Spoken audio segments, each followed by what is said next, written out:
This is More Than Memories, a More Than Standalone Book 2, written by N.E. Henderson, narrated by Desiree Ketchum and Sebastian York.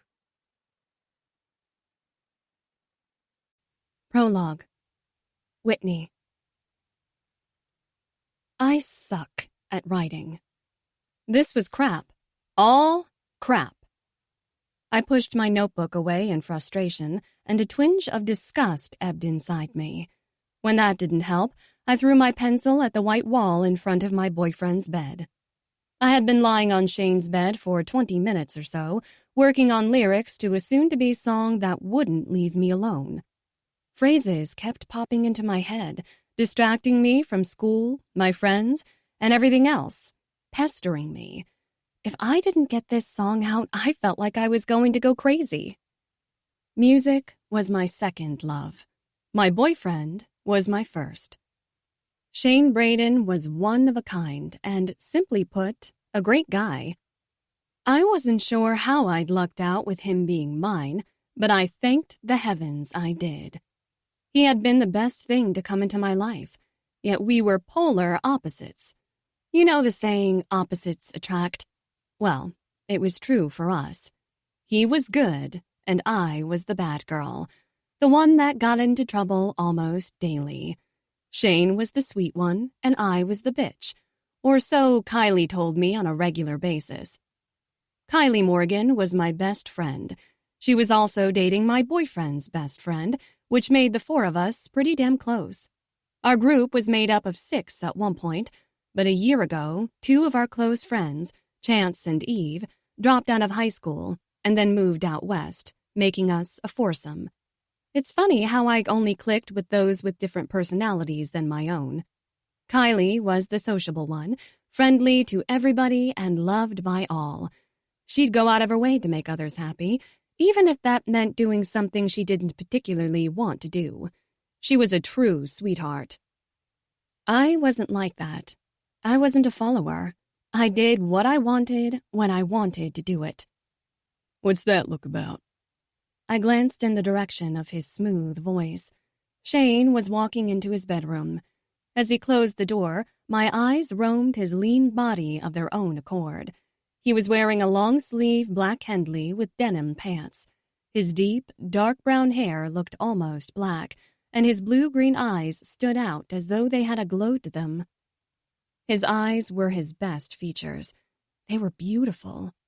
My good boy certainly looked the part of a badass, dark and dangerous guy, but he wasn't. And that was the way I loved him. His heart was pure. Mine, maybe not so much. My own parents seemed to think I was the spawn of Satan. I could never do anything right in their eyes, so I stopped trying long ago. Rolling onto my back, I took my eyes away from the guy who'd captured my heart back in 8th grade. He didn't know that then. At least, I didn't think he did.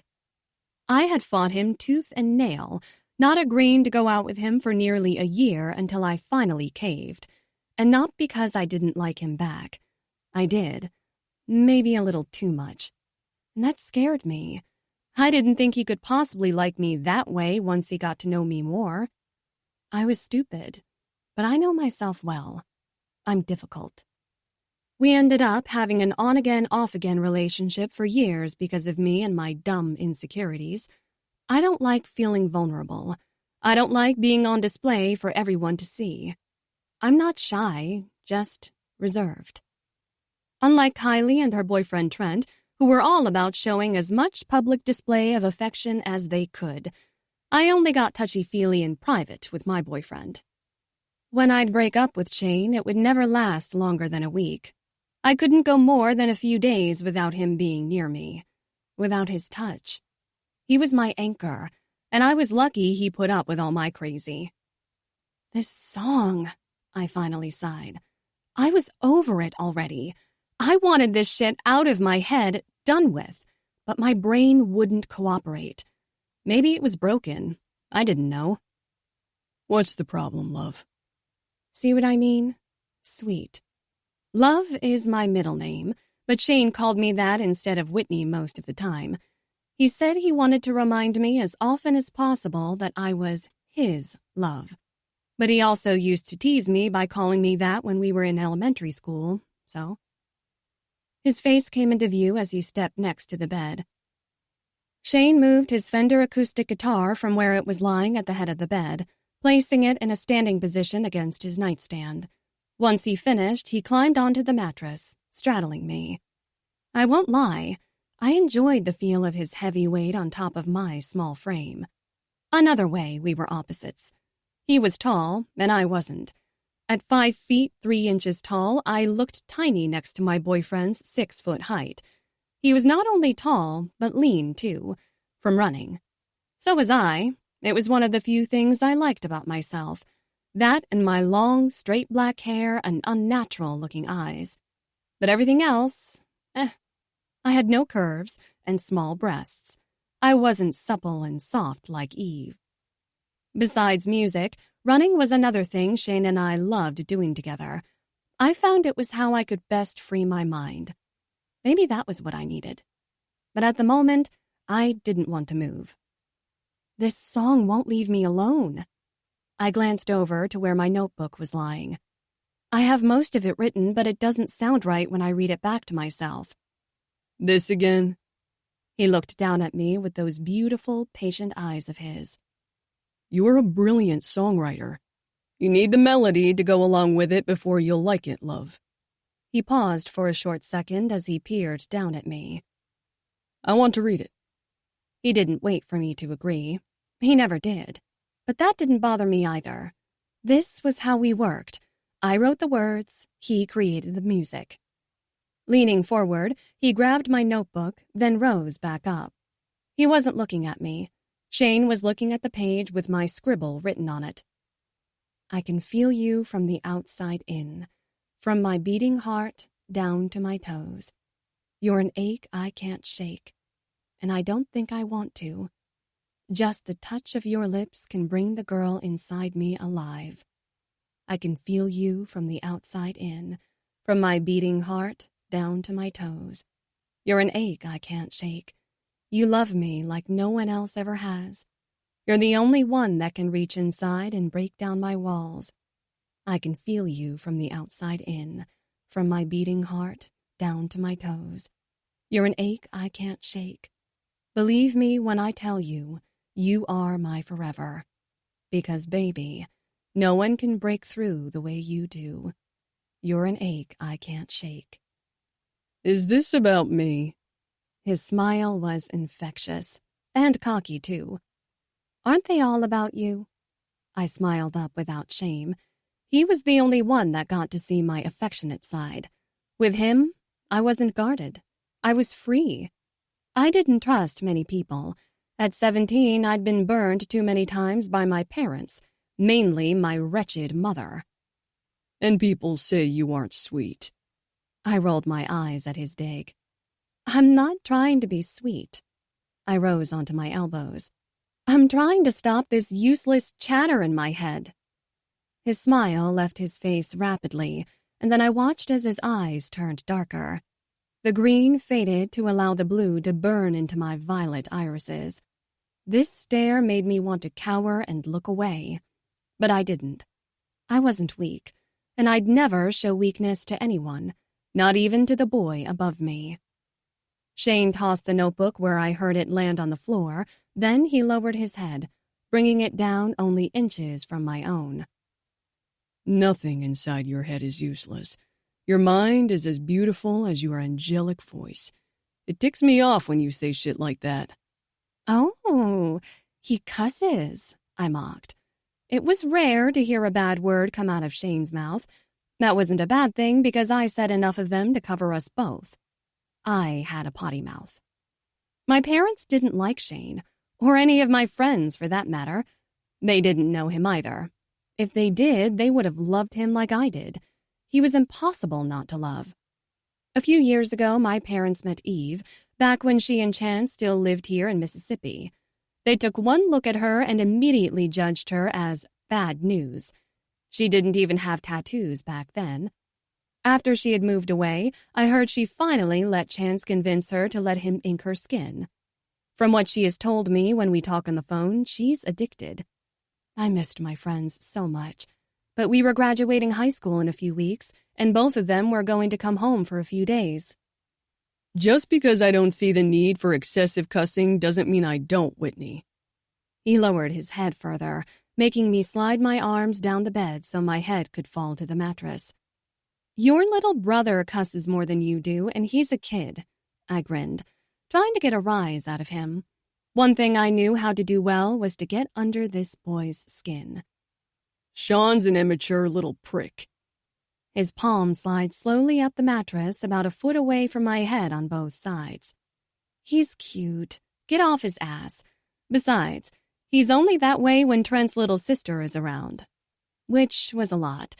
Trent took overly protective brother duties to a whole new level when it came to that girl. Why are we talking about Sean and Terilyn?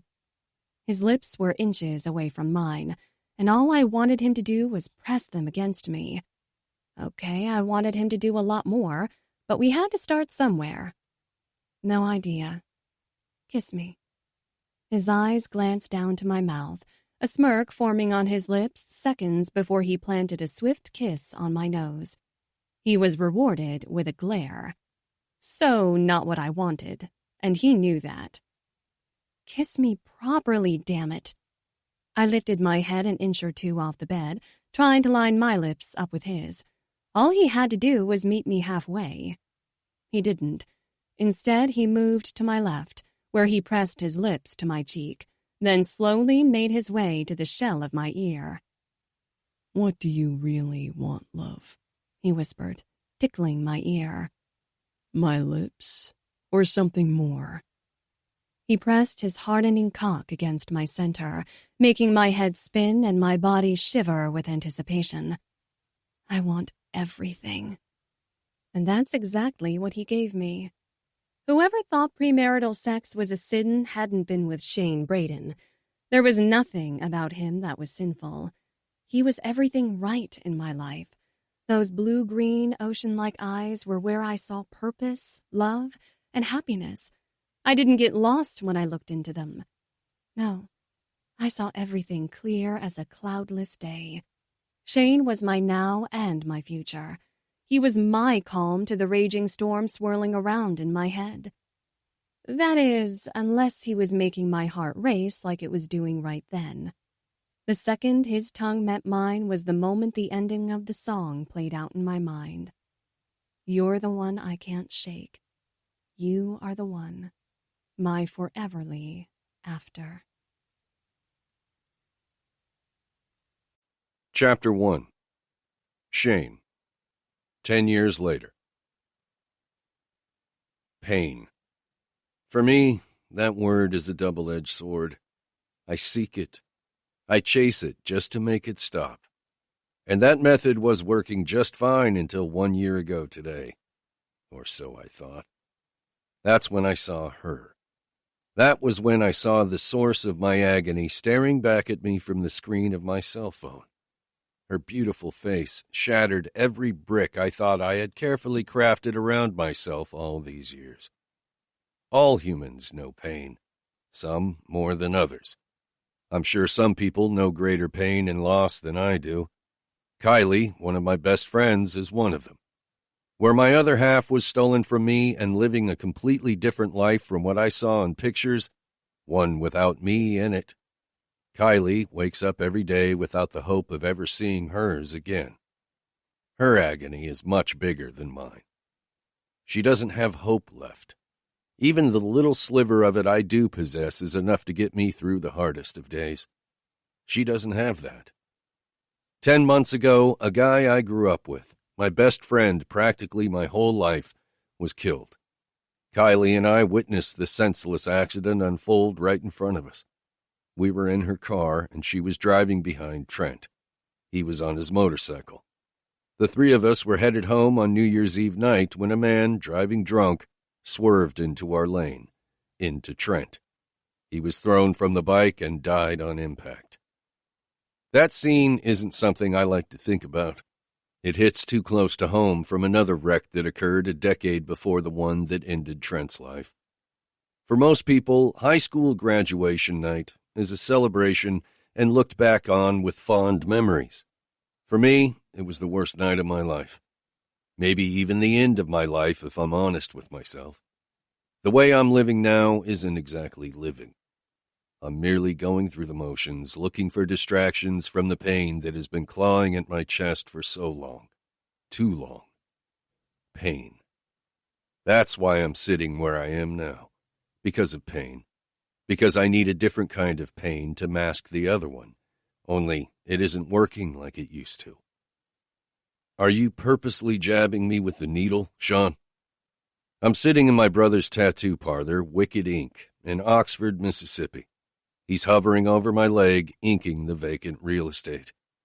My younger brother isn't usually this rough when he's working on me or anyone else. He's a very skilled tattoo artist, but something is bothering him.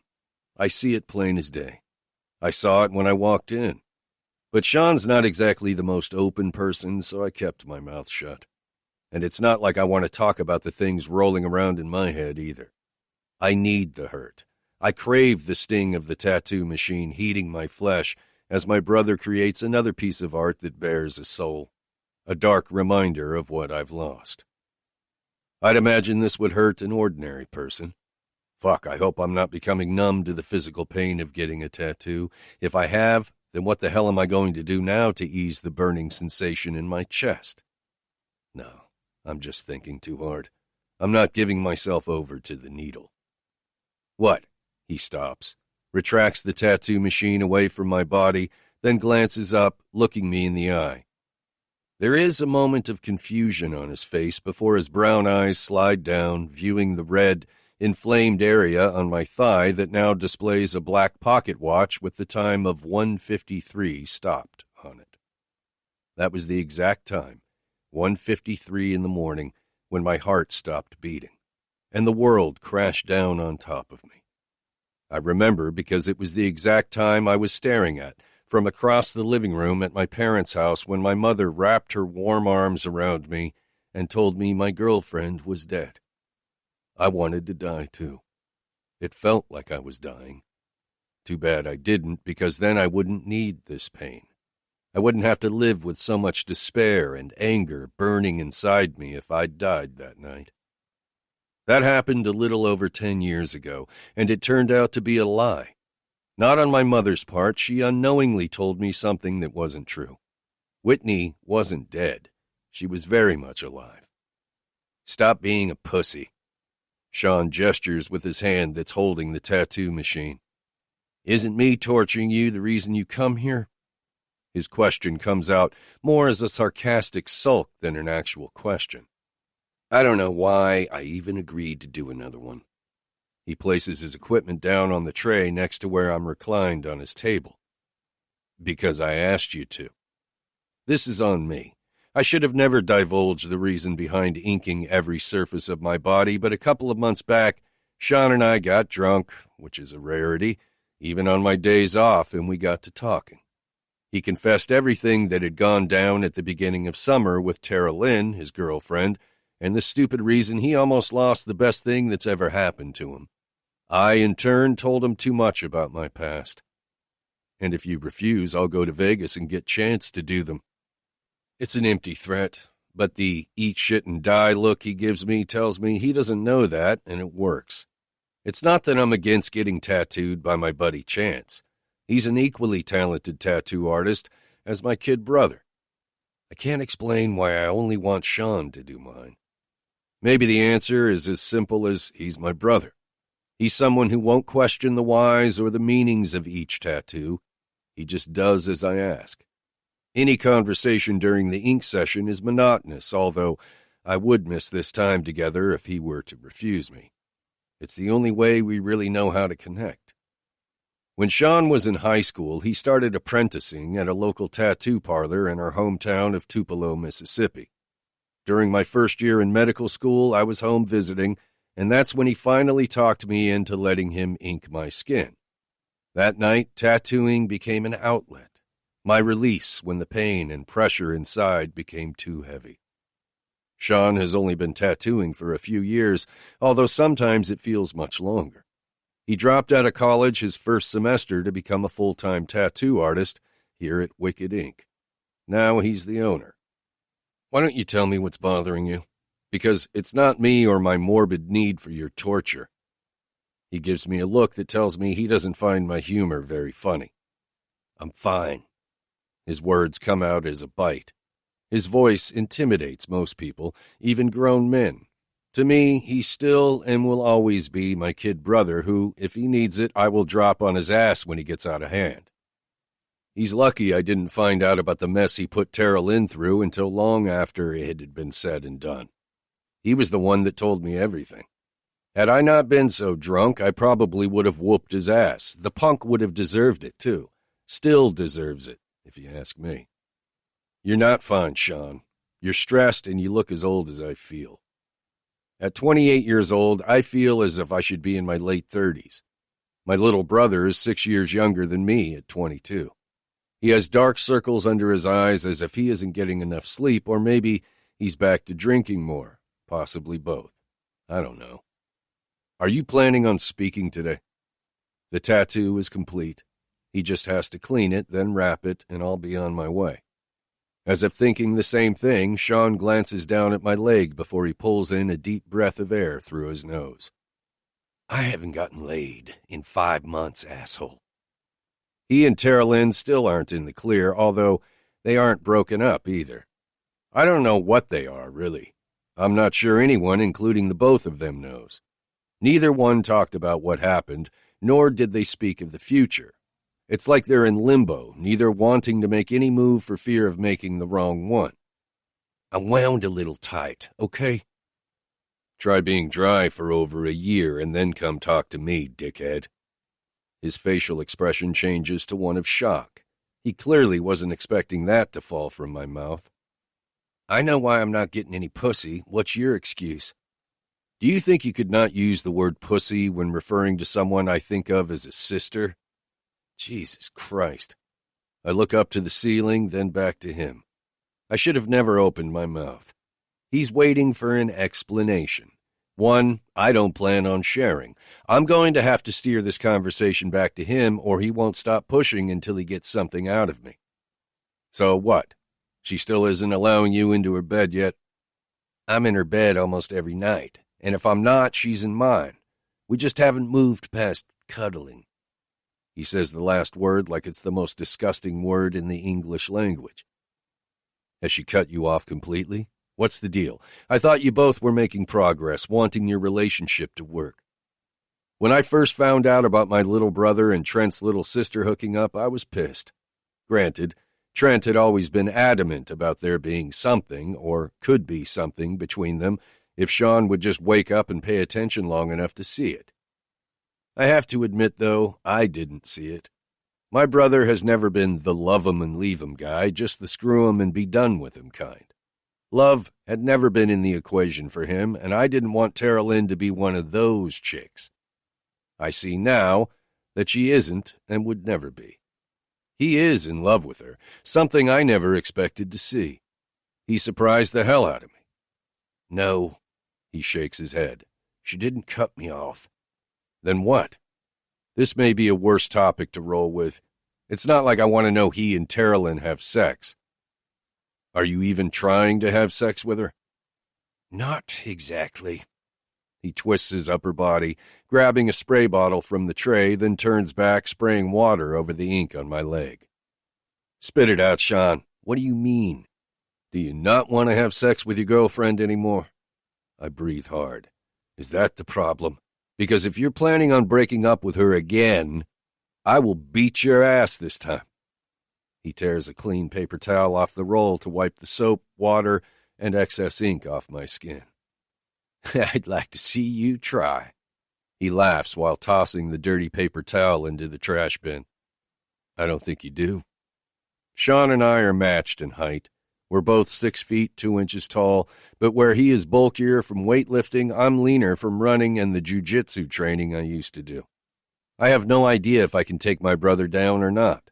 Outside of a wrestling match, which I haven't done in years, I have never been in a street fight, whereas Sean has. But I'd bet money on myself that I can hold my own. Do not break her heart again. Do you understand me? I'm not planning on it. Anger flares briefly in his dark eyes. He's always been quick-tempered. Look, have you seen Tara? Because if you have, then you know how smoking hot she is. Of course I want to fuck her. She's a goddamn animal in the bed and out of it. Dude, I say louder than I should.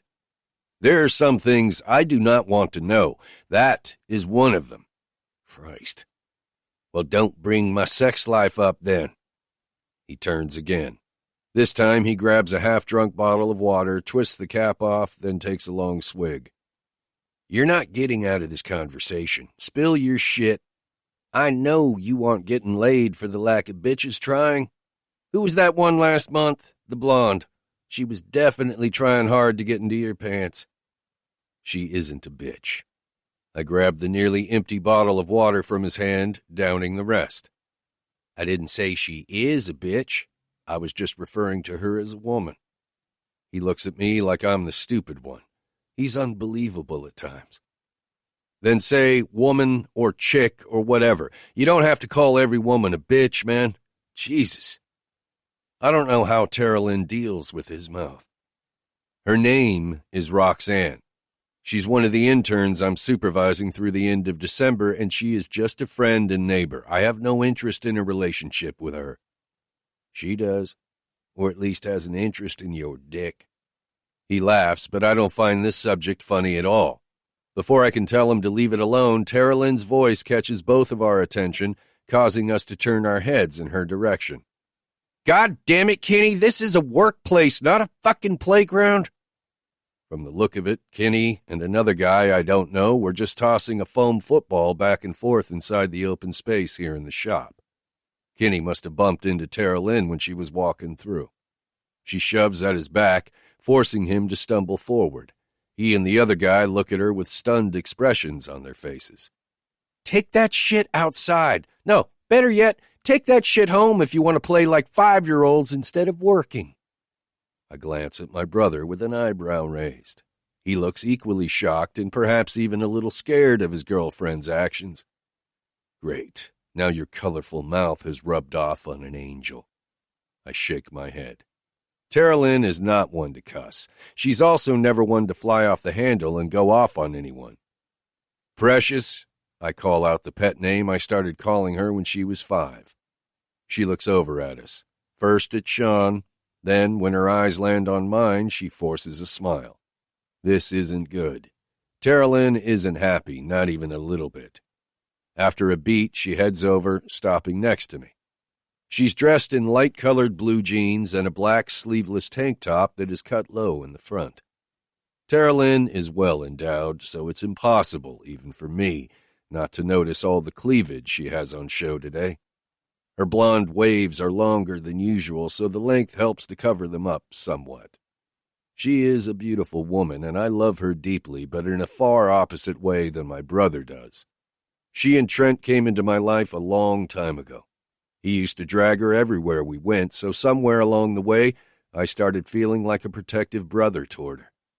She'll always be a precious, sweet girl to me, and it bugs me that Trent isn't here to watch her blossom into the strong woman I see her becoming. Hey, she whispers as her features soften. You okay? Just fine. Another forced smile emerges from her lips. She looks over at Sean.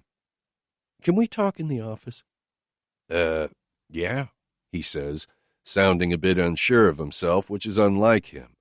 Without looking at me, he tells me, be back in a minute. Then he stands, following behind his girlfriend. What's up with those two?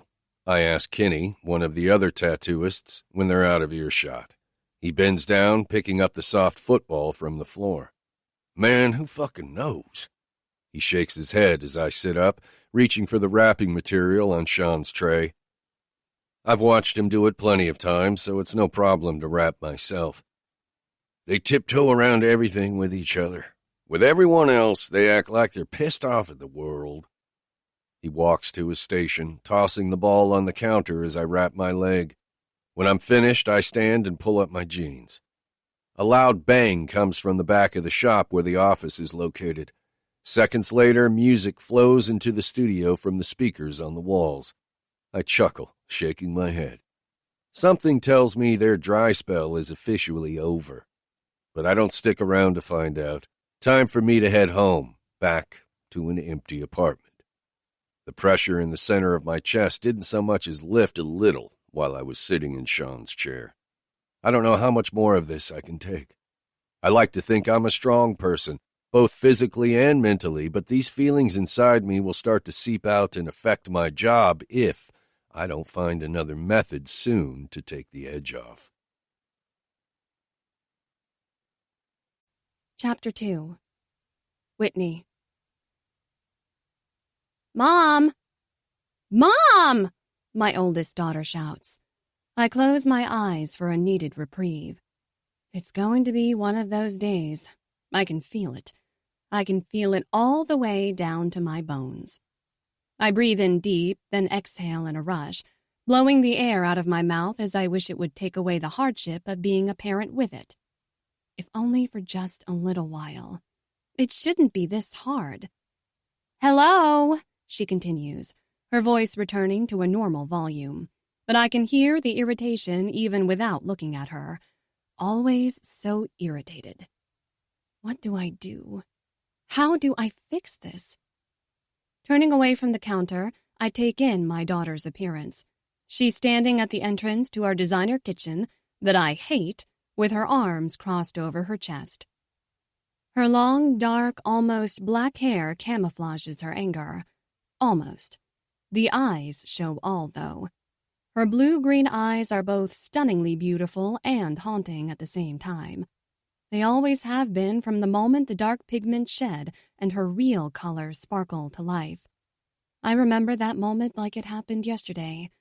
A strange feeling had pierced my chest, and for a split second, I felt pain. Longing, even. I had thought I was about to have a heart attack. I think it must have been new mom emotions. I had them often when she was a baby. Today, she's dressed in a red and white checkered flannel shirt with the sleeves rolled up to her elbows. It's unbuttoned over a white tank top with dark blue jeans tucked into her favorite pair of cowboy boots. Why on earth she's wearing warm clothes this time of year is beyond me. It may be early fall, but it still feels a lot like summer in Tennessee. If you have something to say to me, then you need to do so without an attitude, young lady. On the one hand, I feel as though I shouldn't say things like that to her. It only fuels the fire between us. On the other, I can't sit here and let her speak to me the way she sometimes does. She pops off at the slightest thing she doesn't like, or at something that doesn't go her way. It's her outlet, I guess, and maybe I envy that occasionally. I wish I had an outlet for everything bubbling inside my belly. Her stare darkens. She hates it when I use pet names. Anything other than her name, or Ev for short, seems to tick her off these days. And people say the terrible twos are bad. I disagree. She was sweet as pie at 2. Slowly, the anger fades, replaced with a sadness that catches me off guard. What's wrong? My voice turns to motherly concern for my little girl. It doesn't seem that long ago that she was in diapers, crawling around and climbing into my lap just to be close to me, or wrapping her fist around my hair as if it were her safety blanket. I miss those days. You promised. Her tone is an accusation. Confused, my eyebrows turn inward as I ask. I promised what? If I got all A's on my report card, I'd be able to take guitar lessons after school. Why can't I? She whines. I sigh, shaking my head, remembering the exact conversation at the start of her 3rd grade school year this past August.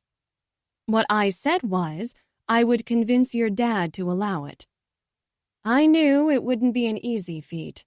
Blake, for whatever reason, hates music and is adamant he doesn't want anything to distract our children from their education. He and I disagree wholeheartedly on this. We disagree a lot. Music is often a lifesaver for my sanity, so I understand our child's need for it. It is oftentimes an outlet I feel she needs. I know I do. Did you say something about it to your father already? I cringe at the tone of my voice. I didn't mean for it to come out the way it sounded. Harsh, accusing. Well, yeah, I wanted to start lessons this week. Her arms fall away from her chest, only to be placed on her narrow hips. She's like me in this way. When she wants something, she wants it now, 5 minutes ago. Why? She demands. Lord help me. Had I not been able to convince Blake, I had still planned on letting her do the lessons. I just wasn't going to tell my husband. But I can't tell her any of this. She doesn't understand the trials and tribulations of marriage, and she shouldn't at her age. I pray when she grows up and decides to marry, things will be different for her than they have been for me. I shake my head at these thoughts. I have no business thinking like that and every reason to be grateful for my 2 girls. And I am grateful, very grateful. But sometimes, I sigh, letting my thoughts die with the air coming out of my mouth. I'll talk to him, I finally tell her as I stride over to stand in front of her. I place my palms on each side of her cheeks, then tilt her head slightly up. After I plant a chaste kiss on her forehead, I say, I'll find a way for you to take the lessons. Her frown turns into a small smile. Thanks, Mama. I drop my hands, taking a step back. Grab something to eat before it's time for you to leave for school, I tell her. Your dad will be down any minute to take you. I get an eye roll, but choose to ignore it. My relationship with her is strained, but I don't have a name for what Blake's relationship with her is. They seem to always be at war with each other these days. Honestly, I can't blame her. It seems nothing either of us does is ever good enough for Blake Lane, except maybe Emerson, our 3-year-old. She is his pride and joy. To him, she is perfection. While my daughter grabs a granola bar from the pantry, I go back to fixing Emerson's oatmeal that she eats most mornings. A minute later, the temperature in the kitchen turns cooler. It always does when he enters a room. I turn my head just as my husband comes up behind me. He places one hand on the curve of my hip, squeezing gently. I've mastered not cringing when he does this. Morning, he offers, before placing a kiss on my temple. I forgot to give these to you when I got home last night. I take the prescription bag that's stapled closed with my birth control pills inside. Thank you, I reply, sitting the white bag on the countertop. I am 1 day from needing to start a new pack. I never take the sugar pills during the last week. What's the point? Are you busy this afternoon? I thought Em and I might grab you from the office so we could have lunch together. He blows out a puff of air that ruffles the back of my hair before moving away from me to make himself a cup of coffee. I can't today, is all he offers. Oh, you have a meeting? Yes, Whitney. His voice is firm. It was a simple question, not one I meant to irritate him. I work. I don't have time for playdates. I catch the angered glare my daughter throws his way out of the corner of my eye before she abruptly turns, leaving the room. I have to bite my tongue not to return a remark that will only piss him off more. My fingers curl around the edge of the countertop, and I have to close my eyes for a few seconds. It burns in my stomach to hold my tongue. It feels wrong. Always has. Instinct tells me to kick him in the dick for the way he just spoke to me, but I can't do that. I know I can't do that. Once the need to lash back is gone, I release the pressure and tell him, maybe dinner, then? Do you think you'll be home in time to have dinner with us tonight? Last night he was late and didn't bother to let me know until he was en route home after 8, after the kids were already in bed and dinner was long gone. Yes, I'll be home by 6:30. A nice cooked meal would be great. I watch him take a sip from the travel coffee mug the girls got him for Father's Day this past year. I'm surprised he still uses it. He wasn't that thrilled about the gift when he received it. I'm off. Have a good day doing whatever it is you do. He grins. But it doesn't reach his eyes. Not even close. It looks fake. But finally he turns away from me, heading out. Relief expels from my body, exiting my mouth. It always does when he leaves for work. My head turns toward the door leading to our garage as my daughter yells, "Bye, Mom." My lips tilt up automatically at the sound of her voice, but the smile wanes almost immediately when I hear Blake reprimand her for raising her voice in the house. At that, I grit my teeth. He needs more than just a good kick to the crotch. So much more. I am a stay-at-home mom. Always have been since my oldest daughter was born. It isn't something I love or hate. I enjoy my time with my girls, but I know something is missing. I just don't know what. There's a void. A part of me feels hollow, and no matter what I have, I know deep down it isn't enough to satisfy. It's been that way for years, since I woke up in a hospital without a memory. I've yearned for my past for over 10 years now. Maybe mourned for it even. I don't know. But something isn't whole inside me.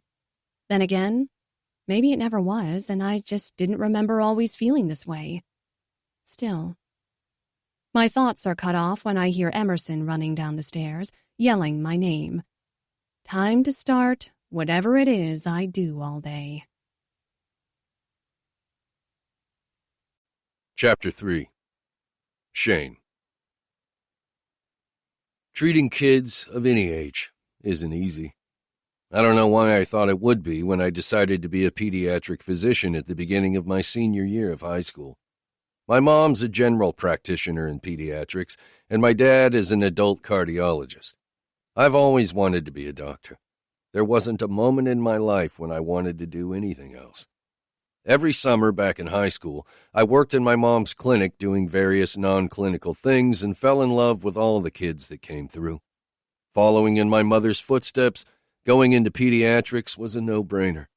But every time I treat a child with a confirmed or life-threatening disease, I question if I can do this for the rest of my career. "Judy," I call the charge nurse's name as I exit room 3.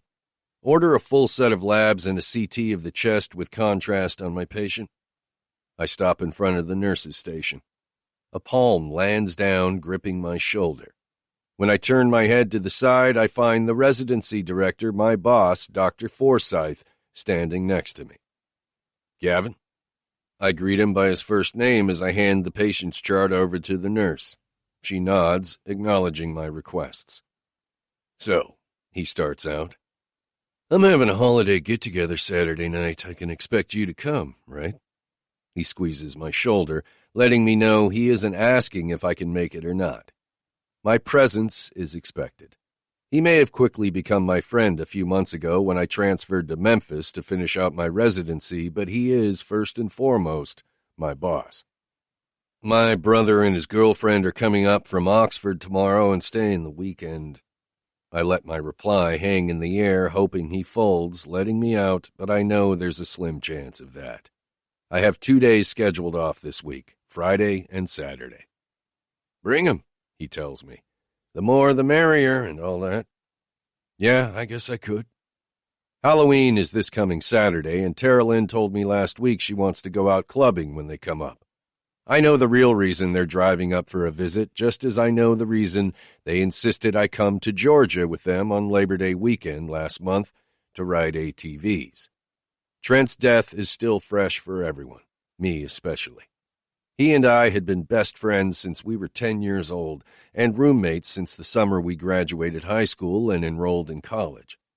Kylie was practically living with us even though she technically had a dorm room. We had one too, freshman year. We just didn't use it since my grandparents let us live in their old home now that they were retired, living in Florida. After grad school, the three of us lived together again while in medical school. Every holiday not spent back home in Tupelo, Mississippi, was an excuse for Kylie to throw a party. Halloween has always been her favorite.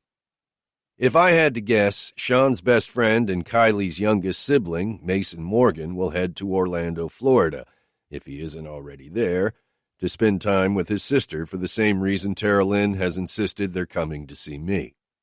It's not that I hate them coming. I enjoy seeing Tara Lynn and my ass of a little brother. But going out to a club is a hassle I'm dreading. It just isn't my thing anymore. Really, it never was. Hanging with friends, I enjoy. Hanging out in a loud and crowded place, not so much. Why aren't you taking the kids trick-or-treating? I ask. Gavin has toddler-age twins, so it surprises me he and his wife won't be doing the family thing instead. Maria's parents are handling that this year. The kids are going to their house tomorrow night and staying through Sunday. I nod my head, letting out a soft laugh. So, this get-together, I pause, turning to face him. Are the interns coming too? A coy smile graces his face, and I know before he speaks they will be. It's going to be epic. His eyes dance with delight, making me chuckle. I've heard of his idea of amusement, and I want no part of it. And costumes? I leave the question hanging. Kylie's thrown a Halloween party every year since our first year of college, and I've never worn a costume. I haven't worn one since I was a kid, I don't think. If I wouldn't do it for my best friend's girl, I'm certainly not doing it for him. Boss or no boss, it's not happening. Only if you want to be my source of entertainment for the night. And I'm guessing you aren't planning on informing the interns of this? Of course he's not. I'm just surprised none of them have heard of his yearly initiation, as the other residents call it. But maybe since he's only been the residency director for the last 4 years, the stories haven't circulated enough. Mum's the word.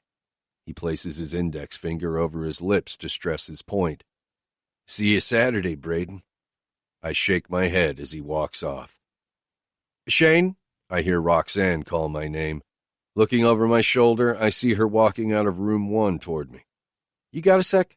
Sure. I turn, facing her. What do you need?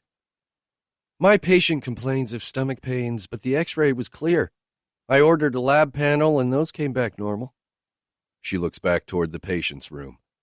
I'm not sure what else to try. They don't have insurance, so I don't want to order a procedure if he doesn't need it. Want me to take a look at him? Please, she sighs in relief. Come on, let's go figure out what's wrong with your patient. Chapter 4. Whitney.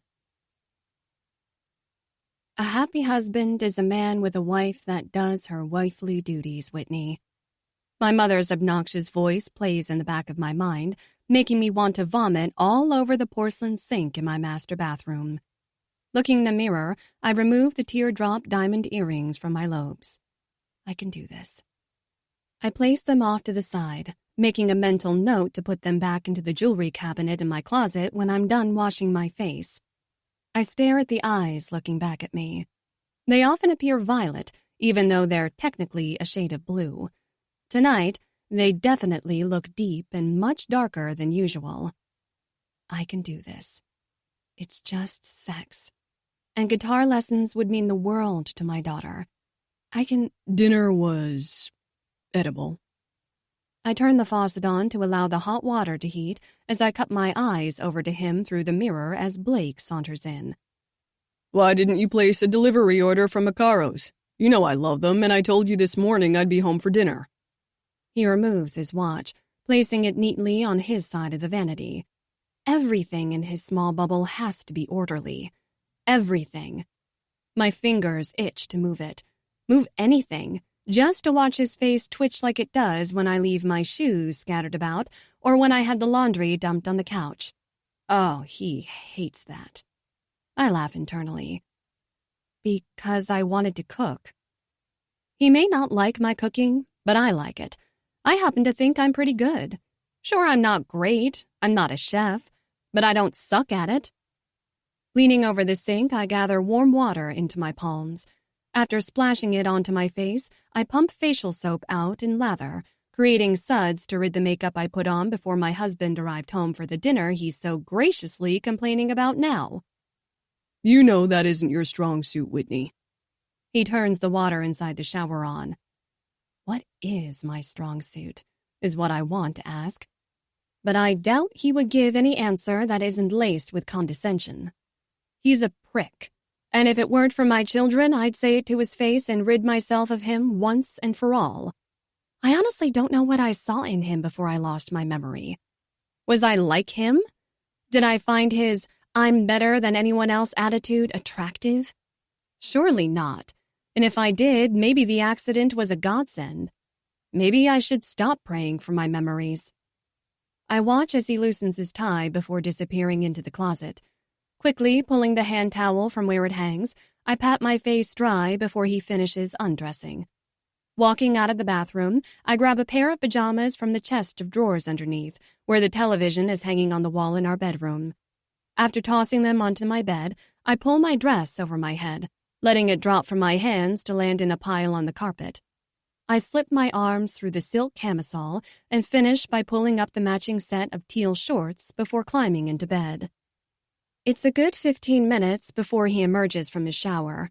I quickly close the notebook I had been writing in, leaving the pen inside the page marking my spot, then place it in the drawer of my nightstand before he has a chance to inquire what I'm doing. I know he didn't notice when I catch a glimpse of the tick in his jaw from across the room. He's eyeing the dress I purposely left on the floor. Is it so hard to put dirty clothes in the hamper? He stalks over, shaking his head. Blake bends at the waist to grab the material. I chew on my bottom lip to stop myself from smirking. He returns half a minute later, joining me in our bed. The smell of his shampoo wafts up my nostrils, crinkling the bridge of my nose. The scent is too strong. Too wrong. The thought of him on top of me makes my insides fist. I don't have to think about the idea too long, because his hand snakes around my middle as he scoots closer to my side. I can do this. I've been chanting the same mantra since I started prepping dinner. I knew it was coming. I even wanted it this time. For my daughter's sake. She doesn't ask for much. She's not like other kids I see her age asking their parents every 5 seconds for a new toy or a new anything. Her friends are all spoiled little brats, but she's never taken any of her things for granted or been selfish. She's a great kid despite our constant battles. His palm slips up my camisole at the same time his nose runs along my jaw, moving my long hair out of his way. You really should get this cut, honey. It's getting a bit too long, and you know I hate it dangling in my face when you're on top of me. I mentally calculate when the last time that was. I don't remember. You'd think with the limited memories I have, it would be easy to recall an instance where we were making love with me straddling him, but I can't. Then again, it isn't like we have intercourse that often. Missionary is fine, don't get me wrong, but a girl, this girl, gets bored with the same old every time. His hand latches onto my breast, squeezing. My throat tightens as bile threatens to spew. I can't do this. It's like this every time, and I can't figure out why. Other women like sex, love it even. So why don't I? What's wrong with me? Blake, I whine. His lips touch my neck. My body squirms on its own accord. It's been a long damn day, Whitney. I need this. This weekend, I promise. It's been a long day for me too, and God damn it, he blows out as he pulls back. You don't know what a long day is. Try dealing with the shit I have to deal with on a daily basis. He shakes his head, moving back to his side of the bed. Seconds later, the lamp is turned off and we're cloaked in darkness. Relief floods me, even as his words burn a fire in my belly. Lying is wrong. Deceiving is wrong. So why doesn't it bother me that that's what I'm doing? It goes against everything I've been told by Blake and my parents about the person I was before my car wreck. The good girl, the rule follower. Those 2 sentences alone make my skin itch. There's something inside me that craves disarray, chaos even. Order is overrated. Maybe that's just what I'm telling myself to justify my actions, and now that I've given it more thought, sex wouldn't have gotten Blake to agree to allow our daughter to take the guitar lessons she's been begging for months. No, I had to do it this way. Somewhere deep inside, I know he's going to eventually find out, whether it's Everly slipping up and mentioning it or when he notices the credit card statement. He's a banker, after all. It's bound to happen. and I'll have to deal with it when it does. But am I prepared for his blow-up? I guess I'll find out when it happens. Thank you, Mama, she chants as we pull into the parking lot of the Memphis, Tennessee studio I found online that offers lessons on weekday afternoons. When I spoke to the teacher, he had an opening 30 minutes after Everly gets out of school. It's an hour-long session 3 days a week. It's perfect. I have just enough time to pick her up and get there on time. How could I not sign her up? The studio and the private school she attends are on the same route to and from our house. This'll be good.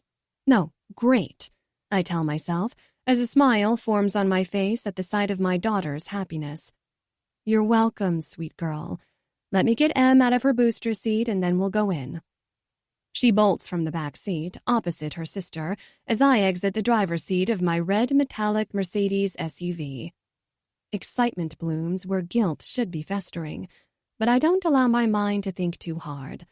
Instead, I grab Emerson and then catch up to where Everly is standing at the glass entrance. I just hope this doesn't catch up to me sooner rather than later. Chapter 5. Shane. I slide my hand over, reaching for hers. Glancing at me, she smiles at me when I intertwine our fingers. A flash goes off from the back seat of my Jeep Wrangler, courtesy of Trent's girlfriend. Knock it off, Kylie. You're screwing with my vision by snapping pictures every 2 seconds. Jesus Christ. I'm starting to see dots, and we're late. Dinner with my folks ran long tonight, so Whit and I didn't pick up Trent and Kylie until after 9. We were supposed to be at Chance's uncle's by 8:30. Lighten up for once, Shane. We're graduates now, and in less than 2 months, we'll all be away at college and out of sight of our parents. This calls for a celebration tonight. Right, Whit? Kylie eggs on. You know it, my girlfriend agrees, earning her a scowl from me. It only takes her giggle for me to falter. Her laughs are my undoing. Some of us don't have perfect parents like you, Shaney. Hey, don't call him that. Whitney quickly chimes in as she swings her head toward the back seat, giving her best friend a scowl of her own. Kylie thinks she's being cute when she calls me that, but it irritates the hell out of me, and I wish Trent would get her to stop. Whatever. Whit and Trent may have a leg to stand on, I say. But what issues do you have with your parents, Kai? Oh, my God, have you met my overbearing mother?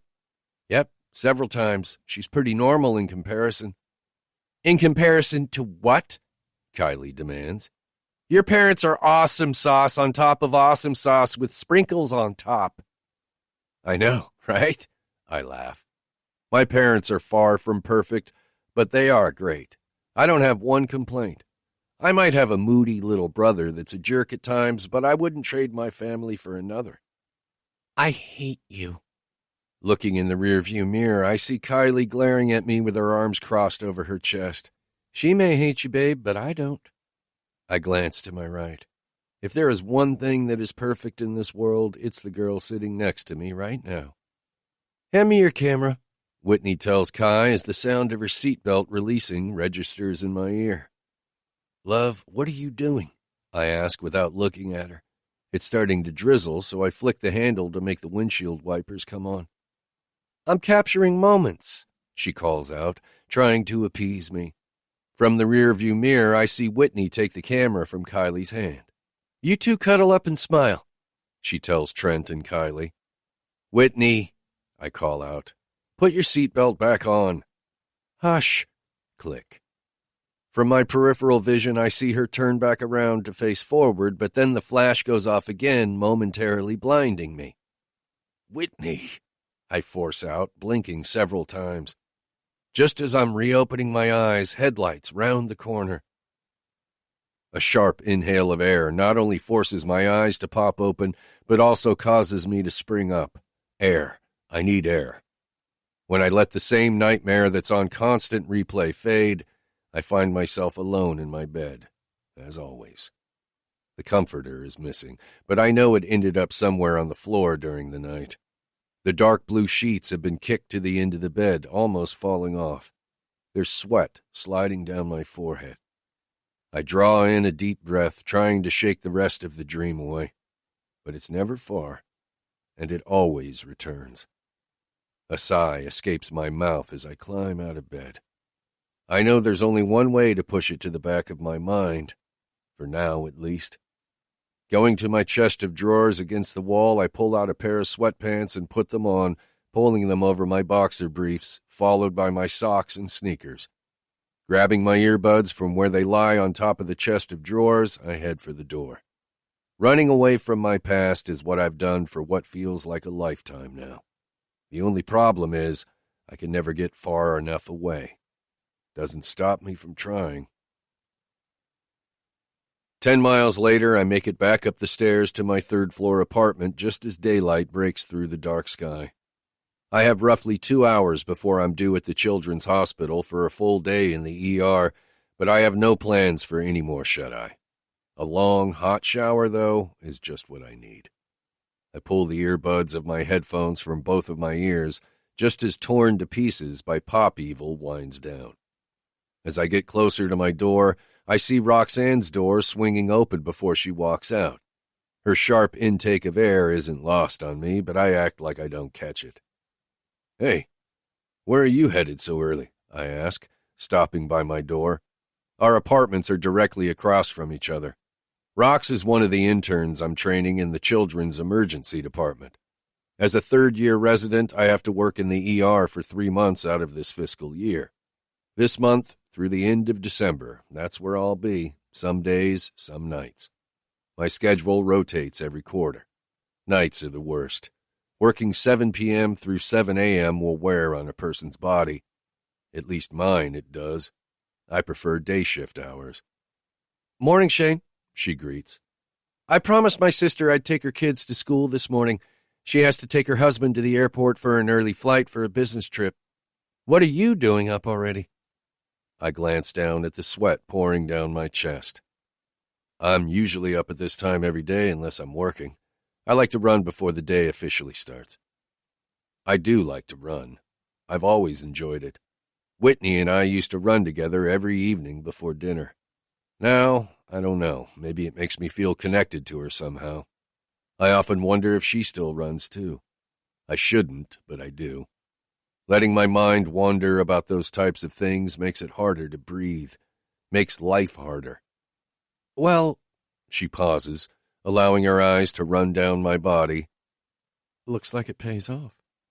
She gives me a coy smile once her eyes sweep back up. It's not that she isn't an attractive woman, she is, very much so, but that doesn't mean I'm interested. For starters, I'm practically her teacher and somewhat her supervisor in a way. All third-year residents are assigned first-year interns to help mold them into the doctors they need to become. It would be wrong, unethical, to pursue any form of a relationship, casual or not. I'm going to hit the shower. See you at work.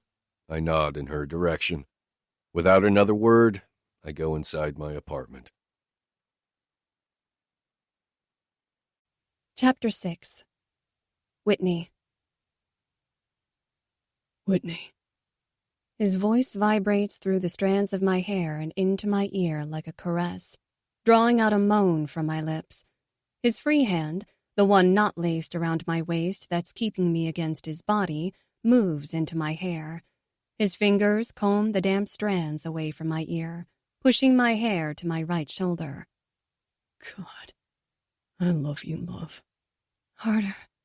I fight the words out as he pounds into me. Sweat. His sweat from where his forehead presses against my temple drops onto the apple of my cheek. Another moan, this time louder, escapes. I can't control it. I know I'm supposed to be quiet, but it's impossible. My voice jars me from the dream I was having. Wait, that isn't my voice. Blake. Ugh, not this again. He usually doesn't try this hard, which suits me just fine. "You were the one rubbing against my dick." He paws my breasts. Always the boobs. And I don't get it. They're small. Not what I would consider my best feature either. I don't see what his interest in them is. His hands on them certainly aren't turning me on. Then again, do they ever? I'm still hot from my dream. The dream. The same recurring one I've had for a couple of years now. Little by little, I'll get more of it. I had hoped when they started occurring it meant my memories were coming back to me, but so far, no such luck. It's too early. You know I'm not a morning sex person. I leave out that I'm not a sex person no matter the time of day, although he'd have to be dumb not to have figured that out by now with our lack thereof. And one thing I'm certain of is Blake Lane isn't dumb. Tonight, I promise, I push on his chest. The girls are staying at my parents', remember? We'll have plenty of alone time then, okay? And we're going to my friend's house after dinner at your parents', remember? He stresses. Of course, honey, I confirm. But after we take the girls trick-or-treating through my parents' neighborhood, I remind him. He releases me, then rolls away. I sigh, thanking the heavens above. Sitting up in bed, I pull the sheet to my chest. I don't see what the big deal is. They certainly don't need the candy. He walks around the foot of the bed with a disgusted look marring his pale face. He never agreed to my plan, but I'm taking them whether or not he joins. Because it's fun. I throw the sheet off, then slide out of bed. I need to jump in the shower quickly before Emerson wakes, so without continuing this conversation that'll only lead to an argument, I jet into the bathroom. I've learned with Blake that you pick your battles, and this is one I'll deal with if needed, but usually when I'm adamant about something and walk off, leaving him no room to worm his way out, I stand a better chance of getting what I want. What's bugging you? I ask Blake as I eye him from the passenger seat of his black Lexus SUV. His head briefly swings toward me, his irritated brown eyes flashing at me. He's pissed. That's easy to tell and not uncommon these days. You went behind my back, Whitney.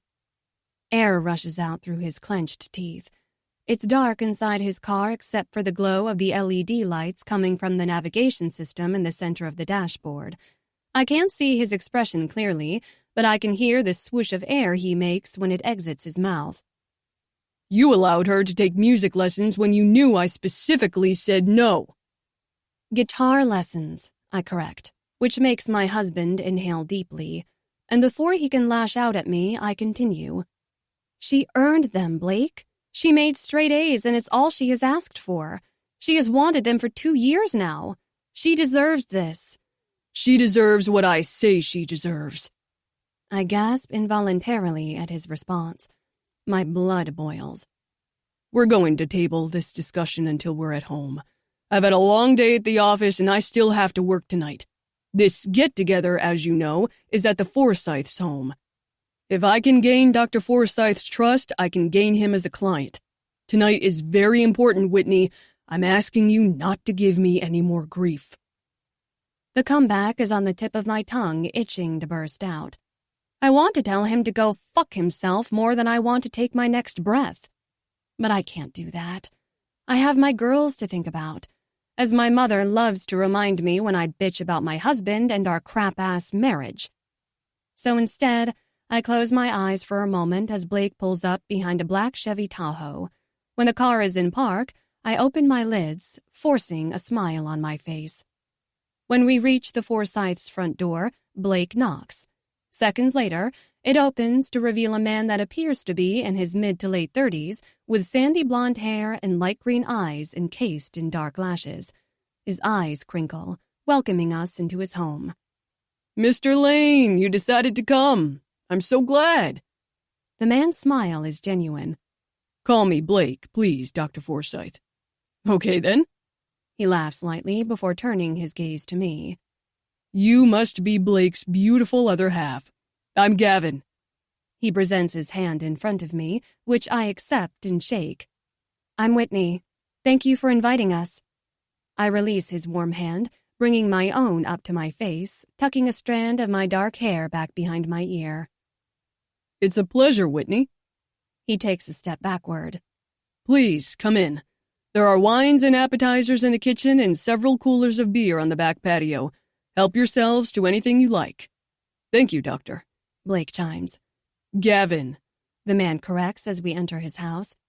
Entering the foyer, I take in the warm decor. The walls are navy blue with a soft eggshell trim and an off-white shade. Hung on the walls are scattered black and white portraits of people. It doesn't take a genius to see it's his family. From the look of it, he has 2 small kids, a girl and a boy. Twins, I think. And his wife is stunning.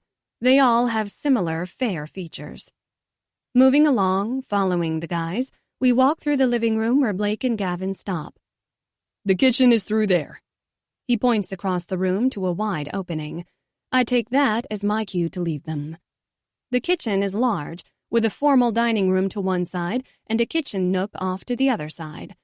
The walls are the same navy color as the entrance, and the trim and cabinetry match the other room as well. I swipe a small slice of cheese from the platter on the island, placing it in my mouth as I glance around.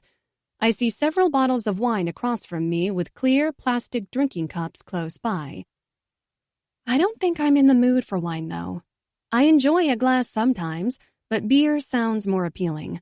But I know if I decide on anything other than water or wine, Blake will have a conniption. Ladies don't drink beer. I can hear him now. It's unladylike. He and my mother are like broken records. Fuck it. Blake is already angry with me. What's one more thing? The thought is almost welcoming. Pivoting, I head for the back door that looks like it leads out to the patio. I remember Gavin telling us that's where the beer is. Just as I open the door, a beautiful, soft melody rises. It makes me halt before stepping outside. Familiarity hits me, but I'm not sure why. At the same time, I'm compelled to sing like I often do when it's just Emerson and me at home alone. Words I've never spoken fall from my lips as easily as if I've sung them recently. My eyes close involuntarily, eating up the peace and serenity I feel. Believe me when I tell you, you are my forever. Because, baby, no one can break through the way you do. You're an ache I can't shake. You're the one I can't shake. You are the one.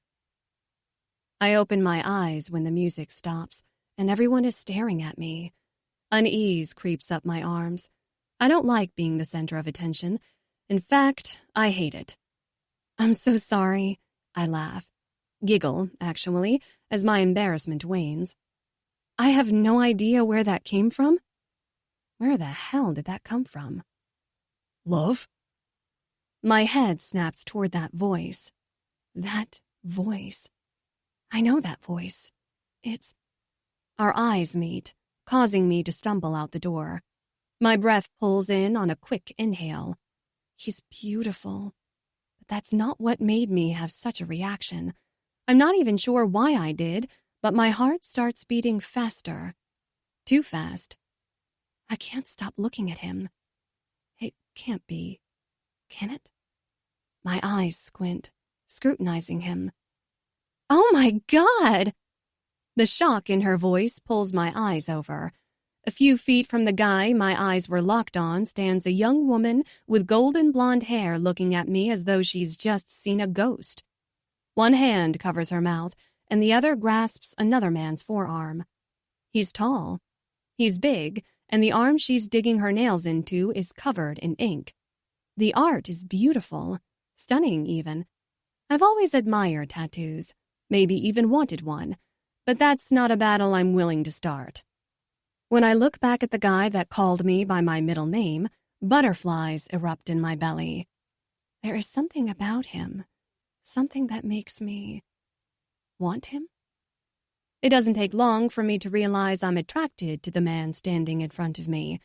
I don't feel this way about Blake. I don't think I ever did. Something about this stranger draws me in, and it's scaring me but exciting me all the same. I'm about to ask him if he knew me before the accident that erased my memory when meat hooks grip my biceps, yanking me backward. We're leaving. I don't have to look behind me to know it was Blake. His tone was harsher than I've ever heard it before. It was venomous hatred. But hatred toward who? I don't want to leave.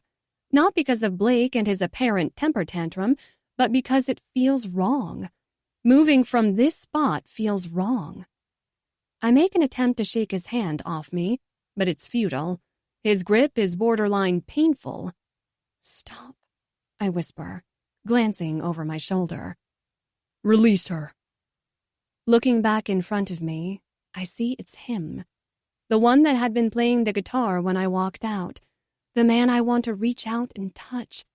And I almost do. I catch myself raising my free arm, but quickly drop it back to my side. He's standing a few feet from me now. You know him.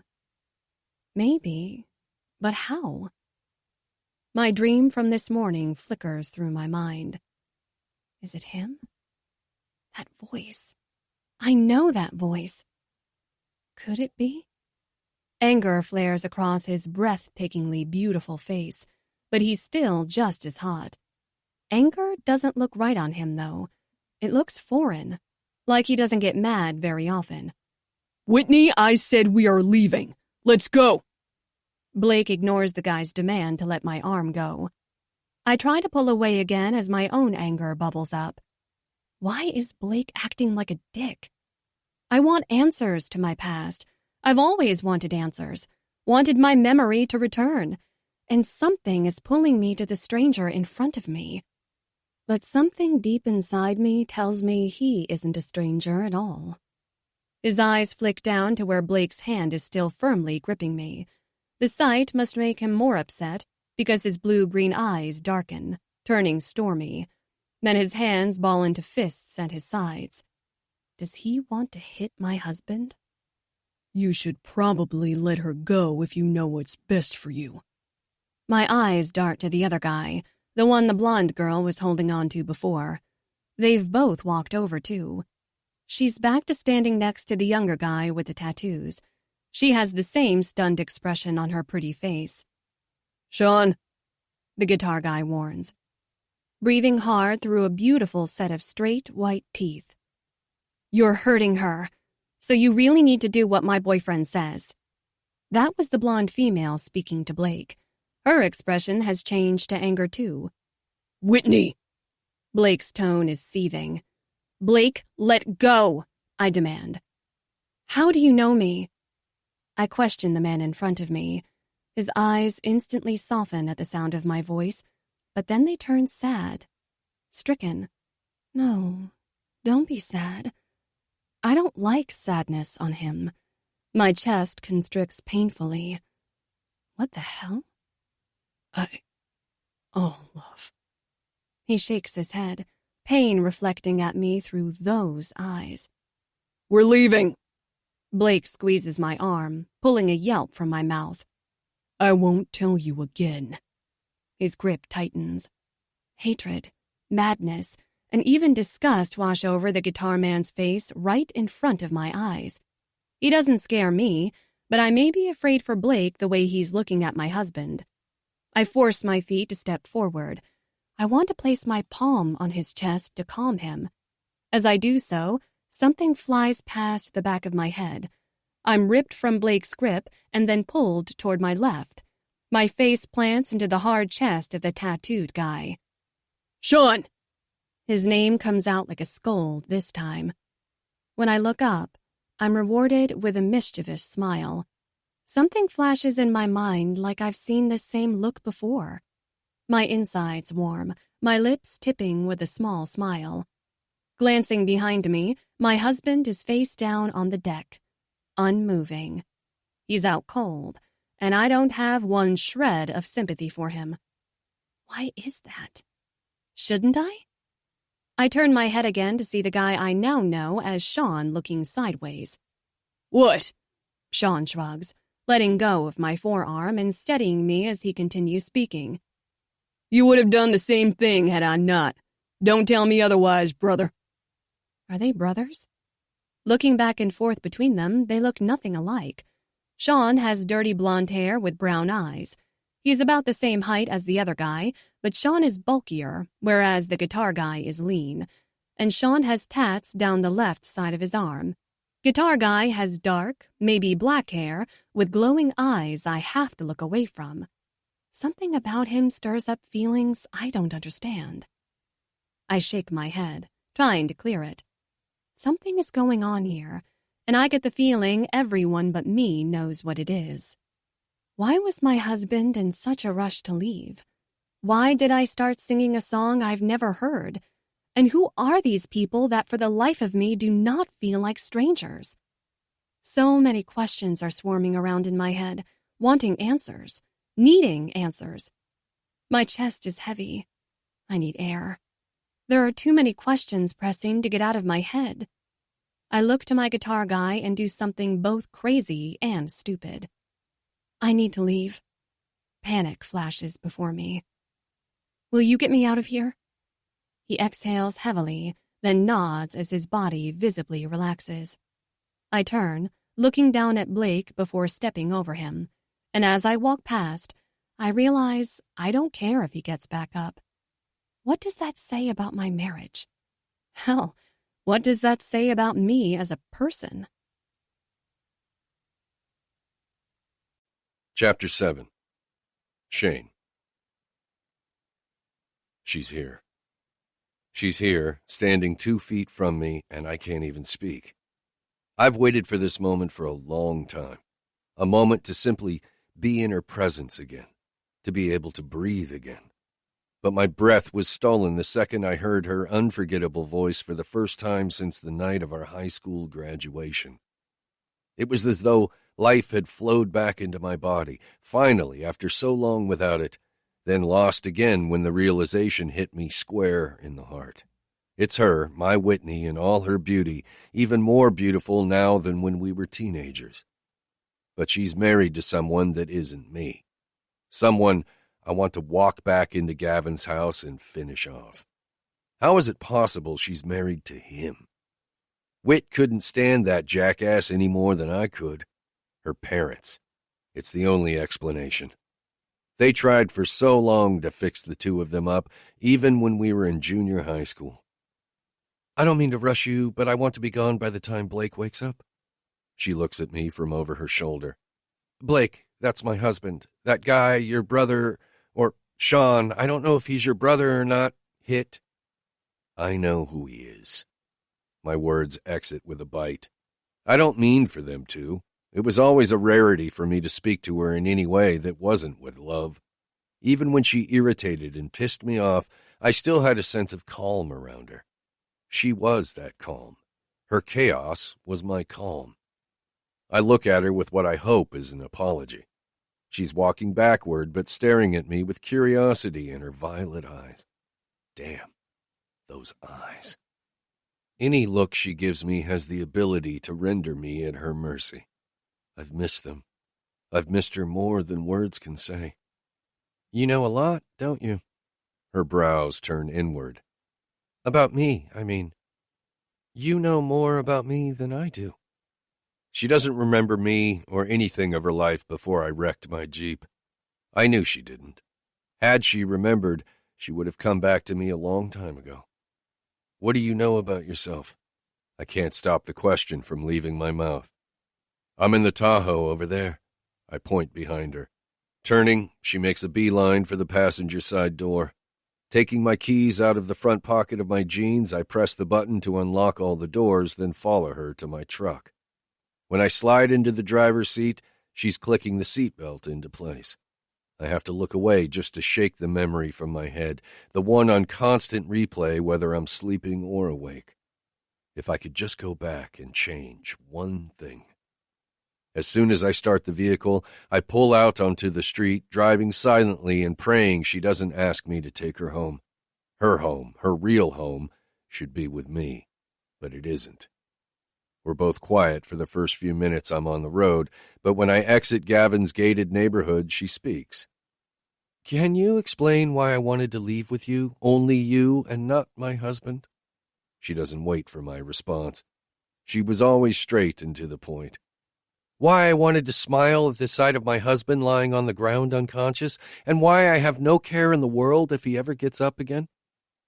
Can you stop calling him your husband, please? I beg. Why? He is, you know. Because it kills me a little more each time you say it. That's why. Fuck, this is hard. I grip the steering wheel harder than necessary. My hands itch to touch her, to pull her close to me, to kiss her. I glance over when she doesn't say anything. There's confusion marring her features. Get on the interstate and head north. I don't question her. I just do as she requests. I-55 is close, so that's the way I head. I have amnesia. I don't remember anything before 10 years ago. I was in a car wreck when I was 18. I know, love. I was there. I pull a long stream of air in through my mouth, hating the tone of my voice. I sound bitter, and I don't want to act this way with her, ever. What do you mean you were there? How? I look away from the road, only for a second to glance at her again. The last thing I want to do is relive the worst night of my life. But for her, I'll do it. I'll do anything she asks me to. I was the one driving the car. The one I hit head on? She questions. No, I reply, shaking my head in disbelief. What the hell? The one you were in. My old Jeep, the one I drove back in high school. The one you flew out of the windshield of because you weren't wearing your seatbelt. My voice cracks. I haven't said those words out loud in years. It's like reliving that scene over again. I just can't. That can't be right. Really? I bark. I think I'm the one with the memory here. I breathe. I'm getting mad. I shouldn't be getting mad, at least not at her. Shit. I'm sorry, Whitney. I didn't mean to sound like an asshole. You don't sound like an asshole, she tells me, but I know she doesn't believe that. It's an automatic response that makes me even madder than I already am at the douchebag that yelled at her. The asshole that grabbed her too harshly, probably leaving bruises on her arm. I should have hit him myself, but I'm not confident I would have been able to stop had I taken the first punch. I'm acting like a jerk. You know it and I know it. I'm sorry. Okay? Okay. She sounds surprised. Why do you call me love, and why do you say you were the one driving the car the night I lost my memory? She's picked up on my use of her nickname. I wasn't doing it on purpose. It's simply what I've always called her the most. It's a habit that hasn't gone away. I told you I was the one driving because that's the truth. It's a fact. A fact I wish every day I could change because then you wouldn't have gotten hurt and you wouldn't have lost your memory. I look over once again when she doesn't say anything. She's staring at me as if she's wondering if she can believe me or not. The thought of her not believing me feels like a noose around my neck, choking me. Finally, she breaks her silence. How can that be? My parents said I was driving alone. Of course they did. I rush out, regretting the words. Head east on I-240, is the only thing she says. Where are we going? I ask. Germantown, Tennessee. Is that where you live? Do I want to know? Yes, I do. No, it's not, but it's close. I live just outside of Memphis. Is that where we're heading now? No, and I'm not planning on going home. Not yet, anyway. My girls are at my parents'. I need to get them before before Blake does. I notice she catches herself not saying husband like I asked her not to. I like that she did that for me. I also don't miss her mention of girls, meaning she has more than one child she has with that asshole. They should have been my kids. I force those thoughts to the back of my mind. Whitney with another man only makes me want to hit something. If you'd have said so sooner, I could have driven a little faster. My cell phone goes off inside my pocket with an incoming text message. I'm guessing it's my brother letting me know Blake is awake. Carefully maneuvering, I reach into my pocket to retrieve it. I don't check it, though. Instead, I hand it to Whitney. It's a text, probably from Sean, and yes, he's my brother. Can you read it since I'm driving? Sure. She takes it, her fingers brushing my wrist in the process, igniting a fire I haven't felt in far too long. Fuck, I've missed that feeling. Her breath hitches, making me aware she felt the same thing. It gives me a moment of joy knowing she's still affected by me the way I am her. How much? I'm not sure. You felt that too, didn't you? She asks. Of course I did. I go for honesty. What else am I going to say? We were more than friends, weren't we? She presses the round button on my phone, turning the light from the screen on. That's why you call me Love, isn't it? What's the code? 0314, I tell her, wondering if she's going to catch the date of her birthday. I cut her off. Yeah, love, we were more than friends. Will you tell me as much as you can in the next 10 minutes before we get to my parents? Get on I-385, then get off on Kirby Parkway. The message says, Blake just stormed out of Gavin's house. I accelerate, wanting to get her to where she's asked me to take her, even though all I really want to do is turn this vehicle around and take her home with me instead. If Judy and Martin said you were the one driving and you were alone, then they lied. It figures as much. They lied to me, too. They lied to my parents about Whitney. After our high school graduation, we had dinner with my parents. After that, we picked up Trent and Kylie, our best friends. We were all heading to meet two other close friends of ours, but we never made it there. Another teenager that had also graduated that same day from a different school was driving drunk. I swerved to miss him and lost control in the process, hitting a patch of slick dirt on the side of the road. My Jeep slammed into a tree, and you went through the windshield. I breathe hard, trying my damnedest to push back the raw emotion surfacing. Was I cheating on Blake with you? What the? No, hell no. I shake my head, only making it throb more. I exit onto Kirby Parkway as she instructed. In 3 miles, turn right. My parents' house isn't too much farther, she warns. At least I think it's a warning to hurry along. Why would my parents lie to me about the accident?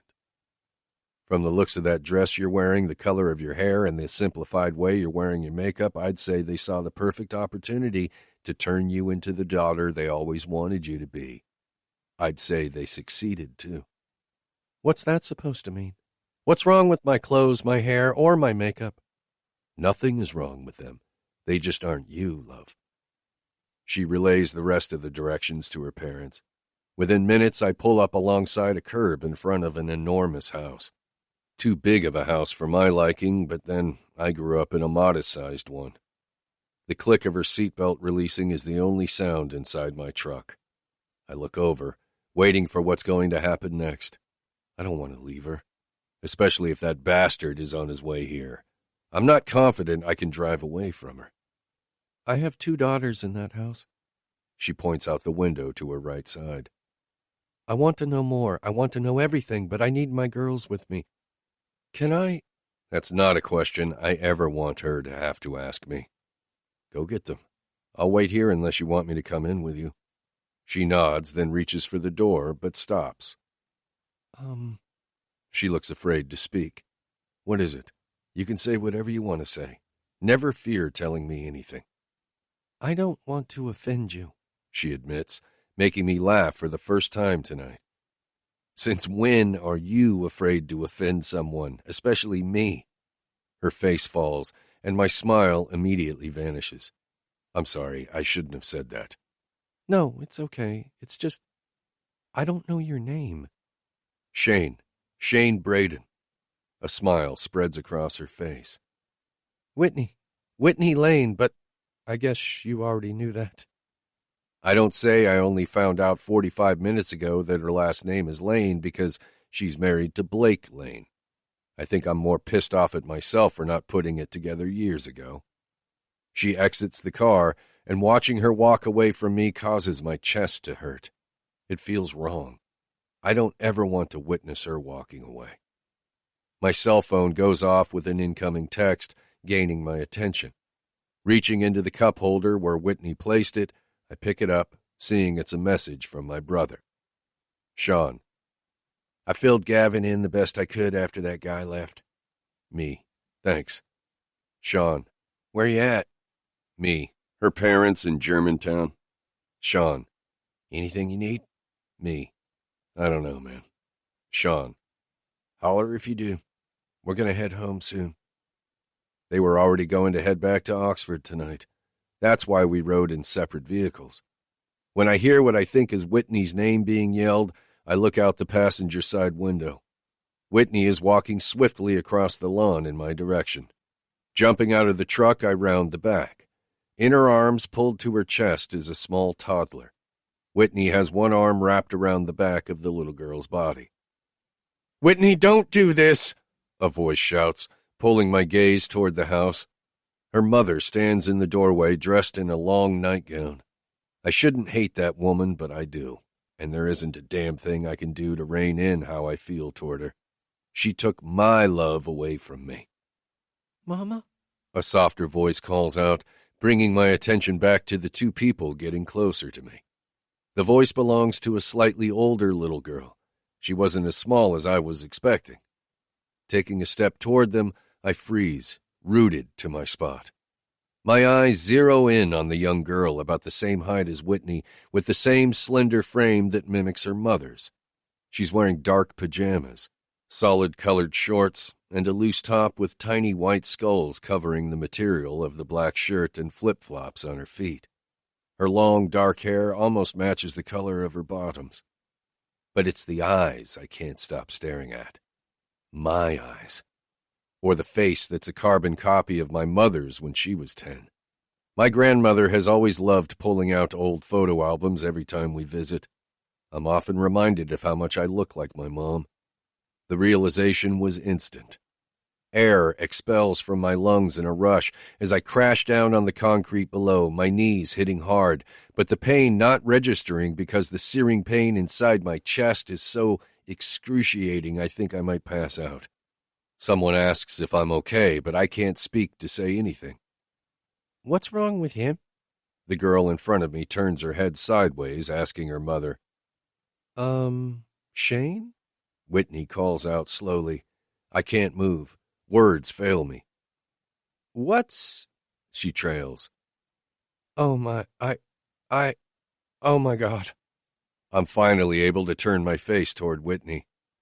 She's looking from the girl to me, her face volleying back and forth between the two of us until suddenly Whitney's hand flies to her mouth.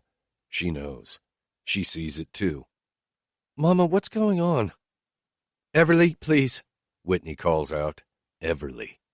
My strength vanishes, and I fall forward, barely catching myself with my palms before my face plants on the ground. "Take your sister and get inside that vehicle over there." "Why?" the girl asks. "Who is he?" "Ev, just do as I say, okay?" Whitney sounds like she's pleading with the girl. Everly. Our daughter. A door on my Tahoe closes, telling me she did what her mother told her to do. A minute passes without words before Whitney finally breaks the silence that feels like it's going to crush my windpipe. "We were a whole lot more than just friends." It's not a question. It's a statement. One that's truer than she understands. She may realize I'm the father of her oldest daughter. It's obvious. How could she not? But she still doesn't remember me. She doesn't remember us. "We were together almost 5 years, I tell her. God, I wish she could remember. "I don't understand. How? Why?" she breathes. "What the hell is going on?" "They lied to you," I bark, my voice cracking. "They didn't just steal you away from me." The words are bitter on my tongue. They stole everything." "I can't even..." She sighs heavily, shaking her head. "Look, I don't mean to rush you. It's just that Blake will be here any minute. We gotta go. I don't want to deal with him yet."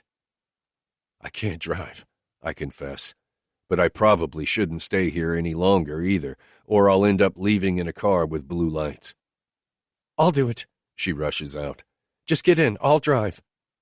I look up, then push my palms off the ground, sitting back on my boots. I stare at her as I rub my hands on my pants to dust the dirt off them. Whitney looks more confused than broken, like I am. Finally, I stand up and walk aimlessly to the passenger side and get inside. As I pull the seatbelt across my body, buckling, I can't stop myself from looking over my shoulder to the back seat of the girl I now know as Everly. Foreverly after.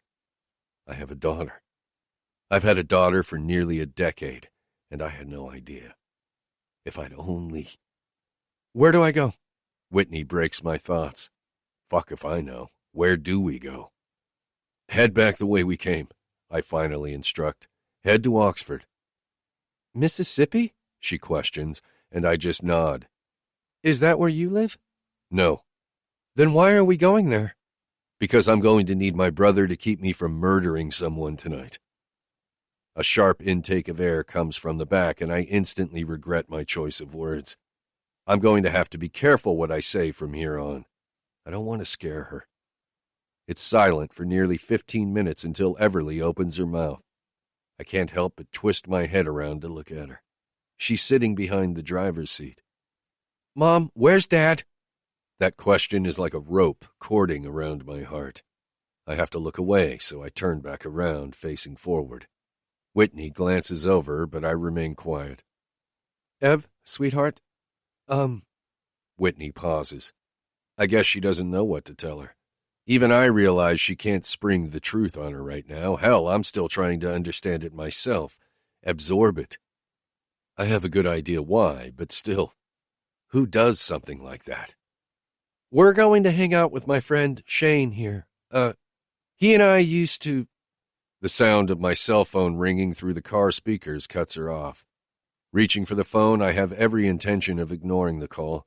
I'm not in the right frame of mind to speak to anyone. The display shows Kylie's name along with her smiling picture.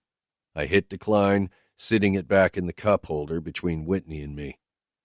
It's not important, I mumble. It's about the only words I have the energy to say. Ringing comes through the speakers again, and I do the same thing as before, declining the call. Why do people call at the worst times?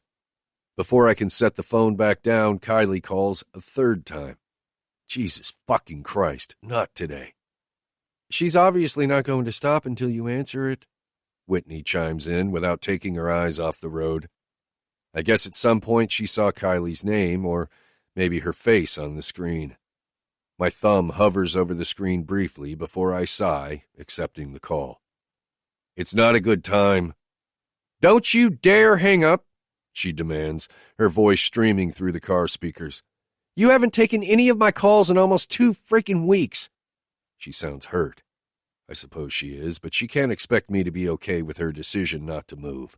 I'm pissed at her, and that's not something I'm used to when it comes to Kylie Morgan. My anger with her deepens just thinking about it. Have you changed your mind? No, she fires back. Then I have nothing else to say to you until you do. I spit right back. I'm done. If she can't see logic, there's nothing left to say. I tried talking sense into her, but she doesn't see it, or doesn't want to. A woman the same age as Kylie was murdered last month in the apartment directly across from hers. Kylie refuses to break her lease and move. Kylie, I say through clenched teeth, I don't need this right now. I breathe hard, inhaling and then forcing the air back out through my mouth. You! She shouts, but then goes silent for a moment. I already know what's coming. I can already hear the whiny words fall out of her mouth before she even speaks. Shaney, she whispers, in a voice begging me to stop being mad. She usually succeeds, but not this time. Don't call him that. Whitney immediately reacts, shocking me.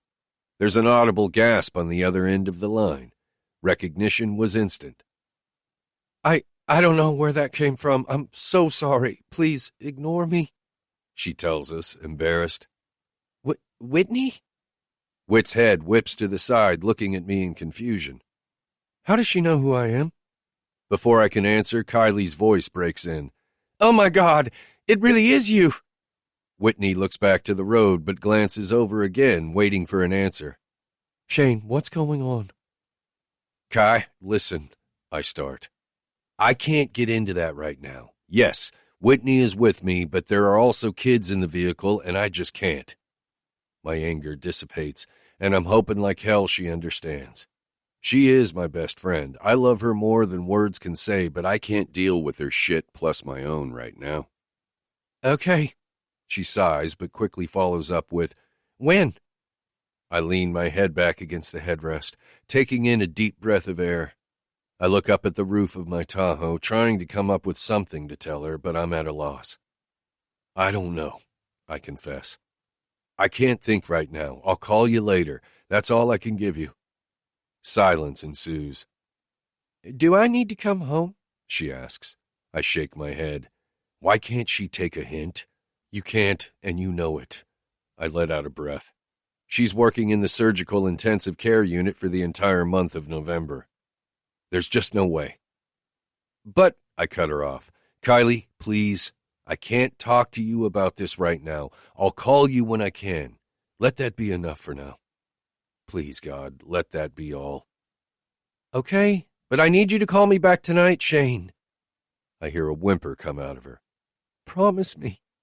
Hell. I promise, I tell her, conceding. The line goes dead, and then there's silence. 5 minutes go by as we merge onto I-55 heading south. Pom-poms, Whitney whispers. It takes me a second to understand. Is she Asian? Half Korean.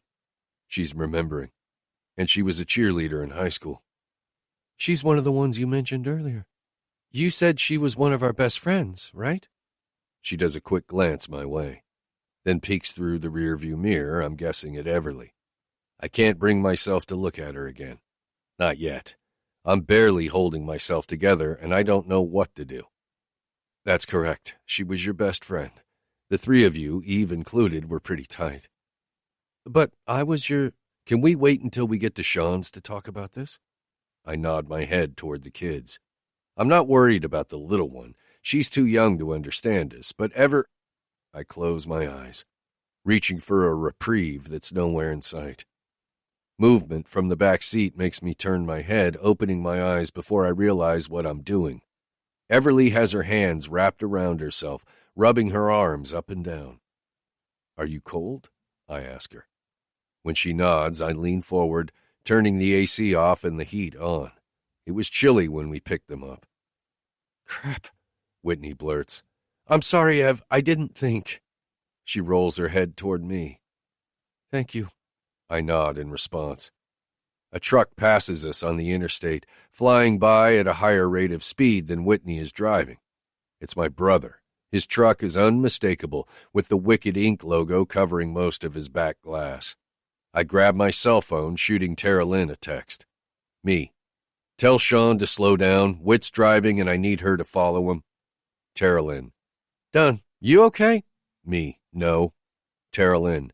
What's going on? Me. You'll know when we get there. Tara Lynn. Okay. There's no doubt in my mind that Tara Lynn will instantly know Everly is my daughter just as my brother will. My mom's been more of a mother to her than hers ever was. I shake my head at the memory of Catherine. She was Trent's biological mother, but Tara Lynn's stepmom. When Tara Lynn and Sean were going through a rocky part of their relationship, she learned her father was having an affair with a woman that worked for him, a woman I faintly remember from when I was younger. Lynn, Tara Lynn's biological mother, was my mom's best friend. Sadly, she committed suicide when Jacob, Tara Lynn's father, wouldn't leave Catherine to be with her. She carried Tara Lynn to term, but then took her life the same day she gave birth. Fucking tragic. I see brakes flash down the road as Sean slows down. Follow the white F-150 up there. Oh, okay, she stutters. It's my brother. I sent his girlfriend a text telling her you were going to follow them. Gotcha. I look at the dark-haired girl in the back. I recall something Whitney told me once. They're the color of the sea with the moonlight shining down.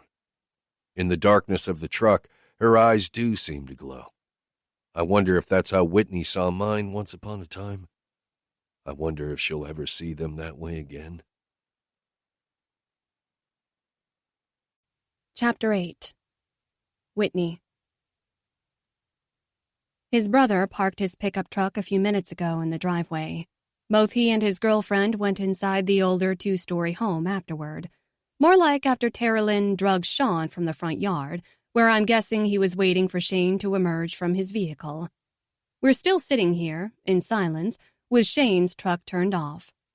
Not knowing what else to do, I remove the keys from the ignition, then hold them out in the palm of my hand for Shane to take, which he does without looking at me. I want him to look at me. I want to know what he's thinking. He looks like he's on the verge of a breakdown. There's a crease in the center of his forehead, and he's gripping his thighs like maybe that's what is holding him together. I was so focused on driving that I didn't let any of the things I discovered tonight sink in. I've been lied to. I've been deceived. Fuck, what the hell has everyone in my life done to me? I don't even know where to begin. Everly. I close my eyes to rein in my emotions. I'm not a crier, but suddenly that's all I want to do.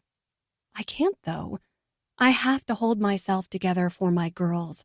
For Everly, mostly, because she'll know something is wrong, if she doesn't already.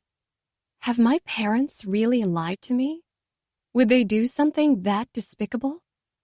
Not now, I tell myself.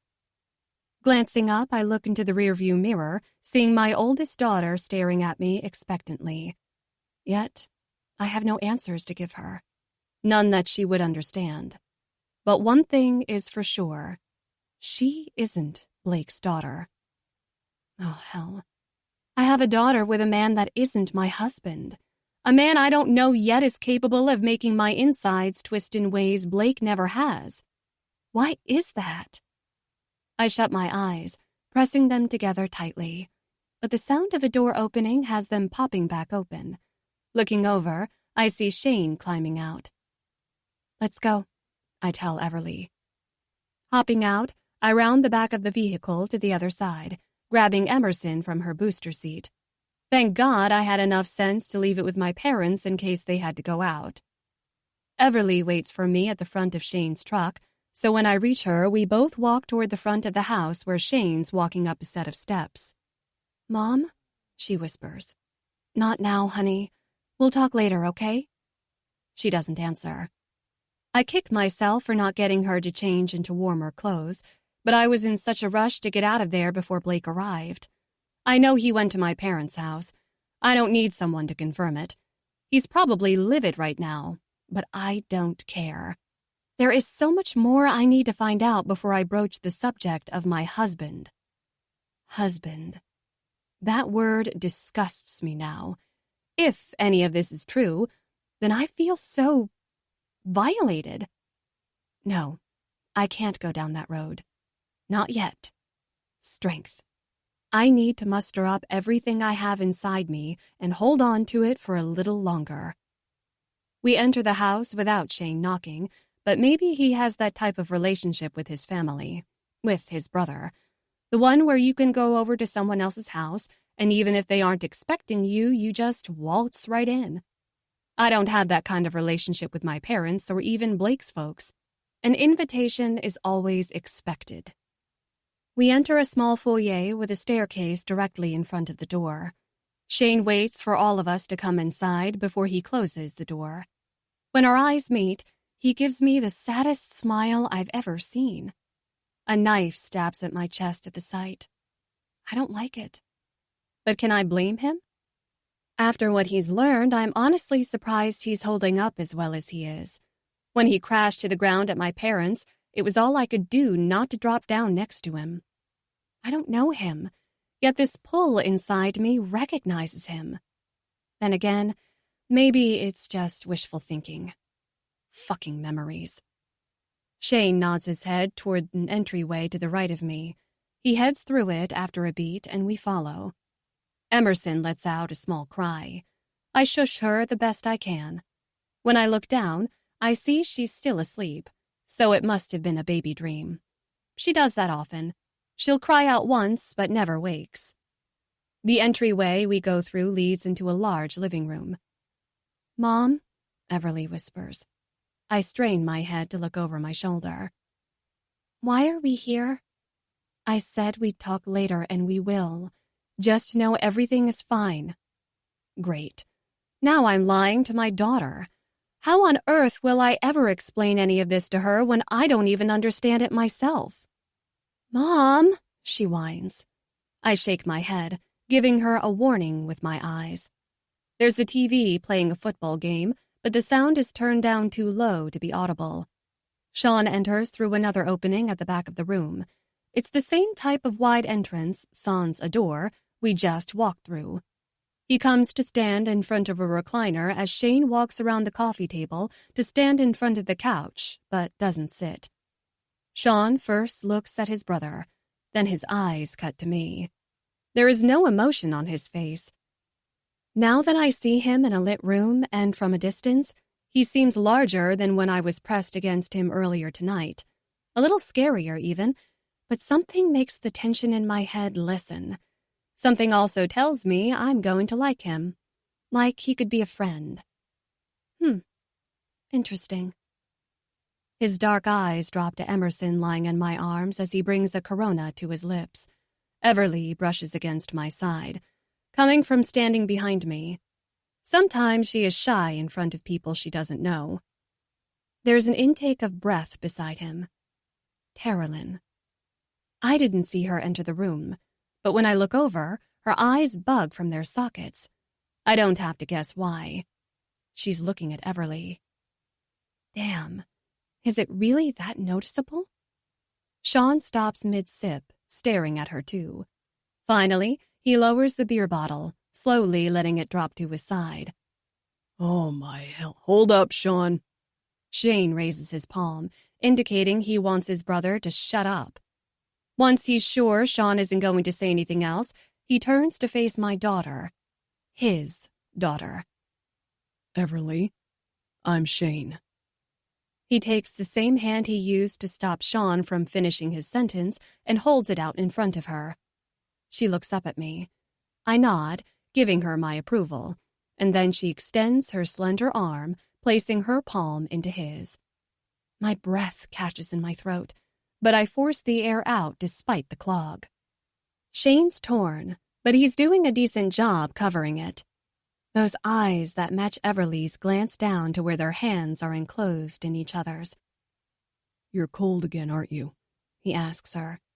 She nods in quick succession.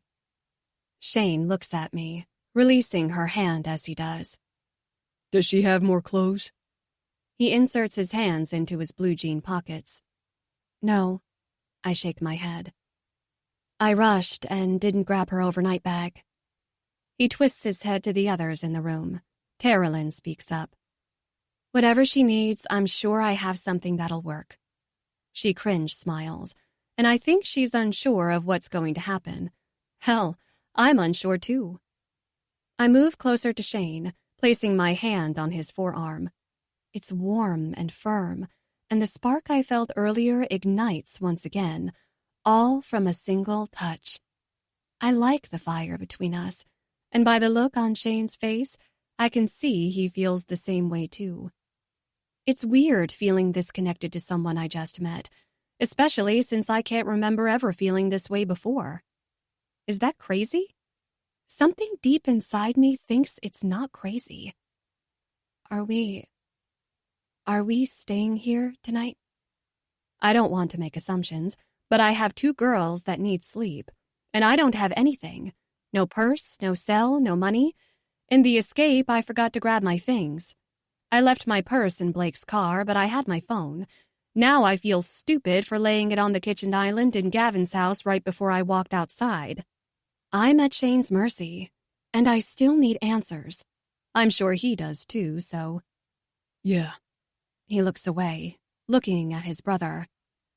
Sean tips his head up, silently giving him the okay, I'm guessing. My old room is vacant with a bed. Oh, and Matt is out of town and Mace is in Orlando, so those are both options as well. This house is large, so it makes sense Sean and his girlfriend would have roommates. They seem younger than Shane and me. Maybe they're still in college. We are in Oxford, so maybe they all attend Ole Miss. Thanks, Shane replies. Then he looks down at his watch. I look around for a clock. I know it's gotta be late. Spotting one on the wall, I see it's a few minutes after 11. Jesus, My kids should have been asleep hours ago. And they were when I got them from my parents. Luckily, the little one doesn't seem to be fazed. Then again, I think this child could sleep through an earthquake. Why don't I take the girls upstairs? Terilyn offers. I can get Everly some clothes and then get them settled while you guys talk. She walks toward me. Is that okay? Yeah, it's fine. Thank you. Mom? Everly pulls on the thin material of my dress. It's fine, Ev. I'll be up in a bit. I promise. I glance down at her, forcing a warm smile onto my face. This is my friend, Terilyn, I tell her, hoping she buys it. I don't know these people, but saying that feels wrong. They seem to know me, after all. Turning to Terilyn, I introduce her to my youngest daughter. Her name is Emerson, but we call her Em mostly, so that's fine too. I place my daughter in her hands, but her eyes bug even more than they did a few minutes ago. Alarm flickers through me. Looking at the two brothers, I see the same shocked expressions. Sean's eyes flare as he grasps Shane's shoulder. What did I say? I'll get the girls upstairs. You talk to Shane, okay? Terilyn walks away, carrying Emerson toward the front, where I remember seeing the stairs leading to the second floor when we walked into the house. Go ahead, Ev. She'll get you some warmer clothes, or since you're going to sleep, it's fine if you just want to sleep in your PJs. Everly looks behind me, eyeing Shane briefly before turning to follow Terilyn. Does she see it? Surely not. She's too young to put all that together. At least, I think she is. When they're out of earshot, I turn around to face the guys. Okay, spill it. What now? Sean speaks. Emerson is Shane's middle name. It seems you've named both of your kids after him. Both? I cock my head in Shane's direction. How can this be? How did I name Everly after him? I don't even remember him. Now's not the time, Sean, he says, sighing. Shane looks worn out, as if he's aged since I first laid eyes on him tonight. No, I think now is as good as any time. Tell me. I left my husband wanting answers. I'm getting those answers. He pulls up his t-shirt, and as he does so, my eyes roam up his lean abdomen, taking in tanned skin over ripples of flesh, finally stopping just over his pectorals. I don't have a chance to fully appreciate the sight in front of me when my eyes land on a tattoo. Over his heart is a script that says, "Foreverly After." It takes me longer than it should, but then I see it, and chills break out over my arms. Everly. My eyes skim down. On his side, in larger script, is my name. Whitney. The name is in black ink, with small blue flowers that look so alive on his skin. The flowers make the tattoo pop. It's beautiful and causes my heart to swell, but I can't focus on that right now, ignoring the warmth coursing through my veins to ask the question sitting on the tip of my tongue. What does foreverly after mean? It's what I used to say to you instead of happily ever after. It was just... He trails off, not finishing his thought. I decide not to press him anymore. I think we should call Mom. Sean's deep voice pulls me away from Shane. Glancing over, he's eyeing his brother. Of course you do. You always call Mom at the slightest adult situation that arises. Shane sighs again, and then he falls onto the couch behind him. A breath whooshes out of his mouth. Sitting down sounds like a good idea to me, too. My legs are wobbly as it is. I'm not sure how much more information I can take, yet I want to know everything. Finally, there's someone willing to be more than vague with me about my past. Only now... I do not, Sean argues. You do. Shane looks at me. There is a longing in his eyes, and as much as I want to go to him, I stay put. My body, on the other hand, doesn't agree with my head. I have this insatiable urge to touch him. It's need. I recognize it. Can I have one of those? I ask, interrupting their spat. I point to the beer Sean seems to have forgotten is still in his hand. Sure. He pivots, leaving the room. Hell, I don't know. I walk over. May I sit? I ask. Of course. He scoots to the far end of the couch, and I take the empty space at the other end. Where do we go from here? I wish I knew. He shakes his head. I wish I knew, love. He faces me. You still don't remember me, do you? I shake my head. It's the truth. But at this moment, I wish I did. I wish I could make that sad look disappear. It doesn't belong on his beautiful face. A beer is placed in my hand. I down it in seconds. Oddly enough, another is jutted out in front of me. I greedily take it, too. I want to remember. I need to remember. For him. For my daughter. For me. Chapter 9. Shane. What you want to bet this has to do with you? Shane flashes his ringing cell phone at me. Chance's name is displayed on the screen. His finger swipes across the screen. Hello. Chance's voice sounds further away as it comes through the phone's speaker, and it has me wondering if he's calling while driving his motorcycle. He does it often. I've told him countless times to stop doing that. He does it often, even after Trent's death. It only pisses me off more when he calls me while riding his motorcycle. He can argue all he wants that there's nothing wrong about it or unsafe, but he's wrong. You talked to your brother tonight? Yeah, Sean drawls. What the fuck's going on then? The wind against his machine makes it sound like he's in a tunnel. It's true? Whitney's with him? Whit whips her head toward me with her eyebrows drawn tight as she listens to the call. I guess you could say that. You guess or you know, motherfucker. I shake my head. Because Kylie is blowing up Eve's phone. Eve is blowing up mine talking about flying to Mississippi. That dickhead won't answer anybody's calls, and I had to cancel on one of my regulars to come home to calm Eve down. So, please, man, give me some straight fucking answers. She's here. He's here, too. But Shane's dealing with some major fucking shit right now. They both are. Maybe y'all could give him some breathing room, yeah? Maybe the motherfucker could answer a goddamn phone. You don't know what he's dealing with. Give him some room. He'll call you guys when he's ready. Fuck that. This isn't just somebody we went to high school with that didn't mean shit. This is Whitney, man. She was one of Eve's best friends. One of mine, too, he barks. Maybe you were too young to remember. Sean's quick to cut him off. His face turns heated. He's my goddamn brother. And yeah, I fucking remember, too. I was there when my mom told him she was dead, fuckface. Whitney gasps, pulling in air through her mouth, and I've had all I can take. I reach, snatching the phone from Sean's ear, earning a glare from him that clearly tells me he wanted to give Chance more of a piece of his mind. I take the call off speaker, shoving the chair back as I stand. I'm here, and you're a fucking ass. You know that? I lay into him. And stop talking on your phone while you're riding your motorcycle. It's coming through my helmet, douchebag. I don't care. We're done until you stop riding. I hang up, ending the call before he can say another word. I gotta call Kylie before she loses it. And Eve, too, apparently. Can you fill her in on who that was?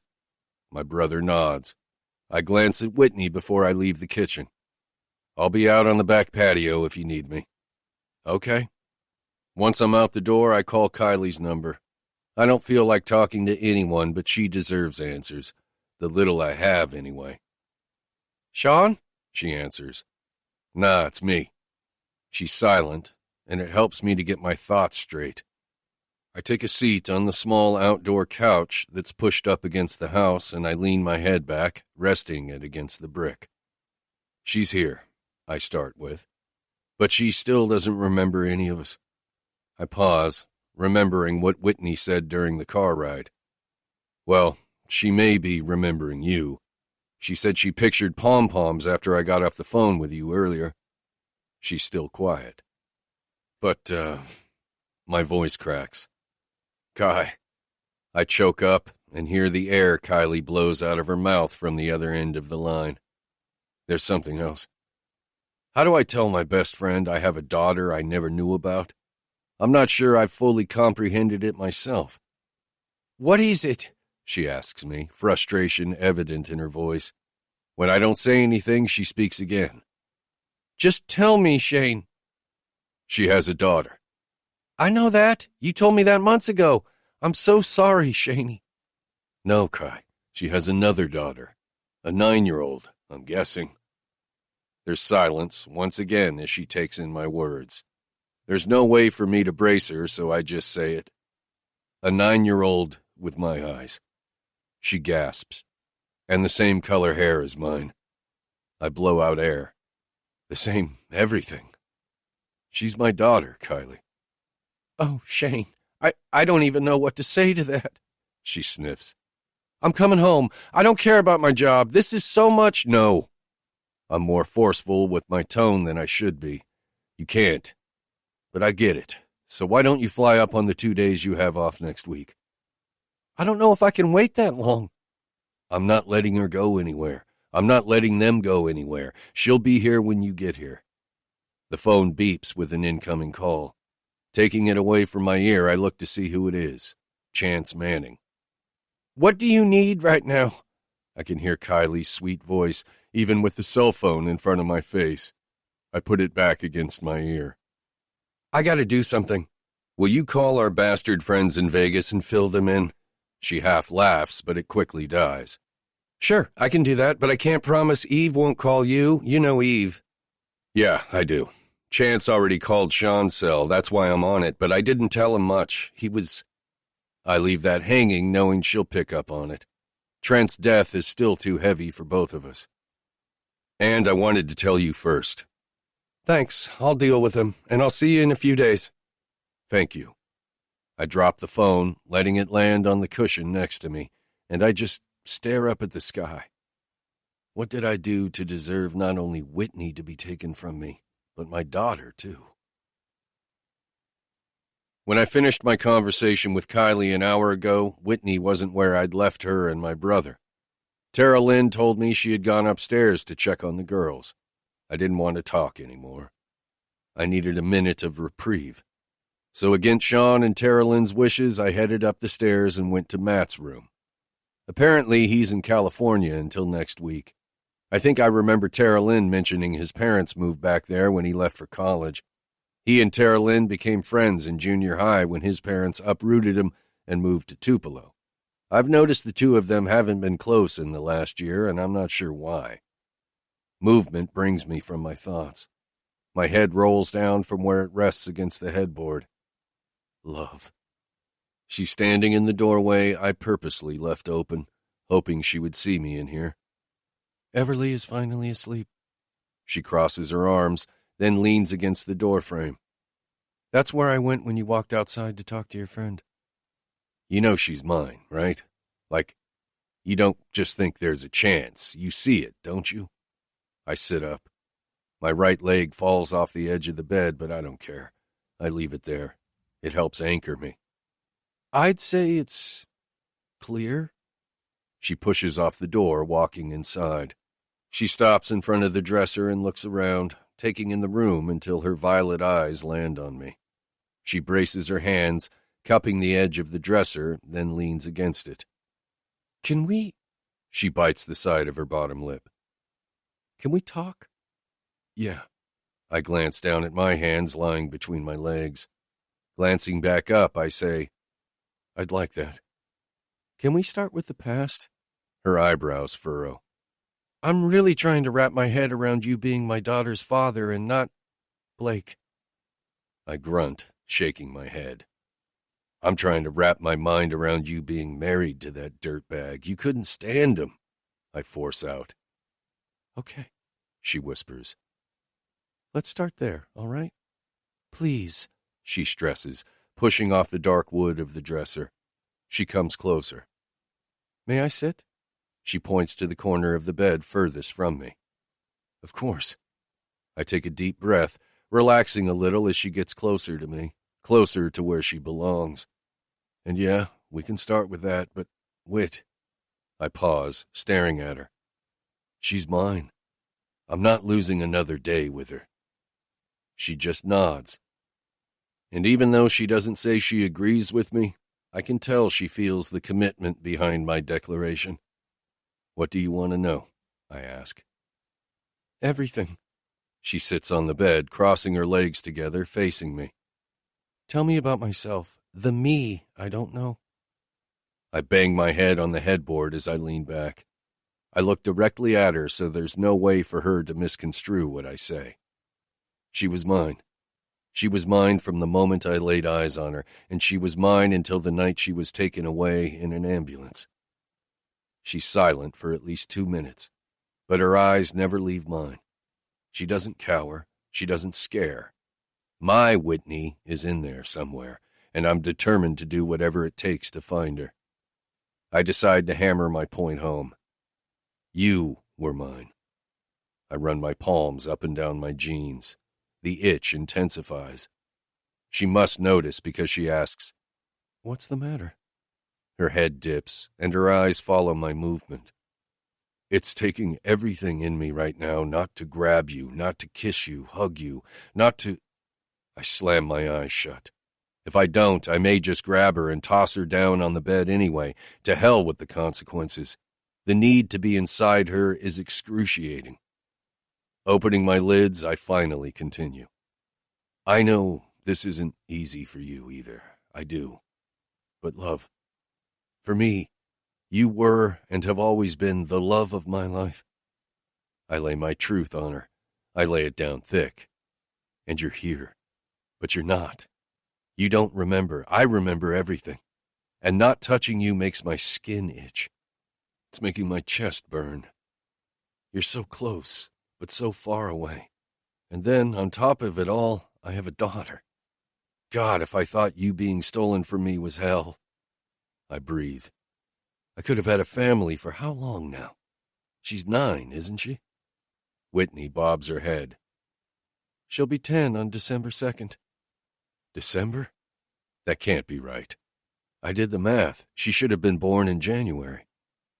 How do you know that? We only forgot to use a condom once, I inform her. She was born 5 weeks early. My chest seizes. She's okay, though. She's always been on the smaller side. Don't call her tiny, though. She hates that. Was there something wrong that made you go into labor early? Me. Or so Blake loves to remind me. She sounds bitter. I was stressed the whole time. More so in my last trimester. You lost your memory. Of course you were stressed. Yeah, I know, but that wasn't... It wasn't what? My parents planned my wedding, and I felt like they were forcing it on me. Her eyes cut away from me as if she's thinking. I guess they were. Her brows pinch together, then she looks back at me. Anger burns in her beautiful eyes.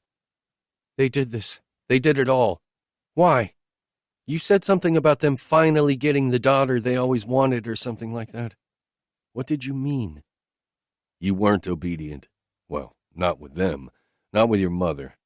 Judy wanted you to act a certain way. She wanted you proper. I let out a dry laugh. You were far from proper. You did you. You did whatever you wanted to do. Other people's opinions didn't matter to you. You didn't follow anyone else's way or path. You went your way. What about your way? Did I follow your way? No, I'm honest. You followed you. I'm not saying you were bad, because you weren't. You didn't get into much trouble, not anything substantial. But you weren't foreign to a fight or two if someone pissed you off or you didn't like something someone did. This time I chuckle, remembering something she did. Our junior year of high school, a girl that thought she could come between Trent and Kylie. It was before our last class of the day. Everyone was in the halls changing classes. The girl, Renee, I think, walked up to Trent when we were standing by some lockers talking. You and Kylie were probably coming to find us. This chick just walked right up to Trent, planting her lips on his, and I swear he went ghost white and became a statue. He didn't push her away, but not because he liked it. The poor bastard couldn't move. He was in so much shock. You, though, you walked up right behind her, grabbed her by the hair, and yanked her back. Then you slammed her face into a locker. You got in-school suspension for 3 days. Huh. She blows air out of her mouth. What? Does she remember something? My parents said I was homeschooled. For the love of God, these people are something. Something despicable, fucking evil is what they are. You weren't. We went to the same school since the beginning. She was mine longer than she's ever known. She was mine from the start. I just never told her that until a few minutes ago. The old Whitney thought I didn't notice her until junior high. That is the farthest thing from the truth. So I was so out of control my parents invented someone else? That's what you're telling me? No. I spit, getting frustrated. Not even close. You weren't out of control. Your parents have always had a skewed view of a person's worth. They only deem someone worthy of their time if that person can benefit them somehow. You seem like a nice enough person. Why didn't they want us together? They didn't know me. They knew who my parents were, but I watch her, not sure I should tell her this. I'm not certain it's why they never cared to meet me or accept me in Whitney's life, but I have a feeling it's the very reason they didn't like me, at least why her mother dislikes me. What? Your mom had a thing for my dad at one time. They even went on a couple of dates years ago. I never knew that until after the wreck. It was maybe in college, I think, but they didn't hit it off. At least, not for my dad. Then he met my mom around the same time. I remember now. It was during grad school. I draw in a breath, needing a moment. Needing the knot in my chest to go away. I guess your mom didn't take that too well. She wanted him, and my mother didn't come from money. Judy didn't understand why he could pick my mom over her. So, everything they did to me, to us, you're telling me is because my mother got dumped? She's finding it hard to believe, I'm sure. Maybe. I run my hand through my hair. I don't know, love. It's the only reason I can come up with. It doesn't change the fact that I have to go home. She holds her hand up. There are things I need, things my girls need. Hell, Ev has school on Monday. I need to figure out what I'm going to do. You're not. I feel like I'm preaching to a brick wall. Anything you need, I'll get it. Anything they need, you tell me what it is and I'll get it. Just don't go back, please, Whitney. I can't take it. My fingers wrap around my knees, digging into my skin through my jeans. Don't leave me again. You damaged the sheetrock on my ceiling yet? The ball falls back into my hands as my eyes flick to Matt's bedroom door. Since he's out of town, I crashed in his room since it's on the second floor and closer to where Whitney and the girls are sleeping. Only sleep hasn't reached me. I pull air into my lungs, then push it out with a hard sigh. Gavin called your cell. Sean walks into the room. You left it in the kitchen and I answered it. He said to take a personal day. He props up against the dresser, crossing his heavy boots one over the other. Work is the last thing on my mind, and there is no point. I'd be useless. Okay. I go back to throwing the miniature basketball toward the ceiling, waiting until it falls back into my hands before doing it again, like I have for the last half hour. She in my old room? Whitney? I ask for clarification. He nods. Yeah, she went in there with them about 2 hours ago. We're both quiet for a minute, but I see Sean through my peripheral. His head is hanging, and his forehead is creased. I wish I'd taken more than one swing. You and me both. I catch the ball, but instead of continuing to toss it up, I place it on the bed, then scoot up into a sitting position against the headboard. I'm surprised he didn't press charges, but maybe he didn't know who you were. I don't give a fuck. Let him. Sean spits. That motherfucker took what wasn't his. The question is, what are you going to do? That's the question sitting in the pit of my stomach. What am I going to do? I swing my legs off the bed, sitting on the edge before I answer him. I don't know.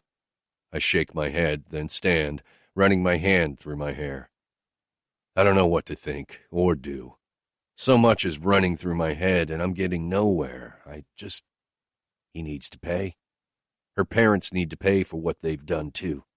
He's pissed. When Sean's angry, it's unmistakable. You have a fucking kid, man. Keep your voice down, I scold, gaining a huff of frustration from my brother. Why aren't you mad? I'd flip the fuck out. He pushes off the dresser, only to turn, facing it. I see him close his eyes in the mirror.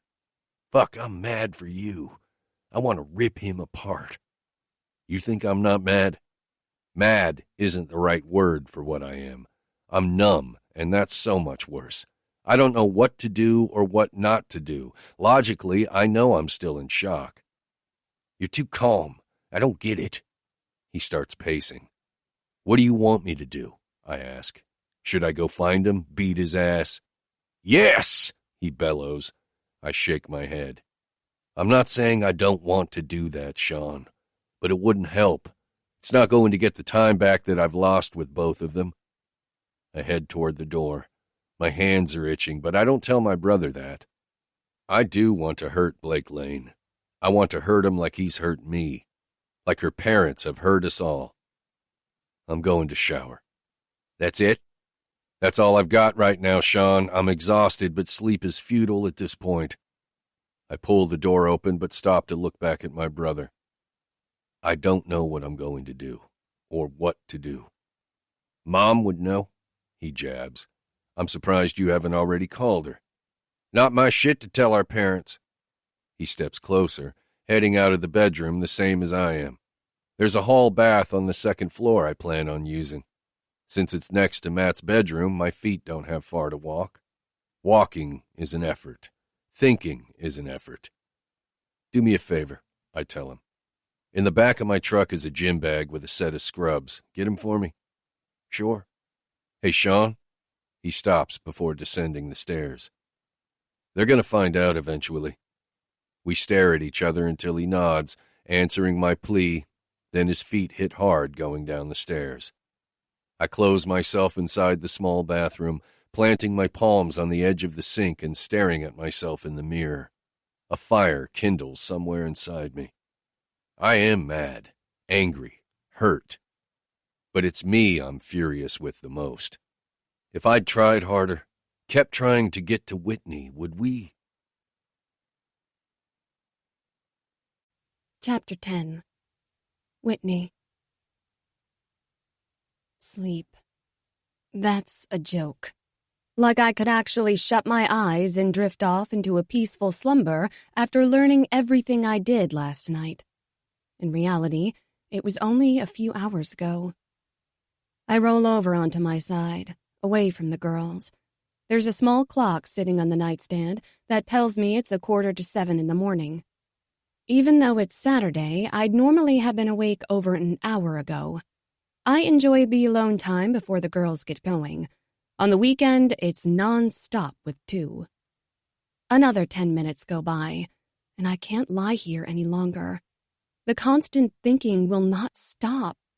My mind is on repeat, replaying the scene at that doctor's house, the revelation outside my parents, and my conversation with Shane a few hours ago. None of it will stop.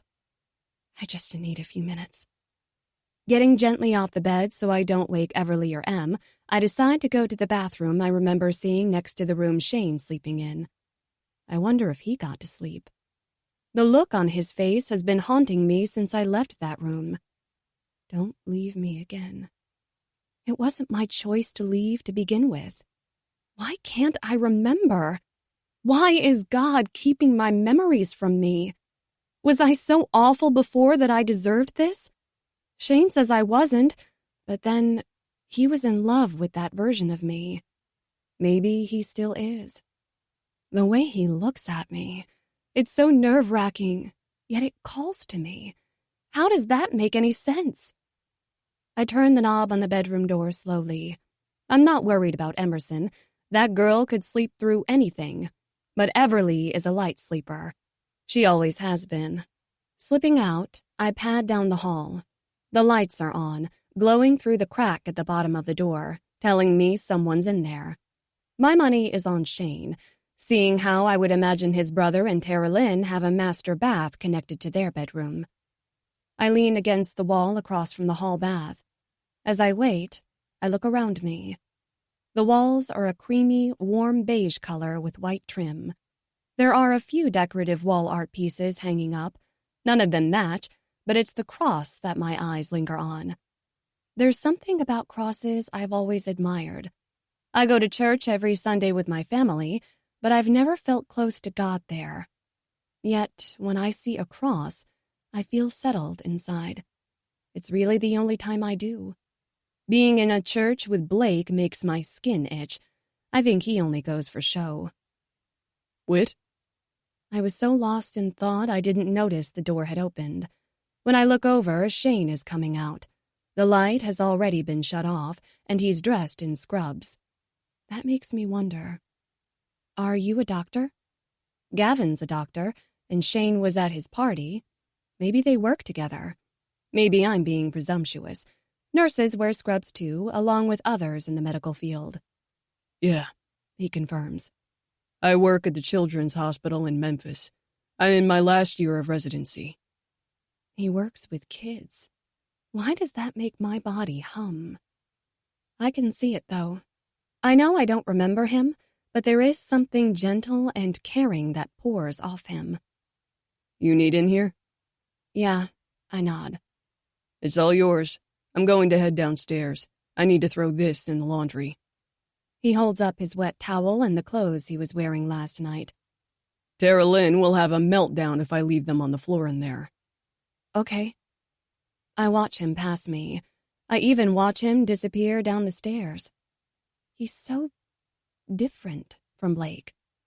Polar opposite, actually. Blake looks at me as if he owns me, and not in a good way, as if I'm property. I hate it, if I'm honest with myself. But there's always been Everly, and then Emerson came. She wasn't planned, but I love her so much. Both of my girls are my whole world. Now there's Shane, and he looks at me as if I'm a treasure. It's weird. It's exhilarating.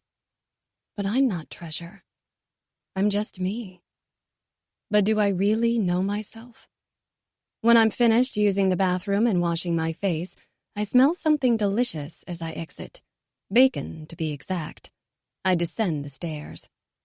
As I walk the short distance from the foyer and down the hall that leads into the kitchen, voices ring out. They're familiar to me now. Shane's brother is talking. His voice booms, but I don't get the feeling it's raised. I think this is his normal tone. How are you so fucking calm? I stop just before I enter. Shane's sitting at the round kitchen table with his elbows resting on top. Sean's opposite him, leaning back in his chair. I'm not, he answers, and I wonder why Sean can't see it. It's in the way Shane's jaw ticks, how his skin is flushed along the column of his neck, and how his leg is dancing up and down underneath the table. He doesn't exude calm. Not to me. He's boiling beneath his skin. Why can't his brother see it? A better question is, why do I recognize it so easily? Then why aren't you doing something? He leans forward. Anything at all, man. I'm not you, Sean. I don't get pissed and start throwing punches before I know what's going on. Shane's voice is soft. Maybe that's why his brother thinks the way he does. Sean's dark eyes cut to me, then Shane turns, seeing me too. Sadness overtakes the fire I feel coming from him. Don't leave me again. My chest constricts. I want to tell him I won't, but I can't make that promise. Everything is so messed up. I don't know which way is up or down, right or wrong.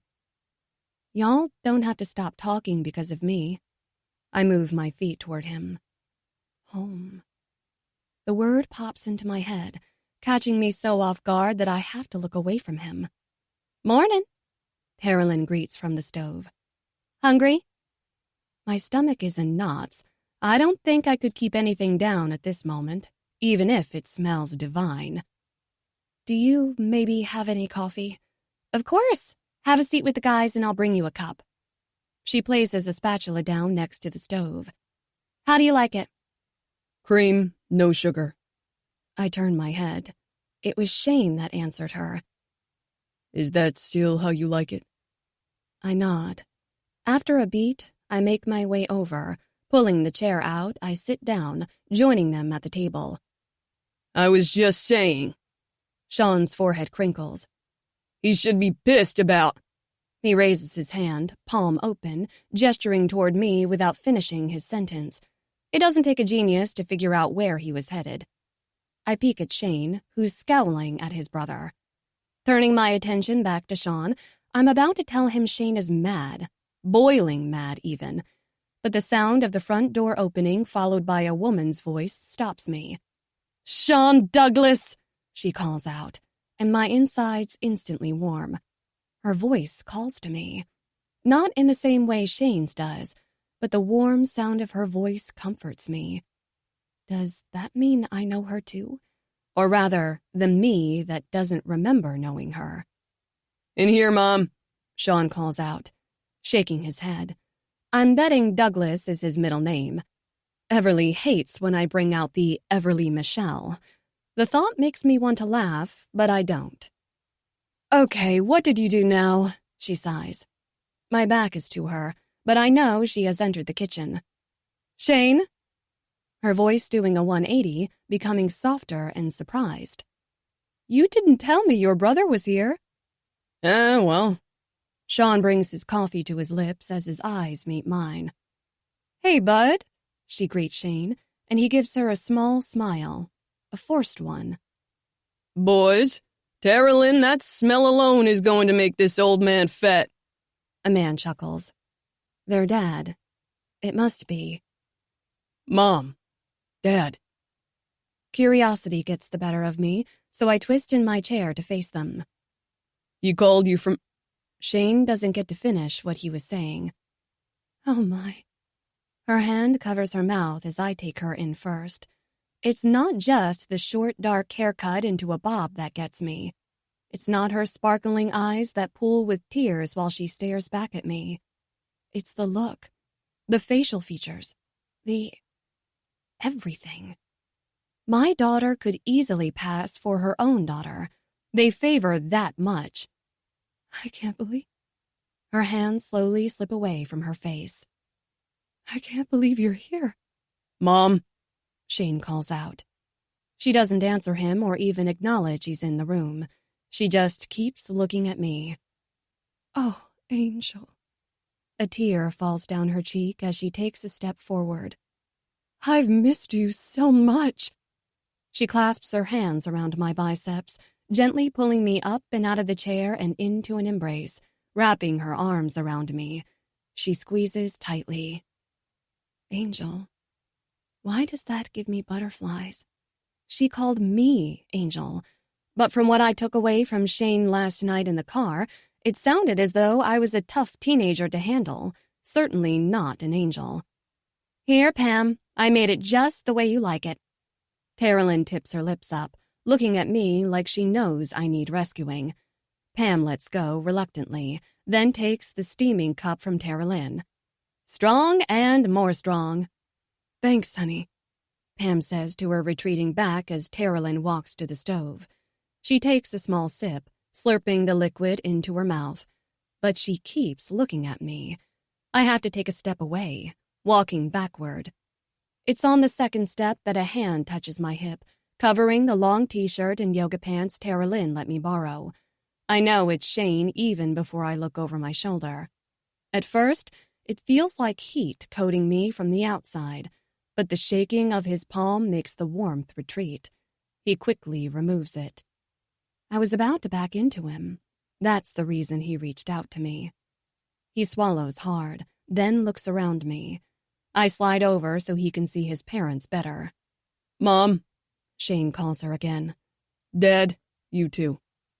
He presses his teeth to the corner of his bottom lip. "Can I talk to you both? Out back?" "Of course, bud." His mom bops her head. "Mama?" Everly's shy voice drowns out everything around me. Mama! Another voice, Emerson, copies her sister, making me chuckle.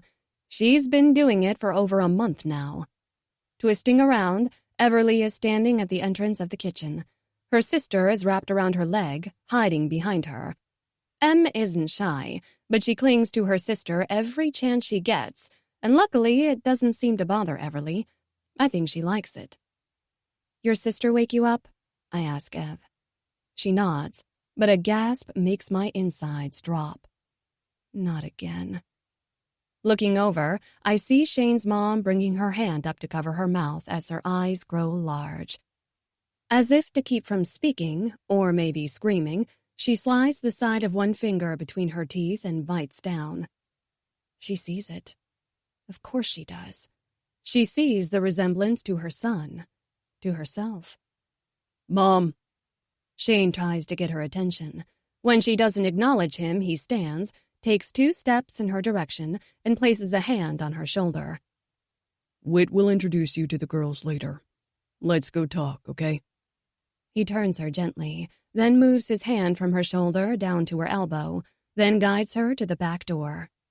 His dad follows, but as he does so, he glances between my daughter and me with the saddest look on his face. That sadness quickly turns to anger. Can I blame him? It's then I notice the resemblance to Sean.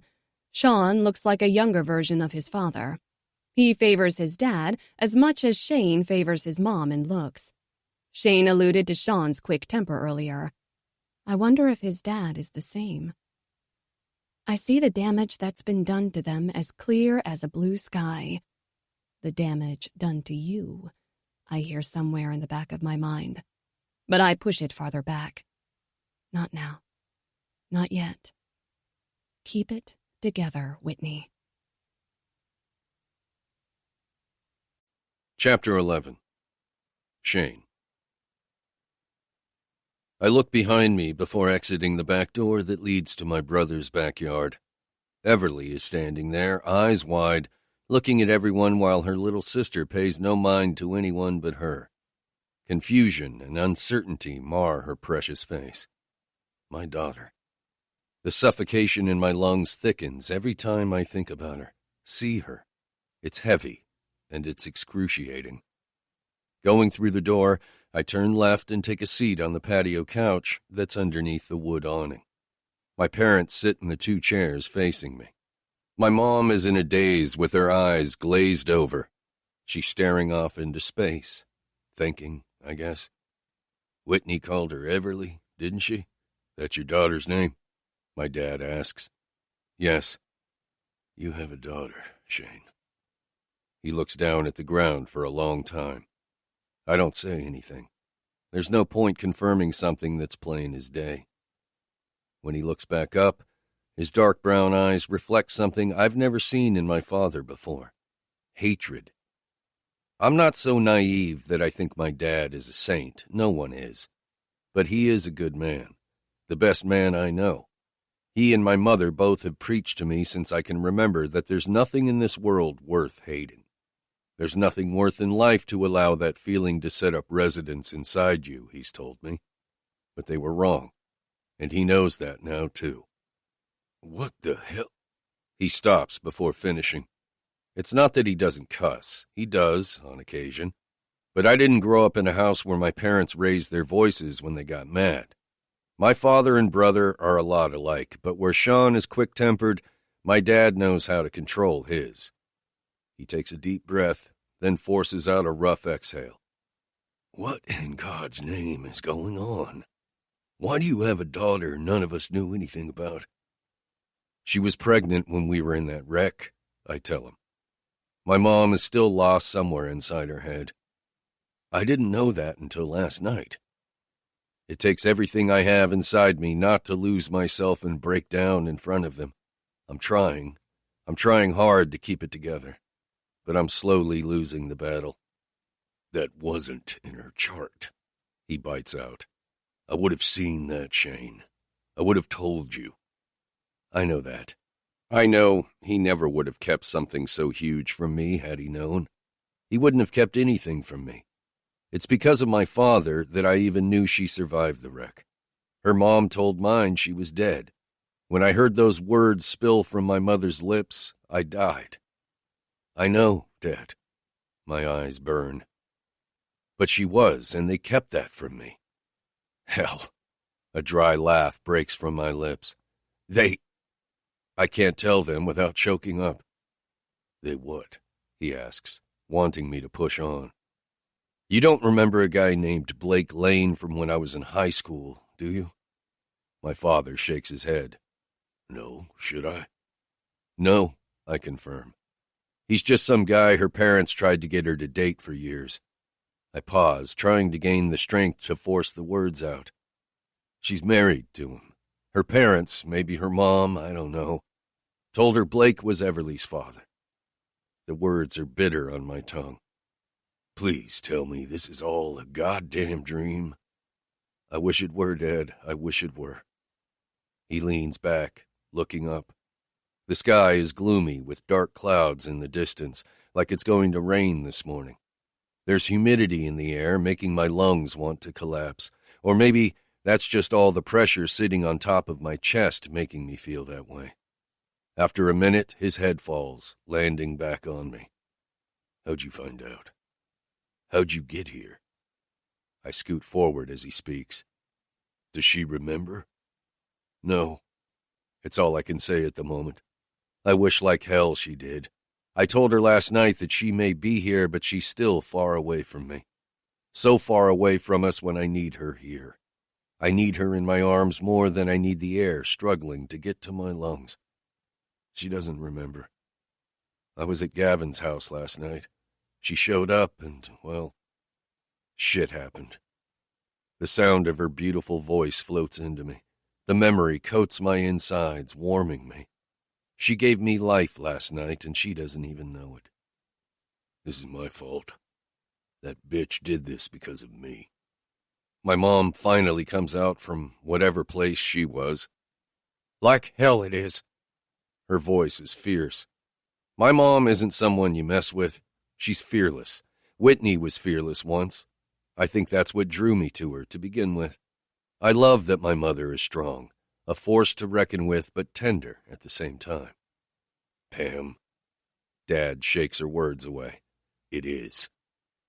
No, Dad, Mom is right. This isn't your fault, it's them. This is on them, all of them. I don't know who all of them are, but I'm going to find out, and I'm going to destroy every single one of them. Judy Reed, Blake Lane, her dad, Martin Reed. There's no way he wasn't a part of it. He might not have been the family man mine is, but he's not stupid either. So, what are you planning on doing? It's my dad that poses the question. Yet I haven't a clue how to answer him, so I do what I always do. I go for honesty. I don't know. I let out a long sigh as I lean forward, placing my elbows on my knees and lacing my fingers. I can't get those years back. My head shakes as I hammer that point across. I don't have a plan, not yet, anyway. My mom doesn't finish her thought. What have you and Whitney discussed? He gets right to the point. Just the past, her past, from before the accident, I inform them. She knows, right? She knows you're that child's father. Yeah, Dad, she knows. She's still trying to wrap her mind around it all. I called my dad last night. We stopped talking and we both looked toward her. Tara Lynn is braced against the door. I didn't hear her come out. I hope that's okay, Shane, but I had to do something. Jacob. My mom whispers Tara Lynn's father's first name, Jacob Evans. He's out of town, but he'll be back home tomorrow evening. His flight lands in Memphis, actually. He said he could come by your apartment or here, wherever you need him to come. She pushes off the door. He wants to help, Shane. It's not a bad idea, but... My mother chimes in. Jacob, but he's a lawyer, a good one, and you're going to need one, fast. He is, Shane. He's good at his job, and he'll know what you should do, what you and Whitney should do. Tara Lynn's right. I know she is. I can't believe I didn't think of him myself. I nod, telling her I'm good with that. Thanks, precious, I tell her. She rewards me with a small smile. I may not have any say in Whitney's younger daughter, but I'll be damned if I let mine go back to him. I love Whitney, I do, more than I've ever comprehended, but now that I know I have another life, my daughter's life, I'm responsible for, I won't allow anyone to stand in my way. Not even the love of my life. My phone blasts for the 9th time today. I know she's not going to stop calling. Not until I answer and give her whatever it is she'll demand. Whitney. It's not what she'll want, it's who. But Whit can't handle her yet. She won't remember her, but Eve will try to force her to. I love Eve. She's one of my best friends. But she's a lot to deal with on a normal day. Now that Whitney's within reach, she'll stop at nothing to get to her. The only reason Kylie isn't here is because of her job. She's working in the SICU all month, and it's only the 1st of November today. It'll be next month before she can request time off. She'll probably take her few days off, days she needs to rest, to fly home, even if it's for a day. I'm already expecting her to show up by Thursday of this coming week. I exhale and answer. You're not going to give it a rest, are you? Fuck you, Shane Braden. Answer your fucking phone and I wouldn't be psycho-dialing you. Eve breathes heavily on the other end. You and damn Kylie. It's like you don't want me to see or talk to my friend. My friend, Shane. She was my friend, too. Her voice cracks. I know, Eve. I'm not disputing that, not at all, but give her a minute. I need to talk to her. I need to see her. It's been fucking forever. Eve, I call out, trying to get her to stop. Don't. Just don't. I'm coming home whether you like it or not, and you won't stop me from seeing her. She sniffles, telling me this is affecting her just as much as it's affecting me. Maybe I can help her remember. What are you doing to help her remember? What did Kai tell you? Fuck her too. She's just worried about you. She told me to give you breathing room. Eve spits out like she's disgusted. So she didn't tell you? Tell me what? She said I wasn't allowed to call you until the middle of the week, like that bitch can control what I do. I'm taken aback for a minute, and then it dawns on me. Kylie didn't tell her for a reason, and Eve is going to flip out, but I know why she didn't. Eve would have been on a plane here already. Can you wait till Kylie comes? I think she's coming toward the end of the week. She's off Thursday and Friday. Shane, she whines. Don't ask me to wait that long. Please, just give me a few days alone with her. She's silent, and a minute goes by without words. Fine. Then I'll be there Thursday. I'll be there, so if I were you, I'd prepare her for me. Even she knows she's a handful. Thank you. Fuck you. The line cuts off. She didn't mean that in a bad way. It's just the way she's always told me goodbye. Chapter 12. Whitney.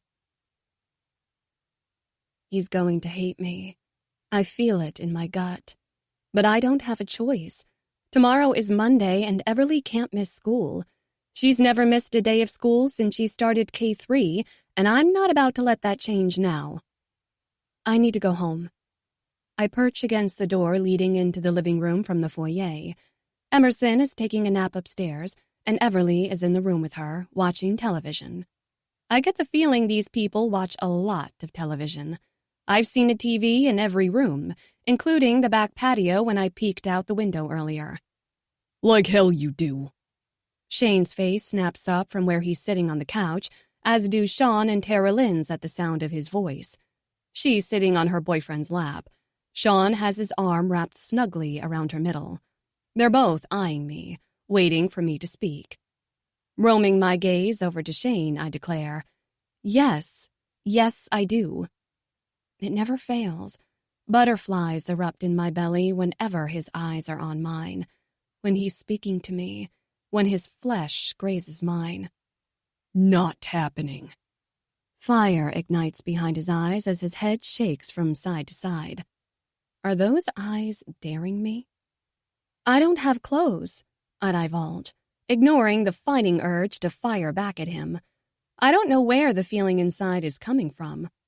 The girls don't have any clothes. I have no money, no cell phone, no nothing, Shane. I finally let out a sigh, trying to remember to put myself in his shoes. I get it, though. No, I don't think you do. I'm not telling you no to tell you what you are or aren't going to do, Whitney. They stole you from me. They stole her from me. His voice raises as he points behind me toward the stairwell, and I know he's talking about our daughter. I swear a crack opens somewhere deep inside my chest. I feel it forming. I'm just asking you to give me until I have a chance to speak to Jacob tomorrow evening. His eyes beg, pleading with me not to leave. It's pulling at the spot in my chest, deepening the split that's forcing my heart wide open. I don't think he can just give me tomorrow. He wants more. He wants me. It's written all over his face for me to see. It's open, honest, and laying it all out. The problem is, can I give him what he wants? I don't even know him. Not really. Not the me I am now, anyway. Goddamn memories. Where are they? My head falls back, looking at the ceiling above, cursing the higher power beyond it. Why? Why can't I remember anything? Why are you keeping them from me? If I just had the right key to unlock them. His cell phone rests in my hand. I compromised, for now. For now, I won't leave. At least, not until I talk to my parents. Everything they have done may be written on the wall, but I need them to tell me the truth. I need to hear it from their mouths. But will they? They have to. I have a daughter with a man I'm not married to. A man that rips at the flesh in front of my heart. Just being in the same room with him makes me forget everything I've ever been told. I don't feel like my life is so borrowed when I'm near him. That's what the last 10 years have felt like. My insides harden at the thought of my family betraying me. I'm a mom. I could never do something so wrong to my girls. Bile threatens to come up. I have to know. I have to hear her say it. Without waiting any longer, I punch in the 4-digit code Shane told me in the car last night. Just 24 hours ago, everything I thought I knew crashed. She answers on the 3rd ring. Hello? Mother? I bite out. Whitney, where are you? Blake is worried sick. There's a scold in her tone. Oh, he should be. I can't help but say. Don't use that tone with me. What has that boy done to you? Has he ruined the daughter I got back? That boy is a man, Mother. That boy is Everly's father. Blake's been her father since the day you found out you were pregnant with her. You should be grateful he stepped up like he did. She doesn't deny it. Holy fuck. She doesn't dispute it at all. Was a part of me hoping she would? My heart plummets. My parents really did do this to me. Why did you do this? The whisper falls from my lips. Why did you take him away from me? Away from Everly? My chest cracks, and I have to rub the pain with my free hand. Whitney, she says my name in that peevish voice. It's time for you to stop acting like a petulant child and be the adult you were before that boy showed back up. It's time for you to come home to your husband and bring his children home. Tell me why, damn it! My anger builds.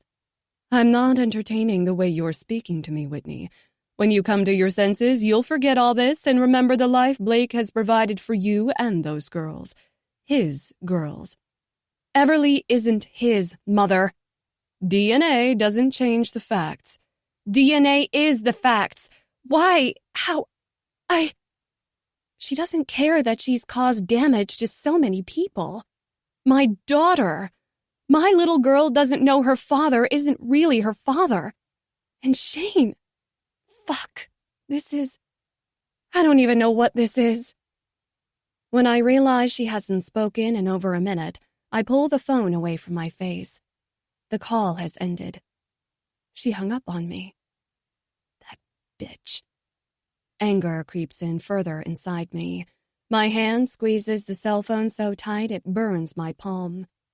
Someone is going to pay for this, and I'm not talking about money. I want someone to bleed. A phone rings, the vibration making it dance from where it sits on the coffee table in Sean's living room. Shane picks it up, then stands as he eyes the device like he doesn't recognize the number. Oh, he doesn't finish his greeting. The shouts on the other end of the line can be heard from where I'm sitting at the other end of the couch. My head quickly whips toward Shane. Put my goddamn wife on the phone, he demands. Blake. My husband. Hell, now even I don't like that word coming out of my mouth. The thought makes my stomach roll. The sick betrayal is so fresh. My mom didn't even try to deny any of it. It's only been half an hour since I spoke to her. That tells me, without a doubt, that she's the one that gave Blake his phone number. I don't want to speak to him. Ever. Let alone right now. I haven't grasped everything. How could they? How could he go along with it? I get Shane said he had a thing for me in high school, and my parents thought we should be together. But to do this? And not just to me, what they've done to my daughter, to Shane, hell, to his family. I just don't get it. I have no words for any of this. No. You know what? I do have words. The only reason I stayed with that man was because of Everly, and then the surprise we got when I became pregnant with Emerson. I didn't leave because of my girls. I thought they needed both parents. I wanted them to have both of us. Even through all this shit, all of Blake's shit, I was never attracted to him. But even then, I never wanted my kids to have part-time parents. I never wanted to be away from them. Ever. I would have rather dealt with my asshole husband every day than miss any time with my children. But now I wish I had left and taken my girls away. I don't know what I wish. I wasn't given a choice. I wasn't told the truth. I was betrayed, lied to, tricked. Shane's voice breaks my thoughts. I don't think so, asshole. You'll never— My wife! Blake screams. She's mine! Shane's eyes flare as he tightens his grip on the phone. Jumping off the soft microfiber couch cushion, I rush to him. I don't know why I do it, but something tells me his strength is slipping. He's been strong since last night. He only had one moment of weakness when he saw Everly for the first time and realized she was his daughter. She looks so much like him. The same hair, the same eyes. Those eyes. How did I not recognize them the moment I met him at Dr. Forsythe's house? I don't know how Shane is keeping it together. Hell, I don't know how I've kept it together. Then again, I've always disconnected from most emotions. I learned early in my marriage that's what I had to do in order not to lash out. No, the hell she isn't, Shane bites out. Let me have the phone, I plead, calmer than what I'm feeling below the surface of my skin. I hold my hand out in front of him, waiting for him to hand it over. He pushes it away with his free one. Shane, she was never yours. There's so much anger behind his words. If Blake was here, I'm not sure what he'd do to him. I don't sense he's a fighter, not in the physical sense. But the way his eyes burn right now, I think he could kill him given the chance. Yes, I continue. Shane, let me talk to him. He shakes his head, making me grit my teeth. I'm sick of everyone not doing what I ask. Blake, my parents, his parents, now Shane? No. Whatever Blake says, I don't catch. It was loud, but the phone is too muffled by Shane's hand covering it so tightly. He's my husband, I bark, instantly feeling like shit for saying that word. Shane's anger morphs into pain as his beautiful eyes fall on me. Shit. He's looking at me like I'm the one that's betrayed him. Please, just give me the phone, I plead, using a softer tone, ignoring the hurt I've caused him by that one word. He stares. He stares for a long minute before relinquishing it. After he drops it into my hands, he turns away, walking out of the room. His brother looks from me, then to where Shane left. A door slams seconds later, telling me he went out onto the back patio. Sean looks back my way, his dark eyes telling me he's not happy I upset his brother. Frankly, I don't care what Sean thinks of me. However, I do care what Shane thinks, and I do care that I've hurt him. The pit of my stomach aches from the pain I'm causing him. Other than my girls, I've never cared so deeply for another person's pain. A second later, Sean turns, leaving in the same direction as his brother. When the back door closes louder than before, I drop my eyes to my palm. Silence. He must have heard me ask for the phone, and now Blake is waiting for me to speak. Well, why should I keep him waiting then? I've held back for 10 years. I think it's time I start giving as well as I've gotten. You sick sack of sh... He cuts me off. Don't you dare use that tone with me, Whitney. His words only fuel the furnace inside me more. I'll use whatever tone I want. I'm done holding back. What did you do? Tell me, Blake. What did you and my parents do? Shut up! Shut the fuck up! He roars. You bring my daughter home right now. Your daughter? Fucking bastard. Don't you mean daughters? Or is Everly no longer yours now? I don't wait for a response. Maybe. My voice drips with sarcasm. It's because she never was yours, and you've always known that, you piece of shit. Get your ass home. I won't tell you again. You don't have that right. A dry laugh slips from my lips. You won't be telling me a goddamn thing anymore. You are my wife. You'll come home now, and you'll bring Emerson with you. Do you hear me? He's livid, and I don't have an ounce of care in me. I'm the one that has the right to be mad, to be angry, and I've only grasped a small part of what they've done. If I could just remember. I only married you because I thought I was pregnant with your baby. She isn't yours, Blake. The only sound coming from the other end of the line is his heavy breathing. Say something. Tell me why. I don't have to justify anything to you. You have an hour to show up with my daughter, or so help me God. So help you God what? What do you think you're going to do exactly? What can he do? I don't know, and that worries me. I won't let anyone take my girls away from me. I won't. I will do whatever it takes, Whitney. Do you hear me? Whatever it takes. His voice is devious, leaving me no doubt that he would do anything. But what is anything exactly? Shane is right. I don't need to go home until I've spoken to a lawyer. And how can I take Everly away from him, even for a little while? He's missed so much time. What have I missed? What could have been if I hadn't lost my memory? Were Shane and I meant to be together? Would we be together now if I hadn't lost my memory? Until I know exactly what you've done, I won't be coming home. Neither will the kids. Don't you dare test me, woman. In the eyes of the law, I am Everly's father. You need to tell that fuck you've decided to shack up with that. I can and will take her too if you don't come home, Whitney. It's eerie how calm his voice has become.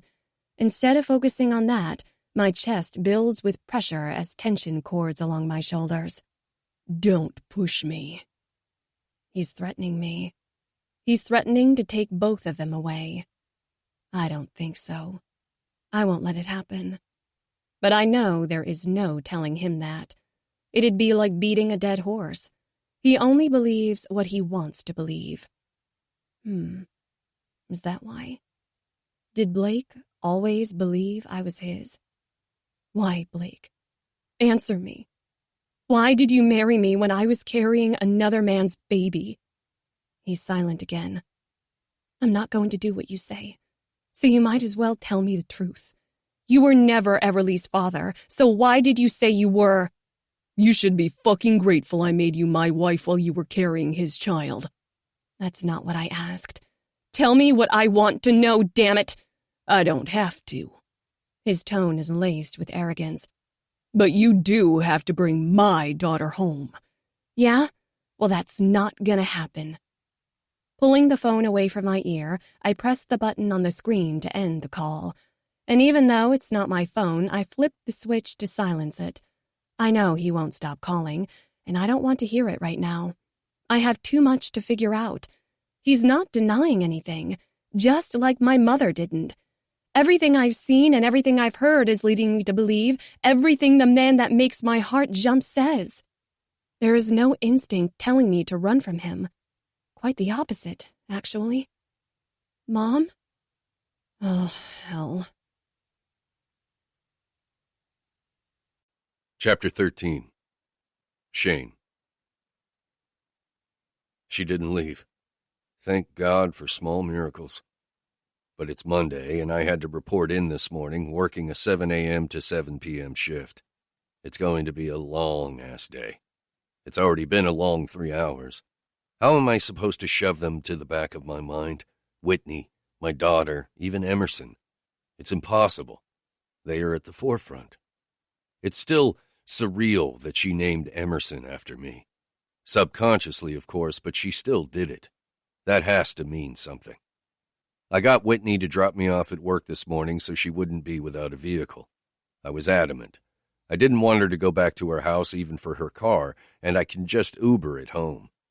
I'll do whatever it takes to ensure she doesn't go back to Blake's, even if it means maxing out my credit card or taking out a loan to get her another car since mine is paid for.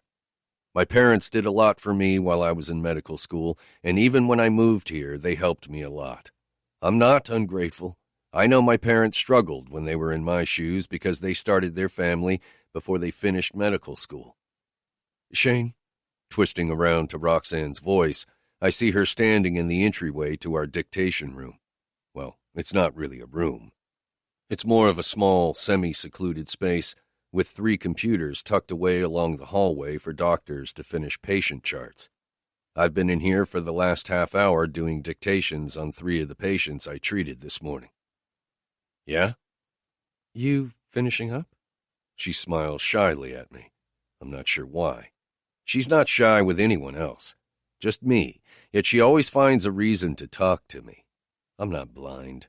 I knew she had a crush even before my brother pointed it out a few weeks ago. This audiobook is free, just for you. Take a minute to relax with some soft music, and we'll continue shortly. Thank you for listening.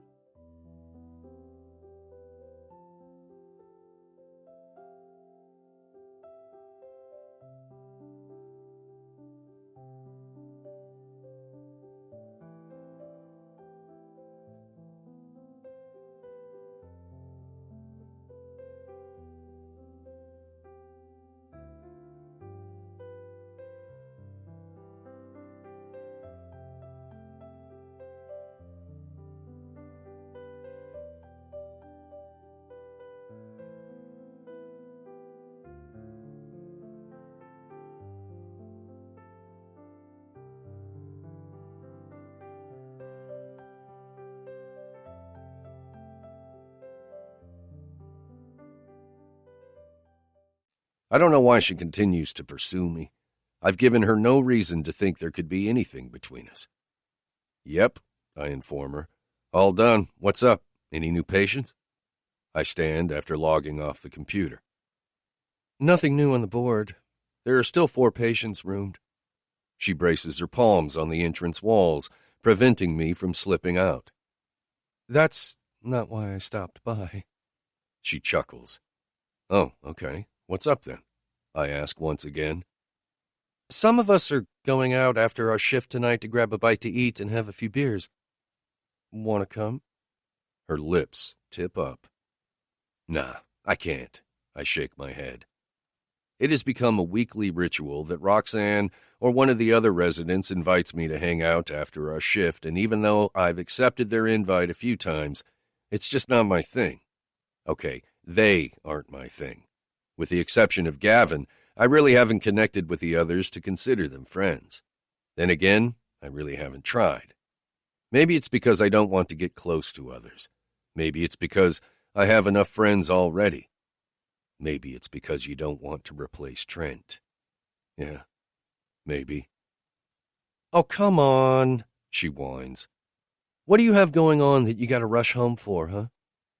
A lot, I breathe out. More than I ever imagined possible. The problem is, I'm not certain I'll get to keep them. The pain slicing through me at that thought is almost unbearable, which is why I keep trying to shove it to the farthest section of my mind. Huh?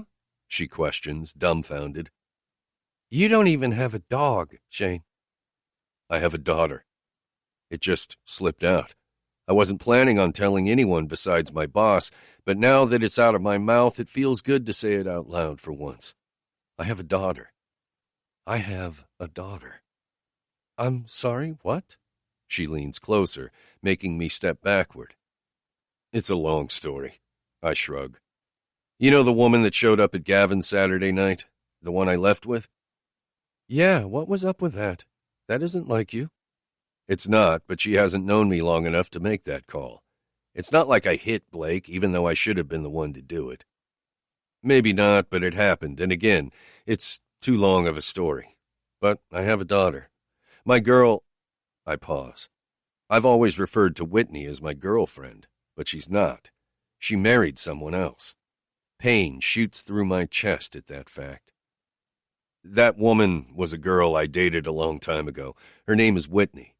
Anyway, I have a daughter with her, and they're at my apartment, staying with me. I clarify. Shock crosses her face. One look transforms into another. Disappointment and even anger, I think. But maybe this is what she needed to hear to make her understand I'm not interested. It's always been Whitney. This weekend confirmed it. It'll always be her. I appreciate the invite. Maybe another night, okay? I gesture for her to step back to allow me to exit. Just as her stunned silence evaporates, my phone buzzes from my back pocket. But I don't... She continues, not making a full sentence as I reach into my pocket, pulling out my cell phone. Kylie's bright smile lights up the screen. It feels like it was just yesterday that I took that photo, but it wasn't, and too much has happened since she was that happy. I gotta take this. I flash the screen at her, but she stares dumbfounded at me. I guess I get it. It's still a shock and something I haven't fully let myself embrace because Everly doesn't know I'm her father. Not yet, anyway. But she will. I turn away from Roxanne, who still hasn't acknowledged my phone call. I'm being rude, I know, but I'm also not up for explaining further. It's none of her business anyway. Hey, Kai. I got another resident to cover me through Sunday. She sighs. Her voice sounds almost as broken as I feel. She doesn't need more heartache this year or ever. My flight is Wednesday night after my shift. Okay, I resign. There's no talking her or even Eve out of coming. They want to see their friend too. I'm being selfish.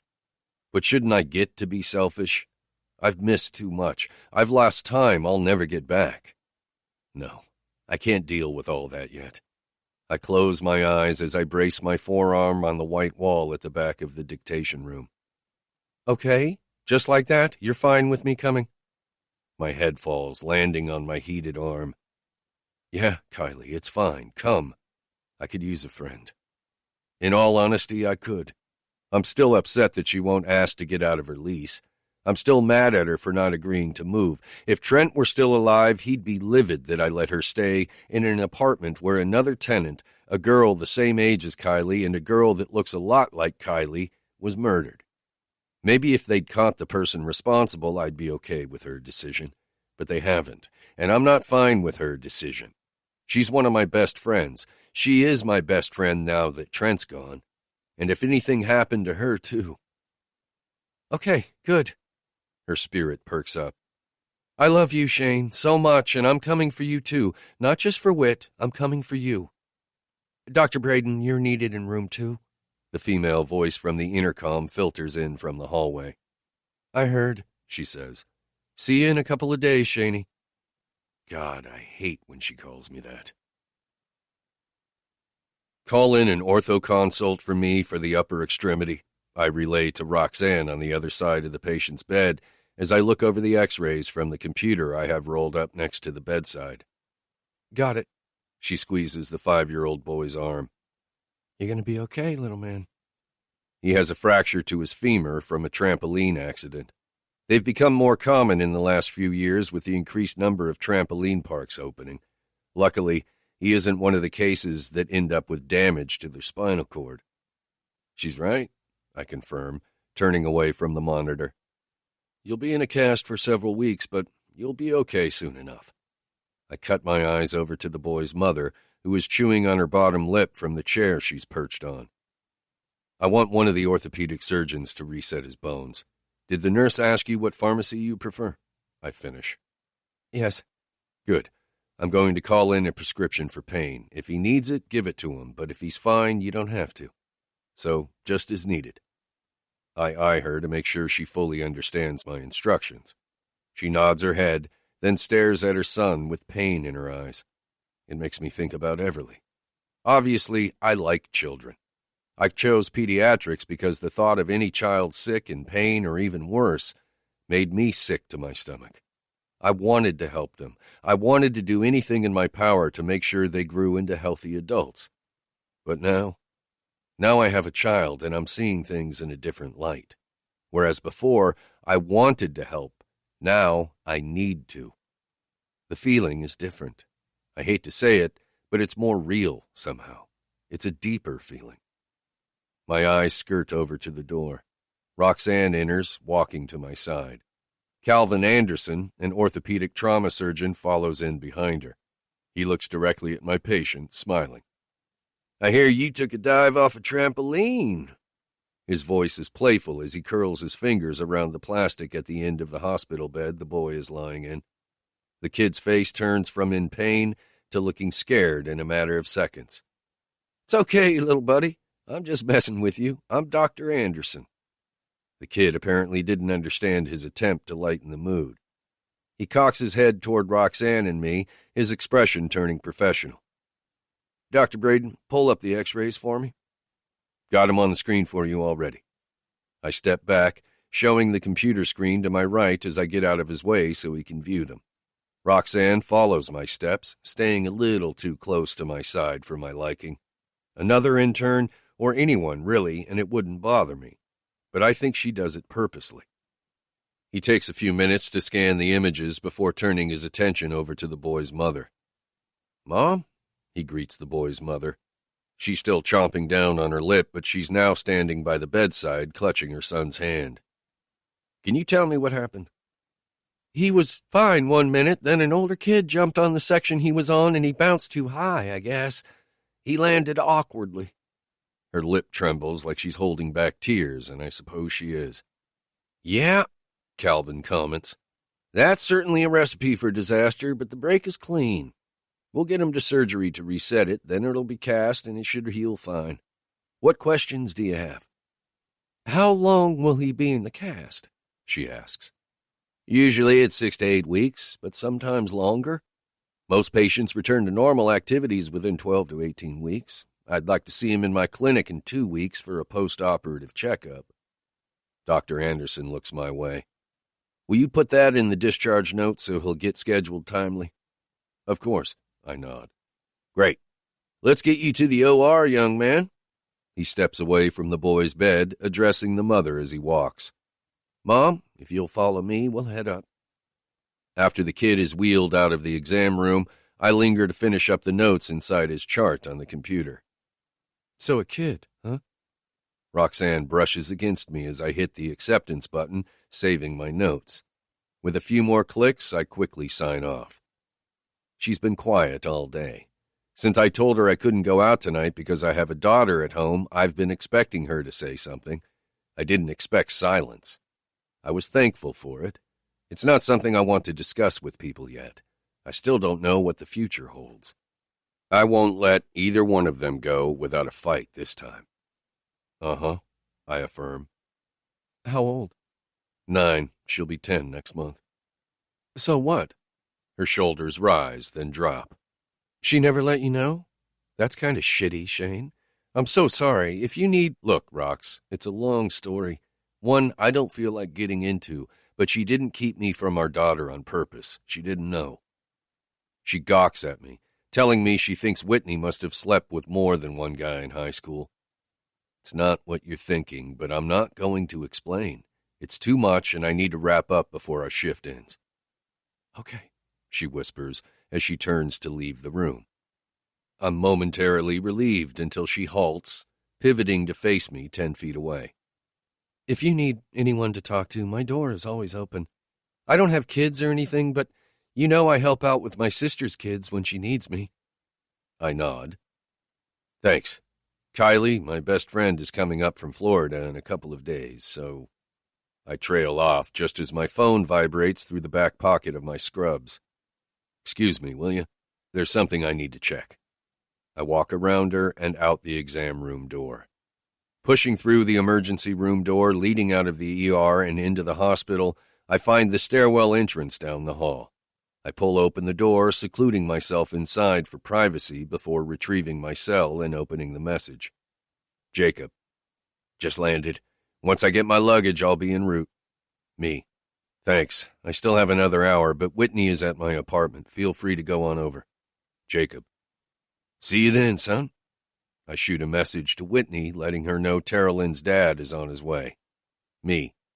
Jacob's flight just landed. He'll head there next. Will you let him in? I'll be home in about an hour and a half. Love. Sure, I can do that. Me. Thanks. Love. When she texted me earlier letting me know her new number, that's what I logged her name as. I didn't do it intentionally. It was after I saved it that I realized I had. She is my love. She'll always be my love.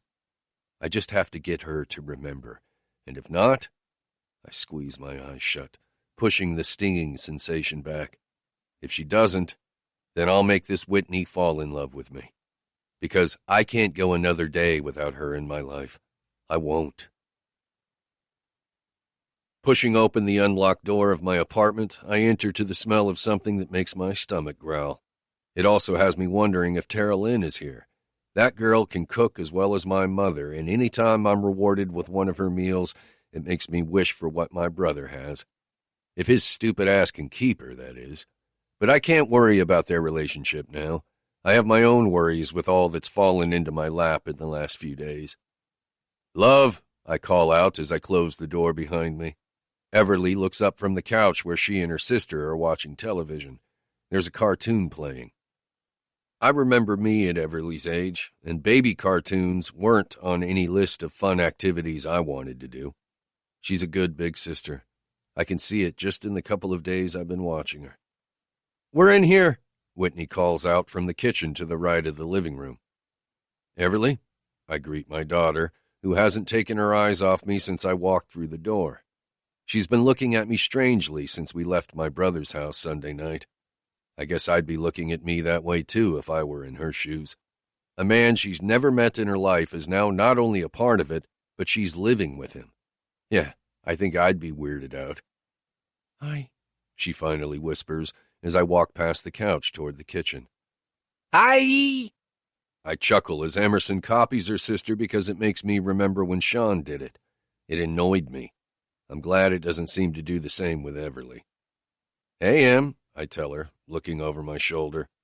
Entering the kitchen, I see Whitney and Jacob sitting at the small round table in the corner. My kitchen is small, but for an apartment, it's not that small. I have enough room for the small table and a tiny island in the center of the space. Shane, Jacob greets. How are you, son? I eye him as I walk over to the granite counter next to my refrigerator, dropping my keys and wallet and hooking my cell phone up to the charger that's already in the outlet. Scratch that, don't answer. Thanks for coming. I walk over to where they're sitting, taking a seat in one of the two remaining empty chairs. I appreciate it. It's no problem. It's not like I have anything besides an empty condo to return to. How are things with you and Tara Lynn? I know she's trying to forgive her dad. He kept so much from her. Since Sean told me, I've had a tough time deciding whether I should tell her I suspect Trent knew the truth. He was extreme when it came to watching out for her. He argued with his mother at least once a week over his sister. He didn't like the way Catherine treated them differently. In fact, he hated it. And something about it got to him. After I'd learned the truth, I remembered something he said once when he was pissed off at his mom. She's never accepted Tara Lynn as hers. Now I know what he meant. I didn't back then, but now it makes sense. She may be the only one that understands what I'm dealing with, and here I am keeping something else from her. The only difference is Trent is dead. Whitney and our daughter aren't. What purpose would it serve to soil the way Tara Lynn remembers her brother? I need to check on dinner. It should be ready soon. Whitney rises from her seat. You cooked? I ask, surprised. Yeah, she smiles. Who else would have done it? A laugh breaks through her lips as she passes behind Jacob's chair to walk to the stove. He smirks as he looks at me, knowing I thought it was his daughter. I shrug. We all benefit from her skills. I hope you're both hungry and haven't eaten yet. She looks over her shoulder. I guess I should have told you I was cooking. Sorry. I didn't think to do that. It's fine, love. Anything you need help with? Her head shakes. Ahem. Jacob clears his throat, getting my attention. Whitney has filled me in on a few things my daughter didn't tell me. I am sorry, Shane. I know this has to be tough. I look behind me, making sure Everly isn't in earshot. I want her to know I'm her father. I want that more than anything, but I don't want her to find out because she overheard someone say it. I want Whitney and me to tell her together, and soon. After turning back to face him, I nod. What do we need to do first? She's my daughter. I want her last name changed. I don't want Blake to have any rights to her. A dish clatters, making me look over at Whitney. Her back is to us, but her body is still. She knew I had to want all of this. I'm not sorry either. She doesn't fully understand what her parents did to us, to me, or what Blake Lane's part was in keeping us apart. I lost the first 10 years of our daughter's life. Everly isn't the only thing I lost either. If I hadn't wrecked that night, she would have never lost her memory. We'd be married, raising our daughter together. We'd be together and maybe even have another child by now instead of her having one with someone else. I can't change the past. If I could, I'd go back to do things differently. But I can make damn sure the future is one we both want. I just hope I'm what she wants when this is all said and done. I turn my focus back on Jacob. She needs to hear everything. She doesn't have to agree to all, and I won't push her, but I will be a part of Everly's life, even if Whitney chooses not to be a part of mine. If Whitney wants one, I curl my palm around the edge of the seat I'm sitting on. What's the quickest way to start a divorce? And can one be rushed? I want everything out in the open, so I continue, letting not just Jacob but Whitney know what I'd like to happen. Can both girls be kept from Blake? I don't want the man ever around Whitney or the girls again, Emerson included. I don't trust what he'll do now that the truth is out. If he's capable of lying to a woman to get her to marry him, then what else is he capable of? I don't want to find out. Well, Jacob starts, I can have a judge order a paternity test tomorrow, then you can contest the birth certificate. I have a good friend that's a judge here in Memphis. That shouldn't be a problem. I'll call him tonight. Since Whitney has the girls in her custody now, he can't just come take them, nor can the law remove them without just cause. I can try to get an emergency hearing later this week or early next week to get a court-ordered custody arrangement if that's what Whitney wants. It sounds like we have a justified cause for it. Plus, that'll keep him from leaving the state legally if his daughter is ever in his custody. He looks at Whitney, who's still standing on the other side of the room. She's facing us now. You and I talked? Am I correct that you pretty much want the same things Shane stated? Her eyes glide to me, but she just stares without saying anything. Her chest rises high, then falls just as quickly. Finally, she walks over without losing eye contact. My heart feels like it's lodged in my throat, waiting for her to speak. I want a divorce. She sits, still looking at me. I don't want to stay married to him any longer than I absolutely have to. And I don't want him anywhere near either of my girls. I want full custody of both of them. I keep my emotions in check the best I can. For the most part, she's saying what I wanted her to. But whether she realizes it or not, Everly is half mine, and I'm going to have joint custody of her if she and I aren't together. I will not spend another second that I don't have to without my little girl. Whatever we need to do. She turns to Jacob. Let's get it started as soon as possible. Okay, I'm going to clear my schedule tomorrow and remain in Memphis tonight in case I need to file anything with the county. Did you get married in Tennessee? Yes, she tells him. Okay then. I need to make that call and find a hotel. He pushes the chair back before standing. Can't you stay for dinner? I made plenty and I promise I'm not a horrible cook. Thanks, Whitney. I know by the smell alone it's incredible, but I won't stay. This is time sensitive and I'd like to get started. I'll walk you out, Jacob. I stand as well, following him to the door. Everly looks up from the TV as he passes, looking bored. Night, girls. It was a pleasure meeting you both, he tells them, pulling the door open. Night, Emerson shouts. Closing the door after I exit, I cross my arms and then lean against it. I really do appreciate all this. Thanks, Jacob. He turns to face me with his palm reached out in my direction, which I uncross my arms to shake. No thanks are needed. What do you think? Is all of this going to be easy or a long process? Son, it isn't going to be easy. I doubt that man will go down without some kind of fight. Yeah, I sigh. I doubt he will either. He hasn't stopped blowing up my phone since Sunday night. I finally had to block his number to get it to stop. Chapter 14. Whitney. Shane keeps warning me that his friends will be arriving this week. I don't understand why he keeps mentioning it. Is he trying to prepare me for something? Terilyn assured me I'm going to love them, although she keeps referring to them as my friends. But I don't remember them. And not anything more than the thought of a cheerleader comes to mind when Shane talks about Kylie. Shane has a picture of her and himself with another guy I learned was Shane's best friend up until New Year's Eve last year. Apparently, the guy, Trent, was killed. He was young, too. Only 27. Shane told me Kylie still isn't dealing with his death. He thinks she's avoiding it. But I can't say anything about that. It's not like I know what she's going through or even remember the guy Shane tells me was one of my best friends, too. He showed me a few photos from our past. I couldn't stomach many. Not because I don't want to. I do. I really want to know more. But just the thought of knowing I've been deceived the way I have is soul-crushing. Thinking about it makes my chest hurt too much, and I can see how badly Shane wants me to remember. Everything is heart-grabbing and heavy. He's going to be so pissed when he finds out what I'm doing, and where I'm at. I can already tell Shane's a very passionate man.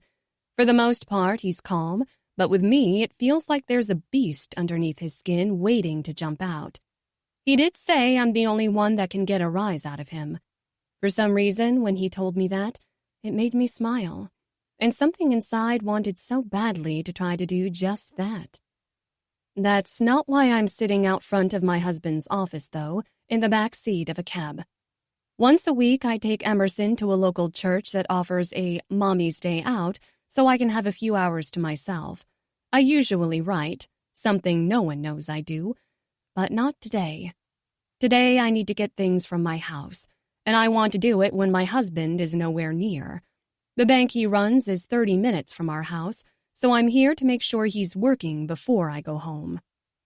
His Lexus is parked on the curb in front of the building, as it always is, in the vice president's designated spot. At 28, he's the VP of an investment banking company his father owns. I'm about to tell the cab driver to take me to my house when I see him exit the glass doors. I quickly duck down in the back seat, not wanting him to see me. Lady, you okay back there? Yeah, just give me a sec, okay? I ease back up when Blake doesn't look my way. His attention is focused on the black Mercedes double parked in front of his building. Another car honks. making me look at the vehicle. More specifically, at the driver of the car. A woman. A woman that looks vaguely familiar, but I'm not sure why. I can't see all of her face, just her side profile. Blake gets into the passenger side, and then they speed off in the opposite direction the cab is facing. "Can you follow the black car that just went that way?" I ask, pointing my thumb behind us. He stares at me through the rearview mirror, looking annoyed, but he doesn't say anything.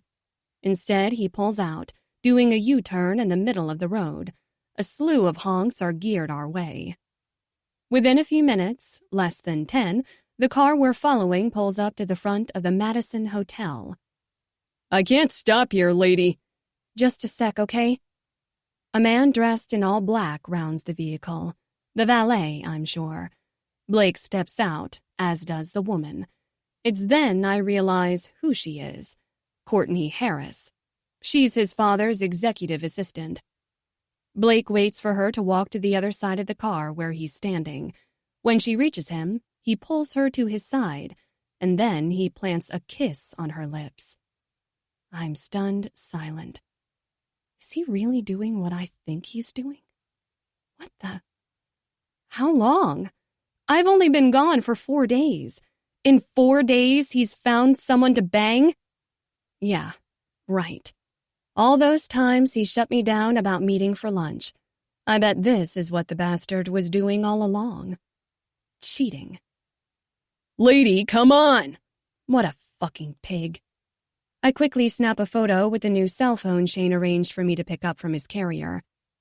I have cash at home. I'm always stashing extra cash away for when I want to buy something I don't want my husband to know about, and I plan on paying Shane back if I'm able to get my hands on it. Blake places his hand on the small of her back as they enter the building.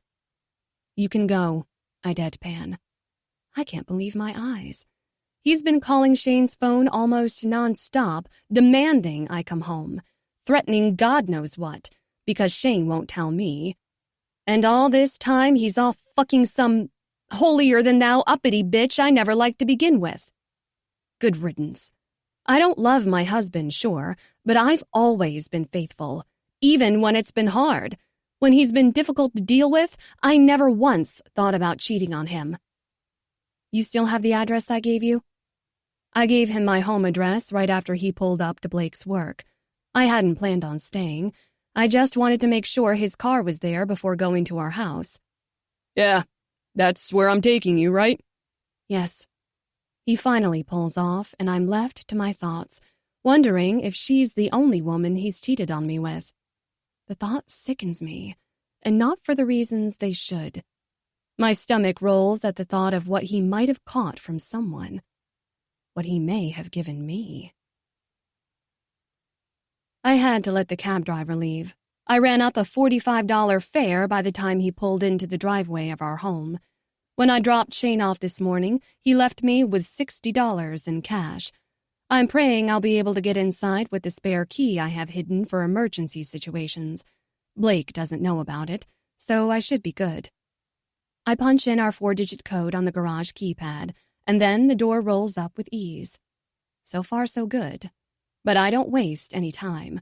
I'm not stupid, and it wouldn't surprise me if Blake has notifications on his cell phone that tell him when the alarm has been unarmed. There have been too many times he's made little comments about the times I've gotten home late from picking up Everly from school. That tells me he knows when I come and go. Logically, there are 2 ways: the alarm and my car. Shit. I really hope he doesn't have something installed on my car. I plan to take it with me. In no way do I want to become any more of a burden on Shane than I already am. But I also don't have a choice. It's not like I can go to my parents. They're the cause of this whole mess. They basically sold me to someone like they were selling a used car. Lying in bed last night, that's what I kept thinking over and over. How is what they did much different from human trafficking? I might not have been physically abused, but I was forced to marry a man. I didn't know I was being forced, but even back then, that's what it felt like. My mother said over and over, Think about the baby you're carrying and how she'll be part of a broken home if you don't marry and raise her with Blake. Once the door is open enough that I can duck under, I do, and quickly jog over to Everly's bicycle. I keep the spare key inside her empty water bottle attached to the frame. In less than a minute, I have the key, and I'm inside my house. The code worked, making me sigh in relief. I spot my purse sitting on the island. I snatch it up as I race down the hall and up the stairs. I hit the girls' rooms first, throwing as many clothes as possible into Everly's duffel bag and large tote she keeps her old stuffed animals in. I grab her tennis shoes, too. When I picked the girls up from my parents' Saturday night, she only had flip-flops and her Uggs. She's been wearing her boots to school and complaining afterward because it's been hot. I guess my 9-year-old hasn't grasped our jacked-up weather in the South yet. Next, I grab most of Emerson's clothes, throwing them in with her sister's. I'll have to rewash everything to get the wrinkles out, but I don't care. It beats taking too much time and chance running into Blake. I quickly take the bags and my purse out to the garage, throwing everything but my purse into the trunk of my car. I place my purse in the driver's seat for now, then head back inside. The master bedroom is on the bottom floor, so I go there, grabbing the biggest suitcase I own from underneath the bed. I toss as many of my clothes inside without bothering to take anything off the hangers. I'd rather bring less than take too much time. I have no idea if Blake knows I'm here or not, and I would rather not find out. I'm fast.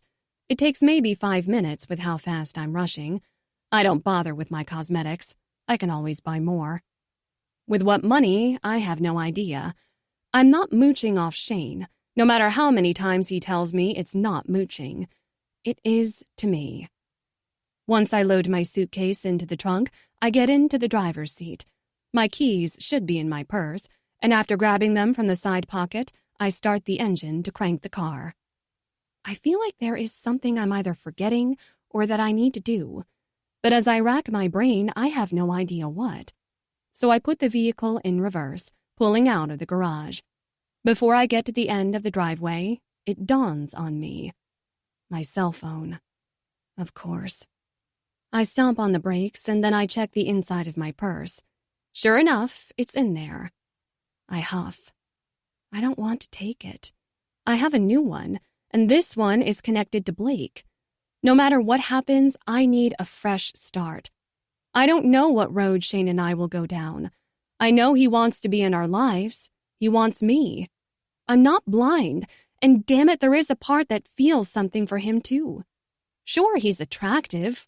Okay, he's freaking hot. But besides that, it's the electricity, the spark, the goosebumps I get when we're in the same room. When he speaks or when he looks at me, it's overwhelming and exhilarating at the same time. I don't need him or anyone else telling me what we had was something more than just high school love. I feel it. I see it when I look into Shane's eyes. The question is, can we have it again? And is it something I want? Only time will tell, I guess. It isn't like I have any business rushing into another relationship before I end the one I'm stuck in now. I don't feel guilty for being attracted to Shane. My cheating husband certainly isn't having any problem sticking his dick in someone else. Granted, I haven't given him any in months, but that's beside the point. I roll down the window and toss the phone in the grass, not giving a shit. I'm done with this life. Now, I just have to find my old one again. Chapter 15. Shane. I about lost my shit when Whitney picked me up in her car. Had the kids not been with her, I don't know what I would have said. She specifically went against what I asked her not to do. It shouldn't surprise me. It's not like she ever did or didn't do something simply because I requested it, unless it was something she wanted to do. That was a quality I used to like, loved, in fact. But right now, I could strangle her. For all I know, that jackass could have LoJack installed on her car or some other tracking device for recovery purposes. When I mentioned it, she shrugged like it wasn't a big deal. It's a huge deal, and on top of it all, I'm frustrated because I haven't a clue where to check to see if it does. I don't have time until Friday to take it to the dealership. And even if I do that, he could have reported it stolen, and who knows what bullshit we'd have to deal with if he did. Luckily, Jacob called me today. We have an emergency hearing scheduled for Friday morning at the courthouse. Thank God I'm already scheduled off. Asking my boss for more time off isn't something I want to do. I have a lot of responsibilities in my third year, not to mention being chief resident adds so much more to my plate. I have administrative duties to get done when I'm not scheduled in the ER. I have to stop complaining. I should be grateful this happened. It might have all fallen into my lap at the worst possible time, but I'd rather it have happened now than go another day without knowing I have a daughter or having Whitney back in my life again. She may be staying in my apartment, but until I can get her to remember, if that's even possible, I don't know if I have a real shot at getting us back. Taking a sip of the beer I've been nursing since we got home, I watch Whitney and the girls from where I'm braced against the small island in my kitchen. Whitney is going through all the clothes she brought from her house, sorting everything. We haven't spoken since I first got into her car. To say I was a tad livid is an understatement. The doorbell rings, gaining my attention. I'm not expecting anyone. Kylie is on a plane at this very moment. She'll be here later tonight. She had an hour layover in Atlanta. "Mom, you didn't bring my Kindle," Everly pouts as I walk to the door. Everly pauses, looking up at me. It's something she keeps doing, and I can't figure out why. I meant to say something to her yesterday, but I didn't want to scare her away from me. I like that she seems curious, but it's something else. I know it is with the way she tracks my movements. I can't worry about that now. I have to answer the door. It's likely Roxanne. It's not unlike her to stop by to say hi. I hope like hell it isn't Blake Lane. Someone pounds on the door harder, making my insides tighten with dread. But when I pull it open, I'm met with the colorful, loud presence that is Eve Matthews. She throws her arms around my neck before the door opens all the way. "Where is she?" "It's good to see you too, Eve." I pull away. That's when I see Chance behind her with his hands shoved into the pockets of his jeans. "Hey, bro." "Hey, man. I wasn't expecting y'all yet." I shake my head. "Move," Eve demands. And before I can stop her, she sidesteps me into my apartment. "Holy shit!" "Language, Eve," I bark. That's when she looks away from Whitney and over to the girls. "Shit's a bad word." Emerson points her little finger at Eve. "Right, Mama?" I see Everly crack a smile, but then she suddenly stops when she sees me watching her. "Come on in, Chance," I tell my buddy. Once he's through, I shut the door. Whitney and the kids look at my guests. "Y'all, this is Eve and Chance." Everyone's silent until Whitney speaks up. "Hi, I'm Whitney." "We know." Chance rocks on his heels with his hands in his pockets. "I'm sorry, I've stayed quiet long enough. I can't keep standing still." "Eve," I call out, fearing what she's about to do. Eve is an amazing friend. I love her to death, but until you get used to her, she's a lot to handle. She stalks toward Whitney, who has a deer-caught-in-headlights look on her face. Eve has to round the back of the couch to get to her. When she reaches her, she yanks her into her arms, wrapping her in a tight hug from the pained look I see on Whitney's face. "Eve, chill, please." I try again, but either she doesn't hear me or doesn't care. I'm betting on the latter. Eve pulls back, placing her hand on Whitney's shoulder, then she kisses her. Yeah, full-on Eve Matthews affection right there. "I've missed you so effing much, you have no idea." I think I see tears in Eve's eyes. "Did you just kiss me on my mouth?" Whitney eyes her. Eve just shrugs. "Whit, meet Eve," I say. Chance laughs. "She already knows me, jackass. Ah!" She grits her teeth in frustration at not being able to cuss. "You got a beer, man." "Fridge, help yourself," I tell Chance. "Bring me one," Eve hollers at her best friend. "Eve, you can let her go now." Eve glares at me out of the corner of her eye, but finally does as I ask, by letting go of Whitney to turn facing the girls. They're sitting on the couch facing backward, watching them. Lord only knows what's going through their minds. "Who are these little ones?" She looks at each girl, taking them both in one at a time. With Everly, she glances at me, her eyes somber, telling me she sees what's clear as the sky being blue. When she looks at Emerson, her face scrunches. "What's she doing?" Eve asks, making me look to see what she's talking about. Emerson's eyes are huge. Then suddenly, she starts to clap like she's excited. "Mommy!" she yells, clapping some more. "It's Ariel!" Chance bursts out laughing as he comes back through, carrying 4 open long-neck bottles of beer. "Here, brother." He hands one to me, then walks a couple of steps to Eve and Whitney, handing them one. "Ariel is my favorite, too." "You like the Little Mermaid?" Her small face is full of shock. Chance lifts his white t-shirt, showing the mermaid tattoo on his left side. The top of the red-headed woman's head starts on his ribs, with the tail ending right below his hip. Only a part of the full tattoo is on display for Emerson to see. "Sure do. What's your name, Blondie? You look like a little Elsa yourself." Lord, he's throwing it on thick for a 3-year-old. There's no one Chance can't win over, kids included. "Emerson." She juts her hand out toward him, crashing against her sister's face as she leans forward. Chance grins, shaking her little hand. "It's Emerson," Everly corrects, grabbing her little sister by the waist and gently pushing her to sit on her butt on the couch. Chance raises an eyebrow at me because of her name, but he doesn't say anything. "And you?" He addresses Everly, who tells him her name too, earning me another knowing look from both Chance and Eve. I rarely show my skin, so most people don't know I have tattoos. I don't do it on purpose. There's no reason to walk around shirtless unless I'm home, and until very recently, no one else was living here with me. All my friends and family know about my tattoos and have seen most of them. They've seen the Foreverly tattoo and know exactly what it means. "Girls, it's late. Everly, take your sister and brush your teeth, please. I'll come tuck you into bed in a few minutes." Whitney moves from behind the couch, walking behind Chance and me until she reaches the love seat.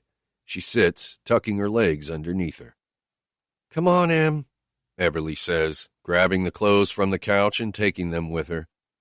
After the kids vanish down the hall, Chance leaves his spot next to me and walks until he reaches Whitney. He doesn't say anything to her at first. He just stares down at her. Whitney looks uncomfortable.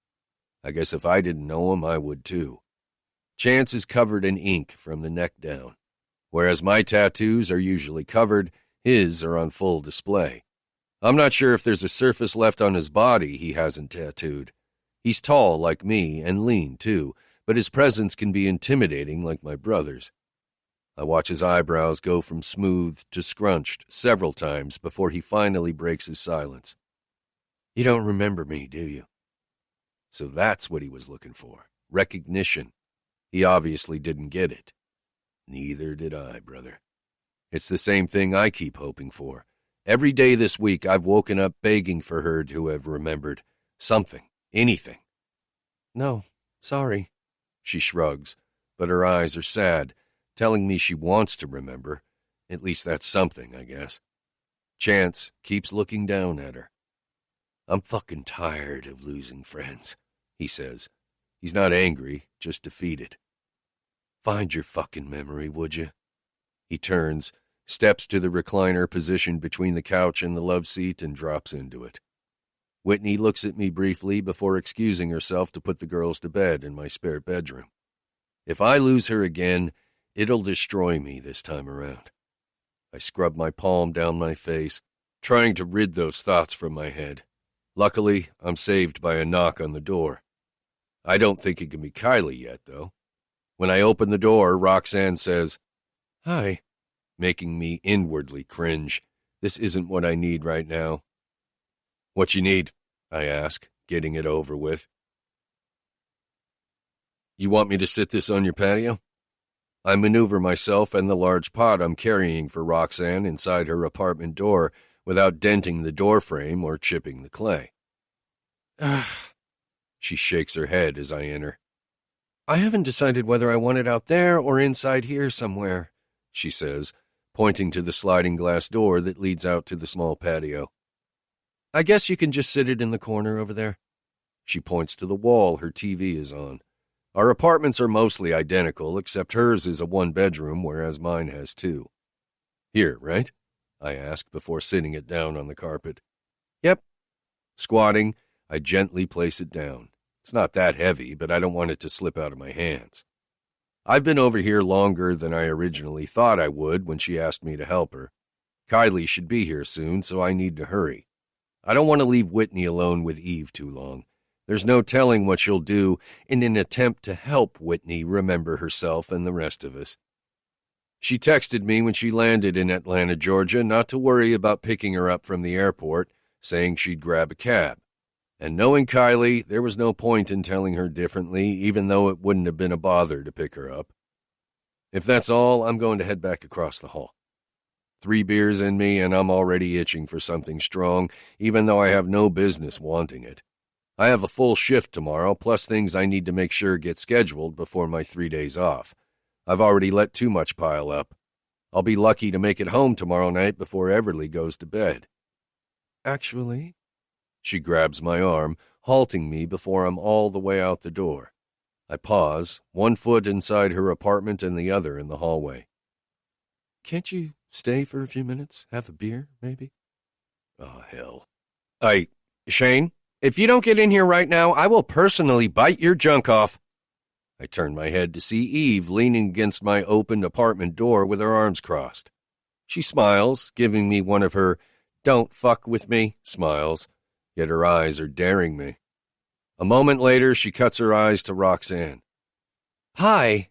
Eve's smile widens. Yeah, he's not emotionally available right now, or ever. A chuckle breaks through her lips as Eve stalks toward me. Bye-bye, she says to Roxanne as she grasps the scrub top I'm still wearing, pulling me across the hall and into my apartment. I'm sorry, I mouth in Roxanne's direction, letting Eve control my movements. But I'm grateful she came out here, saving me from being rude. I knew even before I stepped out she was just asking for my help to get near me. Night, I say, closing the door. Did you just fucking pinch my ass? Eve whips around, facing me. I'm going to pinch more than that if you don't reel yourself in. I grab her arm gently, pulling her into my chest with one hand and picking her up underneath her legs with my other. What the hell, Shane? I walk toward Chance with Eve cradled in my arms. I catch Whitney's eyes on mine as I near. They're wide with shock at first, then she pulls in a deep breath as her eyes change, darkening. She doesn't like me carrying Eve.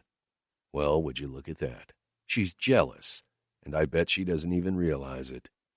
You know, if I'd known you were into kinky shit, I'd have gone after you back in the day instead of letting Whit have you.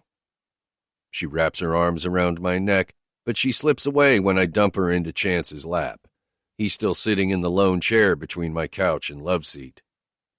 Handle her, would you? She isn't tameable, he mumbles as his palm glides up her bare legs until he reaches the top of her thighs, pulling her closer into his body. Chill your ass out. Then he smacks her ink skin just below the bottom of her butt cheek. The way she's sitting, her shorts have ridden high up her legs, gaining his attention. I'd laugh, but I don't find it as funny as I used to. Chance uses any opportunity to touch his best friend intimately, but won't tell her how he really feels about her. And Eve, she's clueless. That, or she's as stupid as he is about admitting there's something more between them than a friendship. He'd shit a brick if she even thought about letting someone else tattoo her. She's his personal canvas. The man signs his initials onto her skin next to every single one like a painter would. And she lets him tattoo whatever he wants on her. It's a bit weird, but that's them. Does she even realize who the mermaid tattoo represents? Better yet, does she realize who the merman inked on her right side really is? How could she not? It looks just like the fucker. I hope they figure their shit out one of these days, but I can't worry about my friends when I don't have life mastered myself. The door opens, causing us to stop speaking as Kylie bursts through. I stand up, placing my beer down on the end table as she drops her purse on the floor next to the door before meeting me halfway.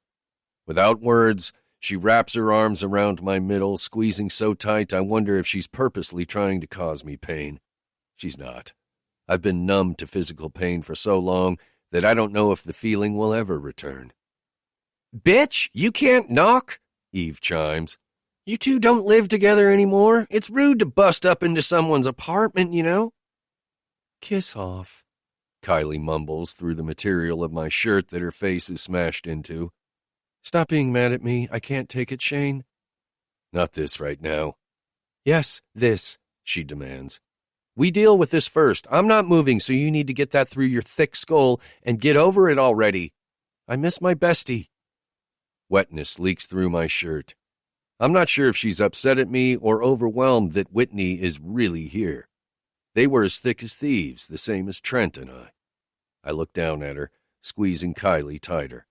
Even though I'm not happy with her, I have missed her. We lived together for a long time, and since Trent left us, we've become closer. Her eyes are open, glistening with tears, but it's Whitney she's looking at, and Whitney is looking at me. When our eyes lock, my skin burns, as if I've done something wrong. Instinct tells me she's not enjoying watching me hold Kylie in my arms, just like she didn't like me carrying Eve moments ago. My heart flutters with emotions, but I press them back like I've been doing for days. I don't know if I have the strength to keep doing it much longer. The thread that's holding me back continues getting thinner and thinner every single time she looks at me that way. When I go to step back, releasing Kylie, she takes a step with me, not letting go. "I mean it, Shane. Tell me you aren't angry anymore and that you aren't going to ignore any of my calls ever again." "Kai," I warn. "God damn it," she hisses. I see Whitney's eyes flare. "You will stop this shit." She releases me, then steps back. "PMSing much?" Eve comments, earning her a glare from Kylie. Kylie turns her heated brown eyes back on me, reminding me of her mother. Mrs. Morgan is a tremendous force in a tiny body. You do not want to get on her bad side. I said not now. We'll deal with our shit later. I walk around with the intention of grabbing my beer as I contemplate something strong. "Trent wouldn't be happy with you right now." I turn around so fast I almost knock her down. Grabbing onto her wrist and pulling her into me is the only reason she doesn't fall on her ass. "Don't you dare bring him into this. Do you think he'd be okay with you living there when someone was killed next door, huh?" I ask, but don't wait for an answer. She had to know this would be my reaction before she opened her mouth. What if the person who killed that girl comes back to do the same to you? "That's highly unlikely." "And you know this how?" I roar. "Enough," Chance calls out. "Both of you stop. Neither one of you are accomplishing anything. Let it go, Kai." "Why are y'all even here?" she barks out instead of addressing what he's told us. "Y'all weren't supposed to come until tomorrow." She sounds like a whining brat. "Yeah, well, we changed our plans," Eve tells her. "Get over it. He doesn't belong to you, you know." She points at me. "What the hell does that mean?" Kylie gets defensive real quick at Eve's comment. "You think Shane belongs to you now instead of dealing with your fiancé's—" I cut her off. The last thing that needs to be brought up at this moment is Kylie's lack of dealing with her emotions since Trent was killed. "Knock it off, Eve. We aren't going there. Chance is right. We all need to stop and chill. And you," I force Kylie to look at me by pulling her chin up so she's facing me, "you need to say hello to Whit." Kylie steps back, nodding as she does, and then slowly her eyes trail until they land on Whitney. "You look too clean. Even I look dirtier than you, and that's saying something." "Look, pom-poms." Both Kylie and Eve gasp, taking in a quick breath of air, making Whitney stop speaking. Kylie's mouth drops about the same time I glower in Whitney's direction. "What?" Kylie's lips tip just before she rushes away from me, bouncing in Whitney's direction. Within seconds, she's kneeling and has Whitney wrapped in a tight hug. "Bitch, I've missed you so much." "Someone want to explain, please?" It's me that sighs out a long breath before I tell her. You called her pom-poms. It's what you always called her. Especially if you were irritated at something she said or did, or if you just wanted to get under her skin. That was your go-to name for her. I raked my fingers through my hair. You remembered something. Just not something about me. I shouldn't be upset. Logically, I know this. But when will she remember anything about me? Us? What if she never does? It's the question that keeps pounding inside my head. Shane, Kylie calls out. Whit remembering anything is a good thing. She gives me her best fake smile, knowing exactly why it is I'm frowning. Instead of replying, I turn, escaping into the kitchen. I don't want to be hurt. It's stupid and I know it, but I am. Logic goes right out the window when it comes to her. I pull the bourbon down from the cabinet over the stove, needing something stronger than beer in my gut. Love, I call out as I take a small glass out, placing it next to the whiskey. How'd you know it was me? I pour 2 fingers of liquid into my glass. Your skin ever heat when I walk in a room you're in? I've always been able to feel her presence. The earliest I remember it happening was 1st grade. I hated it, too. Back then, I didn't understand why it would happen. I knew she was the cause, but I didn't know how to make it stop. It was embarrassing. I'd stop anything I was doing to stare at her. My friends eventually caught me and teased me about it, so in turn, I teased her as often as I could. No. My stomach plummets. I get lightheaded, though, and my belly feels like it's full of butterflies. Her admission makes a smile ghost my lips. Hey, Kylie's voice soothes as she walks up behind us. Let me talk to him, okay? We're good, thanks. Whitney's curt with her, but Kylie places her hand between my shoulder and neck, squeezing anyway.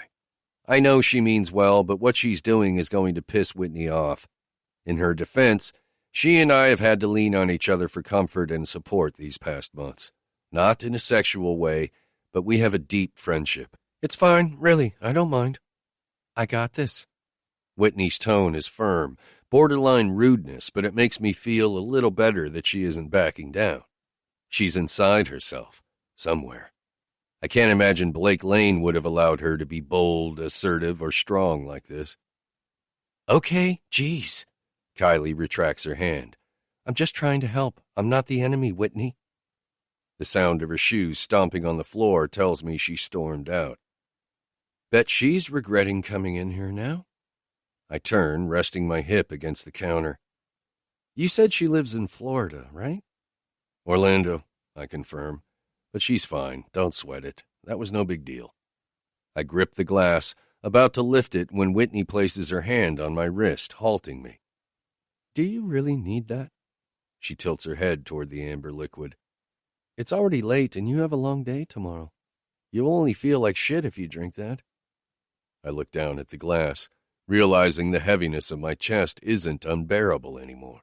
The pressure is still there, but it's nothing I haven't lived with for years. I take my fingers off the glass. No, I don't need it. My head shakes as Whitney's hand slips off me. Do you love him?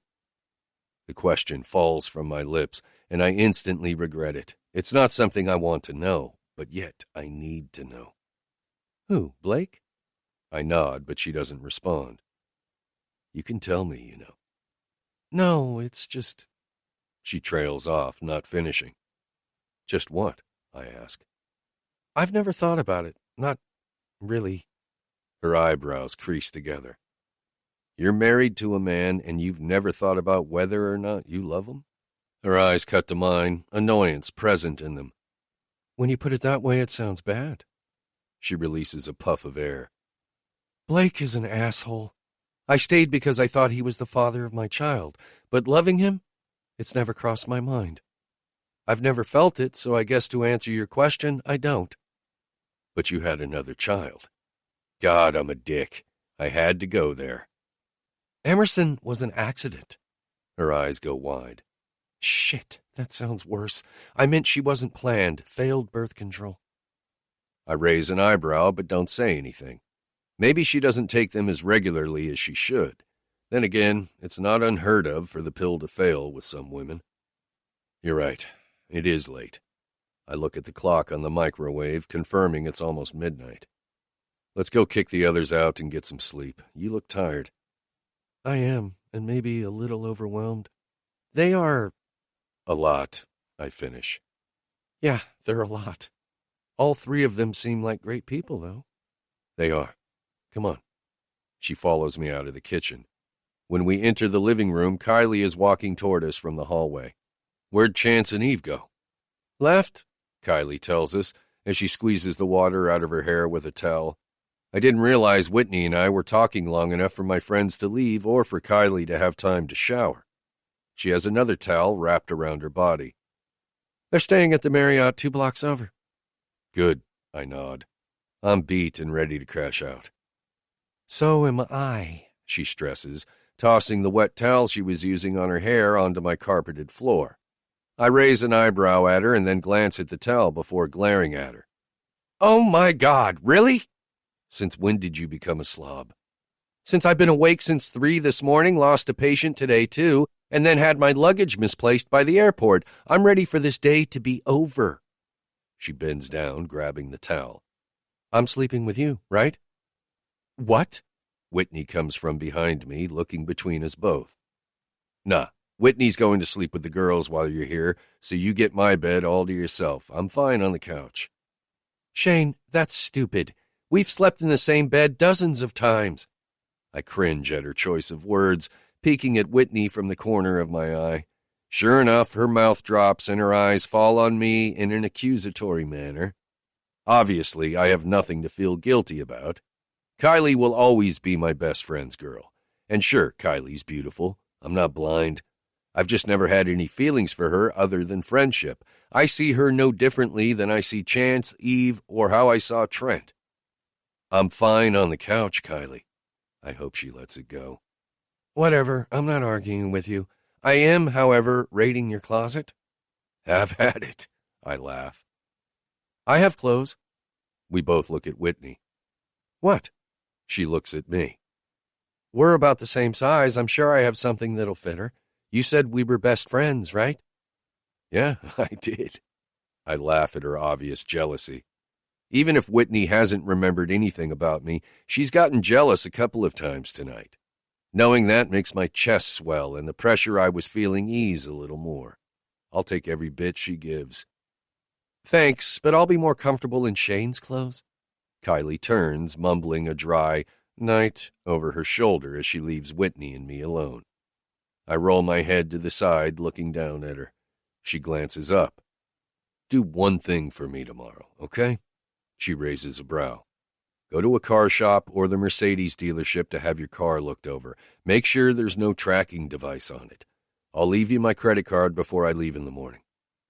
Shane, she shakes her head. I know I sound like a crazy person, but frankly, I don't care. No arguments. Just do that one thing for me, please. Fine, she grits her teeth. Good night. She starts to walk away. Night, babe. The endearment slips out, making her halt, but she doesn't turn back around. I know she heard me, yet she doesn't choose to address it. Instead, I hear the door to the spare bedroom close after she walks away from me. I sigh as I shake my head. I'm not sorry I said it. There will be more of them. She's just going to have to get used to it. Chapter 16. Whitney. I wiped the lipstick I borrowed from Kylie off my lips using a tissue I snatched from the bathroom. It's just not my color. I'd rather go without. It's not like I enjoy wearing it to begin with. I'm more of a chapstick girl. I like makeup, and I experiment with my eyes often. The more dramatic, the more I love the look. I just don't like having to reapply lipstick constantly, so I typically go without. Blake can't stand when I get a wild hair up my ass and leave the house in a shade of shimmer eyeshadow that matches my eyes with thick black eyeliner. As much as I enjoy the way I feel when I wear bold makeup, it's the thrill of pissing my husband off that I love more. Does that make me a bad wife? Is that one of the reasons I'm in this predicament now? Maybe I've been trying to sabotage my marriage for a long time. What if my consequences for being a shitty wife are having my babies taken away? Are you nervous? My eyes meet Kylie's through the mirror on top of the dresser I'm leaning over. Tossing the tissue down, I take a seat on the end of the bed in the room the girls and I are using. Am I doing the right thing? What do you mean? What if he takes my children from me? Oh my God. What if he does? My heart starts to race. Whit, calm down. My hands are encased in Kylie's before I realize she has come to sit on the edge of the bed next to me. I look up, seeing love, acceptance, friendship, and much more staring straight at me through her dark eyes. She has a heart-shaped face I didn't notice before. I'm starting to understand why she was my best friend. She's easy to talk to. Something about her that makes me want to open up and spill everything I keep bottled up. I can't. What if Blake takes the girls from me? Stop, she commands, forcing me to pull back. There's an air of authority in her voice. Sorry. She takes a deep breath. I sometimes have to get firm with my patience. She bites the side of her dark red lips, looking at me. Look, we both know Everly is Shane's. The paternity test will prove that today in court. And hell, once the judge knows what all that sick bastard did, there's no way any sane person would award custody to him. You got this. Think positive, okay? Easier said than done. She squeezes my hands. I'm not used to all this affection. It's overwhelming. I don't know how to handle so many people invading my personal space. Shane is the only one that has kept a distance from me, and the only one I don't want to. I couldn't sleep at all last night, and not because I was worried about today. I was, but something else was weighing me down more. I tossed and turned most of the time, between my dream boy and the reality that is the man. I'm so confused. I've dreamed of Shane every night since he walked back into my life. Only now he isn't a teenager. He's all 6 feet 2 inches of lean masculinity that has my libido in overdrive. My desire for that man is thick. Maybe that's why it was so easy to leave that party with him. I already knew him, even though I don't really remember knowing him. I haven't told him or anyone about my dreams. They've always been mine. I've never wanted to share them with anyone. And maybe there was always a small part of me that was embarrassed that I kept dreaming and wanting that teenager to make me feel in real life the way he always did in my dreams. I know Shane wants me to remember. It's killing him that I can't recall something about us. But maybe it's because I've had the dreams for so long, and I know it's him. Their voices are so much alike. The real Shane has a deeper, more penetrating voice than the boy from my dreams. But they are one and the same. This one's just matured. Maybe you're right. I finally concede. There's no point in stressing over something that may or may not happen. She is right about Everly, though. We haven't seen the test result, but there is no doubt in my mind that she is Shane's daughter. My own mother didn't refute it, nor did my husband. Of course I'm right. She bounces off the mattress. If you didn't like that shade of lipstick I gave you, I have more. The airport finally located her luggage yesterday, so Shane stopped by to grab it after taking Everly to school this morning. She's not a believer in a weekend bag, that's for sure. I'm okay without any. Thanks, though. All right, I'll be in Shane's room finishing getting ready. Shane said we needed to leave in 30 minutes. A pang of jealousy shoots through me, because I know Shane is in his room getting dressed, too. The thought of him seeing another woman naked makes my insides roll.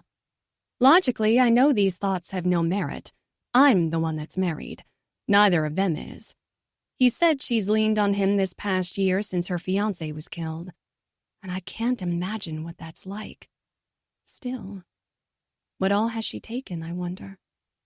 What all has he given her? I can't help but fist my hands together from where they're lying in my lap. I didn't want to bring Emerson with us. Luckily, Eve volunteered to stay behind, offering to keep her. Shane talked me into letting her. I didn't have much choice, and so far, trusting Shane hasn't let me down. I don't know what will be said, or if there will be any shouting on mine or Blake's part. I don't want to be forced to give her over if the judge doesn't find anything that Blake has done wrong. The judge's voice rips me from my thoughts, and I look toward the bench where he's seated. In all my 32 years behind this bench, he leans forward, interlacing his fingers together in front of him. I don't think I've ever heard anything as atrocious as this, and I've witnessed quite a lot sitting up here. His eyes roam from mine, then to Blake's side of the courtroom, and back to mine multiple times before continuing. Mrs. Lane, he addresses me, and I bite the inside of my cheek, trying to hold myself together. Do you wholeheartedly believe your husband has done the things your friends have testified to? Yes. My voice sounds stronger than the war raging inside of me. Your Honor, I don't have to remember my life before to know I was tricked, deceived. I catch Blake out of the corner of my eye, leaning in, whispering something into his lawyer's ear. Your Honor, I object. Blake's lawyer stands, buttoning his suit jacket. There is no proof to back up Mrs. Lane's claims. Your Honor, Jacob stands. I can personally testify on my client's behalf. She may not remember herself, but I do. And the paternity test did prove Everly Michelle Lane is the biological daughter of Shane Braden, not Mr. Lane's. Not necessary, Mr. Evans. I've heard enough. I'm granting the birth certificate contest of Everly Lane and awarding Mrs. Lane as legal guardian of the child. Mrs. Lane and Mr. Braden, you'll need to get your lawyer to file a request through the state to change the name on the birth certificate. And Mr. Braden, he addresses Shane. You need to understand the implications of doing this. You will be obligated financially for the child. You may even be required to pay child support to her mother. I tilt my head to the side, watching Shane nod at the judge's statement. Child support? Jeez, we haven't discussed anything yet. What if he wants partial custody? My thoughts are cut off as Judge Harrison continues. As for Emerson Rose Lane, the man lets out a long sigh, shaking his salt and pepper covered head. I wish I could do more, Mrs. Lane, but within family court, I have found no evidence to support that you or Mr. Lane are unfit parents or have done anything to put the child at hand in danger. I take a quick peek over at Blake as my skin prickles. He's staring at me with a devious grin taking form. Blake thinks he's won. Breathing in, I face forward, waiting for the judge to seal my daughter's fate.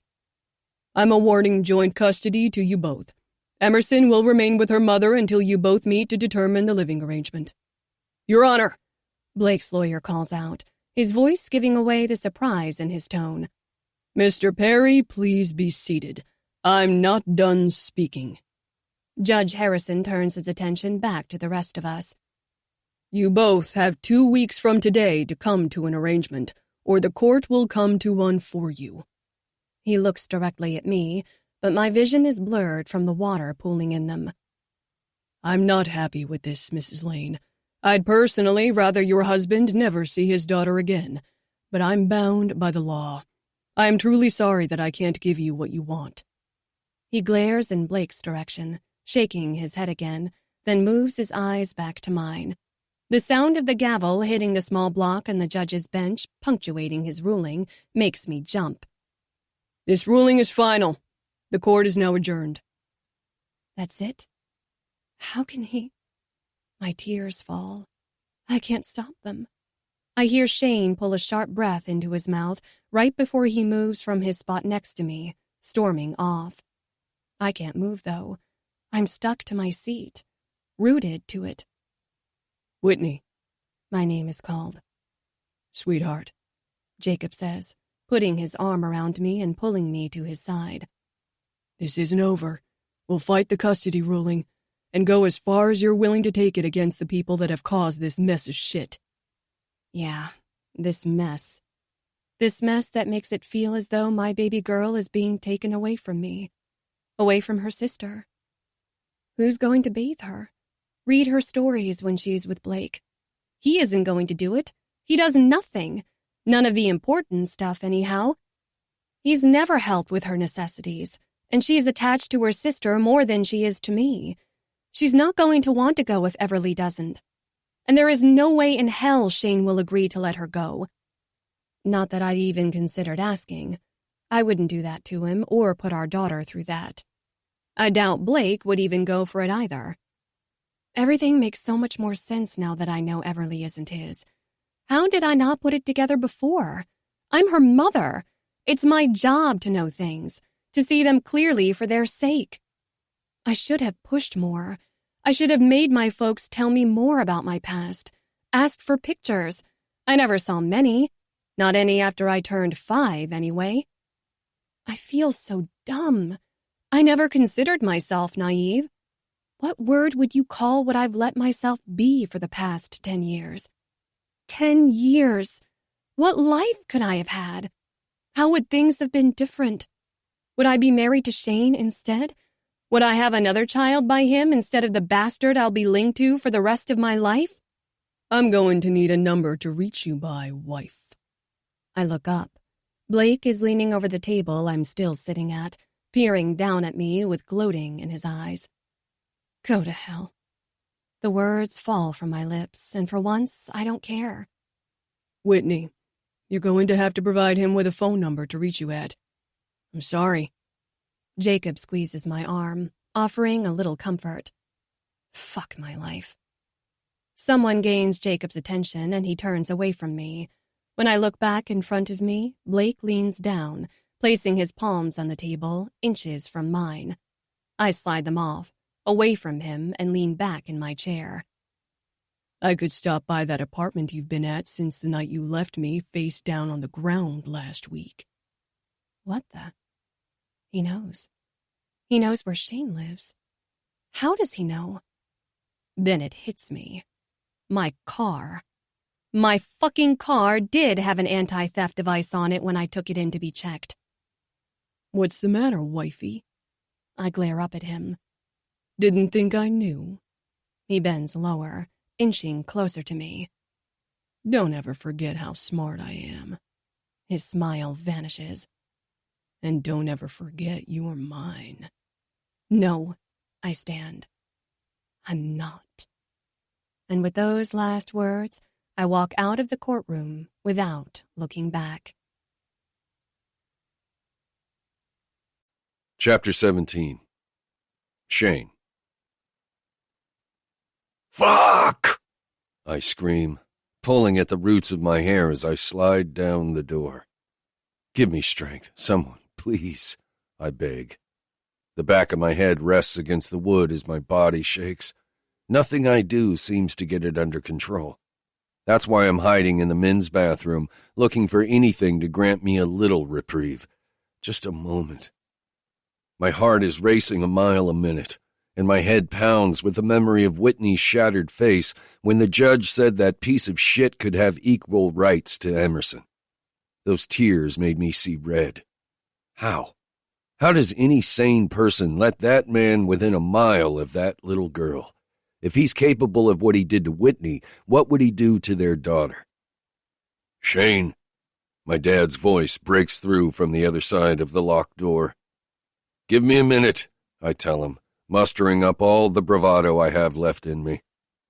Son, I think... There's silence as I wait, listening for him to finish, but it doesn't come. What does come is the sound of the handle being jiggled instead. I stand, breathing in deep as my lower lip quivers. I will not lose it. Just as I blow the air out, there's a soft knock, followed by Whitney's voice.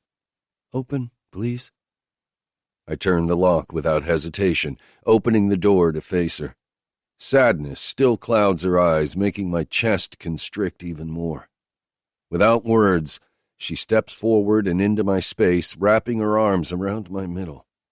The side of her face meets the center of my chest, and this feels like home. The tension my body is holding releases.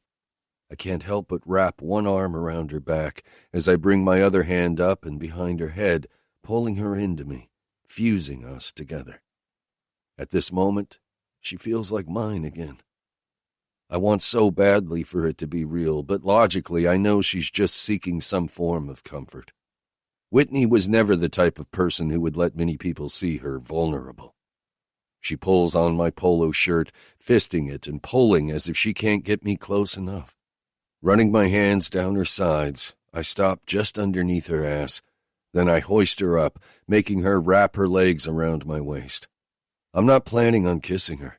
I'm not planning on doing anything further than holding her. But right now, I need all of her in my arms. She doesn't say a word, nor does she try to get me to let her go. Whitney wraps her arms around me and stares, looking me in the eyes the same as I look into hers. This feels so right, I finish for her, and she nods. I want to remember Shane, I really do. I know. And I do know. I can see the want, the need for her memories every time she looks at me. I can hear it in her voice when she speaks. Can I ask you something? You can ask me anything, she says, nodding. There's no need to ask permission, just ask me. Will you take that wedding ring off, please? Seeing it daily is only a reminder she isn't mine. I already have the fear inside my head that she never will be. I don't need the visual. Oh, her eyebrows scrunched together. You don't have to if you don't want to. I need her to, but I won't tell her that. She has to want to. I didn't realize I still had them on. Her hands fall away from my neck, but I have a firm grip on her. She's not going anywhere. She brings her left hand between us. What do I do with them? She removes both rings. Throw them on the floor, toss them in the trash. I really don't care as long as I never have to see them on your finger again. She scowls, making me scowl right back at her. I'm not throwing them on the floor. Do you know how much they're worth? I don't care, Whitney. Well, I do. I'm jobless with no money and 2 kids. Her fingers fold around the 2 rings. These could help until I figure out what I'm going to do. What does that mean? My grip on her ass tightens at the thought of her leaving me. My lips fall open and I can't control my labored breaths. She can't leave. I didn't mean I'm going anywhere, but what? My breath fans her face, making her hair fly up. I don't know. She shakes her head. But you can't stop your life, she pleads. Just because I can't remember who I was, I don't know if I'll ever remember Shane. I would, you know. The whisper of my admission is as honest as it's going to get. You would what? She asks. Stop my life. Change it, if need be. Her eyes drop to my mouth. A second later, her tongue juts out, wetting her lips. My cock hardens, and I do something I shouldn't. I lower her, making her feel me. Her eyes instantly flick up to mine. Watching them darken only makes me swell even more. Maybe I need help remembering. She wets her lips again. Her free hand runs up my arm, causing tingles to trail behind her touch. My eyes close, and my head falls to my shoulders. I can't do this. We can't do this. But my dick disagrees. It wants her. I want her so fucking bad I can almost taste her solely from my memories. She leans forward. Her breath tickles my throat, making me nearly lose my shit. Love, I warn. Help me remember, Shane. Her voice is intoxicating. She's not asking. She's demanding, causing every fiber inside of me to come alive. I bring my head forward, looking her in the eyes. I can't chance looking at her mouth. I can't. I'll lose what little strength I have left. Our faces are an inch apart. It would be nothing to meet her the rest of the way, but what would that accomplish? I don't see it gaining me what I need the most. I don't know if I can settle for anything less than what we once had. I need it back. I shake my head. No. Yes. She grips my bicep, tightening her hand around me and digs her nails into my skin. Fuck. She doesn't know it because she doesn't remember, but her aggressive side had always amped me up, just as it's doing now. My own fingers dig into her, making her eyes widen, and a cocky smile take form on her lips. I back her up against the wall. I said no. And before she can ask why, I tell her, I'm not going to kiss you. I'm certainly not going to fuck you, not in a bathroom, and not until you remember. She breathes out, making me blink from the force of the air rushing out. I'm frustrating her. Good. I drop her legs, but I crowd her space looking down at her.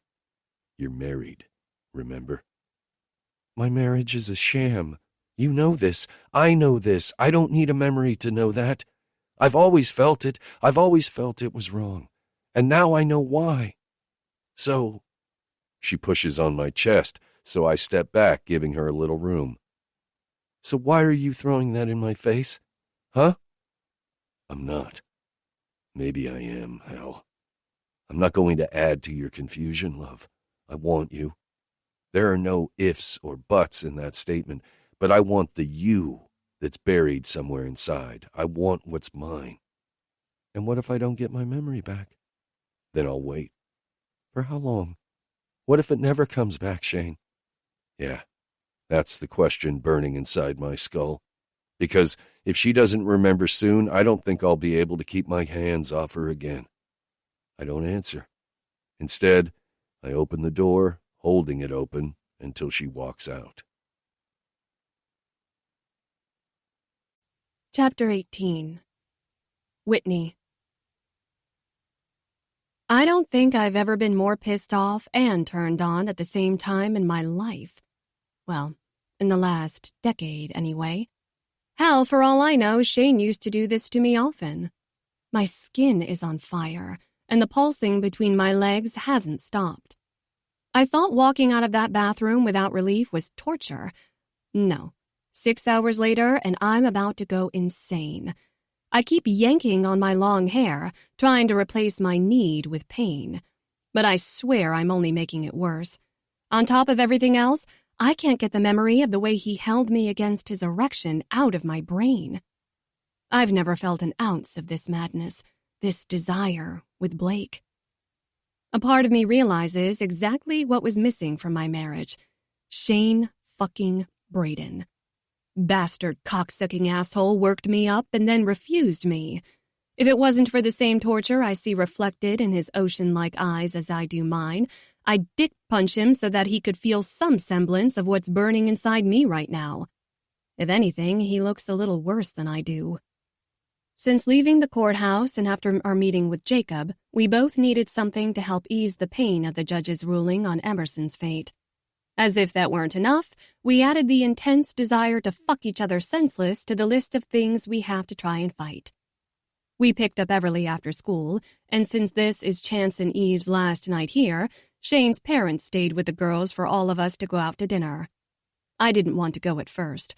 I'm still hesitant to leave my kids with people I don't really know. I might have known them at one time, sure, but I don't know them now. I'm trying hard to trust Shane on this. He hasn't looked at me since he asked me if I wanted him to order me a beer. Hey, what do you guys think of these? Eve leans over, bumping into my shoulder with hers. It takes an effort to stop looking at Shane. He's sitting at the other end of the long wrought iron table we're all at, talking with the guys. Sean and Chance are down there with him, and I met Mason, Kylie's little brother and Sean's best friend, an hour ago. I can already tell he's trouble wrapped in the same beautiful, flawless skin as his sister. He's funny, too. I've watched him make a handful of jokes already. I finally look at what Eve is holding out in front of me. It's her camera. She's a photographer who works for a tattoo magazine. These shots she's showing are proof that Eve is a damn good photographer. I'm not used to people invading my personal space, other than my girls. Carolyn and Kylie come to stand behind us, looking at the image on the back of her camera. It's Sean. Damn, Carolyn sighs, making Kylie and I laugh. Yeah, her boyfriend isn't hurting in the looks department. He's got a bad boy, Brantley Gilbert thing going on. Only one of his arms is covered in ink, but he's got a massive tattoo covering his back. It looks like different colors of ink splattered across his back like paint splatter. It's a cool, unique piece of art. Eve flips through the shots she took today. She and Chance went to Oxford early this morning before our court appearance to photograph Sean in his tattoo shop. What are these for? I inquire. Sean is going to be on the January issue of the magazine I work for. Seriously? I'm surprised. Sean doesn't seem like the model type. I almost laugh at the thought. Yep, Terrelyn pipes in. I can't believe he agreed. Girl, me either. Eve chuckles. That boy puts the I in difficult. She switches the camera to her left hand and then grabs her beer, taking a long pull from the amber bottle. You don't have to tell me that. Terrelyn's voice fans my hair, making it tickle my face. Since they're down there shooting the shit, Kylie nods in the guy's direction as she sits back down into the chair to my left. What's up with you two? She asks. I follow her line of sight to see who she's looking at. It's Terrelyn, who takes on a shy expression like she doesn't want to answer her. Eventually, she goes back to sit on Kylie's other side, and Eve leans away from me. We're working on us, I guess. It's the best answer I can give you. How about you just tell us like it is instead? Eve finishes off her beer, pushing the bottle away from her. Out of the corner of my eye, I see Shane grab the waiter, motioning down to our end. His eyes catch mine for a split second before he goes back to talking. I can't hear their conversation, but the guys all have easy smiles on their faces except Shane. His is forced. In an effort to ignore the ache in my chest, I glue myself in on the conversation at my end of the table. I wish I could just forget what happened. If I could erase that memory, it'd be so much easier. Terrelyn sighs. Then her eyes widen, and her head snaps toward me. Crap, I'm sorry, Whitney. I didn't mean it like it sounded. Yeah, you did. Eve calls her out, earning a scowl from Terrelyn. It's fine, I tell her. You don't have to guard your words or tiptoe around me. Actually, I'd prefer it if you didn't. Just be yourself. She nods, but she still looks embarrassed, if her rosy cheeks are any indication. I move my eyes back to the table, where Eve has gone back to looking at the images on her camera. The way her face changes, going from happy to not every few seconds. I'm not sure if she's scrutinizing Sean or herself. I'm going with herself. The pictures I saw were beautiful, so lively. They're good, I tell her, making her eyes flick up to meet mine. Thanks. Ladies. A man's voice rings out as 4 new beers are placed on our table. My eyes roam, finding Shane staring at me over the bottom of the glass bottle he has tipped up. Flames stroke my skin the longer our eyes stay connected. I finally have to look away. How bad does it hurt? I say, after racking my brain for something that would get my mind off the man at the other end of the table. How bad does what hurt? Terrelyn asks. A tattoo. You want ink? Eve sits her camera down on the table, then turns her focus on me. Her eyes are big. Happy, I think. I shrug. Just curious is all. That was a lie, and as soon as it came out of my mouth, I regretted saying it. I've secretly wanted one for years. Tell me you don't have any. Eve is giddy. Now I wish I told her the truth. Nope, none. Chance is gonna blow his load. Does she mean? Not literally, Wit. Damn, she laughs. The other girls follow suit. She twists her head away from me. Hey, Chance. He stops speaking, turning toward her voice. Yeah. The way his eyes fall downward makes me think he's taking in more of her than a friend normally would. When he licks his lips, I'm sure of it. I'm positive he's staring at all the cleavage she has on display. She's not overly endowed like Terrelyn is, but she's got enough to make me jealous. Guess who has a blank canvas? His eyes dart to me, taking on a hooded, half-masked look that I saw Shane give me when he was turned on in the bathroom at the courthouse earlier. A slow smile forms, a look that resembles a tiger pacing, waiting to catch his prey. You want a tat? Then I'm your man, darling. Sean's voice pulls my eyes away from the way Chance is looking at me, making me squirm. Chance turns toward his friend, taking on a fierceness that might make most people back away from him. Whoa, motherfucker, you got Shane. Your brother is yours, yeah? Sean just smirks as Shane shakes his head. You don't honestly believe you get her too, do you? Why not? Sean tells Chance, obviously not scared of him. Sean's bulkier than Chance, but I doubt either is intimidated by the other. She was my friend long before you ever knew her. Chance turns, training his diamond blue eyes on me. That skin, he gestures at me, is mine. I think you should tattoo her tonight before we leave. Eve doesn't look up from where she's still looking at her camera. For the life of me, I don't know why she's still looking at them. She took them. Surely she must know every photo taken by heart. Maybe another time. I tell them, I've had about all I can take for one day. Yes, I really do want a tattoo. One day. But all the attention looking my way right now is unwanted. It's too much. I watch as Shane stands.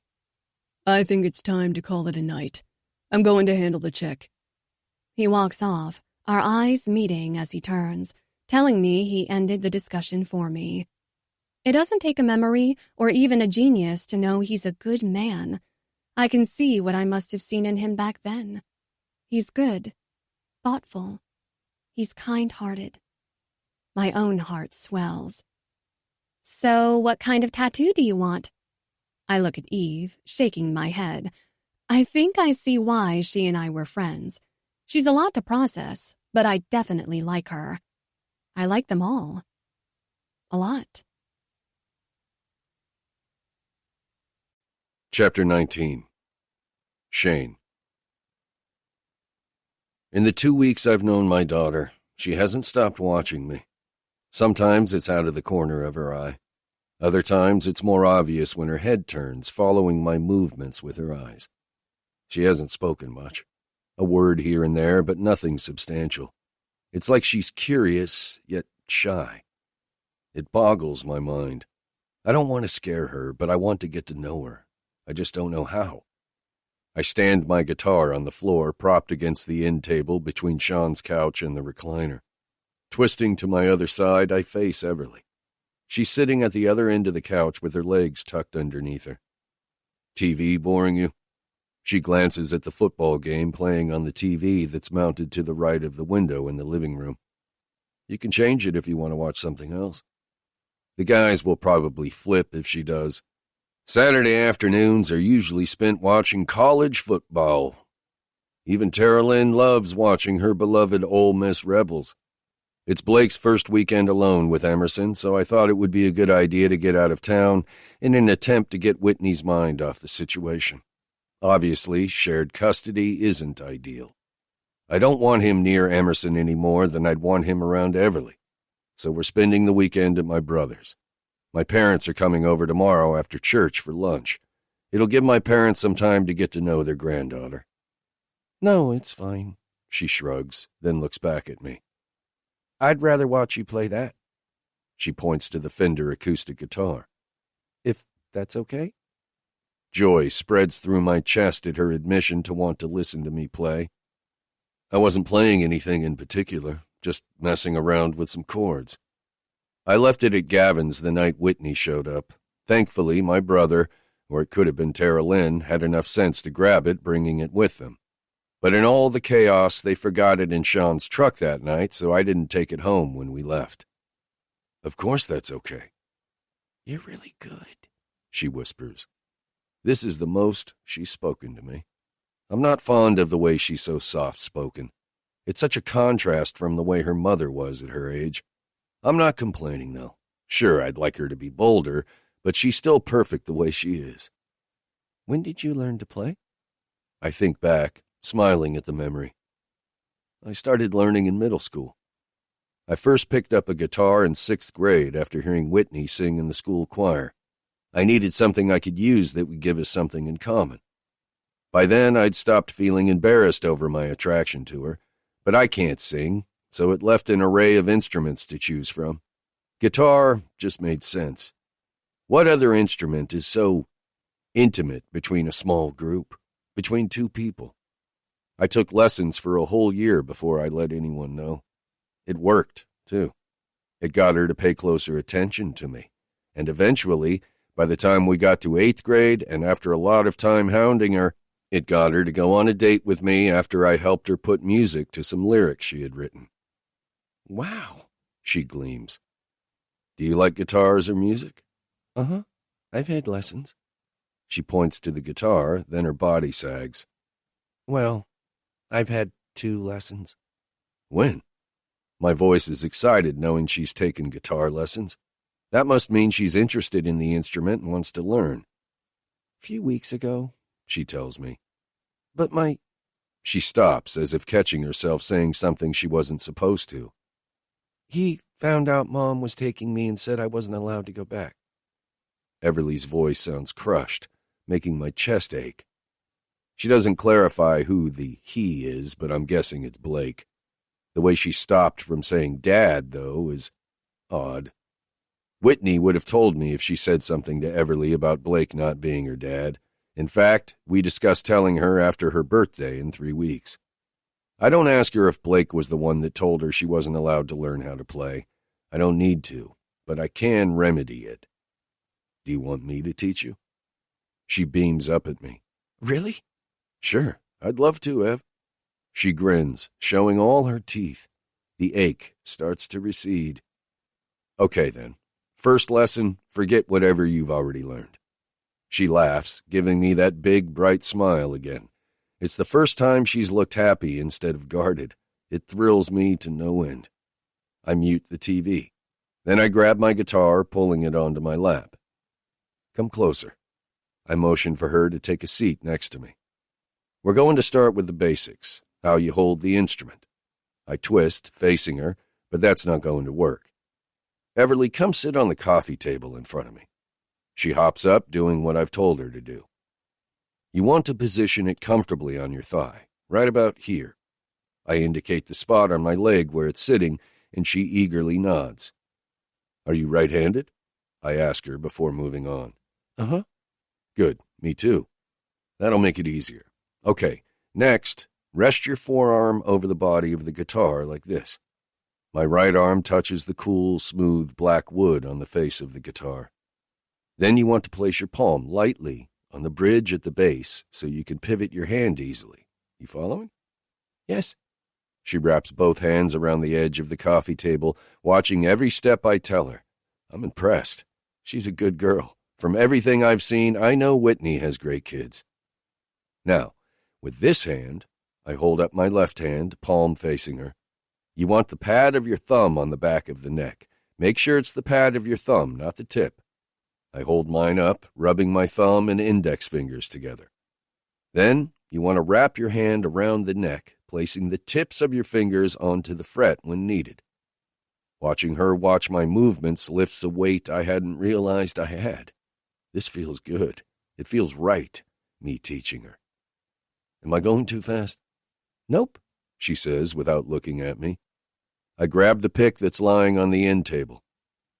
Going back to this hand, I wave my right hand with the pick clasped between my thumb and index finger. You can either hold the pick between your thumb and index finger like I'm doing now, or you can add your middle finger too. I only use these two, I show her, taking my middle finger off the pick. Come here. I want you to try everything I just showed you, and then we'll do chords. She stands as I scoot as far into the corner of the couch as I can, motioning for her to come sit between me and the guitar. Once she's seated comfortably between my legs, I pull the guitar toward us, placing it on her lap. Like this? She asks, after she performs everything I showed her. I lean over her, inspecting. She's done well. You need a gap between your palm and the neck for your fingers to arch correctly, is the only thing I correct. Perfect, I tell her once she's adjusted. Okay, so before I have you pick the strings, I'm going to tell you the names of each one. Let's start with how they are numbered. From the bottom to the top, you have... I place my arm over her, putting my finger on the top string. This is 6. Then going down, you have 5, 4, 3, 2, and 1. There are letters associated with each string. Going back to the top, you have E, A, D, G, B, E. She looks at me over her shoulder, asking, "How am I supposed to remember that?" "You'll learn, trust me, and we can always come up with a phrase later if it'll help." She nods. Take the pick, placing it at the top. Pick down for me. That first sound is like a balm, coating my heart in warmth. It soothes and settles something inside me. "Great job, Everly. That was a downstroke. Now pick up." She does. "That's an upstroke. You can alternate picking up and down." "This is so cool." I laugh, enjoying her enthusiasm. We continue, and she picks a few chords I show her. "What's going on in here?" We both look up to see Whitney, beer in hand, walking in with Terilyn and my brother following. Matt and Mason are home too, but they must still be out back drinking. Weekends around here have always been party central. People usually just show up without an invite. But I guess tonight isn't one of those nights, or maybe my brother called off any plans they'd had when I asked him if we could come down. Whitney takes a seat at the other end of the couch. Sean falls into the recliner, pulling Terilyn with him. "You were playing that song that night. I forgot."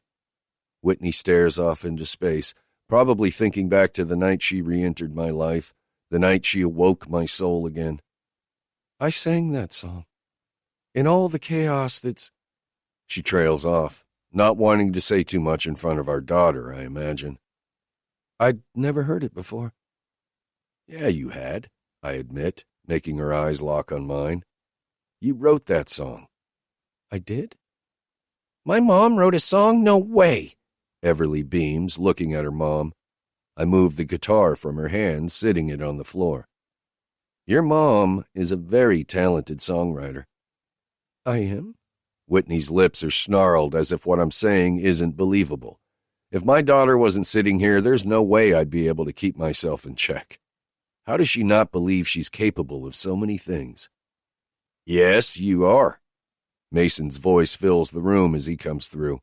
"I remember you used to sing things you'd written when you were at my house visiting my sister. You're a good singer, too." He turns, addressing Sean and Terilyn. "Matt and I are heading out. We're going to go to Max for a little while. May hit up Level a little later." "Have fun," Terilyn tells him.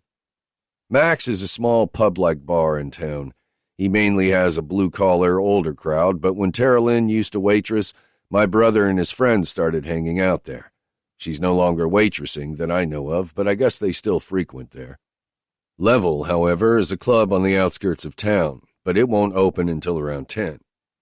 I look at the clock hanging on the wall, seeing it's just past 8:30, so they have a little time to kill before they head to the nightclub.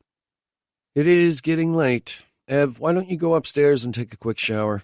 Do you remember the room we slept in a few weeks ago? She sags against me but nods at her mom. Standing, she turns to face me. "Thank you for teaching me a few things. We can practice more tomorrow if you'd like." Her eyes light up. "Yes, please." "Sure, kiddo.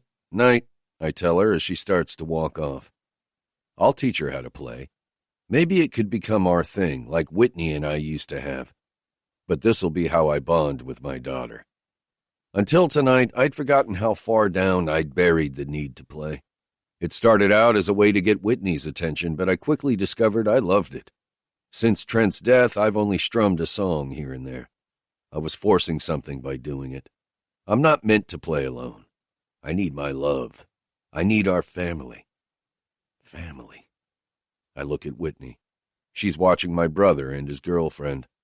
Terilyn is cuddled in Sean's lap, and he's whispering God only knows what. But whatever it is, even I can see it's turning her on. The look in Whitney's eyes says a lot. There's need behind those dark violet eyes of hers. But I can't do anything about it. Not yet, anyway. I won't chance messing up a future with her. I don't plan on being some fling to satiate her needs at this moment. I want it all, and I want it for as long as I have air in my lungs and a pulse in my body. It's not long before Terilyn hops off Sean's lap, spouting how tired she is. Sean mumbles a good night, and they head upstairs to their room. Whitney and I stare at each other until I can't handle it anymore and get up to find a beer. After showering, I come down the stairs to find Whitney in the kitchen, bent over the island, staring at the cell phone in her hand. Her eyebrows are set in a frown, and her lips are pursed as if she's thinking hard. "What are you looking at?" She blows out a thick stream of air. "A text?" My body goes still. I hate that she gave him her new cell number. Logically, she had to, and I know that. Doesn't mean I have to like it, just as I don't like Emerson being with him this weekend. Or that the judge awarded him joint custody. Makes no fucking sense. But like Jacob said, we'll fight it. At least I hope she will. I make my way over to where Whitney is propped over the counter. I can't stand it. I need to know what he has said to her, so I peer over her shoulder, reading the text message I know is from him. Blake, our daughter misses you, misses her sister too. Blake, it doesn't have to be this way, babe. You can come home. We can be a family again. Blake, I still want that. Just come back home. My insides turn. I can't stop my hand from wrapping around her front and pulling her against me. She's mine. She will always be mine. But I'll also never stand in her way if she doesn't want me. She hasn't replied to the text messages, but that doesn't mean she doesn't want him. It'd probably be easier for her if she thought about it long enough. She knows him, knows that life. She doesn't know me that well. Not yet, anyway. What do you want, love? What do you mean? She leans up, pressing her back into my chest. Her head rises so she's looking up at me. I glance down at her. Do you want to go back to him? Do you still want your family with him? Do you want me to go? That wasn't what I asked. Well, what do you want? It doesn't matter what I want. I want to know what you want. This passive shit is grating on my nerves. It's not her. The road to her memories may be in getting her to find the woman locked up inside herself. That's the girl I want. I tighten my grip on her, lifting her onto her tiptoes and bending so my mouth lines up with her ear.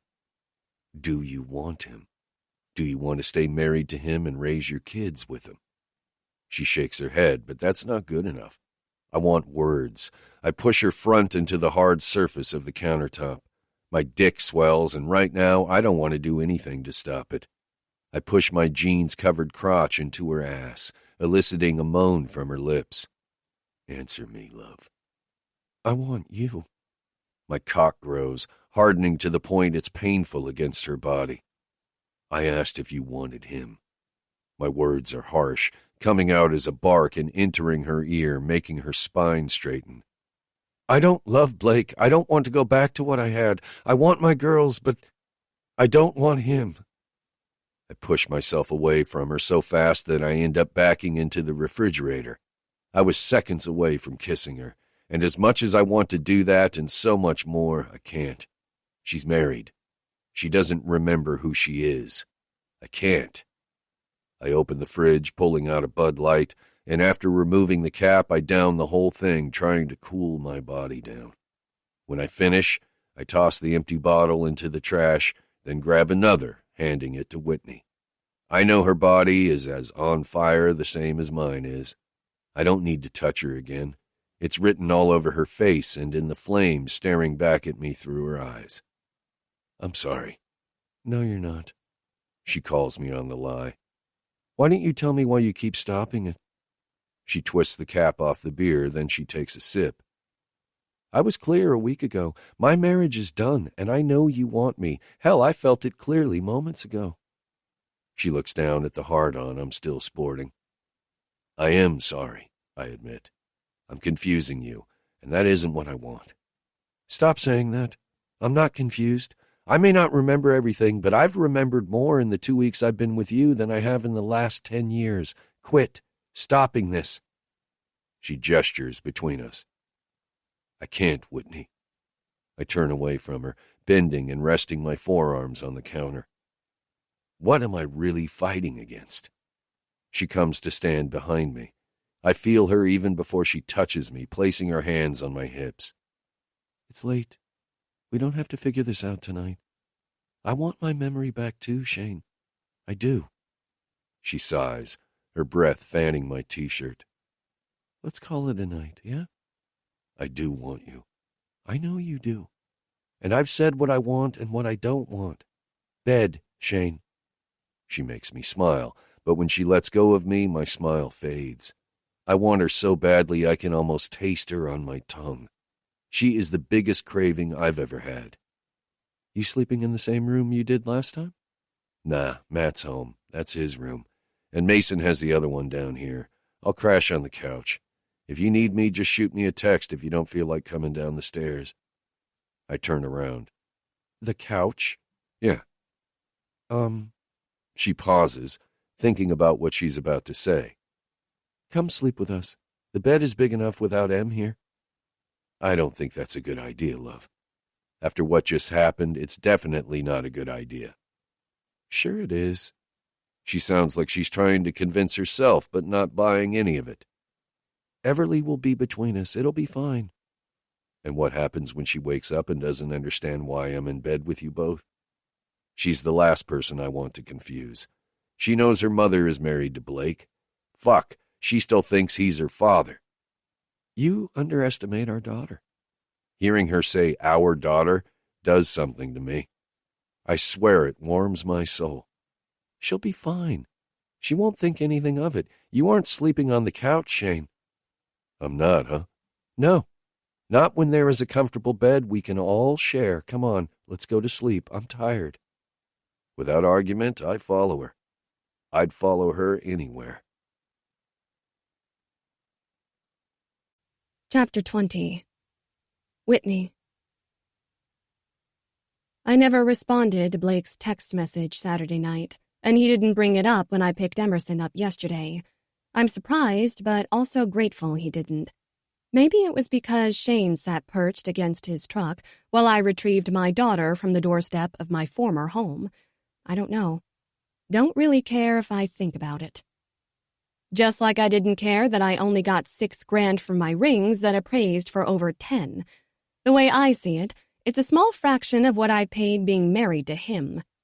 The time lost. I walk out of the bank, Emerson on my hip and my purse dangling from my other side, feeling lighter today. Maybe it's that I have a little money of my own now, and I don't have to rely so heavily on Shane anymore.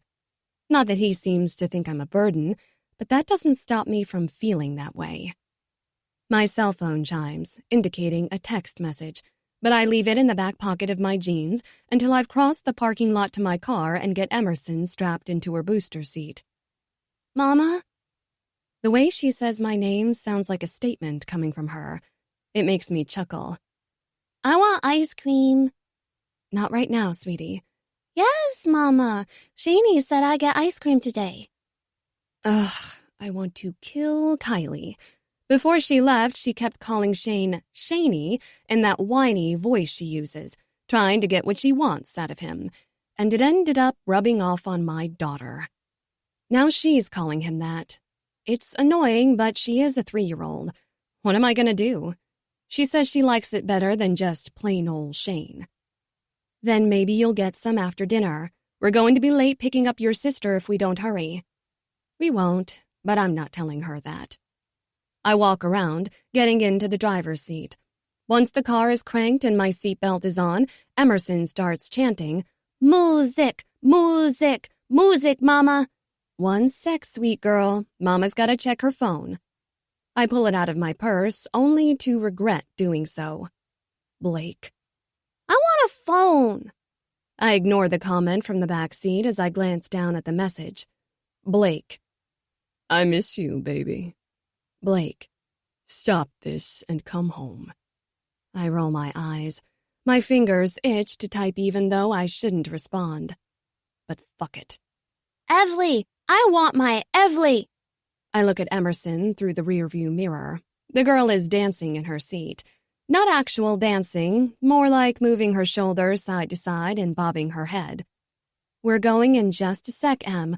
I've just got to talk to Daddy for a minute. Daddy! She sings songs. Me. Courtney Harris isn't doing it for you anymore? Blake. Question mark. Me. Don't play me. I saw you go into a hotel with her. I send the photo I snapped of the two of them before he tries to give me some bullshit excuse. I watch the dots come on the screen, telling me he's responding. But then they go away and come back on a few more times before his text comes through. Daddy says we coming home. I turn my head quickly, looking at her. What was that, Em? Daddy said we come home soon. Did he now? The fucker. Figures he'd lied to his daughter. Surely he doesn't actually believe that. Hell, maybe he does. Blake. Honey, what you saw isn't what you're thinking. I promise. I don't bother with a response.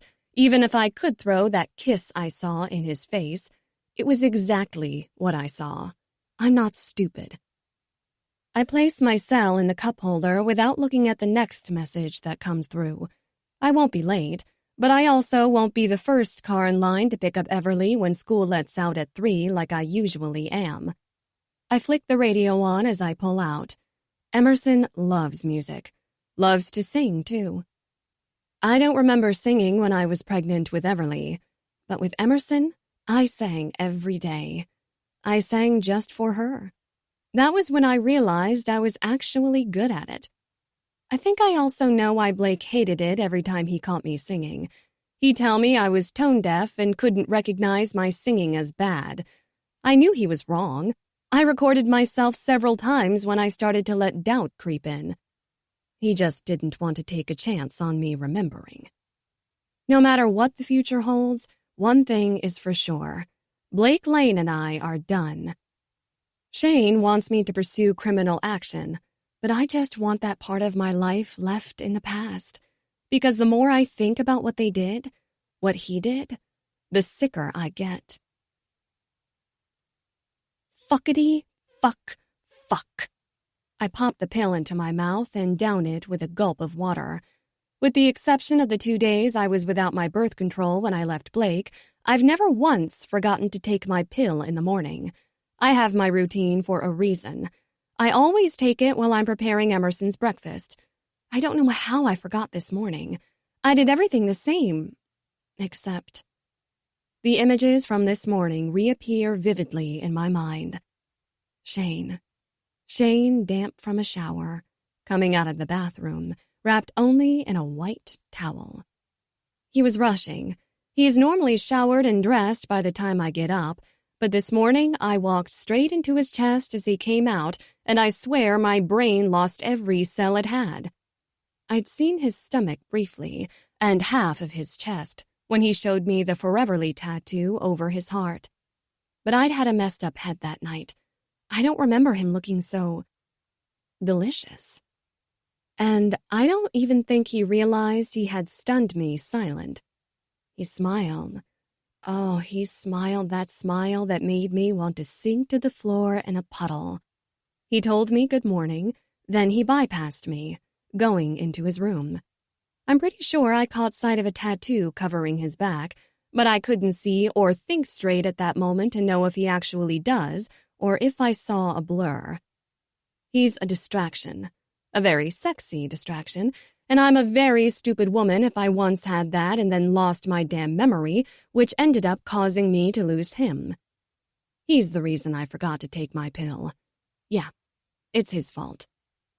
I know the girl across the hall likes him. She's come over at least once a week asking for help. Like this morning, apparently she stopped him after his morning run because her heater wasn't working. That's why he was running late. She asked him to look at it like he's fucking maintenance. Yeah, I know what kind of help she's looking for, and it isn't the handyman type. Not unless she's into role-playing anyway. She wants him, and I want him. I've never experienced jealousy before, not until Shane. Every woman he comes into physical contact with makes my heart race and my skin burn. I was so happy when Kylie left to go back home to Florida that I helped her pack her things. It's dumb feeling this way, but I don't know how to stop doing so. He isn't mine, but he wants to be. Unless I'm reading him wrong. But He wants the other Whitney back, the one I can't remember. Sorrow etches around my heart. What if I never get it back? What if he can't love this me? What's burning in here? Terelin's voice penetrates my ears, breaking me from the thoughts running wild. Oh, shit, I shout, pivoting toward the stove. I told you I would have helped. She did, but I didn't need it. At least I didn't think I did at the time. With what I saw this morning and the feel of his hands on me Saturday night, my brain is fried. I can't do anything right. When I found out Terelin was coming to Memphis to bring Sean to the airport, I invited her to dinner. I wasn't paying attention, I admit, getting to the stove. Ah, hell. The asparagus is done. Trash. They're burnt to a crisp. Toss it, she says. It's no big deal. I saw a text flash on your cell right before I came in here. Shane's stuck in traffic. He'll be a few minutes late. It goes in the trash, and then I turn off the oven, but I leave the smothered pork chops inside for now. The peas I turn down on low to keep them warm. Well, so much for that. Are you kidding? The chops cooking in the oven smell divine. I can't wait to scarf them down. And from what I'm told, you could give me a run for my money in the cooking department. No way. Apparently so. Shane doesn't exaggerate when it comes to food. I'll take your word for it, I tell her, coming to sit down at the kitchen table next to her. So why did Sean go to South America? Shane told me, but for the life of me, I can't remember. A tattoo convention. She plays with the condensation on her beer bottle, drawing on it with her finger. The whole studio closed down and went with him. Chance and Eve are there too. They go to several each year, but this is Sean's first. And you didn't want to go to Brazil with him? She looks up, stopping what she's doing. No, he's going to be so busy I'd never see him. Eve wanted me to come, but I know she's working too. I'd just be in the way. Besides, I can get more writing done with him gone this week. That's right. Shane mentioned you're a writer. That's cool, I beam. Coming from someone who's written a ton of songs, she says, surprising me. I have? Shane hasn't shown you any? No, he hasn't. Well, I know he has all your notebooks. When Sean helped move him from Oxford down to Jackson years ago, he told me he had a box full of stuff labeled Whitney's, and I doubt he got rid of any of it. I wonder if he still has them, and if so, why hasn't he mentioned it? The door closes, a little harder than usual, making both of us jump. Before I can get up to make sure it was Shane coming in, he walks through the kitchen entrance looking tired. His hair is a mess, as if he has run his fingers through it multiple times. His scrubs aren't the same ones he was wearing when he left this morning, and they're wrinkled. He tosses his keys and phone on the counter. Do I have time for a shower before we eat? He asks me. Sure, I tell him. It's done, but we can wait a few more minutes. Go ahead. Thanks. He sighs as he pulls a beer from the refrigerator. Before opening it, he walks over. Hey, precious. He kisses the top of Terelin's head. She gives him a soft smile, but even she notices something is wrong. When she wraps her arms around his middle, giving him a hug, I'm struck by the realization that I'm not the least bit jealous of their interaction. I guess I don't see her as a threat. That should make me feel good, but whatever is up with Shane tonight isn't giving me joy. Everything okay? I ask, when he releases her to twist the cap off his beer. Yeah, he shrugs. It could have been better. Just a rough day in the ER. I think I'll be glad when this rotation is over. Today confirmed emergency medicine isn't my calling. He bypasses me, speaking over his shoulder. I'll be quick. I just need to wash this day off me. That doesn't sound good, Terelin comments after he's out of earshot as she picks up her beer, polishing off the contents. No, it doesn't. I hope nothing bad happened, but I'm guessing it must have. I get up, going into the living room to check on the girls. Everly is seated on the floor in front of the coffee table, working on her homework. Her sister is bouncing on the couch. Cartoons are playing on the television, but I don't think she cares about them. She is too into entertaining her sister that it makes me chuckle. Picking up my cell phone from the small home office setup Shane has nestled off to the side of the kitchen toward the back of the living room, I check for any other notifications. I have 8 unread messages, all from Blake. I breathe out my frustration. I just want him to go away and never come back. But I might as well read them and get it over with. It wouldn't surprise me if he could somehow use my lack of communication with him as some form of leverage. Chapter 21. Shane. After finishing my shower, I turn the hot water off, pull the shower curtain open, and then step out, grabbing a towel to dry off. This isn't the first time I've worked in the emergency department. I've rotated several times through the ER throughout my residency. But it is the first time I've questioned my career choice. Good days are great. When you've helped a child that's injured or sick, there's this feeling I don't even know how to describe. It's more than joy. It's even part pride. It's an amazing feeling. But bad days wipe you out. They crush your soul and bring you to the edge of breaking down. I lost a patient. It's not the first time, and it won't be the last time, but God, I wish it were. It was a senseless accident that should never have happened. A guy was running from the cops in a truck. He T-boned a school bus. There were 18 students on board. 15, including the driver, had serious injuries. 2 of those were life-threatening. The second kid was still in surgery when I left the hospital. After dressing and hanging the wet towel on the rack behind the door, I scooped my dirty clothes up, taking them to my room. When I come back through the living room, Whitney is staring at her cell phone with the same look on her face she had 2 nights ago. Must mean another text from that dickhead. When I step back, looking at Whitney's situation objectively, at least I think it's objectively, how is he much better than a rapist? He took from her what she would never have given willingly if she didn't have amnesia. Her parents. How do I call them that? They didn't do what was best for their daughter like they were supposed to do. They did what they wanted, and for whatever reason they did it, it wasn't what was best for Whitney. It wasn't right.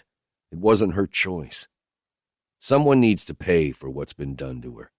It's not about me. She was touched physically by a person she would not have allowed to touch her. It's taken everything inside me not to do something about it. I want him to pay. I want them all to pay. I'm not used to these violent feelings. I don't know what to do with them. Jacob told her to say the word, and he'd file a motion in civil court.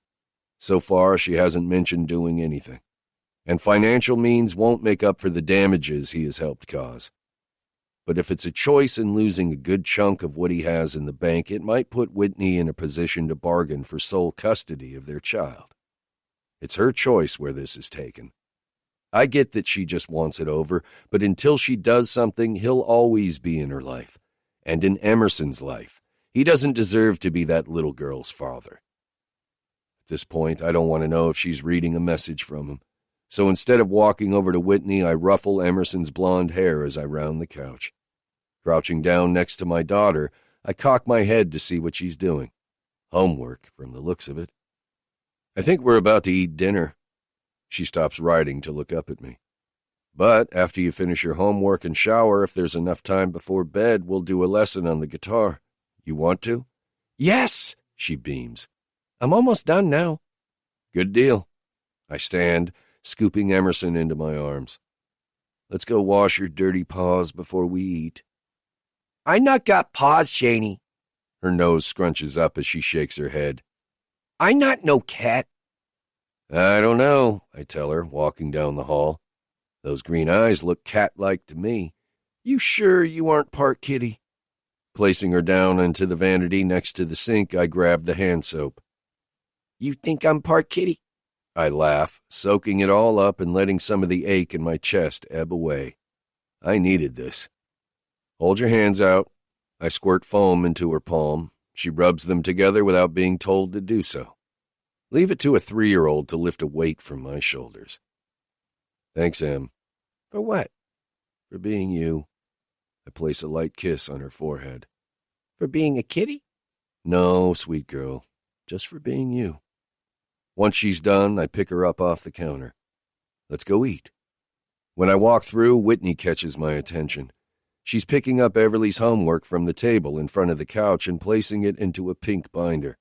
It's not what she's doing that has me pausing. She's humming. She's humming the song I'm teaching our daughter on the guitar. She's humming a song she wrote.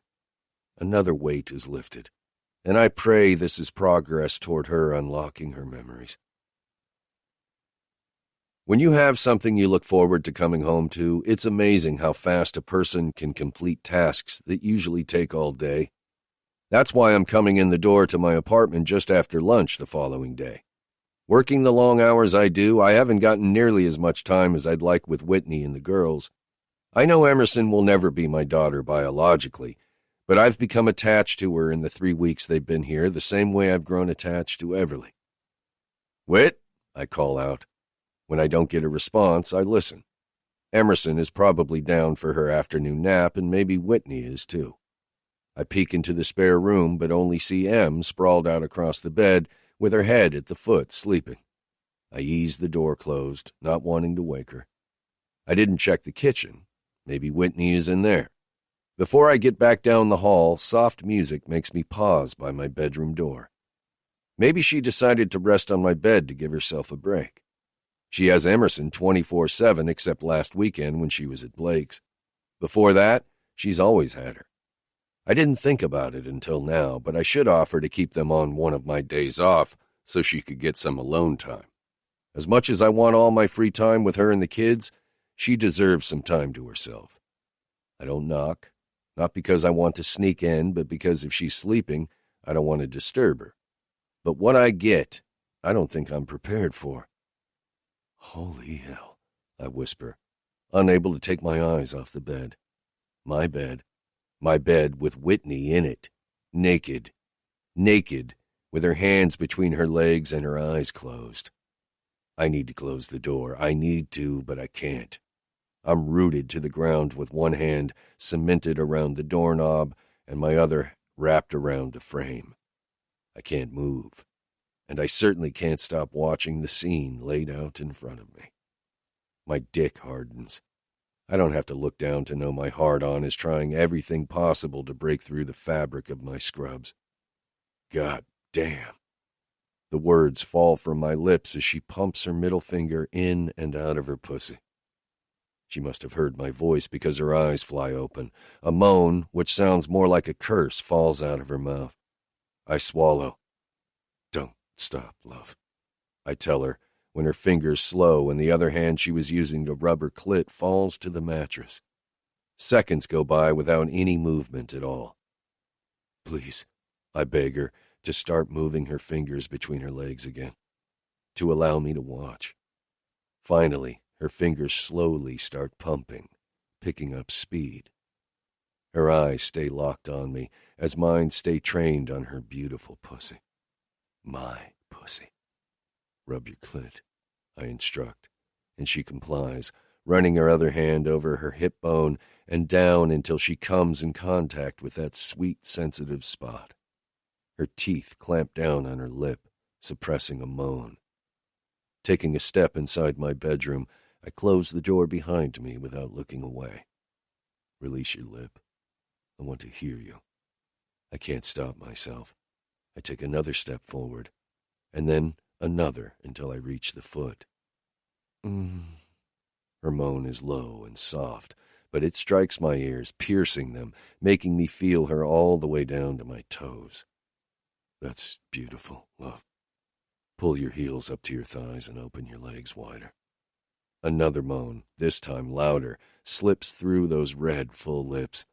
Both of her hands are between her legs, causing her beautiful tits to push together and sit high on her chest. Fuck yourself harder. I can't, she stutters as she tries to pick up speed but can't keep the momentum circling her clit. Move your hand from your clit up to your breast, love. My knee meets the mattress as she moves her hand, running it up her torso until she palms her gorgeous tit, squeezing. I bite the inside of my cheek to keep myself under control. I'm quickly losing the battle, but I have to push on. My hand comes down, meeting the soft material of the comforter. I fist my hand around the fabric, bending down as I do. When the intoxicating aroma of Whitney's juices hits my nostrils, my tongue juts out, wetting my lips. She still smells the same, just the way I remember her. I could drown in her scent every day, and it wouldn't be enough to sate me. Some people's vice is drugs or alcohol. Mine was always Whitney, the sweetest, most powerful of anything in existence, and I want nothing more than to overdose on it right now. But I won't. Not yet, anyway. I won't touch, I assure her, watching as goosebumps trail down her inner thigh from my breath fanning her leg. I promise, I swear to her, even though it's taking all the strength inside me not to. Lowering my head, I blow on her clit. Oh, my fuck. A smile tugs the corner of my lips. Touch me, please, Shane. I lift my eyes to hers. No, you're almost there. You got this, love. Then my gaze drops to the most beautiful sight in the whole damn world. Pull your fingers out. Run your juices up to your clit and make slow circles, baby. She follows my command. Her glistening finger runs up the path of her slit, connecting with the bundle of nerves that will set her free. I blow a soft breeze over her fingers and clit, eliciting a long, drawn-out moan from her lips. Her abdominal muscles contract as her ass lifts. I have to pull back so I don't come in contact with her hand. Voyeurism isn't new to me. I used to love watching Whitney make herself come undone, and she got off on watching me watch her, just like she's doing now. Only this time, I won't be slamming myself home. Faster, is all I say, and then I blow another stream of steady air. Seconds later, she screams out her release, and it's music to my ears. She pants, sucking in and releasing air in rapid succession. I push off the bed, backing up to give her room. Her cheeks pink when her eyes open, meeting mine, and I smile. Whitney moves off the bed and walks toward me. My smile falters. What is she doing? She just watches me, her face blank, not giving me any idea what she was thinking. Was I wrong? Should I have not? Her hand rises in a gesture I remember all too well. Her fingers, including the one still slick with her juices, run down my lips. My eyes close, savoring her touch. But when her hand starts to lower, I catch her wrist in my hand, pulling it back up. My lips tip of their own accord as my eyes flutter open. May I? Without words, she bobs her head, granting me permission. Pulling her wrist to my mouth, I close my lips around her middle finger. Her eyes dilate as sweetness coats my tongue, spreading a static-like sensation around my scalp as tingles flow over my shoulders and down my spine. I don't want to release her, but I do, pulling her finger from my lips. So beautiful. Her cheeks turn pink again. You are the most beautiful thing I've ever seen in my entire life. I thought that when I was a kid. I thought that when I made love to you the first time. I think that now. Tears pool in her eyes. She breathes in deep, schooling her emotions that threaten to spill down her cheeks. Stepping back, she lowers her eyes, and then a sexy smirk forms on her lips as her eyes flick up to mine. Your scrubs are a little wet. Fucking thin pants and pre-cum. Nice. I look down, surprised I didn't blow my full load from what I just watched, if truth be told. Thank you, love, for letting... Mama? M's voice came through the door, cutting me off. I peed the bed. I'm sorry. Whitney's palm meets her forehead as laughter pours out of me. Luckily, my hard-on dies down, and the interruption helps break up what just happened between us without any awkwardness or tension. I shake my head. Go clean up, babe. I got her. And then I slip out of the bedroom door. Chapter 22. Whitney. Holy bejesus. I take a deep breath, running the events from moments ago back through my mind. Seeing him watching me. Jesus Christ. Just picturing those hungry eyes is making me hot all over again. I tip my head back against the door, dragging air into my dry lungs. I've never come that hard in my life. My body is still scorching, and my jumbled mind is a mess. But one thing is certainly clear. That was the best damn orgasm of my life. If he's that skilled without laying a finger on me, what the hell is he capable of? Shane's voice filters in through the door. Well, hello, naked. His voice beams and I laugh, covering my mouth so they don't hear me. Shane must be in the hall. Emerson must be as well. I not stay in no pee clothes. That's just gross, Shaney. I can just picture her scrunched up little nose. And pee was everywhere. I snort, not able to hold it in any longer. Shit, I hope she is exaggerating. Come on, let's get you in the tub, monkey. His use of a pet name washes over me, caressing my insides. It's the first time I've heard him use one, with the exception of his brother's girlfriend. It's sweet and fitting. Pushing off, I walk to the side of Shane's bed where my clothes are and quickly dress. Lord, I hope the mess isn't too bad. I hope she didn't ruin his mattress. When I walk out of Shane's bedroom, the door to the bathroom is halfway closed, obstructing my view. But I hear splashing, telling me Shane is giving her a bath. My hand pauses on the door to the room the girls and I have been staying in. The strangest sensation hits me. This feels right. Being here, Shane cleaning my child, him watching me minutes ago when my body shattered with his assistance. I feel calm. My chest doesn't ache. I'm not walking on eggshells around someone. Is this what peace feels like? Emerson's giggles pull me out of my thoughts, my revelations. Thanks, Monk. Shane breathes out a short laugh. I needed that. You wet. Oh, dear Jesus, what has she done? Instead of going to find out, I leave Shane to handle it and enter the second bedroom, turning on the light. Ah, hell. Did I give her a gallon of juice before she went down? Fuck! That's a lot of piss in the center of the bed, spreading out and covering over 2 feet. I shake my head, knowing there is no mattress cover under those soiled sheets. How am I going to get urine out of a bed? Mama! Mama! Emerson barrels into the room where I am. Looking down, I have a naked toddler hanging on my leg with long, wet hair. Sorry, Shane says from behind me. She escaped the towel. Go put some clothes on, little lady, I tell her. Turning toward Shane, I say, thank you for cleaning her, but I think she ruined the bed. She has a protector on her toddler bedded. I almost say home, but stop, knowing that isn't a word I can stomach coming out of my mouth. And from the look on Shane's face, he knows that's what I was about to say too. At Blake's. Shane just nods, lowering his head. I'll get the bedding into the washer, then I'll Google how to clean this up.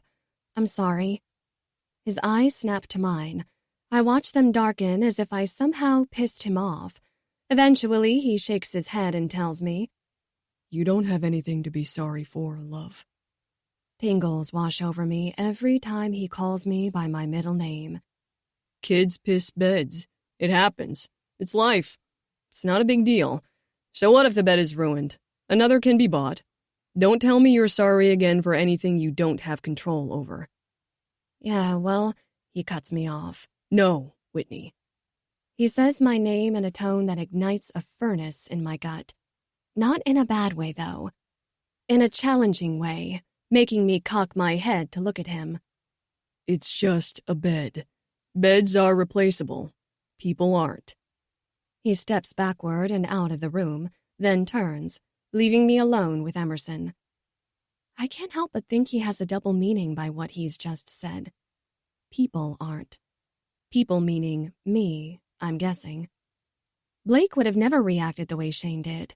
He would have blown up. He would have blamed me. They're both so different, and only one is breaking through to that muscle in my chest. Okay, you. I turn, looking down at Emerson as she pulls leggings up her legs. She chose a mermaid t-shirt she owns to go with her pants. Ever since Eve and Chance left a few weeks ago, she's worn that shirt at least 3 times a week. I can't wash it fast enough before she's asking for it. She says it reminds her of the pretty girl with all the colorful drawings on her arms. You're gonna help me take all these covers off the bed, and then we will clean up this mess. Ew, Mama, gross. Do I have to? Yes, ma'am, you do. Is it time to go get Evely yet? She asks, ignoring what I just told her. Nope. I squat down to her level. We have plenty of time to clean this up before we go get your sister from school. When she stomps off toward the bed, I smile even more. She's going to be trouble when she gets older. Hey, Whit. I stand, looking at Shane in the doorway, holding a box. Terilyn said she mentioned your old journals to you. He raises the box a few inches in his arms as he steps closer to me. This is them if you want the notebooks. He sighs, as if not wanting to give the box to me. I would, I say honestly. I've been wondering if I should ask him since she mentioned it. I'm too curious not to want to look at them. I take a step toward him, taking the box from his hands. He doesn't say anything else. He just blows out a tired breath of air, then steps back out of the room. Sitting on the floor, crisscrossing my legs, I bring the cardboard box onto my lap. It's not taped up, but the flaps are all tucked around each other so nothing spills out. Flipping them open, I stare inside the box, seeing numerous journals. There has to be more than 10, maybe closer to 15 inside the box. All are different in color and size. Some have words on them, some don't. Mama! I glance up. Emerson has her hands on her hips, looking at me. I not do all this by myself. I just raise my eyebrow, having had enough of her sass for one day. When I don't lower it, she eventually raises her little hands in surrender. Okay, I do it. But I'm not happy about it. She goes back to the bed, her small hands pulling the sheets off and huffing out her exaggerated frustrations with each jerk and pull. I giggle. Maybe I shouldn't, maybe it's wrong, but it's funny. Looking back inside the box, I reach in, pulling a teal journal out. Fanning the pages, I can see all the pages are written on, so I stop on a page and read. I push you away, but you just won't leave, no matter how hard I shove. I don't deserve you. You're a saint, I'm a sinner. It'll never work. I don't read the rest. That shit is sad and makes my chest ache. And supposedly I wrote that? Yeah, there is no supposedly. This is my handwriting. I wrote it. Deep down, I feel these words and I don't like them. This girl, this me, she sounds broken and sad, like she doesn't believe she's worthy of love. Shane. I wonder if that's who I am referring to. Probably. He did say we dated off and on for years. Why would I ever push him away? That's crazy. Just in the few weeks I've been here, I know he's perfect.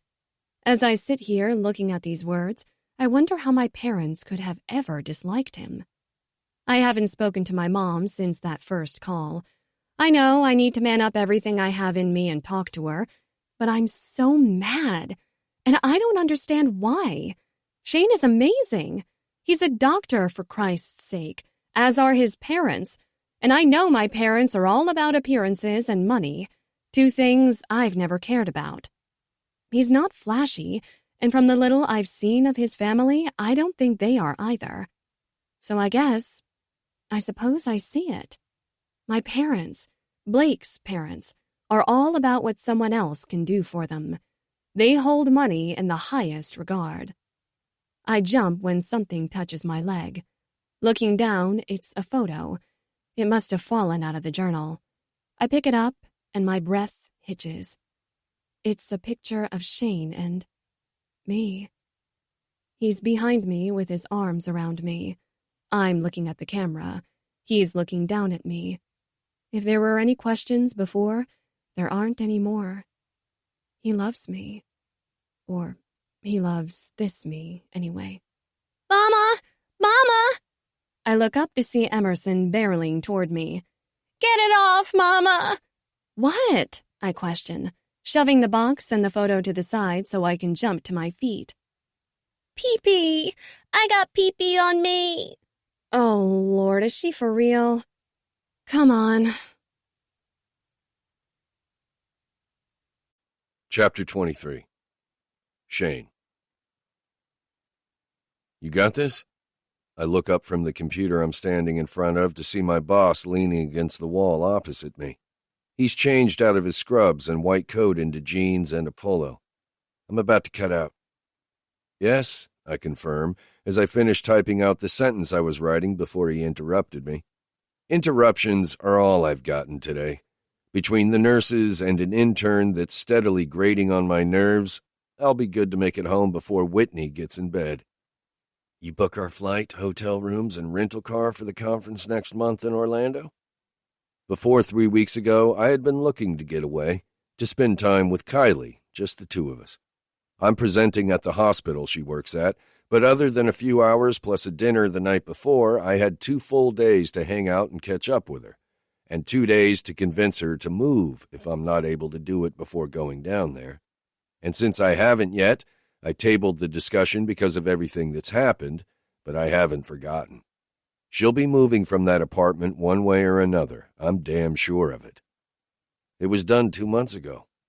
As soon as he asked me to accompany him and told me the details, I scheduled everything the next day, except for a hotel room for me. I'd planned on staying with Kylie. He bobs his head, acknowledging what I've confirmed. I swear I should have booked this trip to coincide with the conference next month, but Marie... He shakes his head. She wanted to take the kids to Disney World for Thanksgiving. Start a family tradition, she said. Even though he rolls his eyes at the thought, I know there is nothing he enjoys more than time with his wife and 2 kids. I'm beginning to understand why. I've always known time with family is the most important thing in life. It was taught to me early on. But until Whitney and the girls, I had never felt it. Now, there is not one thing I wouldn't give up or not do to make sure they remain with me, safe and happy. Yeah, okay. I exaggerate my belief in his statement. Get out of here, would you? I got this today and tomorrow. Roderick is on call until I return Saturday. Roger that. He pushes off the wall. Wife's out front waiting. Flight's in. He flicks his wrist up to peer down at his watch. Less than 2 hours. Later. He turns, walking toward the doors that lead out into the waiting room of the ER. My cell phone chimes with an incoming text, so I save everything I'm documenting and then sign off the computer. I don't like taking calls or answering messages anywhere close to patient rooms. It sets a bad example for the interns as well as nurses and other staff. I only do it in emergencies, and even then, if I can do it away from everyone else, I do. Pulling myself from the back pocket of my scrubs, I take a seat on the stool in front of another computer in the dictation room. It's a message from my brother. I see it before I unlock my phone to reply. Sean, are we really not going to Georgia? I type a reply to him, then sign on to this computer so I can finish up what I started before Gavin left. Me, I'm not. You can do what you want. Another message comes through, but I'm almost finished, so I take a minute to wrap up my documentation inside the patient's chart. When I'm done, I sign back off and pick up my phone from where it's lying next to the keyboard. Sean, asshole. I shake my head. I get it. I do. Sean has always loved going to Georgia, to our parents' vacation home for Thanksgiving. It's been a tradition since I was in high school, and I've only not gone once, the first year I interned at the medical center in Jackson, Mississippi. My parents used to take us on trips a couple of times a year to ride ATVs at an off-road park. I loved it from that first trip we took when I was a teenager. There is nothing glamorous about it. It's dirt, dust, and mud inside your nose and mouth. Exertion and sore muscles for days. but it's fun. Sean loves it more than I do. Our friends even started coming years ago, too. Thursdays used to be reserved for just family, but my parents quickly welcomed all our friends, making most of them part of our small family. I type another response that quickly turns into a full conversation back and forth between us. Me. Emerson has to go to her dad's Friday. Sean. Why? Me. Shared custody. Sean. That's BS. Me. I agree, but it is what it is. Sean. That fuck shouldn't be allowed around them. Me. Don't I know it? Sean. What's Jacob doing to make it where he doesn't see them anymore? Me. We'll talk Thursday if you're at Mom and Dad's. Sean. I'll be there. I'm not surprised. Sean is a mama's boy through and through. He's not going to miss a holiday with our family. He comes off hard and dickish, and he is, but he values family the same way I do. Until this moment, I never thought about it, but I see now he'll make a great dad one day. He's a lot like our dad. Hey, Shane. Standing, I place my cell phone back into my pocket as Roxanne steps into the narrow space with me. Yeah? I was wondering if I could catch a ride home with you. She smiles, hopeful. It makes my gut tighten. I guess. I cock my head to the side, looking at her. Something going on with your car? She has a relatively new Honda Accord, or so I think it's fairly new, maybe a few years old. I dropped it off at the dealership for a service, but apparently they couldn't get to it today, so it'll be tomorrow before I can pick it up. Sure, I tell her. It's no problem at all. Will you be ready to leave in about an hour and a half? I need to round on all the patients and ensure everything has been done that needs to be done since the next shift is about to come on. Yes. She's a little too eager, making me raise an eyebrow. I just have one patient right now. Once I bring Dr. Monroe up to speed on her, I'll be done. Okay. She bounces around, leaving me. I don't know why I have such a reservation. It's not like we aren't going to the same place. You okay, Shane? Her soft, almost whisper of a voice penetrates my thoughts, making me cut my eyes off the road for a split second to glance over. I haven't said more than 2 words to Roxanne since we got into my SUV and left the hospital. My night went to shit, and before Whitney came back, it wouldn't have fazed me. But here I sit, pissed off because it's 15 minutes till 11 at night, and I haven't seen Love or the girls in over 24 hours. I'm torn. I'm torn in two. I love my job. It wears on my heart, but I enjoy helping children, making them well. It's all I can imagine doing. But it's going to keep me away from them longer than I want, longer than I may be able to handle. I'm all right, I finally tell her, pulling into the apartment complex. You know how it is. You have plans, and like what happened tonight, they get squashed because you can't leave. Yeah, of course, but that's what we signed up for. She's got me there. I know 100% she's right. I chose this. I wanted it. But I also wanted Whitney and a family. I wanted that more than I wanted my next breath. I thought I'd go to college, then medical school, and then Whitney and I would get married. And by the time I was settled into my career, we'd start a family. That was the plan. One that never saw the light of day. We never had a chance. And now... I let out a breath as I cut my wheel to turn into a parking spot in front of our building. I look up, seeing the window of my apartment. Lights off. I raise my arm, cutting off the ignition, but before I can pull the keys out, Roxanne places her warm palm on my forearm, running her heat down toward my wrist. I snatch my keys out and my arm out of her grasp.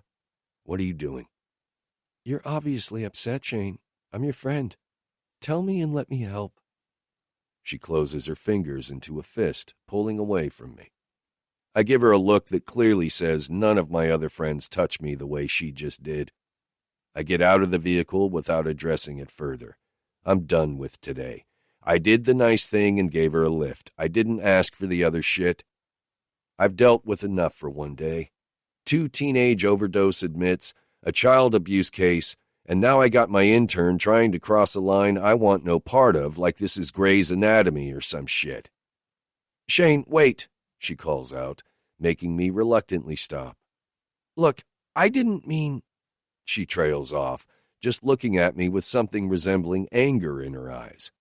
When I'm about to tell her to forget it, she grabs my arm and slams her lips into mine. I'm too shocked to pull away at first, but when I feel her tongue sweep across mine, I jump back, pushing her away. What the fuck? My anger erupts, and there's nothing I can do to stop it. This stops, I yell. This stops now. No, she argues. You have someone right in front of you that wants a chance, Shane. I know you. She doesn't. She points to my apartment without looking, indicating Whitney, and it only pisses me off more. She doesn't remember you. She has a family with another man. She's married, Shane, or have you conveniently forgotten that? That, I point in the same direction she did, is none of your business. Whatever future she and I have or don't have doesn't concern you. But let's get one thing clear. This, I point between the two of us, is not happening. Because of her, she floors. No, I shake my head, my voice coming down. Not because of her. Because I don't feel that way about you, not to mention it's morally wrong. I'm your superior at work. It would never have happened, even if Whitney never showed back up. I tip my head back, trying to pull air into my lungs. What the hell does us working together have shit to do with anything? If anything, we have a lot more in common than you do with her, she says, disgust evident in her voice.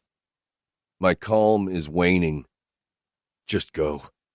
My head falls forward, and my eyes land on her so she can see how serious I am.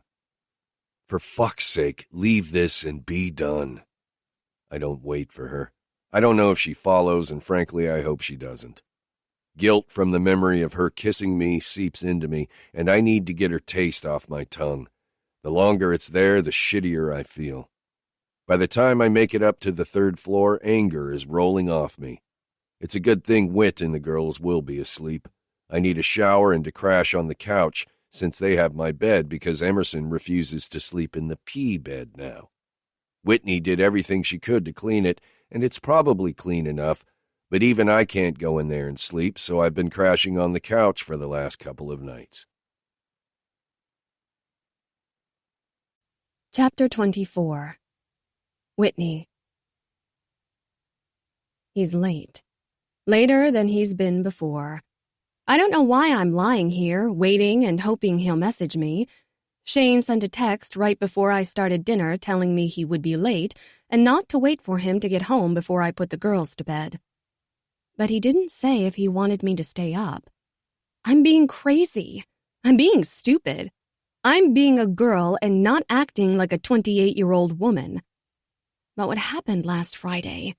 What he watched me do only 3 days ago? I can't get it out of my head.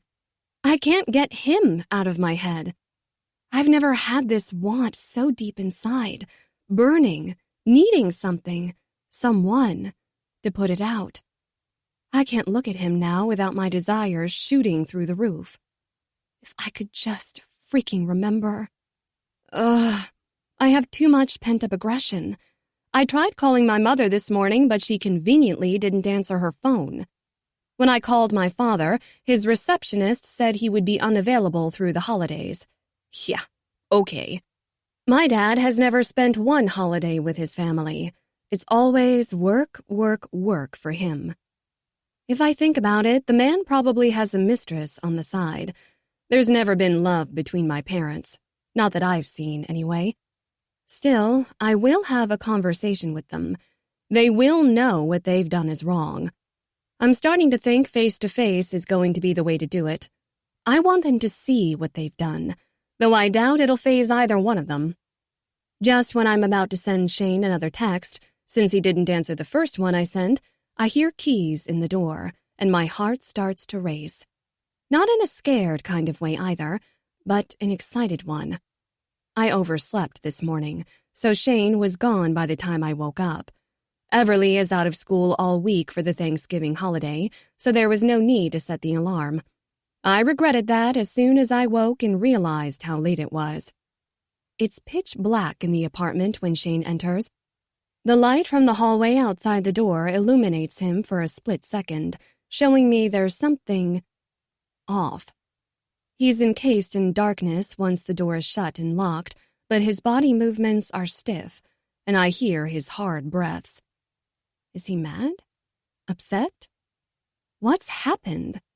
He wears his heart on his sleeve. He feels pain for others like no one I've ever met. Instincts kick in, telling me to get up and go to him.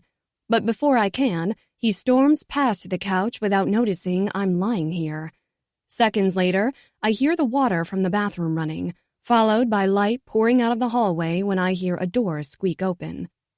He doesn't come back to the living room, though. Shane has started keeping some of his clothes in the spare bedroom since the girls and I have taken over his room. I shouldn't have let Emerson sass her way out of sleeping in the bed she had peed in. I cleaned it. There isn't even a stain. Baking soda and hydrogen peroxide. Thank you, Google. So it's fine to sleep in. I even checked today. It's dry. But I'm not going to lie. I wanted to sleep in Shane's bed more than my daughter didn't want to sleep in the pee bed. It smells like him. My phone lights up, making me groan. Another message from him. I'm certain. Fuck my life. Fuck my parents. I open the messages I've been putting off all night to read. Blake. You're keeping my kids from me, Whitney. I can't take this anymore. And you think I didn't love Everly? I raised her for Christ's sake. She's mine too. I don't give a damn what some sheet of paper says. Blake. Come home. Blake. Please, we're still married. You're my wife. You can stop all this. Blake. You know, it'd be nice if you would fucking respond. Blake. God damn it. Blake. Respond. Blake. Look, babe, you're killing me. I just want my family back. I want you back. I'm tired of this. I'm so sick of him sending all these poor me text messages. How about poor fucking me for what he did? How about that? When do I get retribution for all that's been done? Or for all that's been done to Everly and Shane? I throw the phone to the other end of the couch, away from me. I'm not speaking to him unless it has something to do with Emerson. Not happening. He can piss the fuck off if he thinks otherwise. I think it's time I have a talk with Jacob. Something needs to be done, even if I get nothing out of it. At least Blake will know I'm serious. This has to be some form of harassment, right? But hell, look at everything my husband was a part of, and he's still got equal rights to our daughter. The only reason I see her as much as I do is that he works and I don't, so I'm able to keep her during the weeks, and he's been okay with seeing her every other weekend. I'm surprised he hasn't pushed for more. Then again, he'd actually have to take care of a child. I've always been the one that has done everything for the girls. A knock on the door rips me from my thoughts. Another rapid knock, louder this time, bangs on the door. Jeez. It's nearly midnight. What the hell is so important that a person needs to bang on someone's door? I swear, if they wake up Emerson, I'll strangle them. I'm about to toss the blanket off and get up when a shadow crosses over me in the dark. I blink my eyes above me to see Shane headed to the door. I didn't even hear the water shut off, much less him come out. He's shirtless but wearing scrub pants. But I look harder. There is something on his back that I can't quite make out. I squint, trying to see better, but it's no use. It's too dark. He opens the door, instantly shushing the person on the other side with a harsh tone.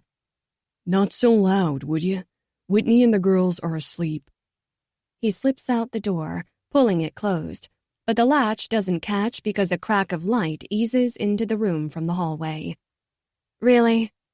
It's Roxanne, the neighbor and his coworker or intern that's training under him from what he's told me.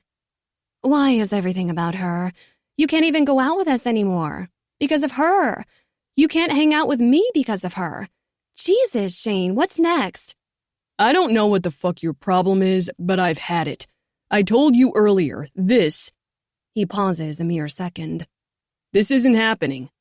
Whatever you thought could be between us would never have happened, even if Whitney wasn't here.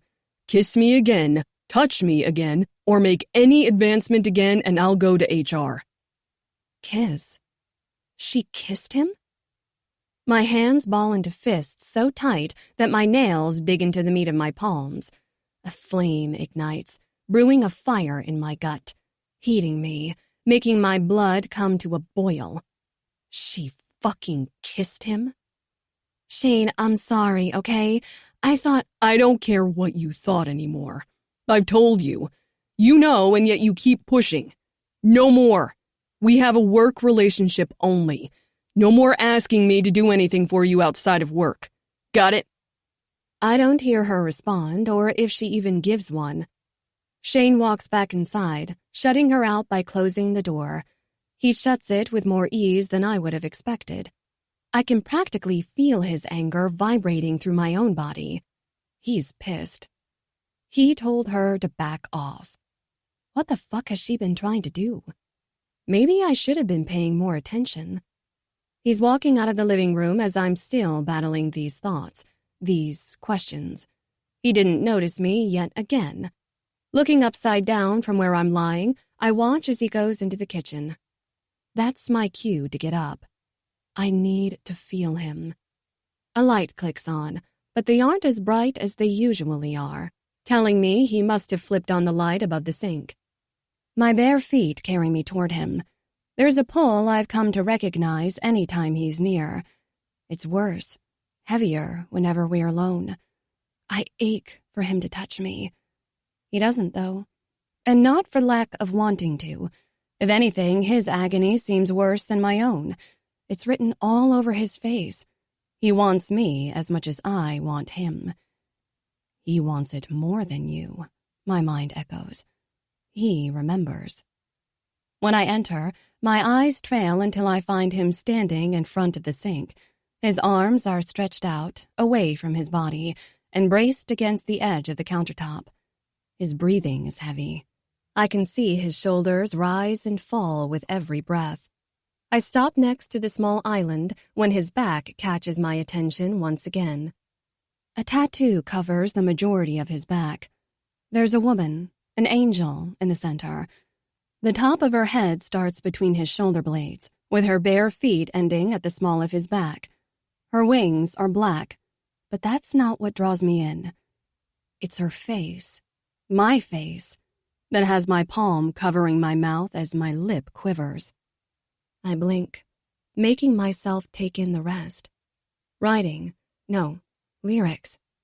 Surround her in a script. I know these words. I know the song they go to, the song he's been teaching Everly on his guitar. Blinding pain erupts inside my head, making me grip the edge of the island. The front of my forehead burns with fire so hot I think I might black out. But it only lasts seconds before an overwhelming tingle replaces the pain. A flood of heat releases, flowing down through my whole body. I can see it all. Memories. I can see everything. The day a boy asked if he could kiss me. I'd never been kissed before. I paled at his question. Everyone was looking at me, waiting for my response. I had to make the stares stop, so I punched him in the arm. What he did next knocked me on my butt. He smiled, and his eyes lit up like a Christmas tree. I was done for in that moment. And no matter how hard I fought, he owned me. That was the moment I became destined to be Shane's, and only Shane's. God, I was a bitch even that young. I bite my lip, remembering he loved me that way. I remember it all. The beauty and the ugly. The chaos. Every time I refused him. Every time I begged him back. Every time he was inside me. Shit. Before I realize it, I'm touching him, running my hands up his back, making his muscles tighten at first touch. But I guess he realizes it's me because he relaxes into my hands. He's welcoming it, needing it. I recognize. It's what I need too. Love. He chokes out. I place my forehead to the center of his warm back. You broke my pencil in first grade because you accidentally stepped on it. You weren't paying attention to where you were walking. Then, the next day, there were 10 brand new colorful pencils on my desk when I sat down. I cut him off. I'm not finished. I have too much to get out.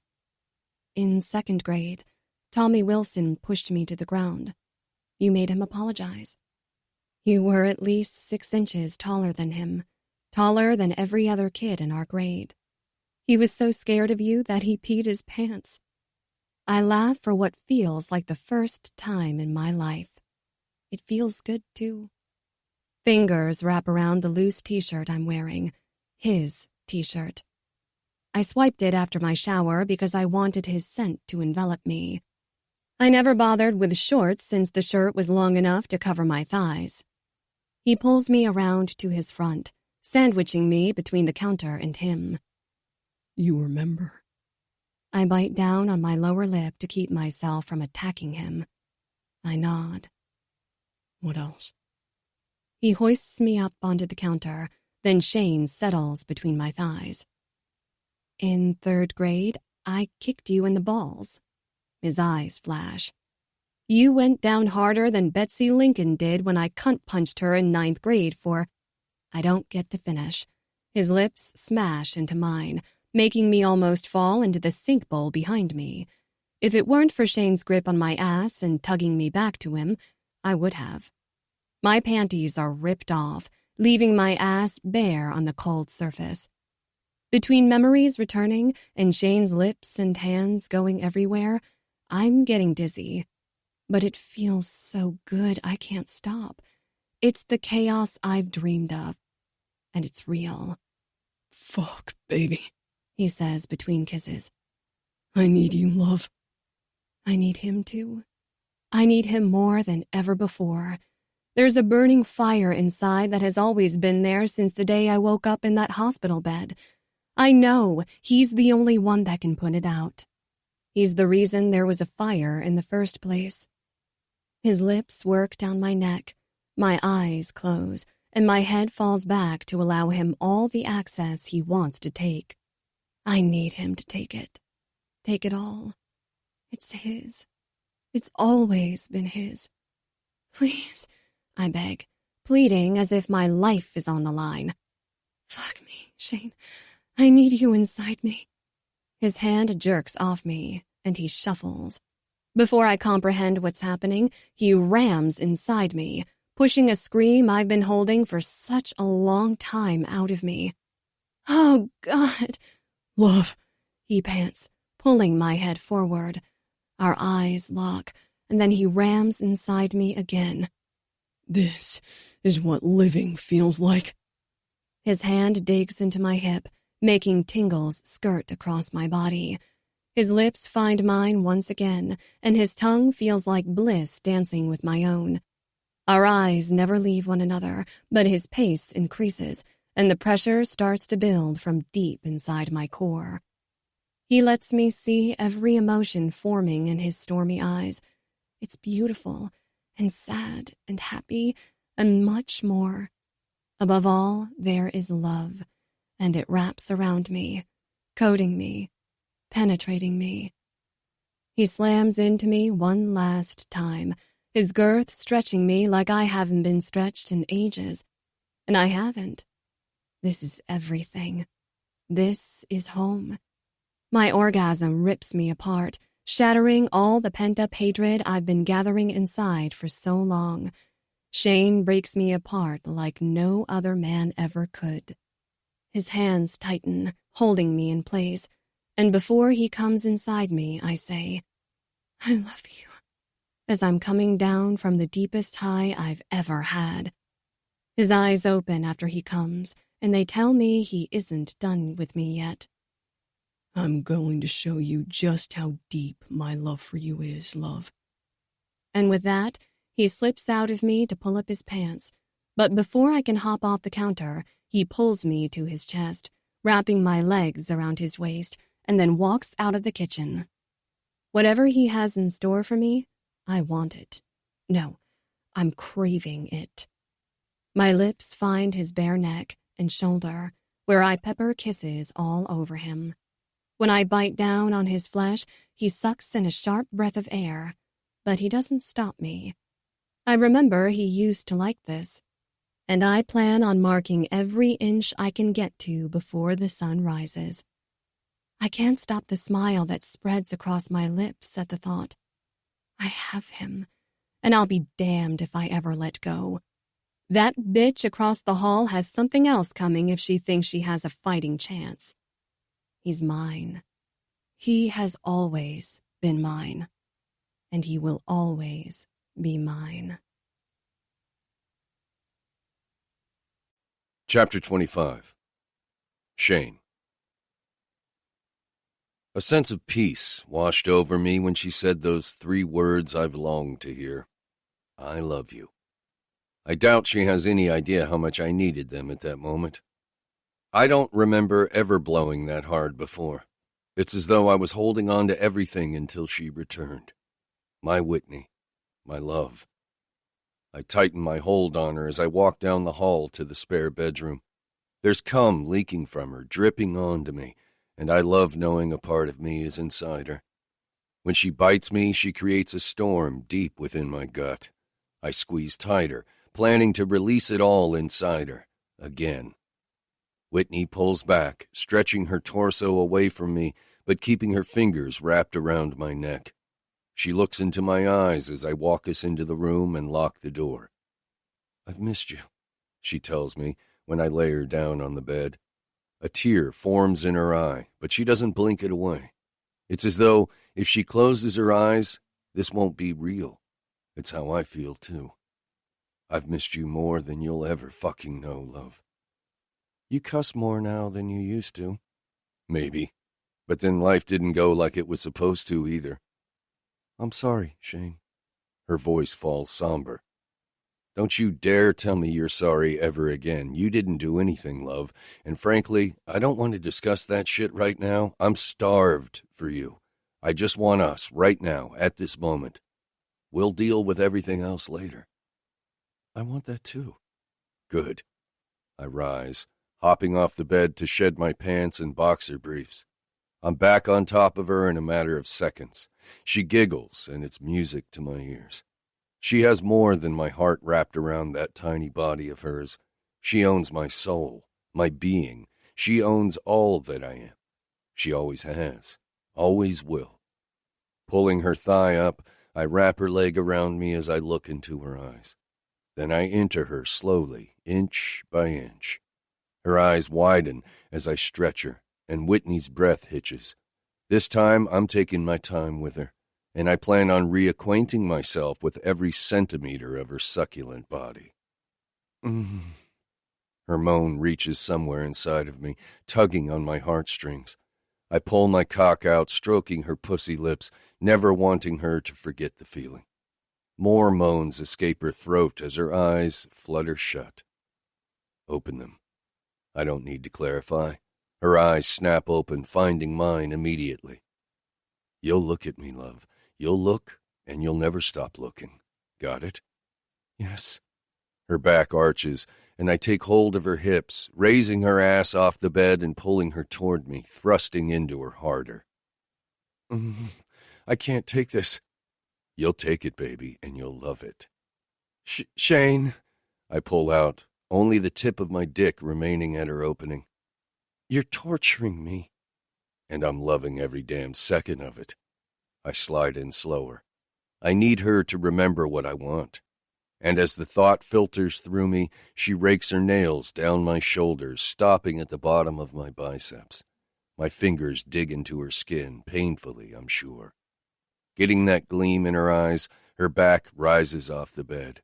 Her lips brush my skin seconds before her mouth opens, and she bites my chin, clamping down before sucking. She sucks hard, and when she pulls away, I meet her and capture her lips with mine, raising her ass off the bed. A nip to my bottom lip ensues as my release cords inside my gut all the way down to my dick. My speed increases, and I continue until I'm fucking her hard. Harder, she demands. I push back through her, my body rapidly chasing my release. I push her ass down to the bed and off my cock, and then I rush back inside her one last time, using everything in me to muster the strength to give her what she needs. And then I'm gone, my seed exploding deep inside her where it's meant to be. I fall, giving all my weight to her. She greedily takes it, wrapping her arms around me to pull me closer. After I come down, I roll off, bringing her with me. Whitney in my arms was always my favorite thing, and we lay here in silence for several minutes until I break the silence. I came inside you, twice. She doesn't flinch or even react to this fact. Instead, I get kisses and licks and playful bites peppered all over my chest. Yes, and you should do it again. Love. My warning falls on deaf ears. She laughs without any concern. The last time I came in you, we created a person. Yeah, well, this time I'm on birth control, so I think we're okay. She pushes up and plants a chaste kiss on my lips. Then she lays back down on me again. All feels right until my conscience creeps back in as I'm stroking the back of her hand. I think it's time to move. Because of the woman across the hall? I still, not knowing what to say. I didn't know she knew about Roxanne. I heard most of your conversation with her when you went into the hall. I was on the couch. Her admission both soothes me and ignites guilt. One, because she knows the truth.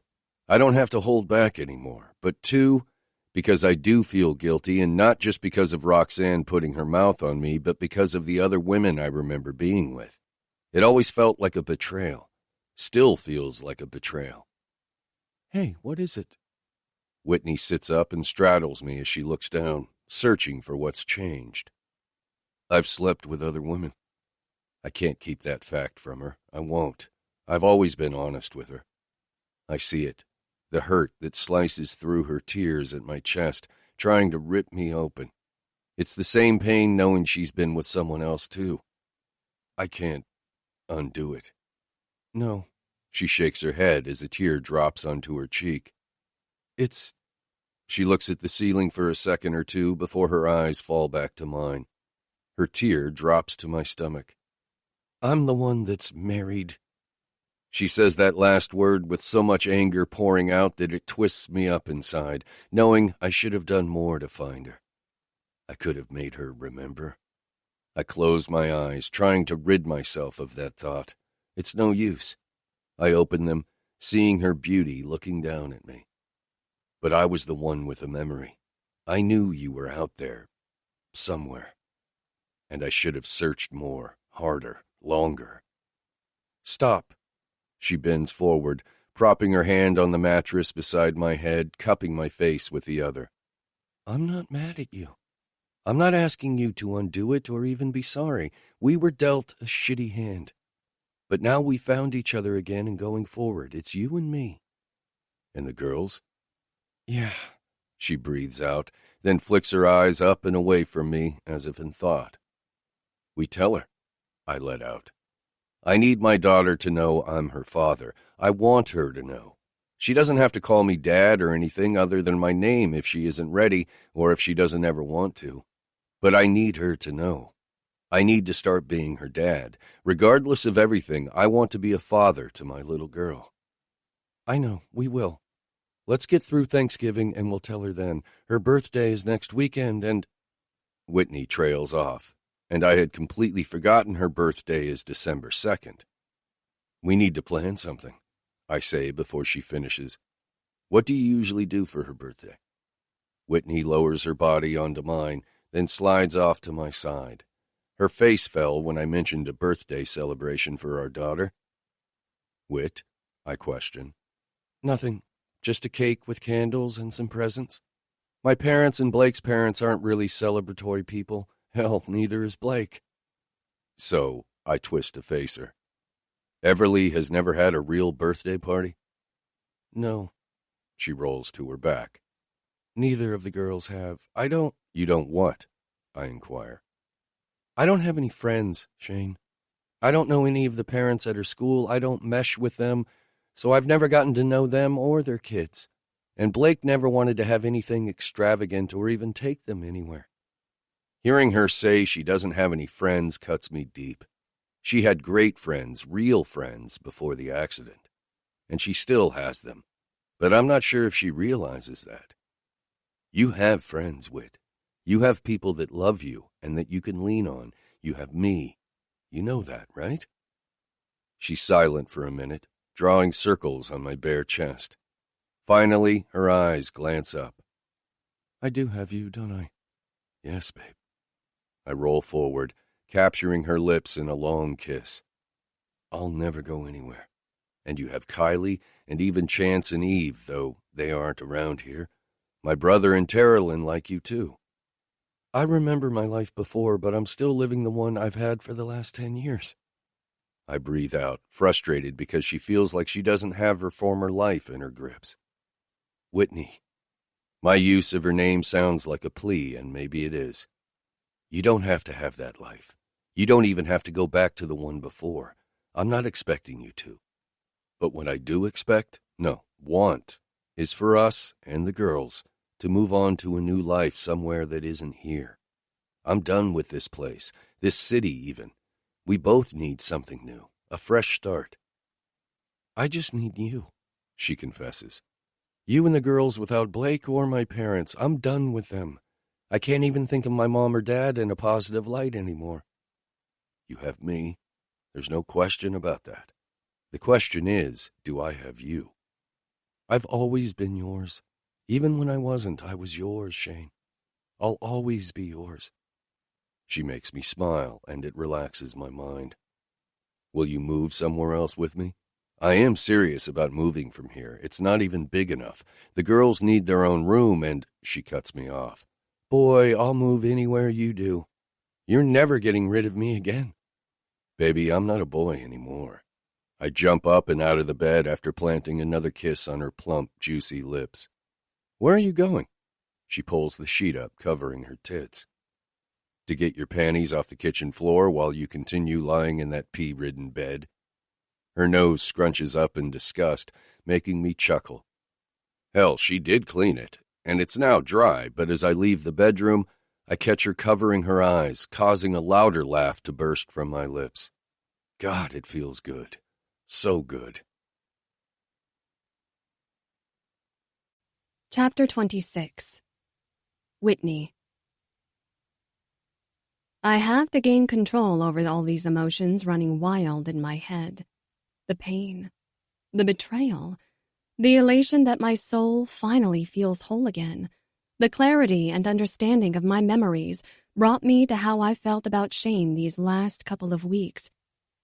So many things are taking up space in my brain that I'm tripping over all of them. I can't focus on just one, and it's driving me mad. I want to pull my hair out. Too much is consuming me. I've washed everything in Shane's apartment today just to keep my hands busy and my mind on other things. It hasn't worked, though. I can't stop the questions from taking root, or the horrible, awful thoughts I wish would come to light, or even the what could have been if I'd never been in that accident and lost my memory. Mama, can I bring the Kindle he let me borrow? I stop, placing the laundry basket on top of the dryer. Sure, Ev. Just make sure you don't leave it. Shane lent her his e-reader after she pouted because I forgot to pack it when I went to our former house to gather as much of mine and the girls' clothes as I could. Now I wish I'd grabbed all of them. Hey, Ev, I call out. Will you make sure your sister has packed enough clothes for 2 days? The correct clothes, I yell after her as she runs off, hopefully to find her sister and do what I've told her. I have to say, she has given me a much easier time than I had first expected her to when I left Blake. We've had daily arguments for as long as I can remember, but I can't think of one since living at Shane's. Once I pull the dry clothes out of the dryer, I close the door and lean against it after taking my cell phone out of the back pocket of my jeans. Doing a quick Google search, I find the number I'm looking for and press the call button. An auto attendant comes on. For store hours, press 1. For the pharmacy, press... I don't wait for the recording to finish before I press 2. While I'm holding, I hold the phone to my ear with my shoulder so I can grab the basket of clothes off the dryer. I take them to the couch in the living room and dump the clothes on it. Ugh, is anyone going to answer my call or is it going to keep ringing? It's been less than a minute since I dialed the phone number, so there's really no reason for being upset. I'm mad, frustrated, and pissed off, but not at this phone call. I'm furious at Blake for not sending Emerson back with any of the clothes I'd packed the weekend before last when she went to stay with him. But even that isn't what's really bothering me. As frustrating as it is, I can buy Em more clothes. I'm certainly not asking her father to send more home with her. I'm nervous. That's the truth behind my irritation. On top of everything going on in my head, add nerves to the list. Pharmacy, how may I help you? A sweet older voice comes through the line, ripping me away from my thoughts momentarily. I need to have a prescription refilled, I tell her. Sure. Can I get your name and date of birth? Whitney Lane, I say, hating that Lane is still my last name. Then I rattle off my birthday. I wonder if I can change it before my divorce is final. Probably not, but I could at least ask Jacob. I see how much it bothers Shane, just like my rings did before I removed them. Thank you, Mrs. Lane. Which prescription are you refilling? My birth control. I'll take my last pill tomorrow before the placebo week starts. I want to make sure I get the new pack called in and picked up before I need to start them next Thursday. Wonderful. I'll get it entered and we'll notify you via text message if your number is on file when it's ready. If not, we'll give you a call. Thank you. I hang up, feeling better now that I've accomplished one thing today. Now to get 2 kids packed and then Shane and myself. He asked me to toss him a couple of changes of clothes into a weekend bag before he left for work this morning. We're leaving tonight after he gets home from work to go to his parents until Friday. I toss the phone onto the couch as I look up at the clock hanging on the wall. He'll be home in an hour. He told me not to cook, that we'd eat at his parents'. As much as I'm stressing about seeing his parents again, I'm also excited. I haven't eaten one of Pam's home-cooked meals in ages. It's the one thing I'm looking forward to, and I plan on enjoying it. Mama? I turn my head to face Emerson as she saunters down the hall. My head shakes at the sight of her get-up. I not got no pants. I'm wearing this. I don't have any pants, is what you need to say. And no, ma'am, you are not wearing a costume. Come over here. I motion her to where I'm standing in front of the couch. I know I saw at least one pair in this pile. Help me sort. Why I gotta help? She puts her hands on her hips. Why do I have to help? Lord help me with this one. And because I said you do. So get to it, little lady. But Mama! Emerson Rose, get your butt over here. Fine, but princesses aren't supposed to work. Says who? Says my daddy. Fuck my life. Well, your daddy doesn't know everything. I hate that man, but I push the smile forward so my daughter doesn't see that. Look at the costume you're wearing. Maybe you need to rewatch Cinderella. She worked. She worked hard. She had a bad mommy, too. I give her a look that quickly shuts her up, and I don't feel 1 ounce of bad for doing it. If Blake thinks he's going to use her to get to me, he has another thing coming. I haven't answered one of his messages that weren't concerning Emerson, and I don't plan to. It's likely he's only going to get worse, and I'll need to figure out what I'm going to do about him. I'm not going to put up with his shit. I think 10 years was plenty. He's not getting another second of me. What's wrong, love? The butterflies haven't stopped since we left Memphis. Why do you think something's wrong? His head swivels toward me before going back to looking out the windshield as we drive down a road I fondly remember. His road. Well, his parents' road leading to their house. Because I know you. That's all he gives me, and I realize I don't need a more valid answer. We may have been torn apart for years, but he gets me better than I get myself. I turn my head, looking at the houses we pass. I spent a lot of time here and at Kylie's when we were teenagers. That thought makes me think of something else. Do Kylie's parents still live in the same house? Same house across the street from mine. He nods. Is she coming home? I ask. You still haven't called her, have you? A sigh leaves his lips. No, she can't take off work, but she's planning on being here for a few days during Christmas. At his mention of Christmas, I see a house lit up with Christmas lights, making me laugh. Thanksgiving isn't even over yet. And then I laugh harder because I know exactly what house it is, or whose house it is. It's Shane's parents' house. Pam loves Christmas, and I remember she used to go all out. She had even won several awards when I was in high school for her outdoor decorations. Mama, look! Look, Mama! Emerson tries to copy her sister. No doubt they've both seen the same thing I have. That's where we're going, girls. That's Shane's parents' house. I turn my head as he eases into the driveway. He isn't looking at me because he's parking the SUV, but he's got a smile on his face knowing I knew this was his childhood home. The cell phone I'm clutching in my hand chimes with an incoming text message. Flipping my wrist, I groan at Blake's name above the preview of the message. I don't even attempt to read any of it. I'm sick of him. Love? Shane questions, calling me by the name I can't get enough of hearing. I love that only he calls me that. I love the way it penetrates my soul every time he does.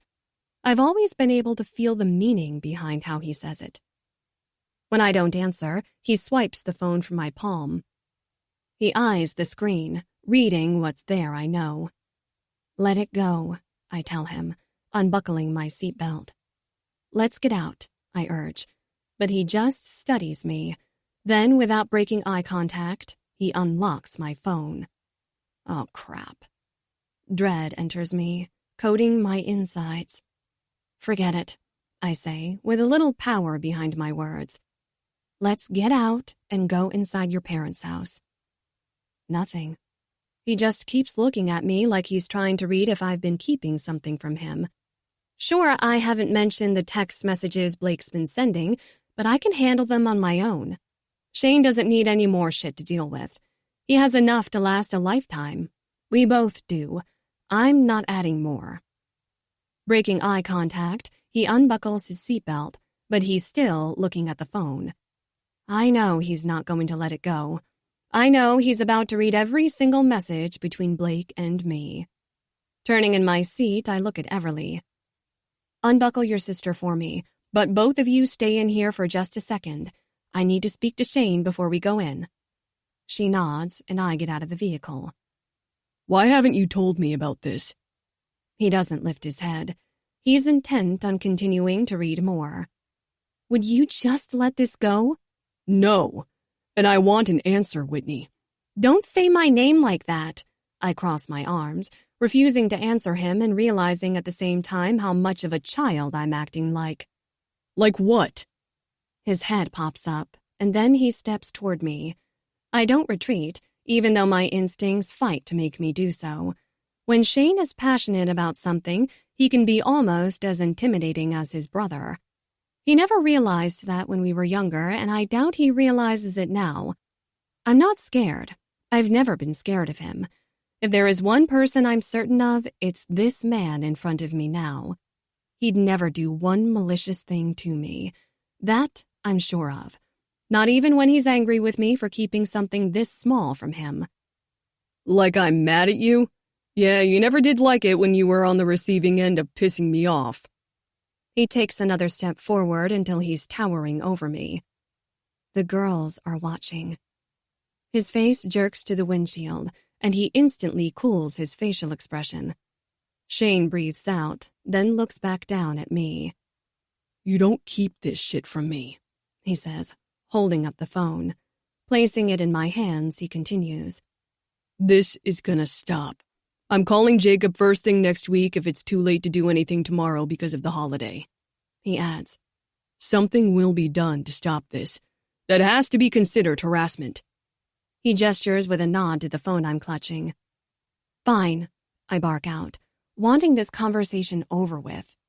But then, I say, forcing myself to speak softer, I want you to forget about it and enjoy this.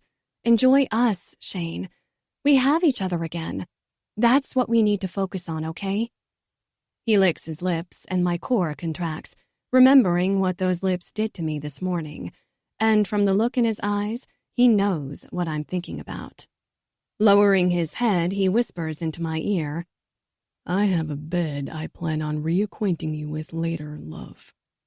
I squirm as his voice penetrates, touching every nerve inside my ear and sending tingles down my spine. I remember everything we ever did in his childhood bed, and those thoughts, on top of what he's promising, set me on fire. Leaning back up, he smiles that cocky grin that makes me want to skim my teeth down his cock just to watch him squirm the same way he makes me. Promises, promises, promises. He tisks at me, being the mind reader he is as he steps backward. I got our stuff. You get the kids. As I'm opening the back door to let Emerson out, I can't help but bask in his words. It's like we're already a family. He's getting all the bags from the back, and I'm wrangling the girls out.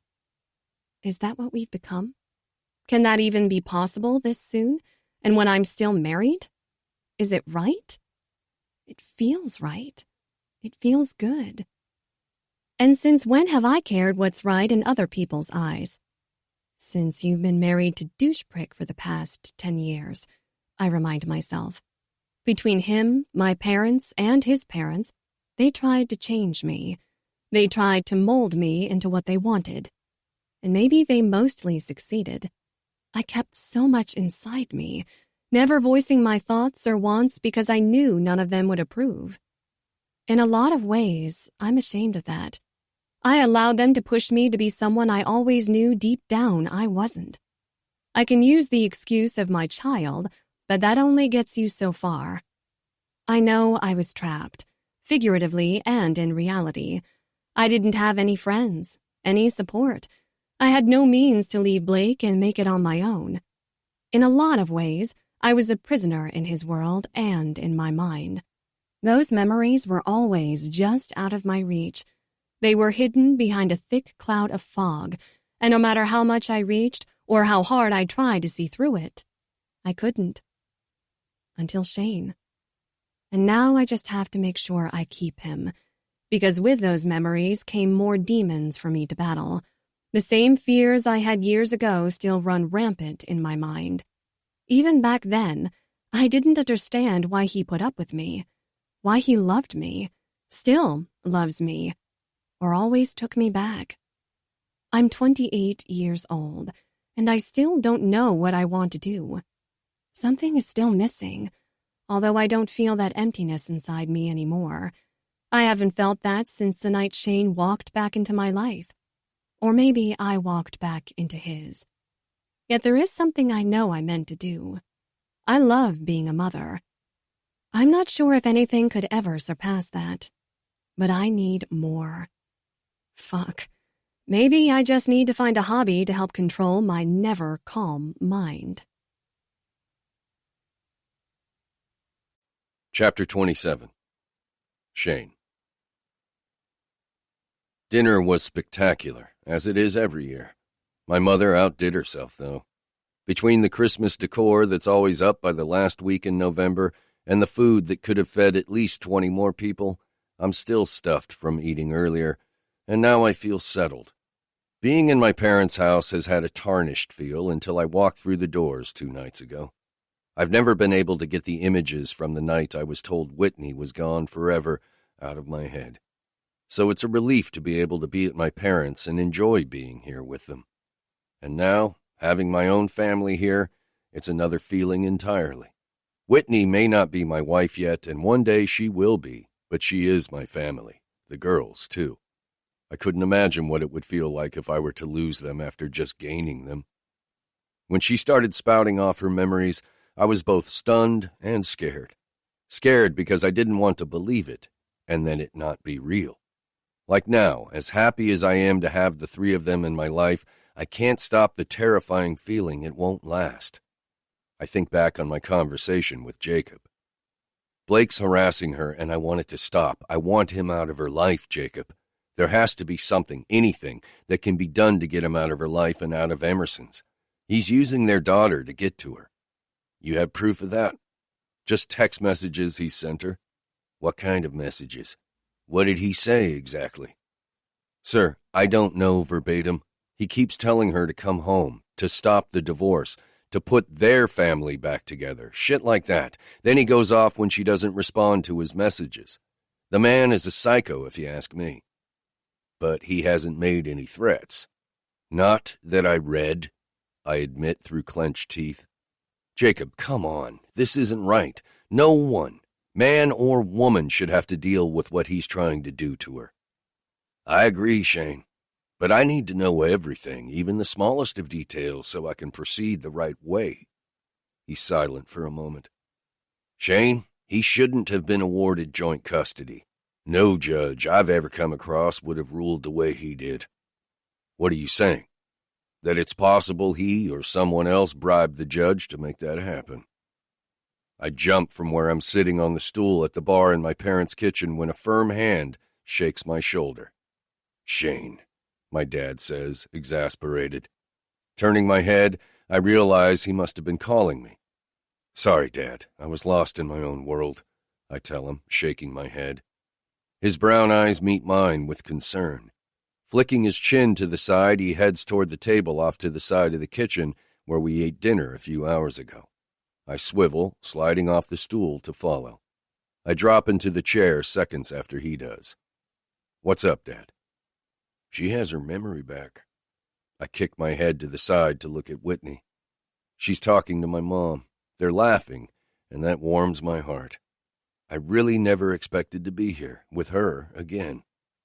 Yeah, is the only word I have for him. They were elated to find out she remembered when we arrived 2 nights ago. I look back to see him watching me. What is it, Dad? You obviously have something on your mind. Let's hear it. I know you've already been accepted into the fellowship program, but have you considered, with everything that's happened, maybe it's too much to take on right now? He holds up his hand before I get a chance to say anything. Just hear me out. We stare at each other for a few seconds before I nod for him to continue. What about coming home for a year or 2? Peds is where your heart is. I get that, just as it is for your mom. Go into general practice instead of the surgical fellowship. Just for now, what about joining your mom's practice when you complete your residency in June? Dad, he doesn't allow me to say no. Just think about it. You don't have to decide today or tomorrow, but you do need something solid for your family. The family indication doesn't go unnoticed, and it's not like I haven't thought about this. I have. I just haven't allowed myself to stress over it. With all that's happened, I haven't had a real chance to let my mind consider much about the future. But letting myself do that now makes me realize how much I hate when he's right. Going into pediatric cardiology has been my plan from the beginning when I decided I wanted to be a doctor. Then, when I decided I wanted to be a pediatric doctor, it was going to be the best of both worlds. I worked at my dad's clinic, too, in high school. It was fascinating, cool even. I look up when Whitney's hand roams over my shoulder. She smiles, and I bring her down onto my lap. I wrap my arm around her. Look, I finally say, glancing back to my dad from where he sits across from me. I'll consider it. That's all I'm asking, son. Consider what? She inquires. Just work stuff, I say, being vague because I really don't want to get deep into this conversation. In fact, what I really want is to spend time with my daughter. Between my mom and Sean, I haven't seen either of the girls. Now is a perfect time to let Everly practice on the guitar. Hop up. I pat Whitney on the hip, indicating I want her to get off my lap. I'm going to go find Everly and see if she wants to practice the guitar. It's getting late, Jane. She stands, and I look at the clock on the microwave, noting it's 9:30. Can you do it quickly and make sure she brushes her teeth and is in bed by 10? It's a holiday, I comment. Yes, which is why she's already gotten to stay up an hour later than she normally does. Get off her ass, Whit. Let the kid live a little. She's 9, she deadpans, making me laugh as I stand. Almost 10, and speaking of, Mom wants to throw her a birthday party next weekend. Really? Her eyes get big, excited. She turns, facing my mom. She's walking away from the sink where she just finished cleaning all the dishes we dirtied. You want... Angel, Mom says as she settles on my dad's lap. Of course we do. Besides, any excuse I can find to spend more time with my granddaughters, you better bet I'm going to use it. The word granddaughters doesn't go unnoticed by either Whitney or myself. Thank you. That would be... Thank you, Pam. And Bill, thank you too. No need, Whitney. My dad pulls my mom tighter. We're beyond happy to have you back, and we gained 2 beautiful girls in the process. He pats my mom's hip the same way I did Whitney minutes ago. Honey, I'm beat. Please tell me you're ready to go to bed. I am. They both stand as well. Night, kids. My dad scrubs a hand over his face, showing me just how worn out he is. Maybe Whitney is right. It may not be that late, but it has been a long day. Night, we both say simultaneously to my parents as they walk past. Pulling on Whitney's arm, I stop her before she leaves. If you want her to go to bed, then... She stops me by putting her lips on mine and wrapping her arms around my neck. I smile through the kiss. Go teach our daughter how to play guitar. She gets to sleep when she gets to sleep. I love you. I've never been shy or uncomfortable telling her those words, and since her memory has returned, I can't stop them from flowing out of my mouth. I know you do. She shoots to her toes to kiss me once more. Now, go. I need to go find the other kid and dump her in a tub, or maybe just the bed and bathe her tomorrow. Releasing her, I head out of the kitchen and walk into the living room, first seeing Everly with her legs crossed, watching TV. Swiveling my head to the side, I see Sean lying down on the couch with one arm covering his eyes and the other wrapped around Emerson. He's lightly snoring, telling me he's asleep. Emerson is sprawled across his chest, with strands of blonde hair covering her pretty little face. She's asleep too. This sight does something to me. It makes me proud and tells me how blessed I am. I know Sean is a great guy and a good brother. He's hard to handle, and Tara Lynn is probably the only woman in the world who can handle him. But people have always had to earn his love or friendship. Even Tara Lynn had to prove to him that he was worthy of her love. I say that, but now I wonder if he's actually accepted it. They seem fine. They look fine. But looks can be deceiving. All I can do is pray, because this sight right here gives me a glimpse as to what kind of dad I hope he'll be one day. These kids, my kid, didn't have to earn anything. He loved them from the moment I brought them into his house. Yeah, he'll make a good father, and hell, how could he not? Our dad is there for us during the easiest of times and the hardest. I see her watching me out of the corner of my eye, so I turn my focus from my brother to her. She quickly moves her head back toward the television. Hey, come on, I tell Everly as I scoop the guitar up. Let's go in the backyard. We can practice out there and not wake my brother or your little sister. She unfolds her legs. Once I'm back through the kitchen with her following behind me, I open the sliding glass door that leads out onto a deck that overlooks my parents' backyard. There's a wooden play gym for kids that's seen better days, a tire swing hanging from the big Bradford pair, and a pool that's covered for the impending winter. Descending the steps, I head toward the outdoor lawn furniture that's alongside the length of the pool. I sit, pulling another chair closer toward mine, and motion for her to sit down. Are you cold? I didn't think to have her throw on a hoodie since it's breezy out here tonight. I'm good, she tells me, sounding unsure and making it hard to tell if she's telling me the truth. I decide not to push. Here, I hold the guitar out in front of her. I've already decided I'm getting her one of her own for her birthday. I picked it out a couple of days ago on my lunch break. I rarely take one, but it was slow for once in the ER, so I walked down the street to a local music store. When she takes the instrument, I grin proudly as she positions it on her lap and her hands on the guitar just as I've taught her. We don't have long. Your mom wants you in bed by 10. She nods as I hand her the pick I pulled from my pocket. Her eyes glance up, meeting mine, and I get the same feeling I've been getting for a while now. Like there's something her eyes are trying to tell me or ask me. You sure you're okay? I can't help but ask again. Her head bobs in response, so I let it go. Same as before? Her words are almost a whisper. Sure, let's do that. I've been teaching her the same repetitive chords since she got the basics down. If you think you're ready, we'll add more chords tomorrow. Does that sound good? She nods once, then dips her head down to the guitar and starts to strum the chords to the chorus. The same words and music notes I have inked on my back. Of all the things that could have triggered Whitney's memory, I'd have shown her my back weeks ago had I thought that had happened. When I look up after the music stops, she isn't playing anymore, and she's staring. Again. What is it, Everly? I really do love her name, and although I technically have Everly inked on my chest, I want her name on me somewhere. My fingers hurt. That's normal, I assure her, letting out a short laugh and remember mine when I first started learning. They hurt like a bitch until I built up calluses on my fingers. They still do now because I've only been playing again since Trent died. I'd stopped when I lost Whitney. She'd always been my reason for playing to begin with. Then my best friend got killed.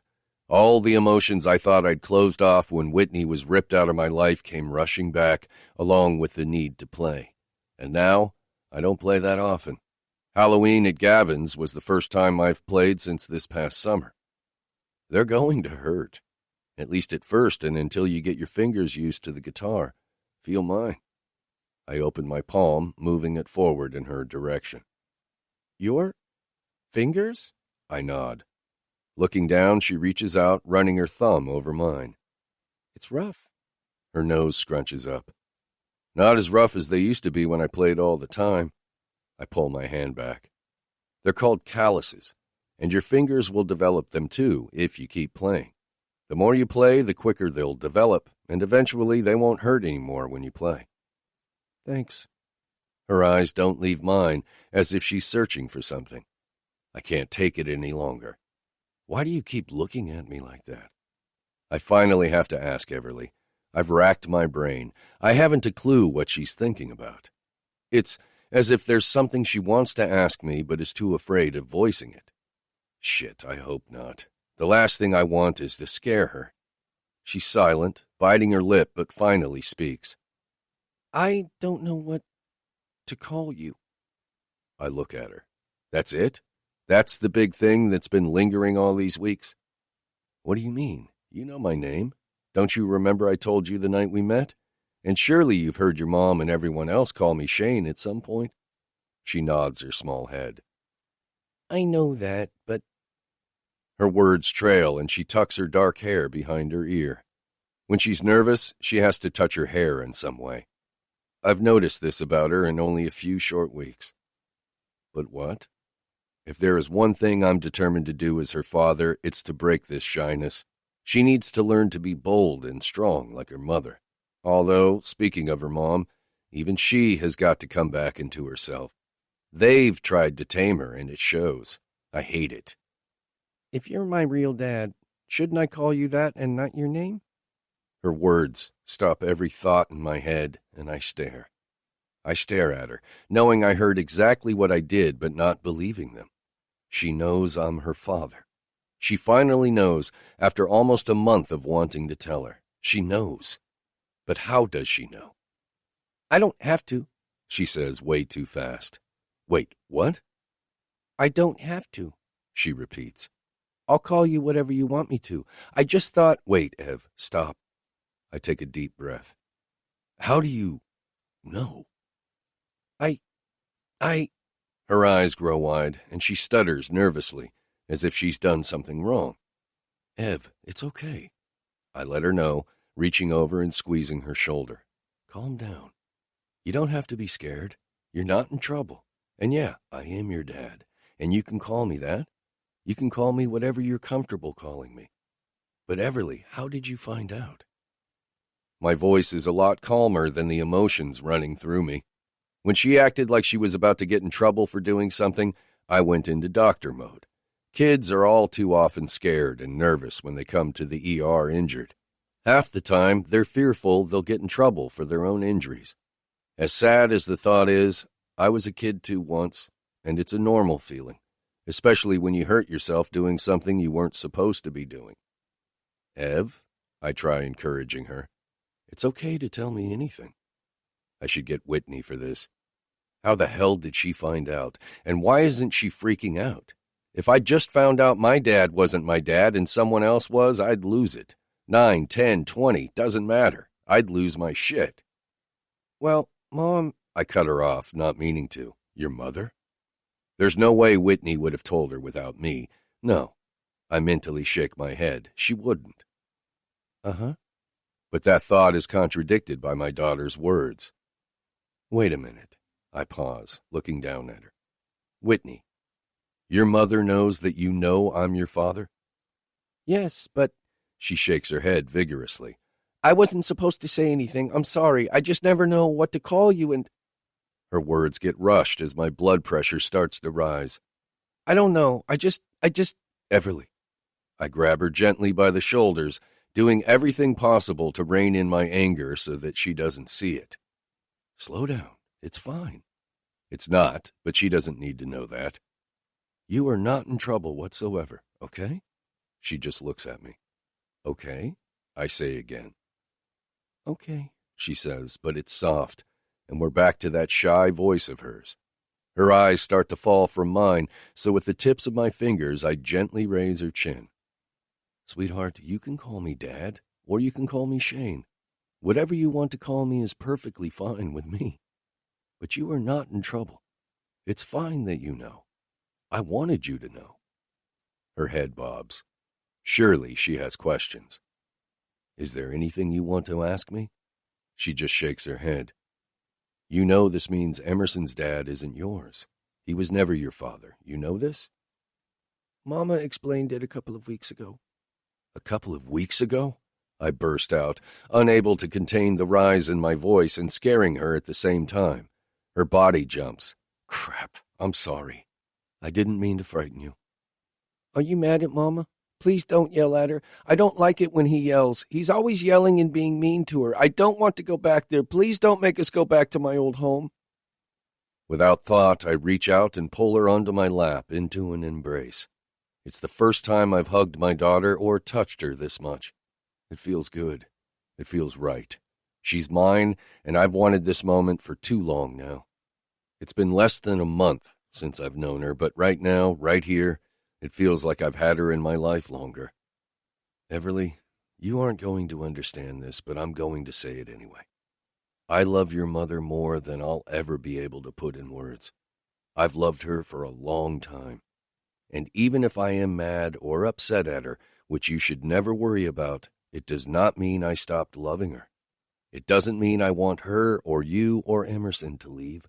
Because trust me, if there is one thing I can assure you of, it's that your mother, nor you, nor your sister are going anywhere. Ev, I don't know how to make you understand, but you guys, all three of you, are my family now, tomorrow and forever. No one is going anywhere. But I do need you to go into the house and upstairs, brush your teeth, and get ready for bed. Don't worry about showering. You can take a bath in the morning. It's late, and I'm probably throwing a lot at you. I'm going to stop now. I breathe, holding her tight for a second longer. Finally, I let up on my hold, and then I help her off my lap. We can talk tomorrow if you don't understand something or you need anything, okay? She nods, smiling and tucking a stray hair behind her ear at the same time. She bites her lip and looks away toward the house. What? I prompt, getting her to turn back toward me. I can call you Daddy? Fuck me if my heart doesn't stop. Of course you can. I grab her wrist, pulling her into another hug. There's nothing in the world that would make me happier. She steps back, yawning and covering her mouth with her elbow. Night, Daddy. Before my mind has time to process a response, she turns and takes off running toward the door. Once Everly is through the door, I sit here for at least 5 minutes. 1, I need time for my brain to catch up to everything running a mile a minute. 2, because I need a chance to calm down, because there is a certain woman inside the house I want to strangle. How the fuck could she keep this from me? And why? I let out a long breath. It's going to take everything in me not to beat that woman's ass. Not literally, but she is about to hear a lashing from me that'll feel like one. I push off the chair and stand. Then I march my way inside to find out why the hell she hasn't told me before now. I can't fathom any excuse or reason she'd keep that to herself and ask our daughter to do the same. Guess there's only one way to find out. Chapter 28. Whitney. With all the excitement these past few days, I haven't had a quiet moment to myself until now. Shane's family is amazing. I've always thought his parents were the best. I even envied him at times when I didn't understand why mine couldn't be more like his.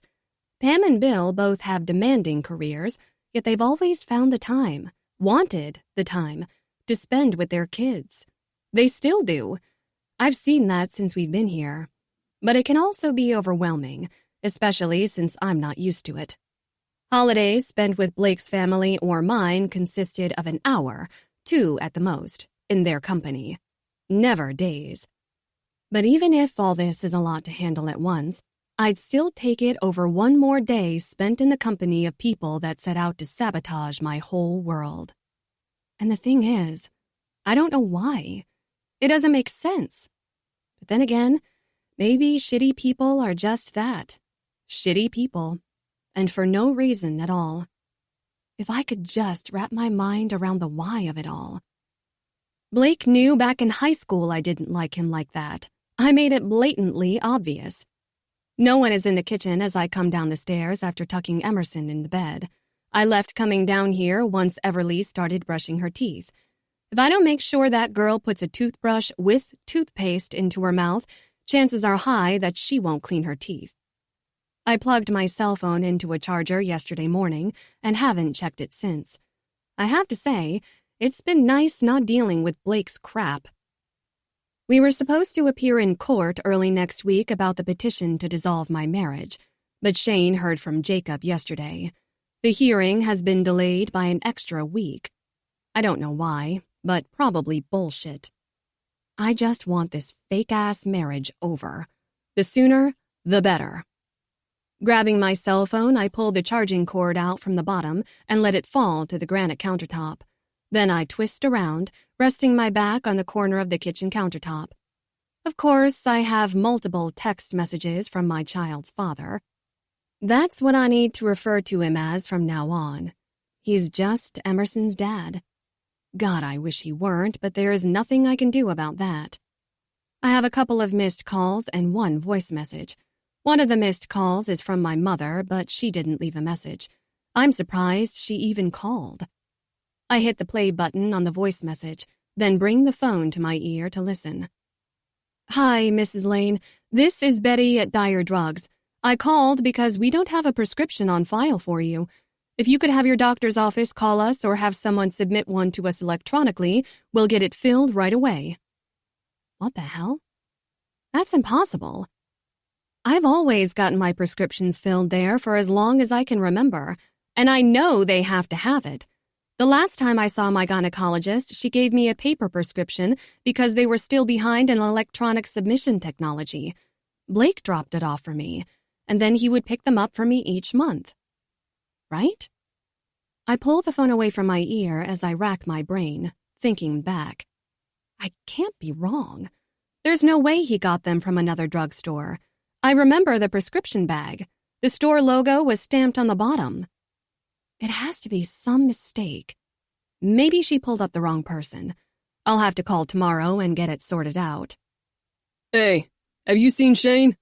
I pause, looking up. Sean is standing on the other side of the island with his hands in his pockets, rocking back and forth on the heels and balls of his feet. I think he's still out back. I tip my head toward the sliding glass door that leads to the back patio. Ev came in a few minutes ago to go to bed. He nods. We're about to cut out. He looks down for a moment before his dark eyes rise, meeting mine again. I'm glad you got your memory back. Thanks. Other than Pam, no one's made a big deal of it, and for that, I'm grateful. Where's Terilyn? I want to tell her bye before y'all leave. Across the street getting Mason. That's right. Kylie and Mason's parents still live directly across from Pam and Bill. I didn't go over there. Kylie didn't come home, and I was never close to her mom like I was to Shane's. I put my cell on the counter, not bothering with the text messages I don't even want to read, like ever, to hop onto the countertop. Y'all are going to Georgia tonight? This late? I've never been to their parents' vacation home. My parents never let me go. But I remember it, and I remember both Shane and his brother loved riding ATVs when they were kids. Apparently, that hasn't changed. Yeah, is all he tells me. Or maybe that's all he gets a chance to say. I jump at the sound of the door shutting with force. Everly knows. I look away from Sean as Shane's words register. His voice doesn't match the fire blazing in his eyes. A tickle starts to creep up my back. He's pissed. She fucking knew. His words are slow and measured the same way he's stalking toward me now. And he's not asking. He already knows our daughter knows the truth. And you didn't bother to tell me. He's not just mad. He's hurt. His eyes are rimmed in red, and his face is flushed. Taking a few steps, he inches closer to me. Everly knows what? His brother asks, but I don't dare say a word. Instinct urges me to move back, but I have nowhere to move to. There's a cabinet door directly behind my head. I've fucked up. Big time. Everly has known Shane as her real dad since the day after I left Blake. She overheard the end of my conversation with him. What was I supposed to tell her? The truth was always going to come out eventually. Shane is right, though. I never bothered to tell him she knew. In fact, I've led him to believe she still thought Blake was her father. At the time, I didn't know how to deal with everything being thrown at me, so I asked her to keep it between the two of us. It was a mistake. I should never have done it, and I've had plenty of time to come clean since then, but I've chosen not to. Dude, Sean is exasperated. You gonna tell me what the fuck's going on? We both are too locked on each other to pay Sean the least bit of attention. No way I'm breaking eye contact first. When he steps in front of me, he doesn't stop. He pushes through my legs, getting an inch away from my face. How could you keep that from me? I feel his hands wrap around the bottom material of my shirt, fisting it and using the fabric to pull me forward. Say something, he barks. Shane has never been one to get angry quickly. Even with everything that was stolen from us, he hasn't shown any of the resentment I know he's harboring. So this, what I've done to him, I know I've hurt him like no one else has the power to do. And I feel like dog shit, as I should. The problem is, I'm at a loss for words. There isn't one thing I can say to make what I've done justified. Whitney, so help me fucking God. Do not sit there. He is yanked backward, away from me, making me lose eye contact with him. Sean has one hand wrapped around his bicep and another around his throat, holding Shane to his front. Calm down, Sean commands. His voice sounds like a threat. What on earth? Terilyn's voice is panicked, but I can't take my eyes off Shane. Get off me, he demands, but doesn't stop looking at me. Maybe through me. Fuck those eyes. Sean, let me go. Not until you cool down, bro. Take your hands off my throat, or you'll what? Sean interrupts, making me wish he'd shut his damn mouth. I hop off the counter, rushing forward. Let him go, I order. Sean throws his head back, looking at me like I'm crazy, shaking his head. After a beat, he finally lets him go. Shane pivots, bumping into me as he turns around to face his brother. But I don't fall. His arm shoots out behind me, grabbing my hip in a gesture that is almost too gentle for what's transpiring. Shane's angrier at me right now than he has ever been before, but even so, he wouldn't let any harm come to me.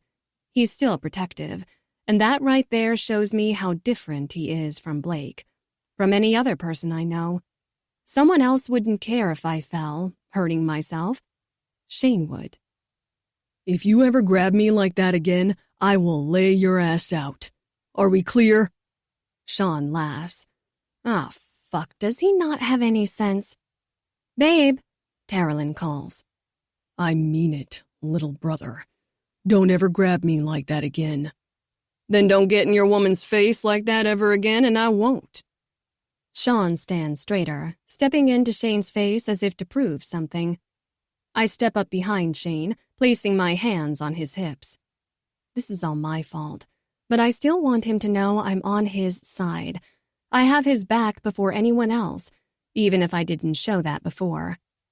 If he forgives me for keeping this from him, I want him to know and believe I'll always have his back.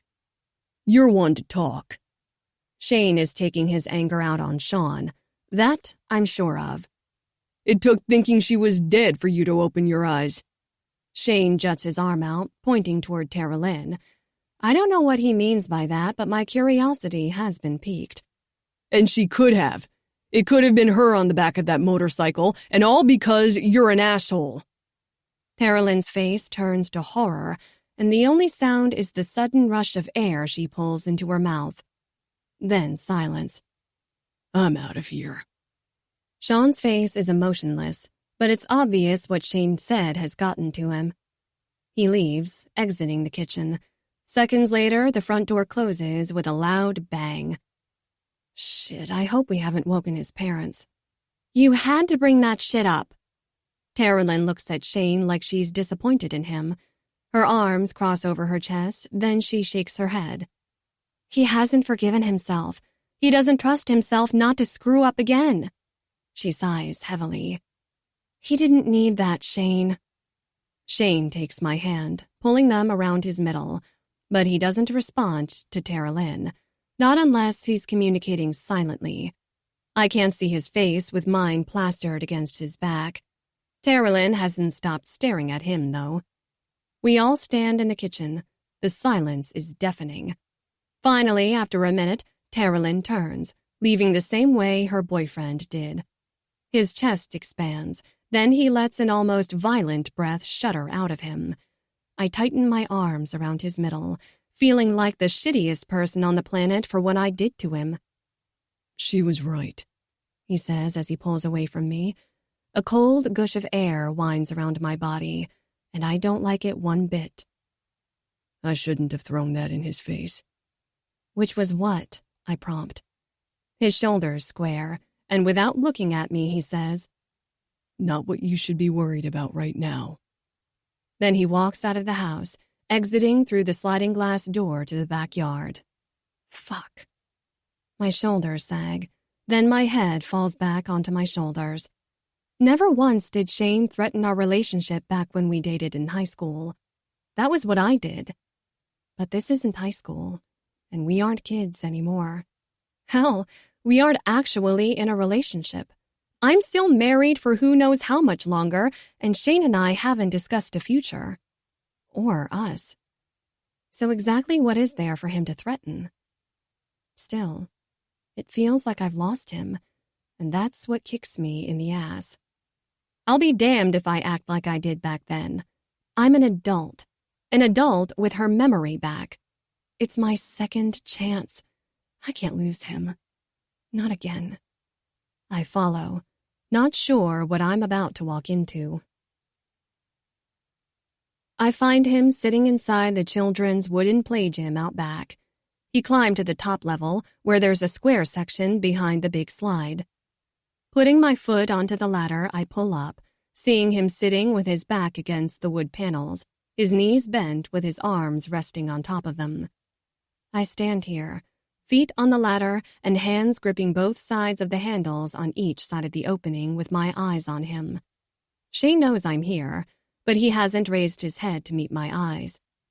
Deciding I'm not going to wait for an invitation, I step up another rung, then another and another, until I plant my shin onto the platform, crawling inside with him. Sitting on my calves, I face him and wait. I'm not leaving until he talks to me, until we've fixed this divide between us. It's several minutes, several long, agonizing minutes before he does anything other than breathe. There's a slight chill in the air. It's not cold, but I can see a faint fog as his breath exits his mouth. I'm about to ask him to talk to me when he lifts his head, his eyes meeting mine instantly. My words get lodged in my throat. A part of me wants to die, and maybe a small piece does because what I see makes my heart plummet. My eyes sting, wanting to cry. One lone tear drops from his lower eyelid, and that one liquid drop makes me spring forward, his knees part to allow me inside. I don't waste a second, fearing he'll push me away or close me off. I quickly straddle his lap and place my palms on his shoulders. I need to feel him touching me as much as I need to touch him. As if he knows that, and he probably does, his hands glide up and inside my fitted t-shirt. Despite the chill in the air, his palms are warm. He tips me forward so we're torso to torso. His eyes flick up to mine, making my insides contract and fist. They show just how badly I've messed up. I've betrayed him. And that makes me feel the lowest I've ever felt in my life. My nose burns as all the feelings I've been holding in come forth. I'm sorry. I press my forehead against his, pushing forward and trying to hold everything in. I'm so sorry. Please don't. I'm sorry. I can't stomach his tears. I can't. I won't be able to hold mine in much longer. How could you keep that from me, love? I don't know. I'm sorry. I'll grovel. I'll beg. I'll do whatever will stop him from hurting. You do, he says through clenched teeth. His hands tighten ever so slightly around my waist. Tell me why, love, he says through gritted teeth. Tell me something. I flick my eyes away from his, looking up at the sky.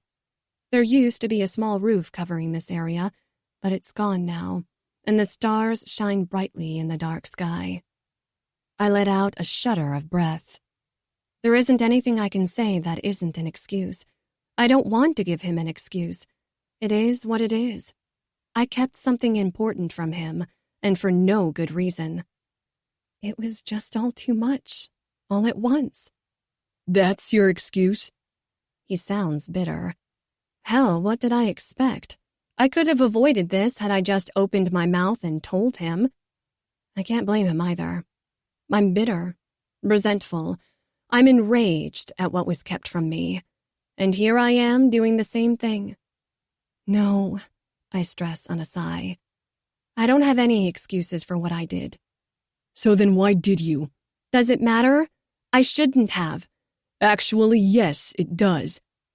Between everything you were telling me and everything I saw and believed about my life since I woke up in that hospital room, I sniffle, sucking up everything that wants to drain out of me.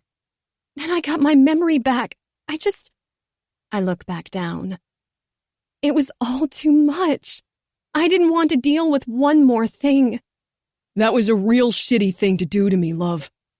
A sob breaks through my throat. I know.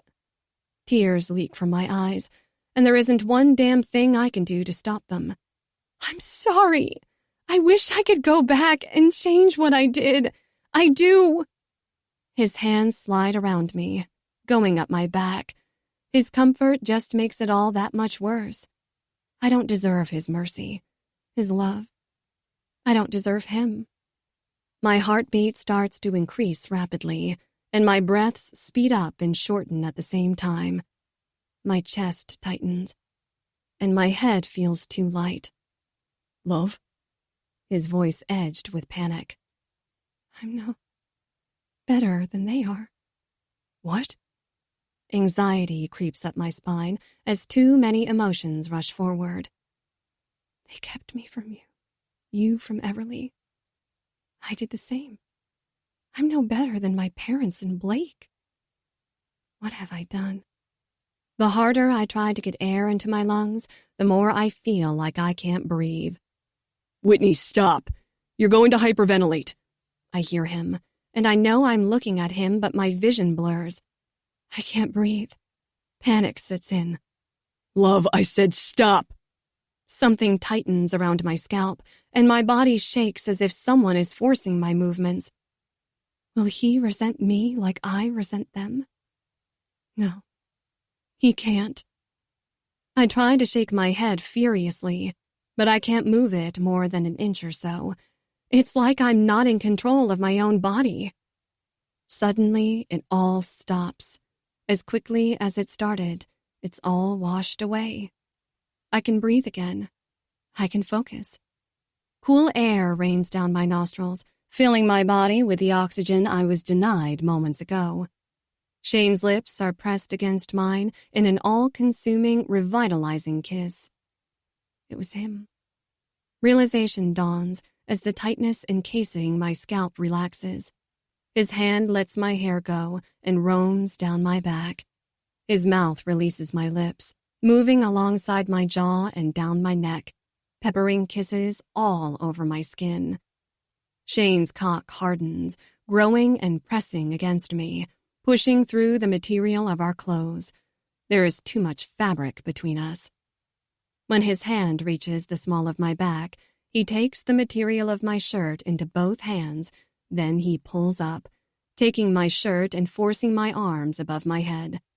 In seconds, my shirt is off, and his lips are back on me again, kissing the other side along my collarbone, then up my neck until he reaches my ear.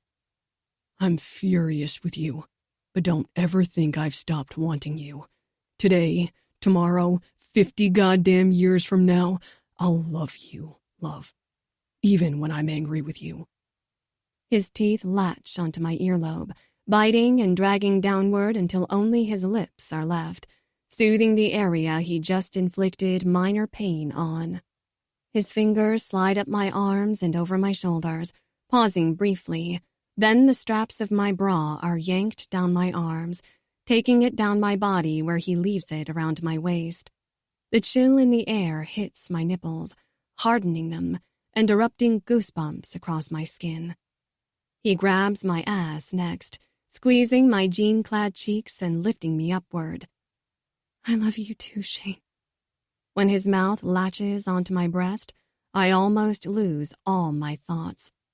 He has a way of getting inside me, consuming me. So much, I finally force out when I regain my bearings. His teeth pinch as he drags them off my nipple. I've never once doubted that, love. Shane's eyes flick up to mine, making me pull in a stream of air. He's silent only for a second, but in that second, those eyes penetrate me. One of his hands roams up my back and into my hair, grabbing the strands closest to my roots, fisting them. Now I need you to stop doubting me. Then he bends me, bringing my lips to his. Yanking me off him, he looks deep into my eyes and says, Us. Then my lips crash into his once more, and he's devouring me. Wanting more, needing more, I drop my hands, finding his belt buckle. Once it's undone, I move to the button on his pants, unbuttoning and sliding the zipper down as fast as humanly possible. Thank God he helps me by lifting his butt so I can slide his jeans down his legs. I leave his boxer briefs fully on, pulling his dick through the opening. No need for both of us to get splinters from the wood below us. He does the same to me, getting my pants off as fast as he can before threading his fingers back through my hair. Then he pulls my mouth back to his hungry lips. I can't help myself. I fist his cock in my hand, needing to feel his silky, smooth hardness. Pulling my hand down his length, I twist my wrist, sliding around until my hand reaches the head. With my thumb, I run the pad of my finger back and forth over his opening. His lips disconnect from me as he sucks in a sharp breath of air through his clenched teeth. His pre-cum wets me, evoking a smile from me as I guide him to my opening. Shane slips inside me effortlessly, thanks to how wet he's made me. "Fuck," he draws out. Once he's fully seated to the hilt inside my pussy, I wrap my arms around his neck and look into his eyes. I don't doubt us, baby. I doubt myself sometimes, but never us. I want us now and forever. Rising slowly, I drag his cock back out until just the tip is inside me. I'm mad we lost so much time. I drop down, taking him back inside so quickly that I gasp for air. I'm mad too. This time, with his hands on my hips, he pulls me up. So fucking mad. Then he plunges me back onto him, making me bite down on my lip to stifle a scream. It's late, and I don't want to wake his parents or the girls.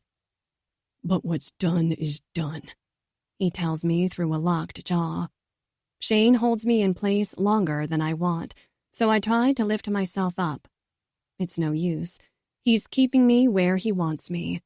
Slow down, love. I'm about to blow my shit. I shouldn't, but I do it anyway. Leaning forward, I brush my lips against his ear. So come inside me. Fuck. I'm lifted and yanked back down. He does this over and over again until his cock swells and I'm starting to get dizzy. Shane leans into me, and a second later, his teeth latch onto my shoulder, biting down as his cum coats my insides. When he's done coming, he licks the marks I'm sure he left on my skin. Then he kisses me, working his way over to my neck, up my chin, and then he takes my lips in a slow, torturous but sweet invasion. I'm lifted off him. Using his finger, he gathers his cum and runs it slowly from my opening to my clit. My legs clench automatically. Oh, I moan. Yes. His fingers slip up and down, rubbing me just the right way. I can't make it last. It's impossible. He's too good at what he's doing. I come hard, legs shaking uncontrollably. It takes more than a minute to regain my bearings, but when I do, I look around us. Well, I draw out. This is one place we've never christened before. He chuckles. Yeah, I guess not. Chapter 29. Shane. I may not be completely over being left in the dark. That was another month added to the time I wasn't allowed to be a father to my little girl. Another month lost that I can't get back. And a month Everly must have been confused. Hell, the kid is probably still confused. But no more. Starting tomorrow, I plan on making up as much time as humanly possible. We're lying in my bed in my old bedroom. There's a comfortable silence between us. My head is propped against two thick pillows, and Whitney is snuggled in my arms with her head on my bare chest and her thigh draped over and tucked between my legs. I know she doesn't realize just how right her being here makes my world. Her presence settles me. It always did. Most people didn't get that I knew she was the one when I was 15 years old. Everyone thought I was crazy and dumb. I don't think it happens often, but I'm proof that it is possible to find the other half of your soul when you're still a kid. I could stay mad at her for what she did. I get it. I do. I don't like it, but I get it. And what would be the point in dwelling on something neither of us can change? We have the here and now and our future, and I'll be damned if the three of them are taken from me ever again. There is no hell I wouldn't go through just to know they are mine until the day I die. Whit, I place my hand on top of where hers is resting flat against my chest over my heart. She lifts her head, tipping it back to look up at me. Yeah? Before I can open my mouth, my cell phone chimes, alerting me of an incoming text message. I lean over, moving Whitney with me to reach over to grab my cell phone from the nightstand. It's a message from Kylie. When I open it, I see she sent a video. She was supposed to FaceTime me tonight, but I guess she changed her mind. Leaning back down, I get comfortable and hit play. Hey. There's a pause. Then she looks away from her phone briefly, toward the sky, I'm guessing by the angle of her head.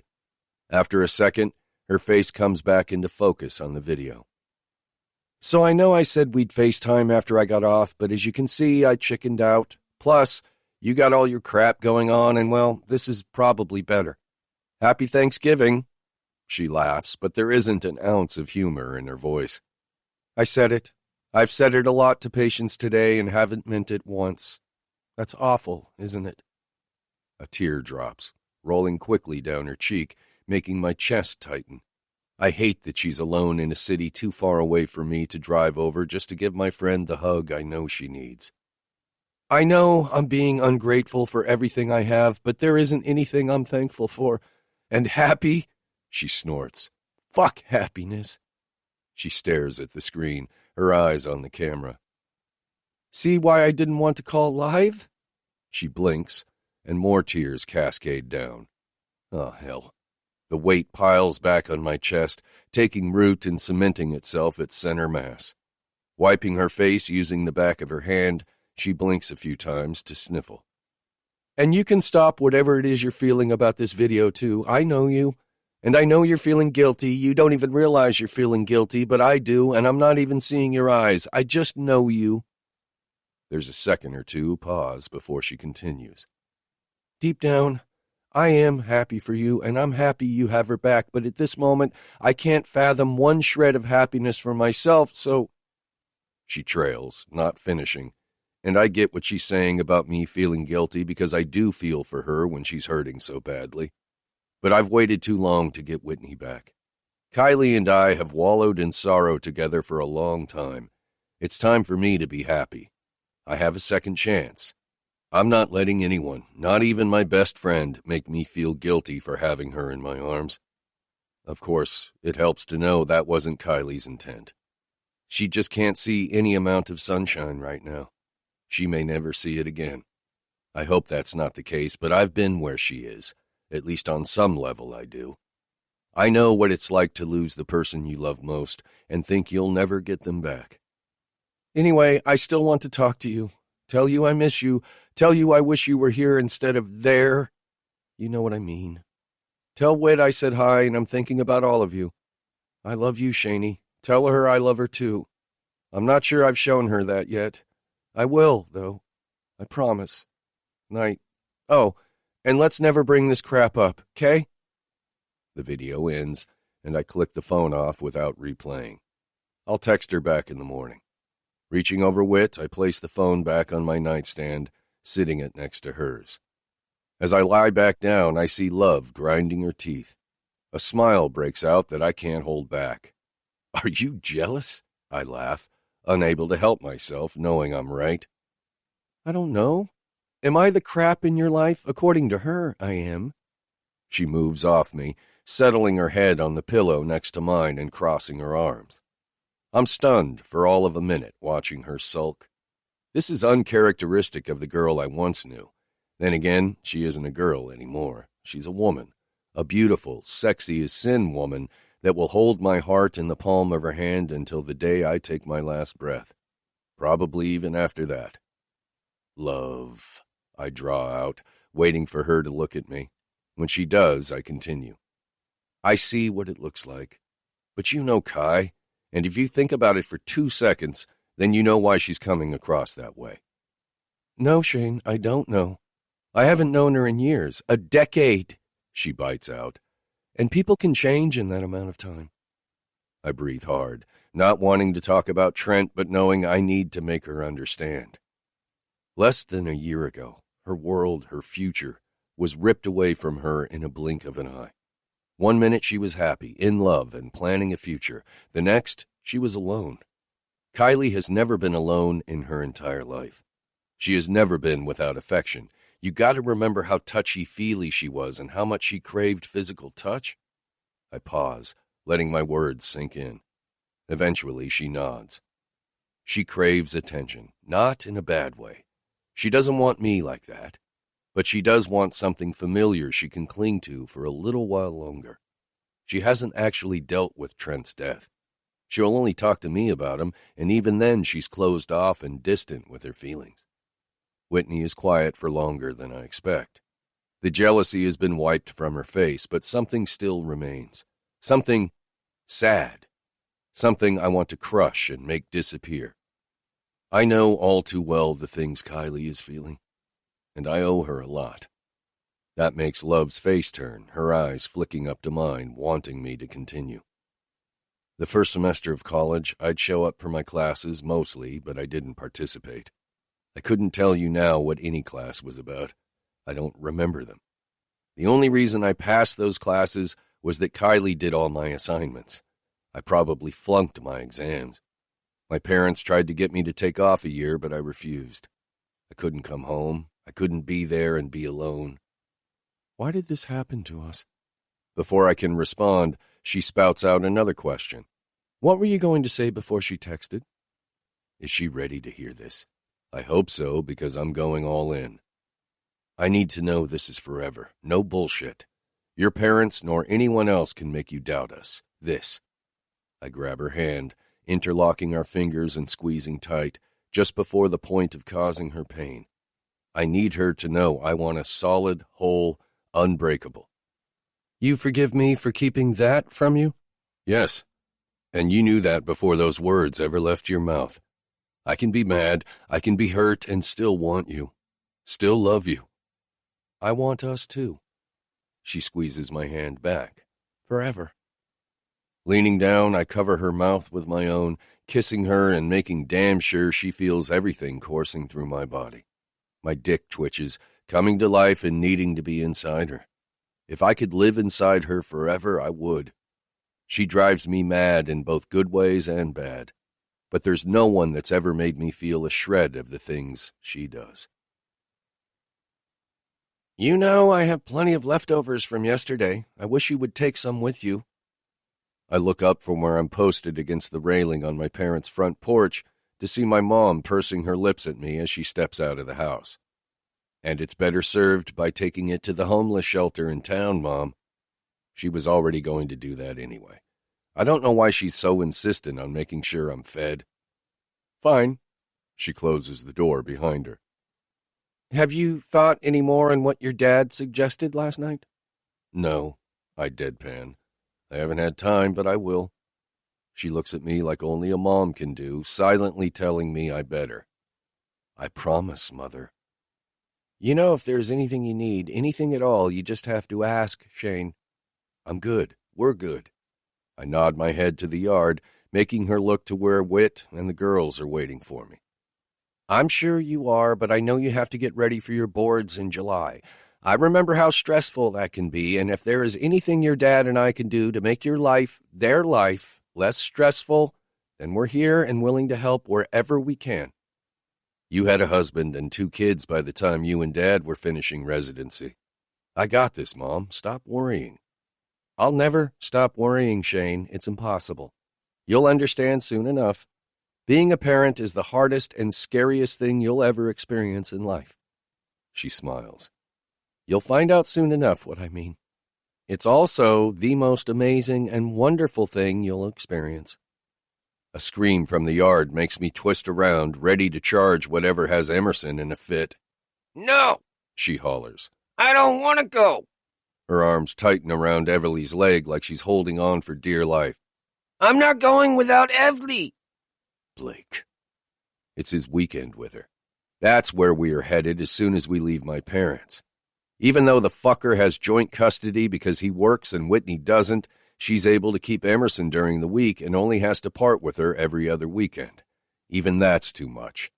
Whitney grabs Emerson, attempting to pull her off her sister, but by the looks of it, she's not succeeding.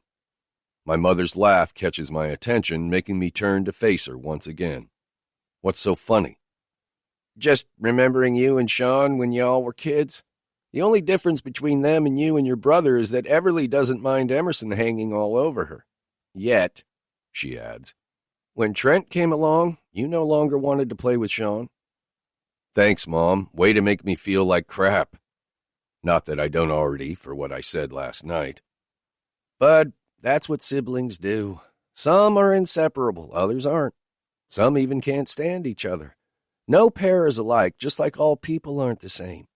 Every human being is unique in some way, and that's what makes us all special. I wish we humans understood that more. I agree with you. Now give your favorite son a hug before I leave. That gets a chuckle out of her as she shakes her head. I embrace my mother, knowing I'm not her favorite because she doesn't truly have a favorite. But I know and she knows she's closer relationship-wise to my little brother, just like I'm closer to my dad than Sean is. I love you, bud. I love you too, Mom. Pulling away, she looks out into the front yard where Whitney is still trying to pull Emerson off her sister. The kid has determination, I'll give her that. Take care of them. She turns, looking back at me with a more serious look. You doubt me? I have a hard time believing that. Of course not. It's just... She trails off, her head rolling to look back at them again. It's just what? Her eyes rise to meet mine, showing me she's worried. Maybe even borderline fear. I have a bad feeling, is what? Stop worrying, Mom. Jacob will get everything straightened out eventually. At least I hope so. Wednesday is the court hearing for their divorce, and I won't be able to attend. I can't take off with others already scheduled off. She places her palm on my shoulder as she turns to head back inside, but pauses, looking over her shoulder at me. I had this same feeling before my best friend took her life, Shane. It's not a good feeling, and I thought back then, if I had done something, maybe Lynn would still be here. She breathes, visibly trying to hold back tears that want to fall. I don't want anything to happen to those three or you, but just be careful, okay? Okay, Mom. I don't know why she's that worried. I would never take my own life, and I know Whitney wouldn't either. We've just gotten each other back. We have a future now, and I'm not letting anything jeopardize that. When the door to my parents' house closes, I pull out my phone from my pocket and shoot a text to my brother. Me. Call me when you get up. Almost immediately, I see the delivered notification under my message turn to red, but after waiting, he doesn't respond, prompting me to type out another one. Me. When you decide to stop sulking like a 5-year-old, call me. Sean. Fuck you. I get out of the text app and call my brother. It rings once, but then goes to voicemail, telling me he declined the call. Shaking my head, I hammer out another text. Me. I don't want to apologize in a text. Call me. Sean. Again. Fuck you. God, he makes me want to kick his ass. I'm about to call him again when something tackles my leg. Looking down, Emerson starts trying to climb my leg. I quickly pocket my phone. Emerson Rose, Whitney scolds. Bending, I grab her under her armpit and the back of her leg, pulling her up and anchoring her to my side. She's profusely shaking her head from side to side. Don't make me go, Shaney. I don't wanna. She wraps her arms around my neck and buries her little face in my neck, making my heart crack because I don't want her to go to her father's any more than she obviously doesn't want to go. Something has to be done. It's not right that he has joint custody. Hell, any rights at all. I squeeze her. Em? I began, as Whitney steps up to the front patio. I shake my head, silently telling her to let me handle this. Look at me, monkey. No, she refuses. Mama's making me go, and it's not fair. Everly doesn't have to. It's only for 2 nights, and I'll personally come pick you up on Sunday. Whitney's eyes widen, clearly not liking that idea. I don't care, though, not about that. It's high time I give that motherfucker a piece of my mind. I raise an eyebrow, letting her know I don't want to hear any arguments. She huffs in response. Tough shit. Emerson pulls back, looking me in the eyes as crocodile tears fall from each eye. Promise? Yes, monkey, I promise. Fine, she pouts and then sniffles as she lays her head down on my shoulder. Let's go, I say to Whitney. Then I wait for her to descend the stairs, following behind her to my Tahoe. Jacob is going to have to figure out a way to get Blake Lane out of our lives one way or another. Chapter 30. Whitney. See ya, Ev, I tell her as she gets out of the car on Monday morning to head into school. Bye, Evely. Emerson chimes in after me. Looking in the rearview mirror, she's smiling brightly at her big sister. Everly waves as she shuts the door. Emerson's smile drops, replaced with a scowl as she looks at me in the mirror. Oh, she's going to be a handful today. She crosses her arms as if confirming my thoughts. I'm not going back to Daddy's. I say in a pacifying voice. I'm not. Her head cocks, challenging me, and if we weren't in a car, in the school carpool lane, I'd... My train of thoughts is interrupted by the ringing of my phone. Grabbing it from the console, I answer. Hello? Where are you at? I'm taken aback for all of 2 seconds before that rough voice registers. You there? Yeah, Chance. Hey. Why on earth is he calling me at 7:30 in the morning? Hey, back at ya. Now tell me where the fuck you are. I just dropped Everly off at school. I'm about to go back to the apartment.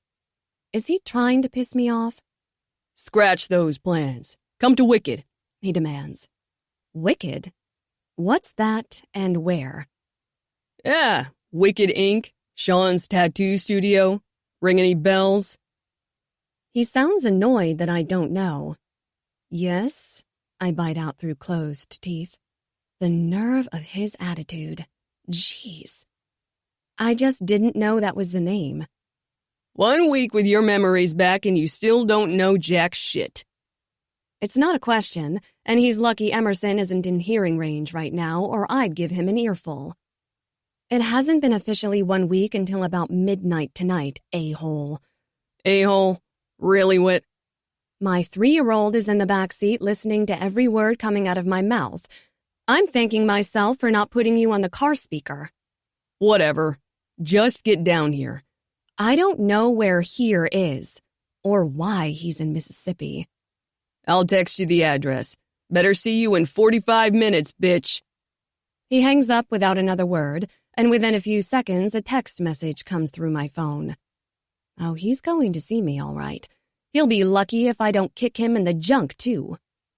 An hour and a half later, after a pee stop, then a poop stop 10 minutes after the pee stop, we arrive at Wicked Inc. It's a tattoo shop in a building that could easily pass for a medical or dental clinic. If it weren't for the large sign over the awning, I'd never think this was a tattoo parlor. There are no neon or flashing sign that reads, "Tattoo," anywhere in sight. Unbuckle, kiddo, and get out. Where we at, Mama? Her attitude is nowhere in sight now, making me sigh in relief. Where are we, Mama? I correct. Jesus, sometimes I think I'm raising a redneck, and I have no idea how. I don't talk like that. Her sister doesn't, and Blake certainly doesn't. Ugh, Blake. I haven't missed the snide little comments he used to make when she started speaking either. Emerson's voice even has a twang to it that no one in mine or Blake's family has. You remember Shane's brother Sean, right? Yep, he's pretty. I burst out in laughter. Shit, that's funny. Sure, Sean is good-looking in a brooding/meanie kind of way, but I would never put the word pretty in context when describing Shane's brother. What's funny, Mama? Nothing, baby. Let's go. She beats me to the front door. It's wooden with frosted glass in the top half with Wicked Inc. etched in all caps and the business hours in smaller lowercase writing underneath. It won't open, she huffs. I got it, I say, coming up behind her and pushing the heavy door open. She jets inside, obviously excited. I spot both of them over to the left after walking past what I'm guessing is a receptionist's area up front.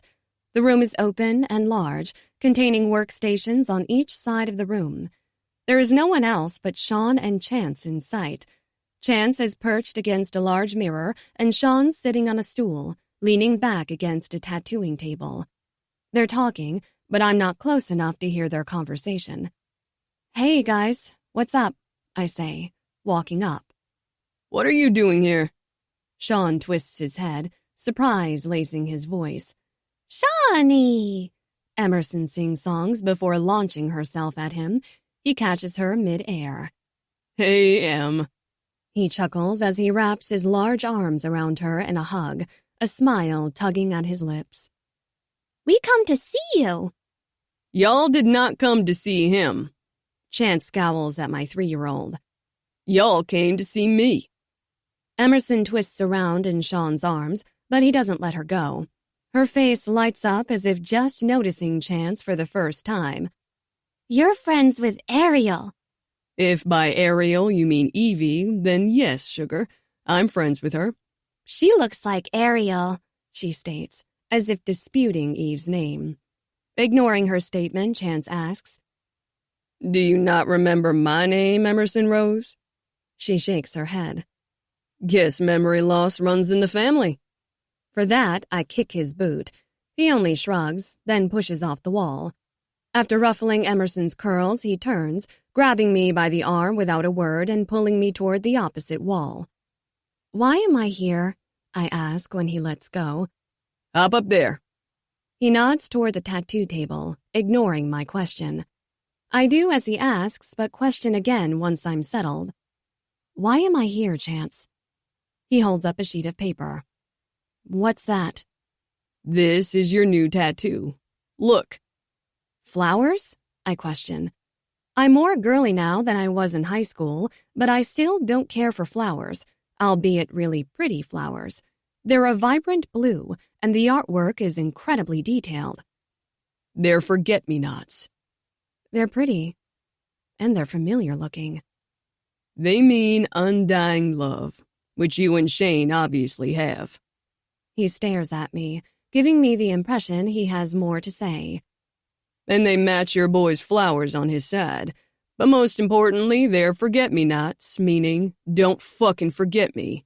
Not ever fucking again, bitch. Language, I bark. I expect that out of Shane, not you, Mouthy. Wait till you have kids. Kids aren't on my agenda. Ever. I raise an eyebrow. Kids are cute. Yours seem kind of cool, but I don't care for them full-time. What about you? I turn my head to the side, eyeing Sean as he and my child walk over. I'm just trying to keep my girlfriend as my girlfriend. Whatever comes, later comes, just as long as it involves her. You know, I hear if you don't fuck up in the first place, then you don't have to worry about that shit. Chance relays. Sean grits his teeth but doesn't comment on Chance's jab.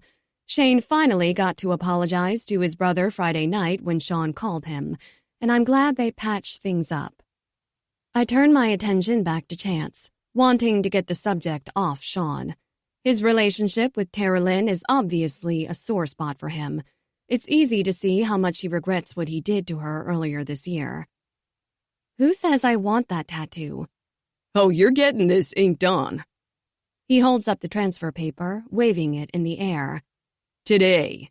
I'll strap you down and get Sean to hold your foot still for me. I scowl at him, even though I really sorta want the tattoo now that I know the meaning, because that's what Shane and I have. I know you, Wit. You're impatient. You'll decide you want a tat on the spur of the moment and I won't be here. You'll get him to do it. He points to Sean. And he won't say no. Sean smiles, confirming everything Chance has just said. You know, I pause, looking him dead in the eyes. I don't remember you being the whiny, bitchy one of the group. Is my memory still jacked up? Mama, that's a bad word. Emerson's eyebrows are drawn together, and her face conveys the same stern look I give when she's done something wrong. Yes, Chance confirms. Yes, Mama, that's a bad, very bad word. Good job, Shirley Temple. Who's Shirley Temple? Someone I'm sure your mom is super happy to introduce you to. Ew, I hate old movies. And by the smirk taking over Chance's face, he knows this too. Bastard. At least he's a bastard that obviously cares about me. The tattoo is proof of that. When he was here a few weeks ago, I saw my not remembering him hurt deeply. I'm grateful my memory has finally returned, and I have a lot of years to make up with the few people I care about.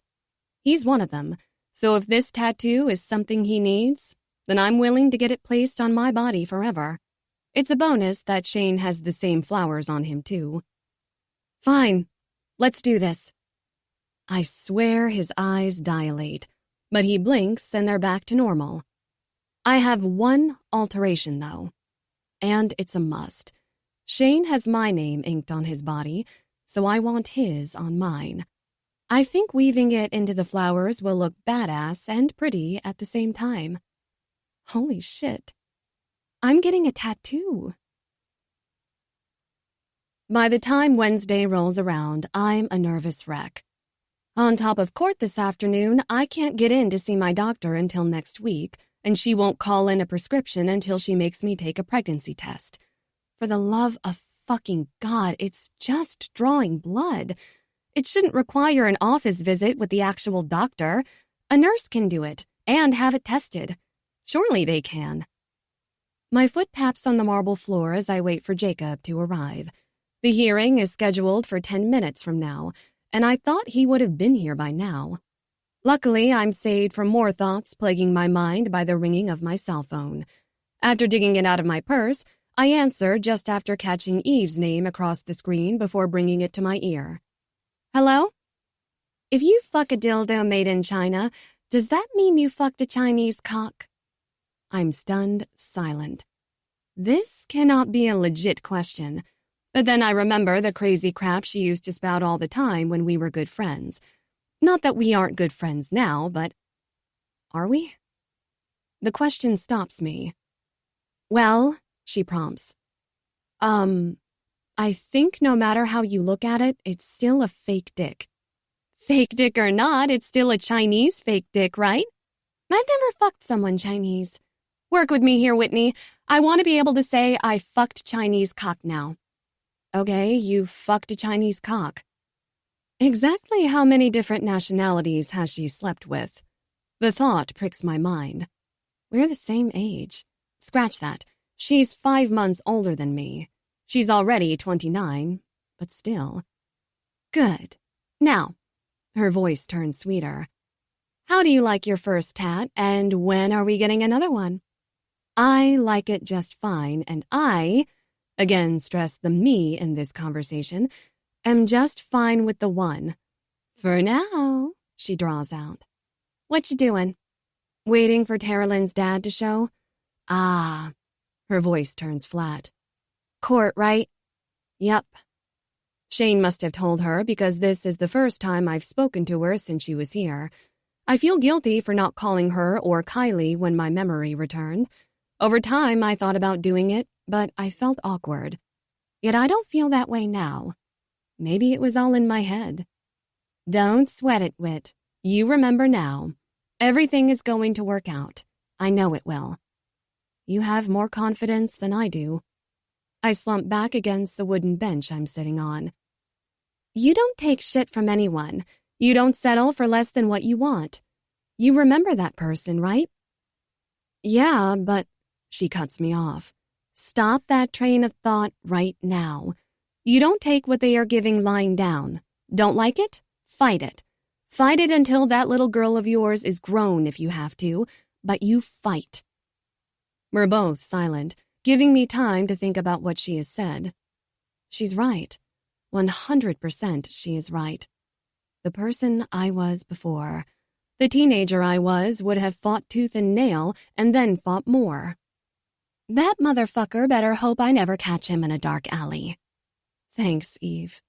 I smile for the first time today. For what? For being you? For calling me? I miss you. Tears suddenly prick my eyes, catching me off guard. I've missed you too, for a long time, but I don't have to anymore. You're back. Yes, I am, I breathe, seeing Sean walking down the hall toward me. Eve, I gotta run. Talk later? Yeah. Go rip those fuckers a new one. Bye, babe. Bye. I hang up as Sean reaches me. What are you doing here? Was in the neighborhood. I raise my eyebrow. Shane asked you to come? No. He shakes his head. Jacob mentioned it when I spoke to him an hour ago, and I know my brother's schedule, so I knew he wouldn't be able to be here. Figured you could use support. So we're friends? I ask, not doubting that truth for a second. No, we're family. The look he's giving me tells me he means every word, and it eases some of my nerves. Footsteps catch my attention, making me look past him, seeing Jacob heading in our direction. His expression doesn't give me any indication if I should be worried or not. I'm worried no matter what. At best, it'll still be a month before a divorce would be finalized, and after that, he'll still be a part of my life until Emerson is an adult. And even then, he'll be a part of her life until he dies. Life isn't fair. Let's do this, is all he says as he walks past us and into the courtroom to my left. I huff, letting out a frustrated breath. You got this, Whitney. Sean reassures me, holding out his hand for me to take. I hope so. But I don't feel 1 ounce of those words. I honestly don't know what to do with myself, or how to contain every emotion that's been coursing through my body for the last 3 days. Joy, relief, excitement for the future. None of that even skims the surface of the happiness I feel inside. Sean held my hand every minute I sat inside that courtroom listening to the judge, to Blake and his lawyer, to Jacob. There was yelling. There was a lot of pounding from the judge's gavel. Yet there was mostly silence from me. I think I was in shock. I think I'm still in shock. The judge, Kenneth MacDonald, not the former judge we had last month, wanted to grant me an annulment. He said that wasn't an option, and my stomach pummeled at that moment. A tiny part of me had hoped, had prayed. But he did refuse Blake's motion for marriage counseling and then his objection to the divorce altogether. And in surprising events, he overturned the joint custody ruling the previous judge awarded Blake, saying he was appalled the previous judge even thought such a thing was acceptable. He even mentioned bringing the man's ethics up to the Tennessee State Bar Association, or something like that. Yeah, those were the words he used. So as it stands now, I'll be officially divorced in 90 days. 3 months and I'll be free to move forward with my future. With Shane. And I have full custody of Emerson. Blake can see her with supervised visits. I swear I wanted to laugh in his face. I wanted to do more, but everything else would have been illegal. So today, on the following Saturday, we are celebrating Everly's 10th birthday. A party would have been out of the question with Blake. God, I disgust myself thinking back on the last 10 years. I let him rule my life. Every decision. I was weak, and for the life of me, it doesn't make sense. I've never been a weak person. At least before I lost my memory, I wasn't. I allowed him and my parents to dictate everything, and I didn't balk at much of anything. Mama, Everly squeaks, bringing me out of my thoughts. She grabs onto my forearm and squeezes. Can I open my presents now? The excitement in her voice both thrills me and makes me aware of everything she's missed out on. Neither my girls nor I am expected to act a certain way. It's obvious to me that Shane and his family love us just for being us. Yes, where's your dad? Dad. My soul feels that word, and it loves it. Hearing her say it makes that feeling sore. She lets go of me, turning and yelling for Shane. Daddy! She runs off, calling him again. It's a wonder how easily that word rolls off her tongue. It's as though she was meant to say it. And I guess she was. But only to Shane. I don't think I've ever seen Everly this happy and relaxed. She and I haven't had one argument since we left Blake's home. I call it that because that's exactly what it was. It was never ours. We were never meant to be there. Then at that thought, guilt slips in. Had things not happened the way they did, I wouldn't have Emerson. I'd probably have another kid or maybe more, but not her. And I can't imagine my life without her in it. I still wish I hadn't lost years with Shane, But dwelling on the what-ifs is pointless and only takes away more time that I could be spending with my family now. My new family.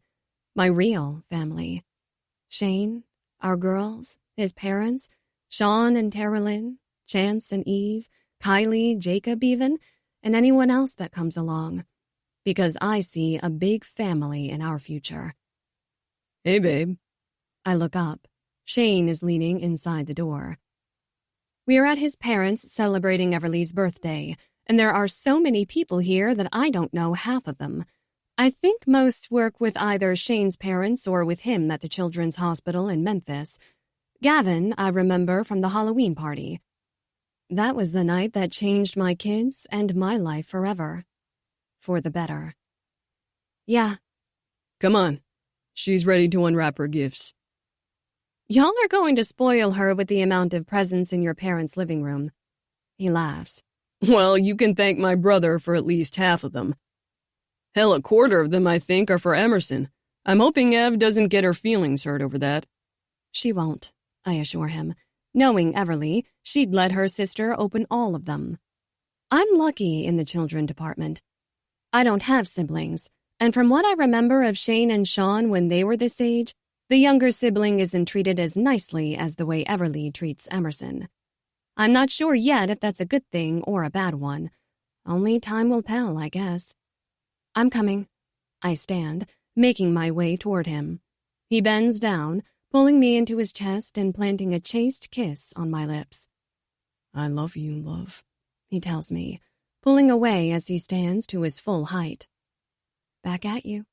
I jump, smacking his lips with mine once again before bypassing him toward the rest of the party. Stooping down to the ground, I grab a beer from an ice chest, pulling an extra one out for Shane.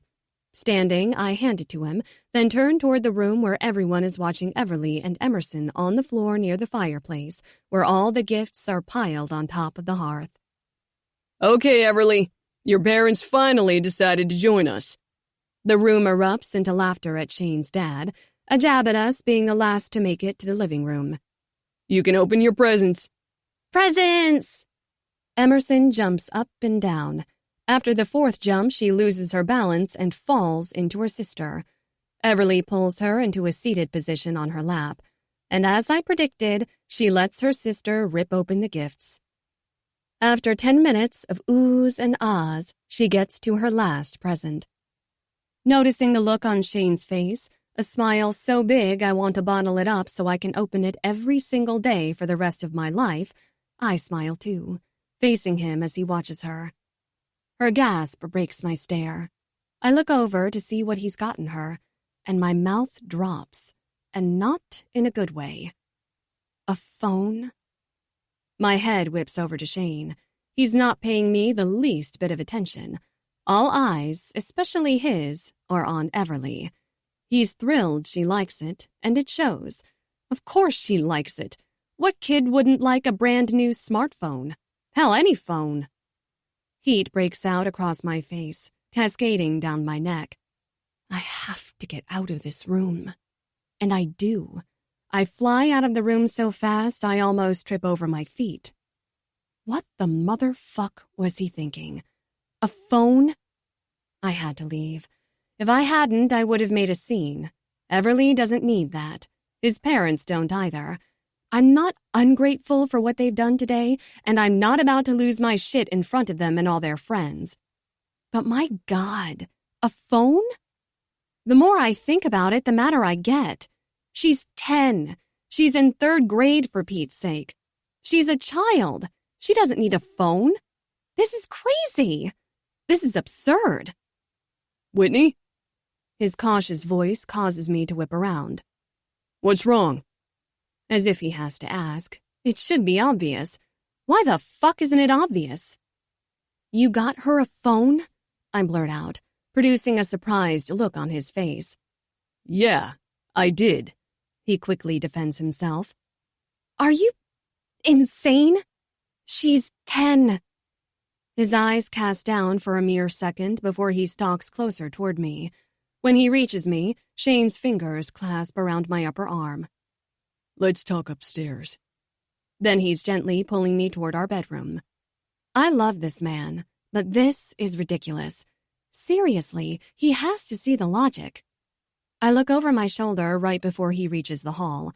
Everly is scowling at me as if she knows exactly why I'm upset. Everyone else seems oblivious. Entering Shane's old bedroom, he lets my arm go, then shuts the door and leans back against it. I cross my arms. Don't you think that was something we should have discussed before you got my daughter a phone? Fuck. As soon as the words come out of my mouth, I regret them. Your daughter? His anger erupts as I cringe inside. Shit. I didn't mean it the way it sounded. She's our daughter, Whitney. When are you going to see that? I see it. I blow out a long stream of air. I'm sorry. I didn't mean to make it sound like she isn't yours too. Fuck, Shane, come on. She's 10 years old. I run my fingers through my hair in frustration. Look, you're right. We should have talked about it, but... He pauses as he steps toward me. I need the peace of mind knowing I can reach her whenever I want. And when she isn't with me, when she's at school or at my parents' or wherever, I can look on an app on my phone to see where she is. It was either that or get an actual GPS device placed on her body. I figured maybe that was extreme. Extreme? They're both extreme. Where do you think she's going? He grits his teeth. He's mad. Great. Just fucking great. I'm the one that has the right to be pissed, and it's all his doing. I can't fucking believe you right now. Well, fucking believe it, baby. He throws right back at me, pissing me off even more. Is this how it's going to be? You make all the decisions and piss on what I want or think? I know he wouldn't. Even I think it's stupid after the words have left my mouth, but I can't help them. I won't go back to the way my life was with Blake. I won't allow someone else to dictate everything. I won't fall in line ever again. My chest rises, not backing down from my question. It's shitty. I know it's shitty, but he didn't consult me. A phone is a huge decision, and not one that should have been made without us talking about it. You're making a big deal out of something that isn't a big deal. And you didn't answer my question. It was a stupid question, and you know it. If you think I'm going to stop calling you on your shit, you're wrong. If you think I'm going to make major decisions without you, you're wrong. He holds up his hand just as my mouth opens to speak. Yes, I should have talked to you about it, but I didn't. It's done, Whitney. Let's move on from it. From here on out, we'll talk about things we want the girls to have and do. He shuts up, clearly waiting for my response. A response I don't give, so he prompts me. Okay? My silence continues, mainly because I know deep down he's right, but I'm too stubborn to admit I might have overreacted. Whitney, he warns. Kiss off. And with that, I push past him, open the door, and walk out like the petulant child I'm acting. A goddamn phone. Jesus fucking Christ. What's next? Chapter 31. Shane. Oh, my gosh. Her little palms go to her cheeks. Emerson's mouth forms an O as she takes in all the sparkling jewelry. Janie, everything is so pretty. Her head tips back, looking up at me. Ain't everything so pretty? Isn't everything so pretty, I correct. Whitney is damn set on correcting her grammar. She's 3. I don't see what the point is, but if her mother is going to do it, then I need to stand behind her and help. Even if the woman hasn't uttered one word to me since Saturday afternoon. 2 days, and she's still putting up a hard front. I guess. There is no guessing about jewelry. She cocks her hip to the side, giving me a serious look. All jewelry is pretty. Jewelry, I correct. She turns, giving me her backside as she walks up to one of the clear cases in front of us. Why are we here? I have to pick something up. And remember, you promise not to say anything about where we've been to your mom or Everly, right? I scoop her off the floor, placing her on the glass countertop above the jewelry cases. I think her eyes get even bigger as she looks down at everything. Surprise! I remember. Her head pops up for all of 2 seconds. My lips sealed. And why are your lips sealed? Because we don't want to spoil anybody's surprises. Her head shakes from side to side, making her curls swing. I like surprises. You like surprises? Yep. I don't, but there is no way I need her thinking about spilling the beans. I should have taken her to that mommy's day out thing Whitney drops her off at once a week, but I thought the two of us could use time alone together. She may not be my daughter biologically, but I still want to bond with her as if she were. She was the first one I saw last year when I found Whitney on Facebook. I think I loved Emerson even then. I didn't know her. I knew she was another man's daughter, but I also knew she was a part of Whitney. And there isn't any part of that woman I don't love. She can act all kinds of mad if she wants to. She can go a week without speaking to me if she wants, but I still love her. I know she loves me. In the end, that's all that matters. Hi, can I help you? A man greets us as he walks from the back room behind the jewelry counter. He's shorter than I am and probably twice as old. He's wearing a navy suit. His hair is solid white. He's not the man I dealt with last week when I picked out the ring, so my guess is that he's the father of Bradford & Son family jewelry.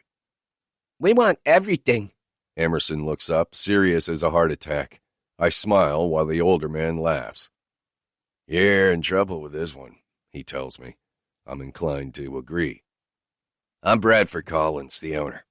He sticks his hand out for me to shake. Shane Braden. I grip his hand briefly. Ah, my name must ring bells. You have a ring order to pick up, correct? Yes. Give me one moment. It's in the back. I need to make sure it has been cleaned. I'll be right back. Sure, take your time. We're in no rush.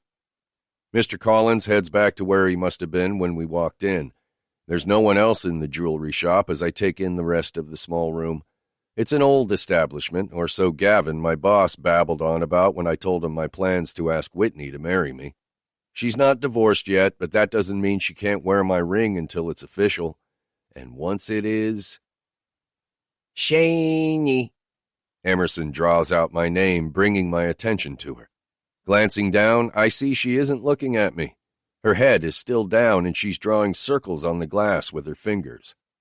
Yeah, Monk? I ask, alarm setting in. The way she said my name wasn't her usual bubbly, happy self. She sounds sad. Why you want to be Evely's dad and not mine? Her question halts my breathing. I don't know how to respond to that. Does she want to be my daughter? I already thought she was, even though officially I'll be her stepdad when Whitney marries me. Does she want to call me Dad like Everly just started doing? I pick her up off the counter, bringing her to my front. She wraps her legs around me, but her face is still downcast, and her hair hides her eyes from me. Look at me. She obeys immediately, her head snapping up. What do you mean, Em? You Evely's dad now. She calls you that, but you not mine. Do you not like me like you like her? Baby girl. I squeeze her. I love you, Emerson Rose. But why you not my daddy? My other daddy not as nice as you. Air rushes out of my lungs, making me feel like I've been punched in the gut. What the hell? Emerson. My voice comes out too harsh, making her jump in my arms. I've never spoken to a child like that. I've always had a soft, patient voice with kids, but then my patients aren't exactly my own. Sorry, sweetie. I didn't mean to startle you. What'd I do wrong? Absolutely nothing. Here you go. I look up as the jeweler walks back up. Taking the box, I slide Emerson to my side. Thanks. I nod in his direction. I'd say more, but I'm more worried about the little angel in my arms than being polite to a man I just spent a good chunk of my savings with. Worth every penny, though. Exiting the shop, I walk down the sidewalk to the end of the block. There's a street vendor with a couple of tables and chairs. After buying her a cone of chocolate ice cream, I plop her onto the top of the wrought iron table, and then I sit in the chair opposite her. I pop the top on the ring box. What do you think? I ask, flipping it around to show her. She swallows her ice cream, some already dripping down her chin, but I didn't grab any napkins, so there isn't much I can do to clean it off. That for Mama? She gives me a wide, chocolate-covered grin. Yes, and you cannot tell her, okay? I'm not. It's real pretty. M, I prompt, waiting for her to look at me. When she doesn't stop staring at the ring like it's candy, I close the box and pocket it. She looks up then. I do want to be your daddy. And with that ring, I'm going to ask your mom to marry me. Is that okay with you? Then I can call you Dad like Evely? Monkey, you can call me anything you want whenever you want. You can call me Dad, Daddy, or keep calling me Shaney. That's up to you. But I'd be honored if you decide you want me to be your dad. Then I want you to be my dad, and I don't want to go back to my daddy's house ever again. She shakes her head profusely. Earlier, when we were in the shop with all the pretty jewelry, you said your daddy wasn't very nice. Why isn't he nice, Monkey? The doctor in me can't help but probe, questioning everything this child is saying and trying to decipher it. He yells a lot, and I don't like it when he says bad things about Mama or Evely or you. I'm about to try to explain things when her eyebrows turn in and she gets a mean look on her face. And I don't like when he hurts my arms. He's a meanie, and I don't want to go back. Alarm bells sound in my head as goosebumps ripple up my spine. Hurt your arms how? She sits her cone on the table. It falls over, the ice cream dripping out and onto the table. She doesn't seem to notice or even care. Leaning forward, she grabs onto my biceps and tries her hardest to shake me.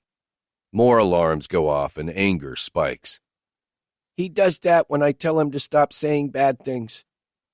As much as I'd love to find something, anything, to get Blake's rights stripped from him, to get him out of Whitney and the girls' lives forever, I don't want it to be because of this. I don't want this little angel to have been abused physically or mentally in any way. The distinct text tone I set for work sounds off, stopping my thoughts and telling me the chief resident on call in the emergency department has sent me a text message. That typically only means one thing. I have to go into work on my day off. ED phone. Can you run up here for a sec? Me. Sure. Be there in 20. Odd. Usually Roderick gives me some form of a heads up or tells me why I'm needed. Kiddo, you want to come to work with me for a bit? Her eyes light up, and her mouth falls open, but no sound comes out. Then she claps her hands and bobs her head. Her excitement makes me chuckle, but I'm looking forward to this time next month when I'll be rotating back in the children's clinic instead of the ER.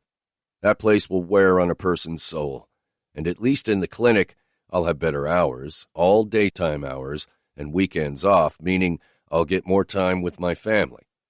Maybe my parents are right. Maybe I need to try general pediatrics for a couple of years. I've already missed too much time. At least that way, I'd be home for dinner every night, and my weekend would be spent making memories with the 3 most important people in my life. I grab her off the table, bringing her to my hip, then I tap my pocket, making sure the little black ring box is secured.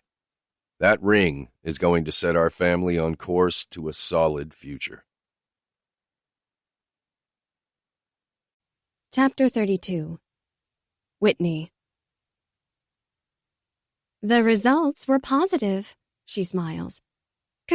Say what? That's impossible. You're pregnant, Mrs. Lane. Those words are still playing on repeat as I pull up to the school to get Everly. It's still early in the afternoon. After I left the clinic, there wasn't a need to go to the pharmacy, and I wasn't feeling up to running the errands I told Shane I would do before I picked up our daughter at the normal time they get out. So here I sit, still in a daze, confused. How on earth am I pregnant? I've been on birth control regularly since after Emerson was born. Should I really be surprised, though? Emerson was the result of failed birth control. Hell, maybe that should have told me to always use 2 forms of pregnancy prevention. I figured it was a fluke with her. I thought there was no way it could happen again. Fuck, what are the chances? If I'm honest with myself, I'm not entirely sure I'm unhappy about this. Shock? Yes, definitely. But upset or mad? No. It's Shane's baby. That I'm sure of. Blake and I haven't had sex in months. Shane and I, on the other hand, have been fucking like rabbits for the past 2 weeks. It's still early. I don't feel pregnant. Then again, I never did with Everly either. I was 8 weeks along when I even found out about her. Oh, wow. Things should have been different. I braced my hands on the steering wheel, wrapping my fingers around the leather, letting a big breath of air flow out of my mouth. I don't want to think about the past. I want the future. I've been a bitch, too, and for no reason. I'm over the phone. Sure, it's ridiculous for a 10-year-old, but I get why he did it, why he needs it.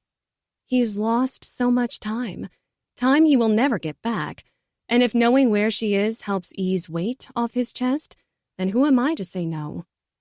A good girlfriend would have understood his need from the start. A good person wouldn't have made such a big deal of it. A woman wouldn't have acted like a fucking child. Thinking back on my reaction, I'm embarrassed. I shouldn't be. It's Shane.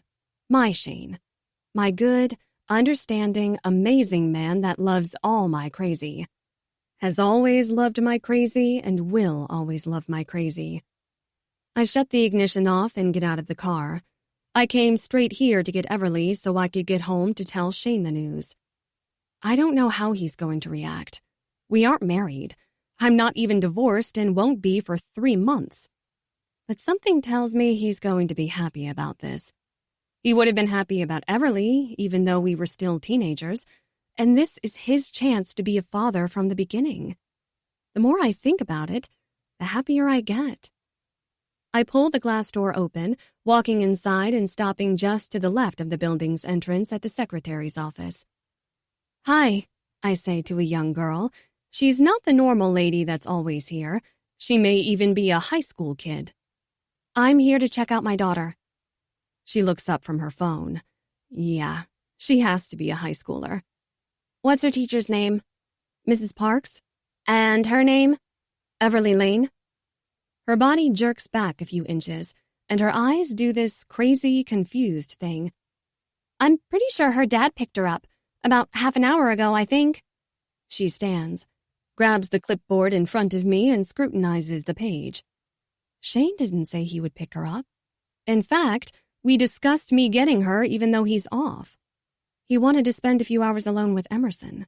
He thinks he needs to bond with her, which is great and all, but I already know she loves him as much as he loves her. "Yep," she says. "It's right here. He signed her out at 1:10. She hands me the clipboard. The last spot, sure enough, has Everly's name scribbled down. But I don't have to look at his signature to know who it belongs to. I know that handwriting. I know his handwriting. I gasp. "Ma'am, are you okay?" Why did Blake check her out? Why does Blake have my daughter? She isn't his daughter. Oh my God. Where's my daughter? "Ma'am?" she calls again, but I don't have time to yell or scream for her or whoever let someone that wasn't her father take her. I removed his name from the list of people allowed to pick her up. The school was very understanding after I explained and showed them the court documentation giving me full custody of her. I stumble backward, turning and running out of the school. What purpose could he have had for taking her without my permission? Nothing is adding up. There is no logical answer coming to mind. I left my purse in the car, which is where my phone is. Running, I make it to the parking lot and into my car less than a minute after finding out my daughter wasn't where I thought she was. I practically fall into the vehicle, tripping over my feet trying to get in. Once I find my cell, I unlock it, calling him without checking the text message that's showing up as a pop-up message on the home screen. No answer. I call again. Still no answer. What the fuck? Chills run down my spine as my finger hovers above the text message app. I open it, seeing it's from him. Blake. "I'm done playing games. Get your ass and my daughter to this address. Now. 348 North Brooks Road, Collierville, Tennessee, 38017. That's just east of us, outside the city of Memphis. Why is he there? Why does he have Everly there? Or does he? What the fuck is going on? I toss my phone, hearing it land on the floorboard of the passenger seat. I don't care. I need to find my daughter and get her away from him. My blood is boiling. He's taken this shit too far. This isn't a game to me. This is my daughter's life he's dangling in front of me, trying to scare me. He's not going to fucking scare me. All he's done is fuck with Mama Bear's cub. I see crimson, and I'm going to rip that motherfucker's heart out with my bare hands. I'm going to make him wish he never laid eyes on me. And then I'm going to do everything in my power to see that he never comes within sight of either of my children again. I don't care how long it takes. I don't care how many different judges we have to go in front of. I'm not above begging. I'll beg. I'll plead. Hell, maybe I'll even find a way to blackmail one. I'm not above it. Not when it comes to my kids. I'd do anything for my girls. Anything. Chapter 33. Shane. This is fun. What's fun? I ask Emerson, walking through the automatic entrance doors to the ER. Getting to come to work with my new daddy. My legs pause. Those words cause my throat to clog up and my chest to warm. A smile finally breaks through my lips. What? I shake my head, continuing through the waiting room. Nothing, kiddo. Just hearing you say that makes me happy is all. I'm happy too. Dr. Braden? A voice greets, surprise laced in her words. About the time I glance away from Emerson, I realize who's spoken to me. I thought you were scheduled off today, am I wrong? Catherine, another third-year resident, asks.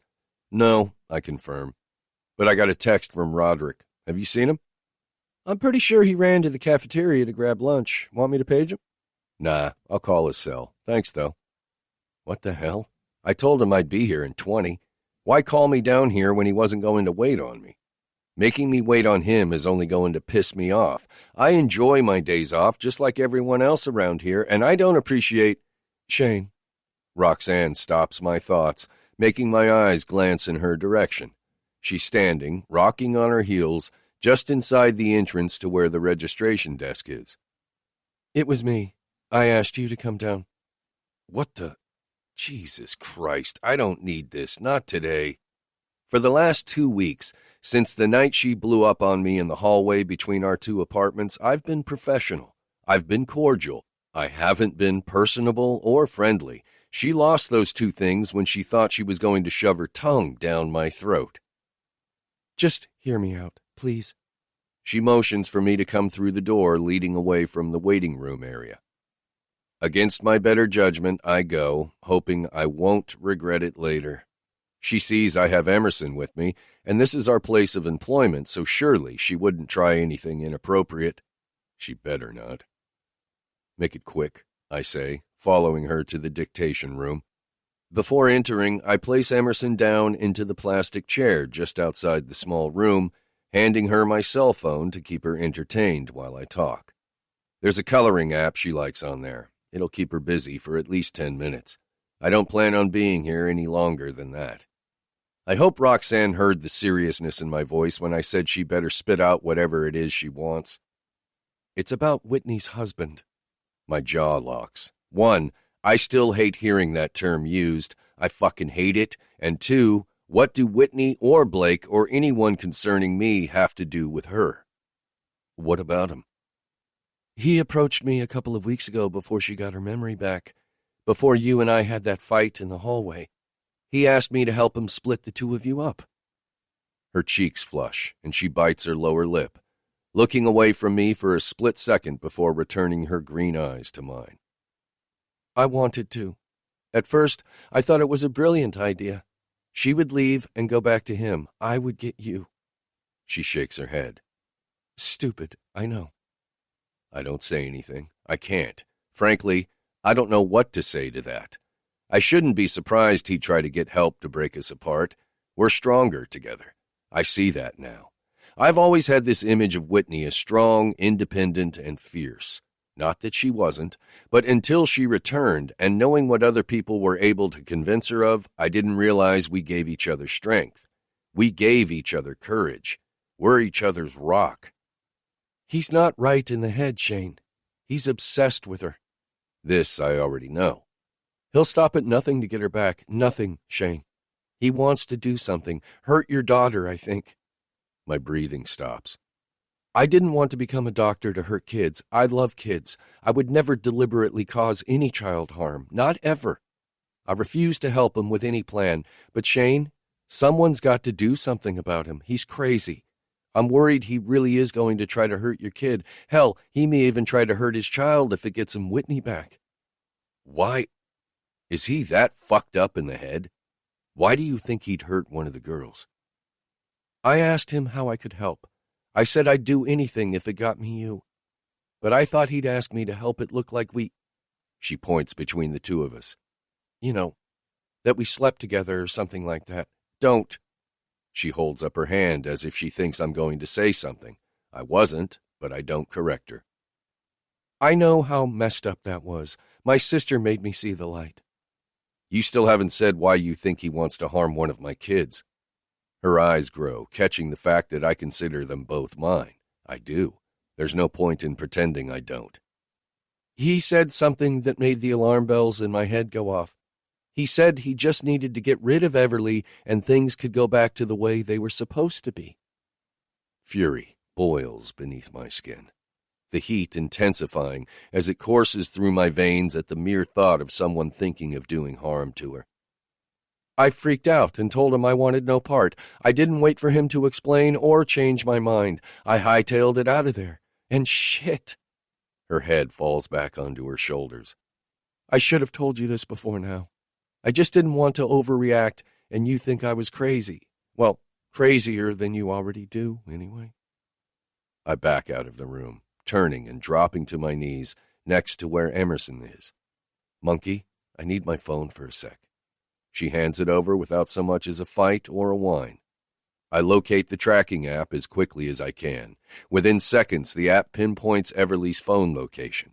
Chills crawl up my arms. She's not at school, which isn't that alarming. Whitney could have gotten done with her doctor's appointment and errands before school let out. She might have picked her up early. But she isn't at home. She isn't in the city. She, or at least her cell phone, is in another town. I don't know what to do. What the fuck do I do? Panic sets in. There's no stopping it. Em, we gotta go. Shane, what is it? She isn't where she's supposed to be. I gotta go. I have to call Whit, and I just gotta go. Why don't you leave her with me? She nods to where Emerson is still seated. Maybe it's nothing, but she'll just slow you down. Leave her here. I swear I'll take care of her. Go find Gavin, tell him what's up, and ask him to take her home or see if Maria will come get her, okay? Sure, just go. Monk, this is Roxanne. She lives across the hall. You know that, right? Uh-huh. I have to run an errand, and I'll be right back. You're going to stay with Miss Roxanne, and she's going to take you to my friend Gavin until I can get back, okay? Does she have coloring on her phone? I do, Roxanne says before I can speak. Go. She juts her head to the side. Fuck. I kiss Emerson on the forehead real fast, and I jet out of the hospital hoping and praying nothing is wrong. I just got her. I can't lose her. Not now. Please. Chapter 34. Whitney. I stand outside the building of the address he sent me in the text message. The Landmark Group is etched in the glass door in front of me. That's the name of the investment banking company my soon-to-be ex-husband works for. His father's company. But this can't be right. They don't have a branch here. They only have 2 locations. One is in downtown Memphis, and the headquarters is in Nashville. Blake mentioned his father wanted to open a 3rd location, but the talk was always Dallas, Texas, not one town over. I'd remember something like that. Maybe Dallas fell through? Where did this come from? And when? I've only been gone from his life for 6 weeks. Well, gone as much as I can be, anyway. We'll unfortunately always be connected because of Emerson. Raising my cell phone to my ear, I call his phone once again, and again, there's no answer. What the hell is he playing at? What stupid point is he trying to make? I pull on the heavy steel door handle. It opens, but all is dark inside. I can still see, but there aren't any lights on. It's not open for business, that's clear. Blake? I call out, hearing my voice echo in the emptiness. I pause a moment to take in the construction. There's plastic everywhere, covering the concrete flooring and what I presume will be a large welcome desk in the center of the lobby. The smell of fresh paint wafts up my nose, making the bridge crinkle at the pungent aroma. Everly? I say louder. Where is my daughter? I'm hit again with silence. Blake! I bark. Damn it, where is she? This isn't funny! I turn in a circle, my eyes scanning every nook and cranny before the sense of being watched creeps up my spine. But from where? There's a glass elevator to my left.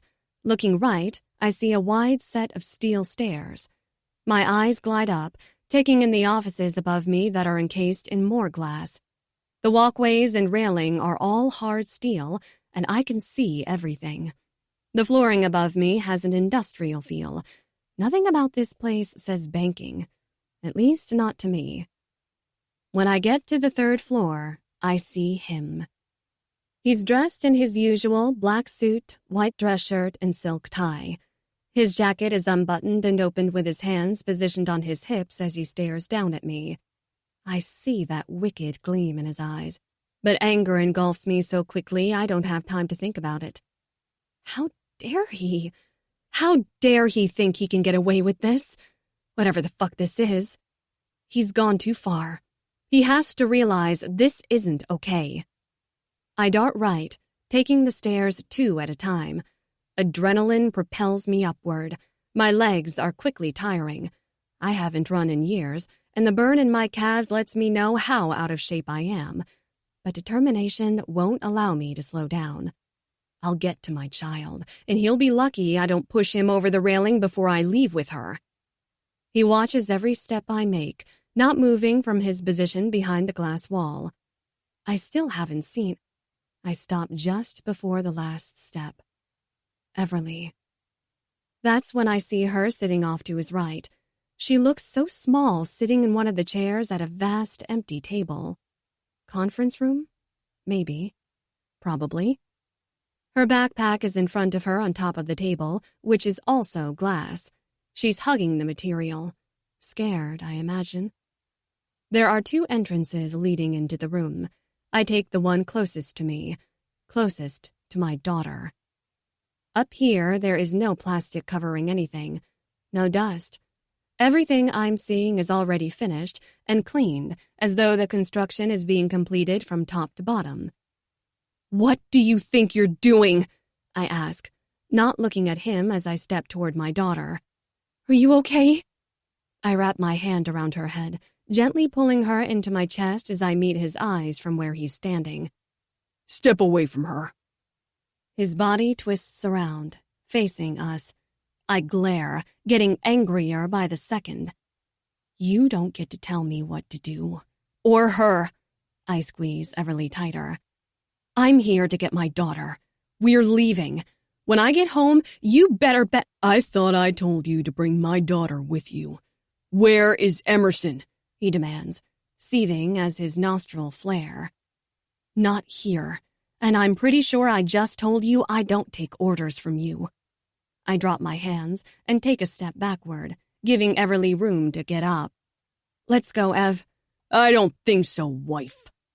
I ignore the wife term used to refer to me, not wanting to drag Everly into more drama than he already has.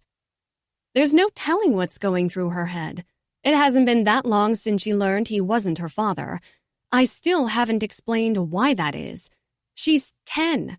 What am I supposed to tell her? Eventually I will, when she's older, when she doesn't still have her innocence of the evil that plagues our world still intact. I'll tell her everything. That innocence is probably waning at this very moment. I do think so.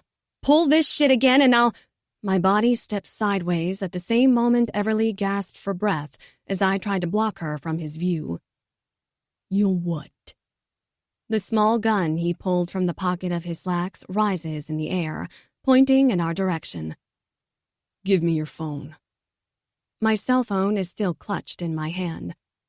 Place it on the table and slide it this way. When I don't do it or say anything, he yells, Do it now! I quickly comply. Blake, what do you— Shut up! When I want something out of your mouth, I'll tell you when you can speak. He steps toward the table, the gun trained on me. Or us. He picks my phone up without taking his hateful eyes off me as he turns it off. Why didn't I tell Shane? Or call the police? Why the hell didn't I? He did kidnap my daughter after all. That's a crime. God, this is bad. He's lost his mind. What do I do? I have to do something. I have to protect my child. Get over here. He flicks the gun, motioning for me to come toward him. I don't. I'm not stepping away from shielding Everly. I can't. Don't make me tell you again. What do you want, Blake? I just told you. Now get your ass over here.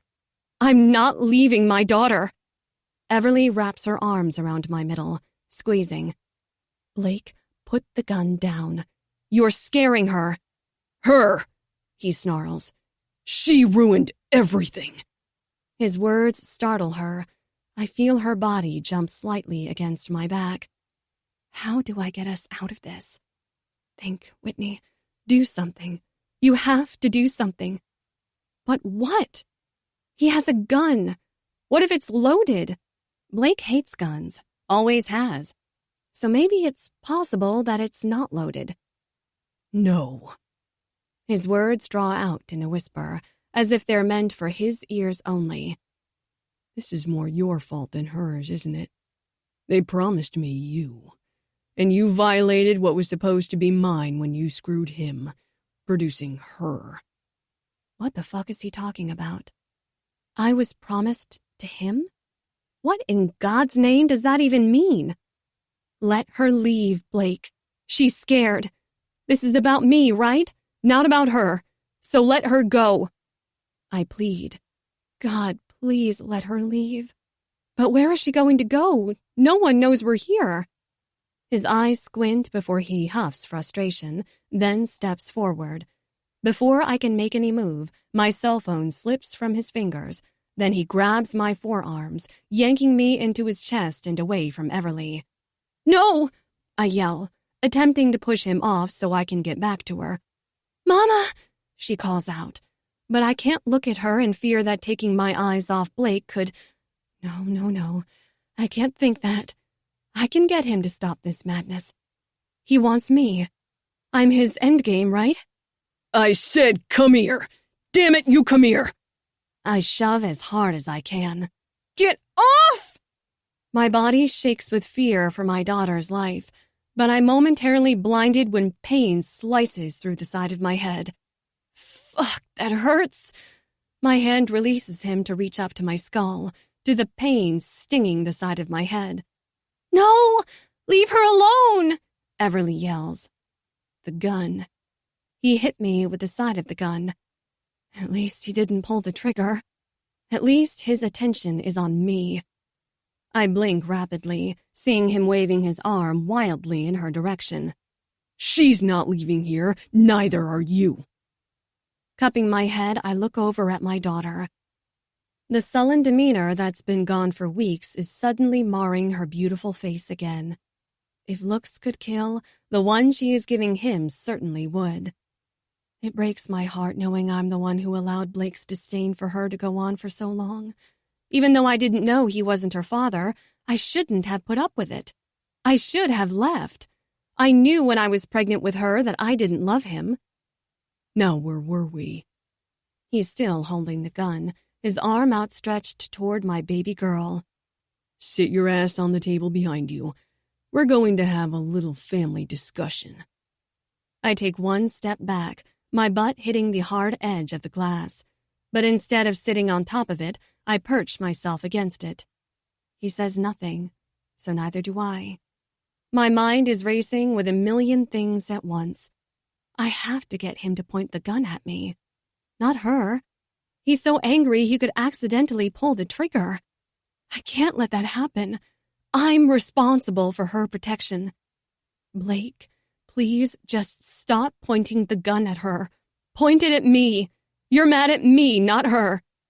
You're right, wifey, I am. The gun slowly moves. Relief floods me, even though now I'm in danger of him shooting me, either on purpose or by accident. No! Everly's scream cries. Don't hurt my mom! Shut up, you little brat! His eyes cut to her just for a second, and I see the devil. I see the evil coursing through him. How have I never seen it before? He did, after all, play a huge part in convincing me I was someone I wasn't.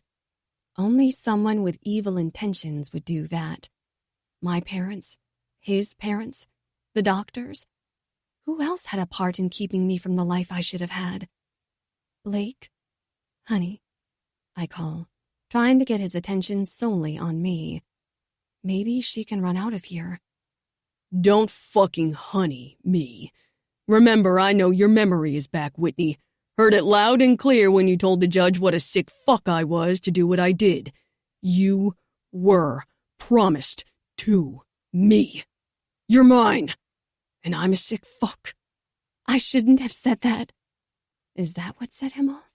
Were my words to the judge what caused this? I'm sorry, Blake. Please Stop talking. He breathes in deep. How did you get a different judge anyway? Your golden boy, the good doctor, is too good to blackmail a judge. I'm not, though. So, his head cocks to the side. How did you get a different judge to preside over the hearing? You don't have any money. I made sure you had to depend on me all these years. So how? You blackmailed the other judge? Shane mentioned Jacob thought something fishy had to have happened for him to be awarded joint custody. You know, wife, it's a wonder what some people, influential people, keep in safety deposit boxes. They think they're bearing their dirty little secrets and no one would be able to touch them.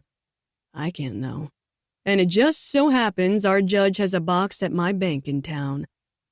And he didn't want messy things leaked to the public. He was very happy to help me. His smile is sickening, making my stomach roll. Many people have secrets they think they can keep hidden. Not from me. Not when they pay me to house their dirty laundry. Doctors, lawyers, judges, and not just people in Memphis. People from all over the United States. And you, of all people, should be grateful. It's how we got Emerson, after all. My spine straightens. What are you talking about? You and your damn birth control. So thorough. I had to feed you fake pills for nearly a year before you became pregnant with her. I gasp, shocked. I have no words.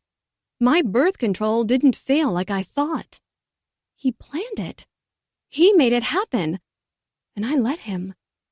I've let him pick up my prescriptions all these years. This time, though, when we have our next child, there's no need for secrets. No need for you to continue taking those fake pills you've been on. My eyes widen. He was trying again. Holy hell. That's why I got... Fuck. I'd completely forgotten about my doctor's visit a few hours ago. A positive result. I have to do something. He's crazy. Crazy people do stupid things. He's talking about when we have another child like I'm going to go back to him. He's going to do something bad. I feel it. I feel it in my soul. And I can't allow him to hurt my daughter that's already here, breathing, alive, and scared, only a few feet away from me. She has to be my number one priority. I can't think about anything else, or anyone else, not until she's safe. I react, doing the only thing I can think of that might get her out of this unharmed and away from him. I have to do something. Surely anything is better than doing nothing at all. Something has snapped inside of him, and there is no talking my way out of this situation. I'm just praying she'll be okay after this. Run, Everly! I don't look at her.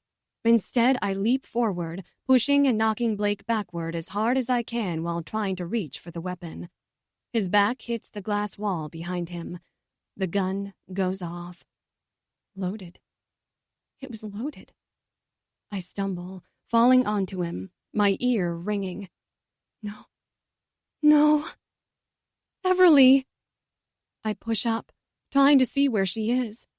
But I don't see her. She isn't in the spot she was before. I look out the entrance, still seeing nothing. You bitch! A sting to my face both stuns me and makes me fall off him to the side, landing on the carpeted floor. He slapped me. Please get to safety, Ev. Please, God, get her to safety. That's all that matters. If this is it, if he shoots me and I die, all that matters is that she gets to safety. Chapter 35. Shane.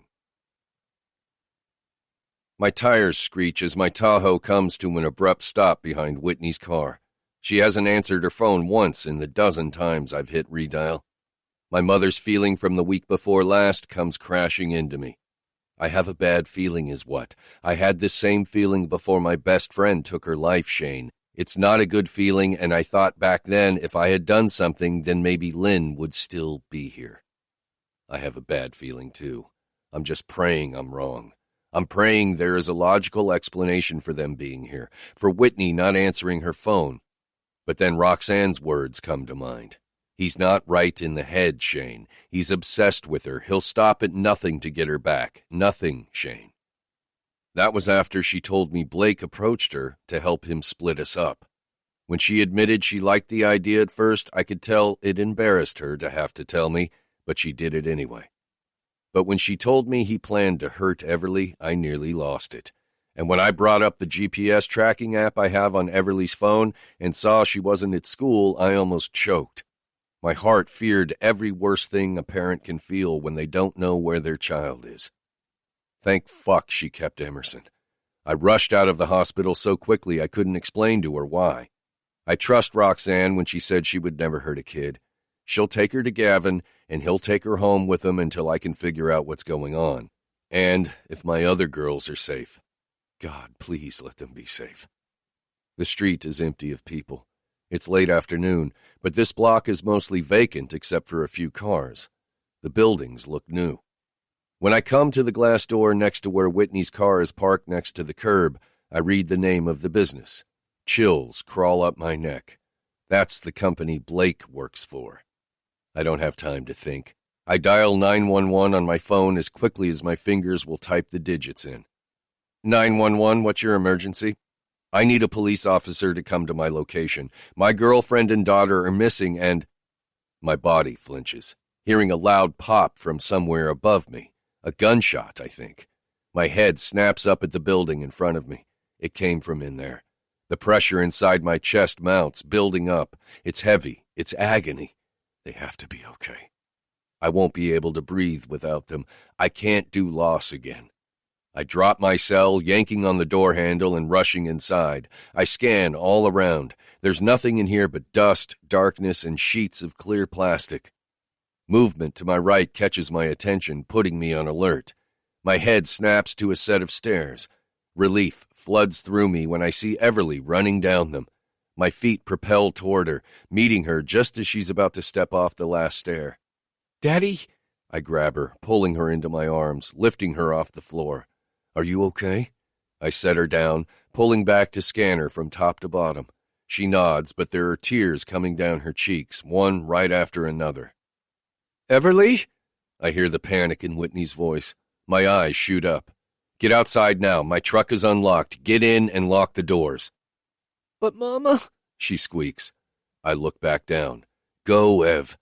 I pull her back to where I came inside, pushing her out the door and into the daylight. "Get in the truck." I step backward. "Lock the doors." Turning, I look up again, this time seeing bodies on the 3rd floor as I run toward the stairs, taking them as fast as I can with only 2 thoughts going through my head. That motherfucker has a gun, and my woman is up there. When I get to the 3rd level, I jet inside the office space I saw them in. Blake is just getting to his feet, and Whit is lying on her side on the floor, and he has a gun pointing it down at her. "You stupid, stupid bitch!" he screams. His eyes never leave hers, and I realize he hasn't seen me yet. I tackle him from the side, forcing him away from her. The gun goes off again. My ears can only process the ringing the blast caused. I don't know what direction the bullet went, or if it hit something or someone. If it hit Whitney, fuck no. I didn't think. Not really. I was only trying to get him and that weapon away from her. I crash into Blake, sending him into a glass wall, shattering it with the impact of our bodies. "Shane?" Whitney sounds panicked, but just the sound of her voice lightens me, telling me she's okay. I don't dare look at her, though. Taking my eyes off a madman would be stupid and dangerous to us both. He starts moving under me, shoving, twisting. "You have to die," he grunts. "Shane, get away from him, please," she begs. "He's crazy. He's lost his mind." "Get out of here," I yell, pushing him back down. He kicks, bending my leg and making me lose my balance. I fall, landing on my hip. "Fuck!" "No, fuck you." He gets to his knees, blood dripping down his cheek. "Whit, leave. Go find Ev." I push off the ground at the same time he does. He's not looking at me. My guess is he's looking at Whitney. I see the obsession in his eyes. I've loved Whitney for so long, at times it felt like an obsession, an all-consuming feeling where only she mattered. But this obsession he has isn't like that. Not at all. He only cares about what he wants. I've always cared. I've always loved her more than I love myself. The same way I now love my girls more than my own life. I'd do anything for them. He'd do anything for himself. How does he not see me? "No, you aren't leaving, wife," he spits out. A small stream of blood trails from his lip and down his chin. "You're staying right here with me." His arm slowly rises. "You won't be his. I won't allow it. You are mine for—" I move fast. My hands reach out, one grabbing his wrist and pushing down while the other turns his face to me. Surprise sparks his eyes, but only for a moment.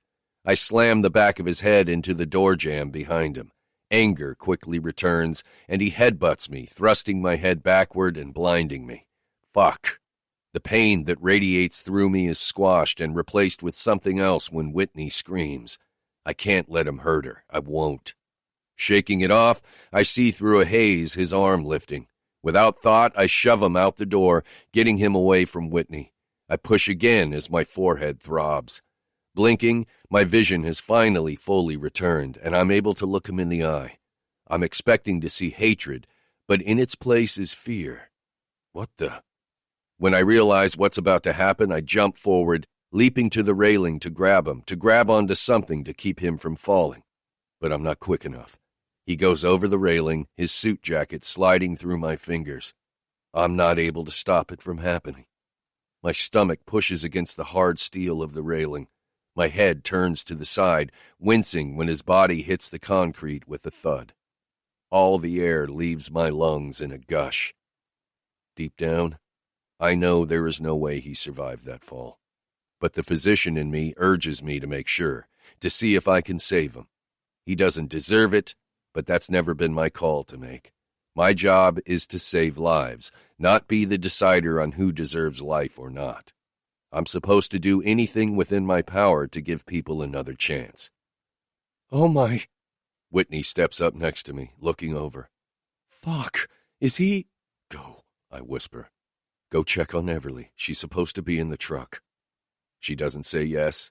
She doesn't tell me she heard me, but she takes off running down the stairs. Seconds later, I'm doing the same, but for a different reason.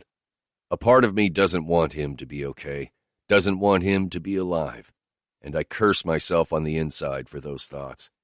What does that say about the doctor I'm supposed to be? Chapter 36. Whitney. When I raced outside, I saw blue lights all around, but I couldn't comprehend they were police officers. Seeing Blake go over that railing and then trying to find Everly consumed my every thought. My thoughts were like a ping-pong ball bouncing back and forth. Everly, Blake. Where is she? Is he dead? Everly, Blake. How is all this going to scar her? How did he become that person? My baby girl, a man that should have never been my husband. Ma'am? Someone, a man, had called out. Everly? I look all around, finally spotting Shane's Tahoe. Ma'am? I ignore him again, running toward the vehicle. Mom! Her voice made me stop a few feet from being able to snatch the door open. She wasn't inside. The sound of her voice was somewhere else, so I looked in the direction I thought I heard it. I looked left, across the street, spotting her sitting on a curb in front of a police cruiser. Ma'am, please stop. I took off, running toward her. Sweetheart, are you okay? I pulled her to her feet and clutched her to my chest. I was finally able to breathe again. She was okay. At least physically she was okay. And that was enough for now. That was 2 hours ago. 2 hours that I've been able to take air into my lungs. 2 hours that I felt relief like nothing I've ever experienced before in my life. Not even the moment my memories returned did I feel this settled. Blake's gone. He's dead. The father of one of my children died today. And I feel settled.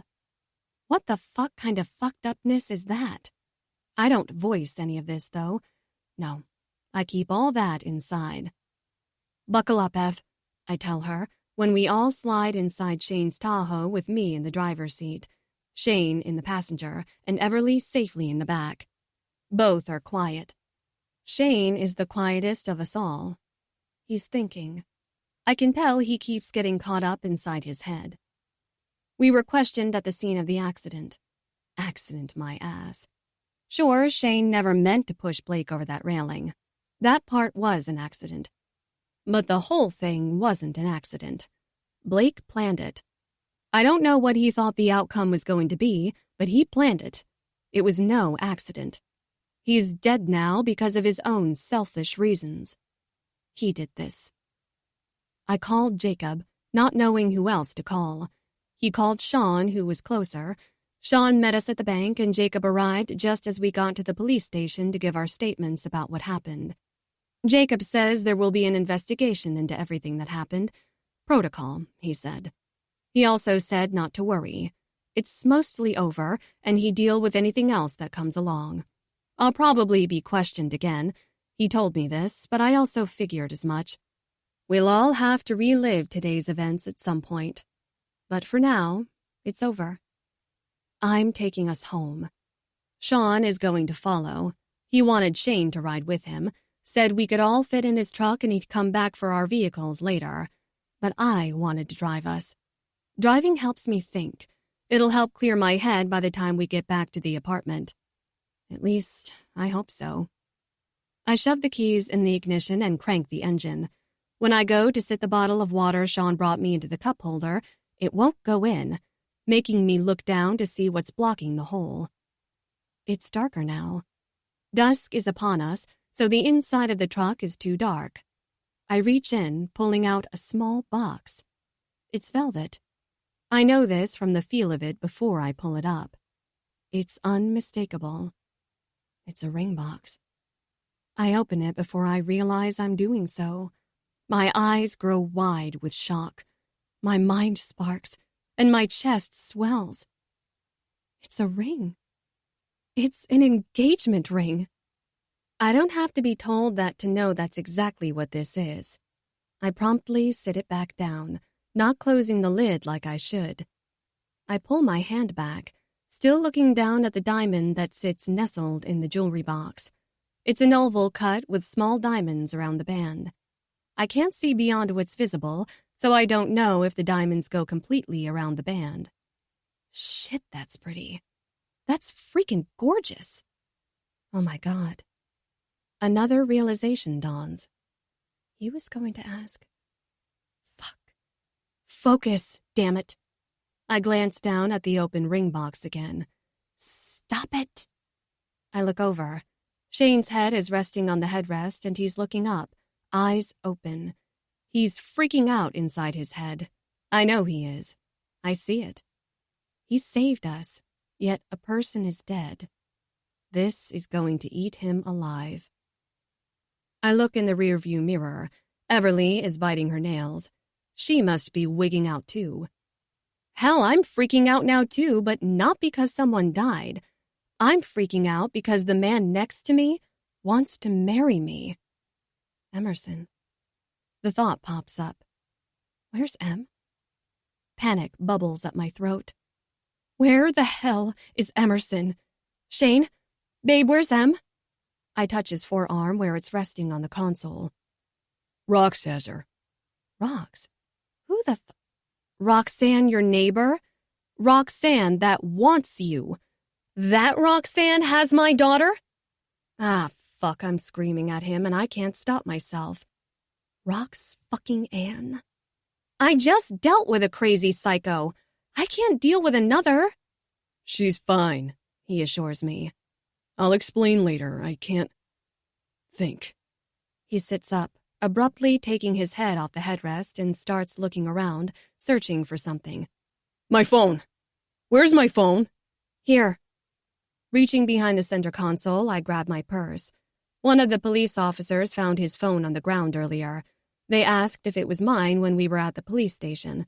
It wasn't, but I took it, knowing it was Shane's. I pull it out, handing it to him. I told her to take Em to Gavin's. I'll call him. Relief doesn't come until he's spoken to his boss and confirmed he does in fact have Emerson. Thank God. He's going to bring her home. He'll meet us there, he tells me when he puts his phone down. His eyes stay cast down. When I look where he's looking, I see his eyes are on the opened ring box. You saw it. It's not a question. He knows I did.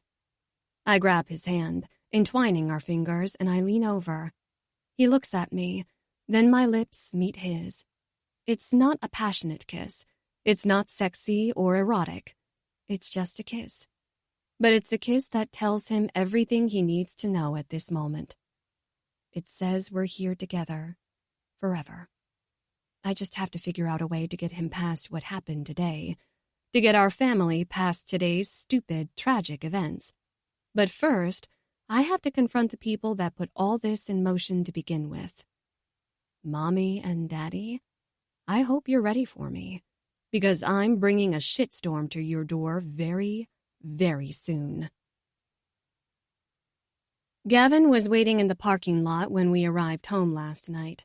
Seeing her unharmed and as the same bubbly 3-year-old she always is, killed the panic I felt when Shane told me he left her with that bitch. Maybe I shouldn't be so harsh, but she didn't care that his heart belonged to someone else when she kissed him. Shane told me about his conversation with Roxanne, the one that prompted him to locate Everly's cell phone via GPS when he couldn't reach me. If he hadn't bought that phone for her, I don't know if she or I would be standing here today. I hadn't said one word to him until yesterday because of that phone. What a bitch I was. I was a fucking child who treated him like shit. That could have easily been the last thing I'd done. I could have really died this time, and he probably would have questioned my love. That thought sickens me. I don't want him to ever doubt the way I feel about him. And he was going to ask me to marry him despite it all. God, I don't deserve this man I love with all my heart. The same thoughts continue repeating in my head.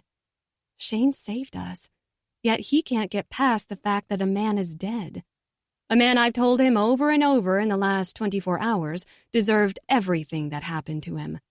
I wish it hadn't happened at our expense, but it did. I pick my glass up, knocking the finger of whiskey back in one swallow. Shane isn't the only one eaten up with guilt. So many emotions are rolling through me, and I'm trying to be strong, but fuck, it's hard. All I want is to take the damage from yesterday and flush it down the toilet. What Everly saw yesterday can never be unseen. Shane may never get past someone's life ending because of a push from his hand. It doesn't matter that all this is Blake's fault. I can't flush any of this away. And I don't know how to make this situation better for my family. I don't know how to take Shane's guilt away, guilt that should have never pierced his soul. What if the permanent damage Blake has caused to the people I love is too great? What if Shane can't get past it? He's in his last year of residency. He has 6 months left. He has to prepare for his board exams. He doesn't need this in his life. My stupid head keeps telling me he doesn't need me in his life. My heart fights like it should, like I need it to. I'm not weak. I tried to force myself to be weak when I didn't know who I was, but that person kept trying to get back up. That person was fighting to come back. I just didn't allow myself to embrace it. I allowed my parents and Blake to fill me with lie after lie. I pick up the bottle on the counter, pouring more liquid into my glass. I fill the glass, pouring a lot more into it than I should, and then I take it to the table. I want to cry. I want to scream. I want to hurt someone for causing the people I love most so much pain, for causing me all this agony. I want to give up, too. The pressure in my chest is so great. The agony that consumes my head is too much to bear.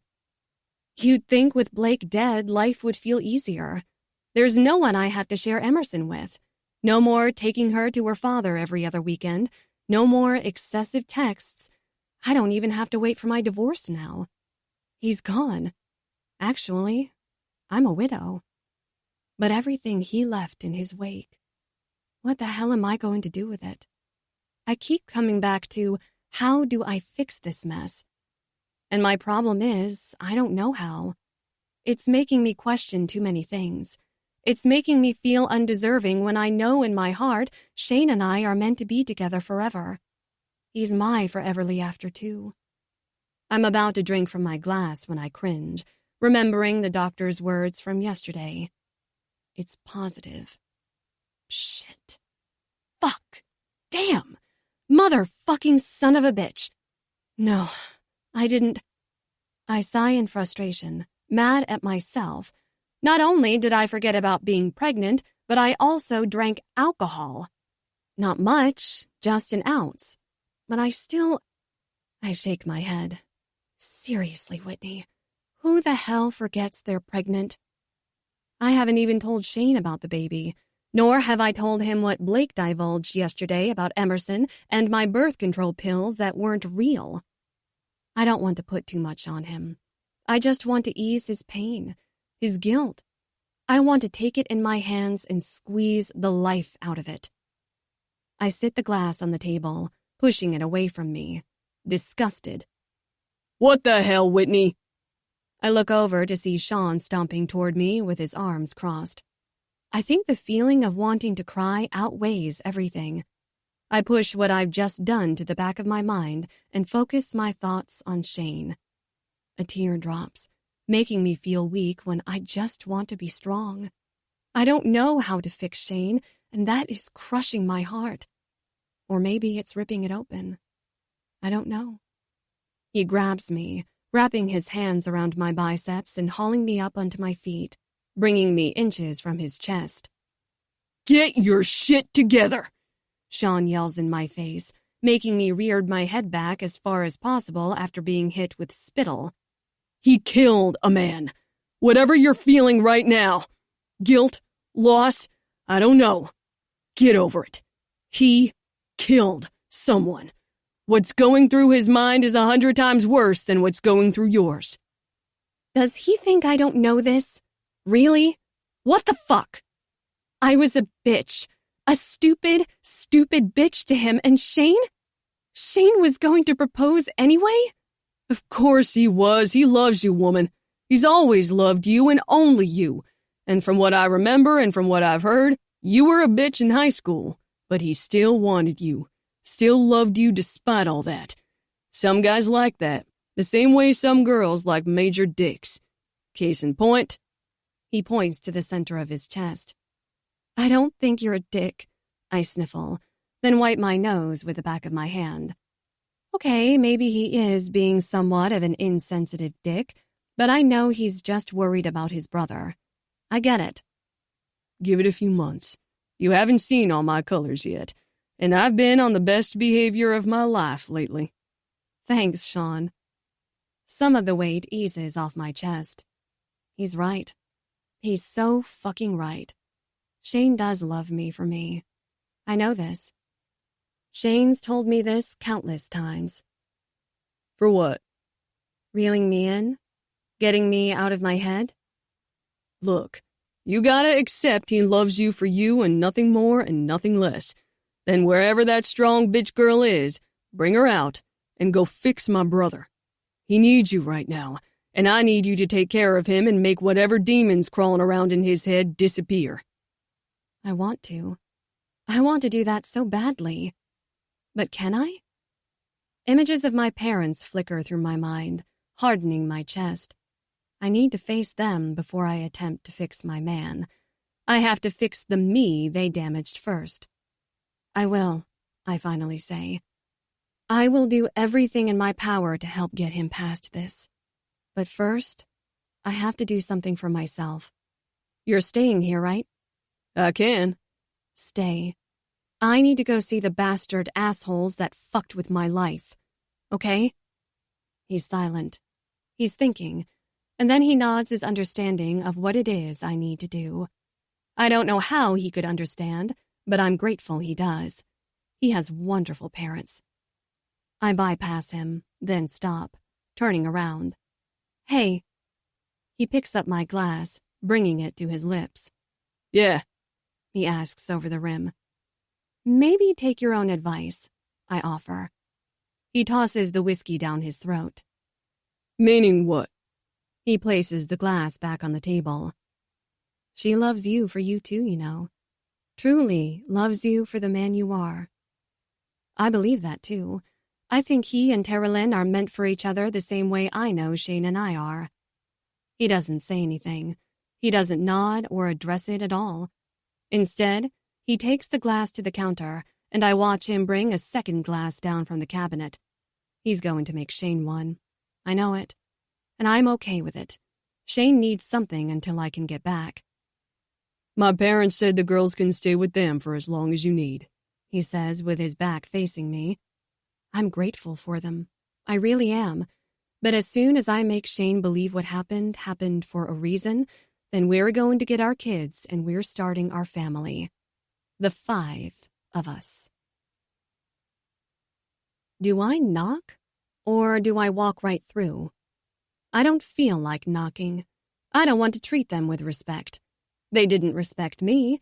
They didn't treat me like a human. They made me their puppet. But why? It's the one piece I do not understand.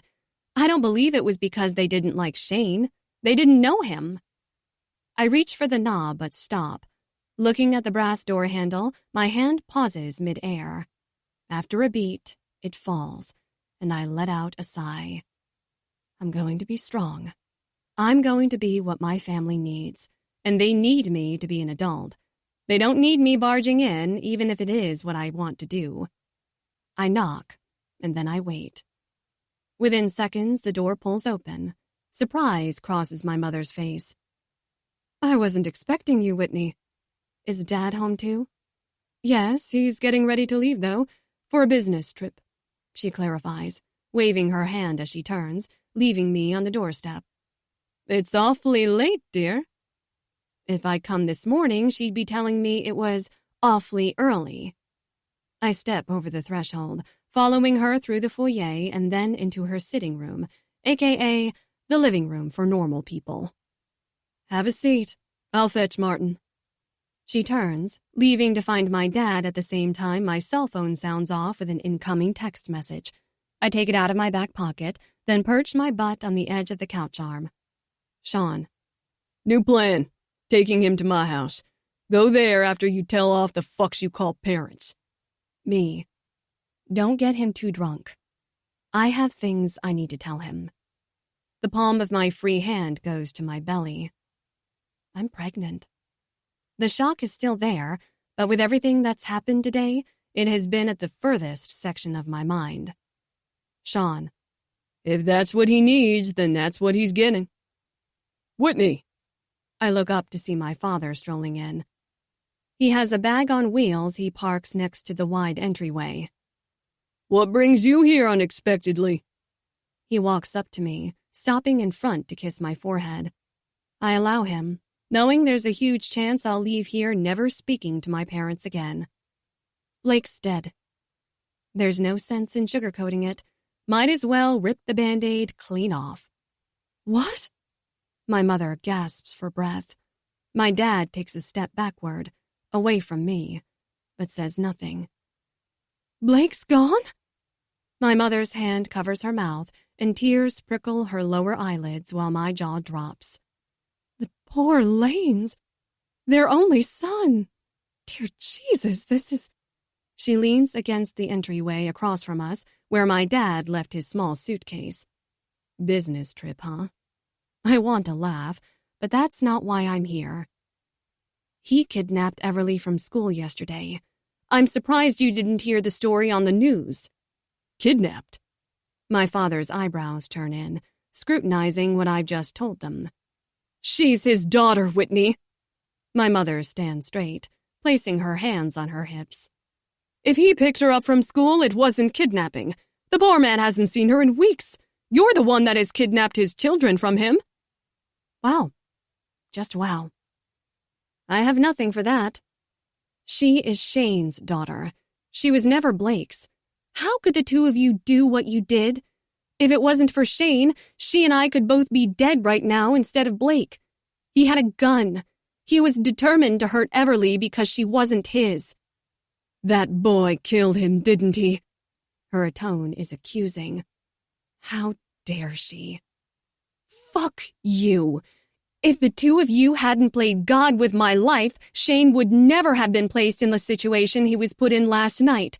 He saved us, which is a hell of a lot more than I can say the two of you have done. This is y'all's doing. Blake is dead because you both fed me lies. You both stole my life and gifted it to a man I didn't love. Don't you see why we never wanted you with that boy? You didn't even know that boy. Christ. My dad blows out. It was a business transaction, Whitney. Grow up. We gave you a good life with a man from a good family, and in exchange, Blake's father pulled my company out of a financial hole. Without their help, we would have gone bankrupt. You should be grateful instead of sitting there cursing your mother and me like you're doing. He flicks his wrist, looking down at the expensive watch adorning his arm. I'm going to miss my flight if I don't hurry. Judy, deal with her.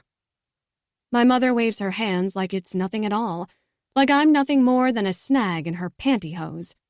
I guess if I think about it, that's really all I am to her. That's all I've ever been to her. To both of my parents. A fucking business transaction, he called it. I need to call the Lanes, give my condolences. Oh. My mother places her hand on her head. I just can't believe he's gone. So sad. What am I supposed to say to them, Whitney? How about go fuck yourselves? My dad rushes out, apparently not wanting to face what he's done. And my mom? She's not addressing it either. She's too worried about Blake's parents and what they're going to think. Like I give a rat's ass. They're probably responsible for making him the psycho he was. Screw this. Fuck them. They'll never be sorry. They'll never regret the pain and years lost they've caused. My boyfriend, the father of my children. Children. Plural. I place my hand against my stomach, remembering my doctor's appointment. I'm pregnant. Shane is not only just Everly's dad, he's the father of my unborn child, too. And he's just as much Emerson's dad as he is the other two.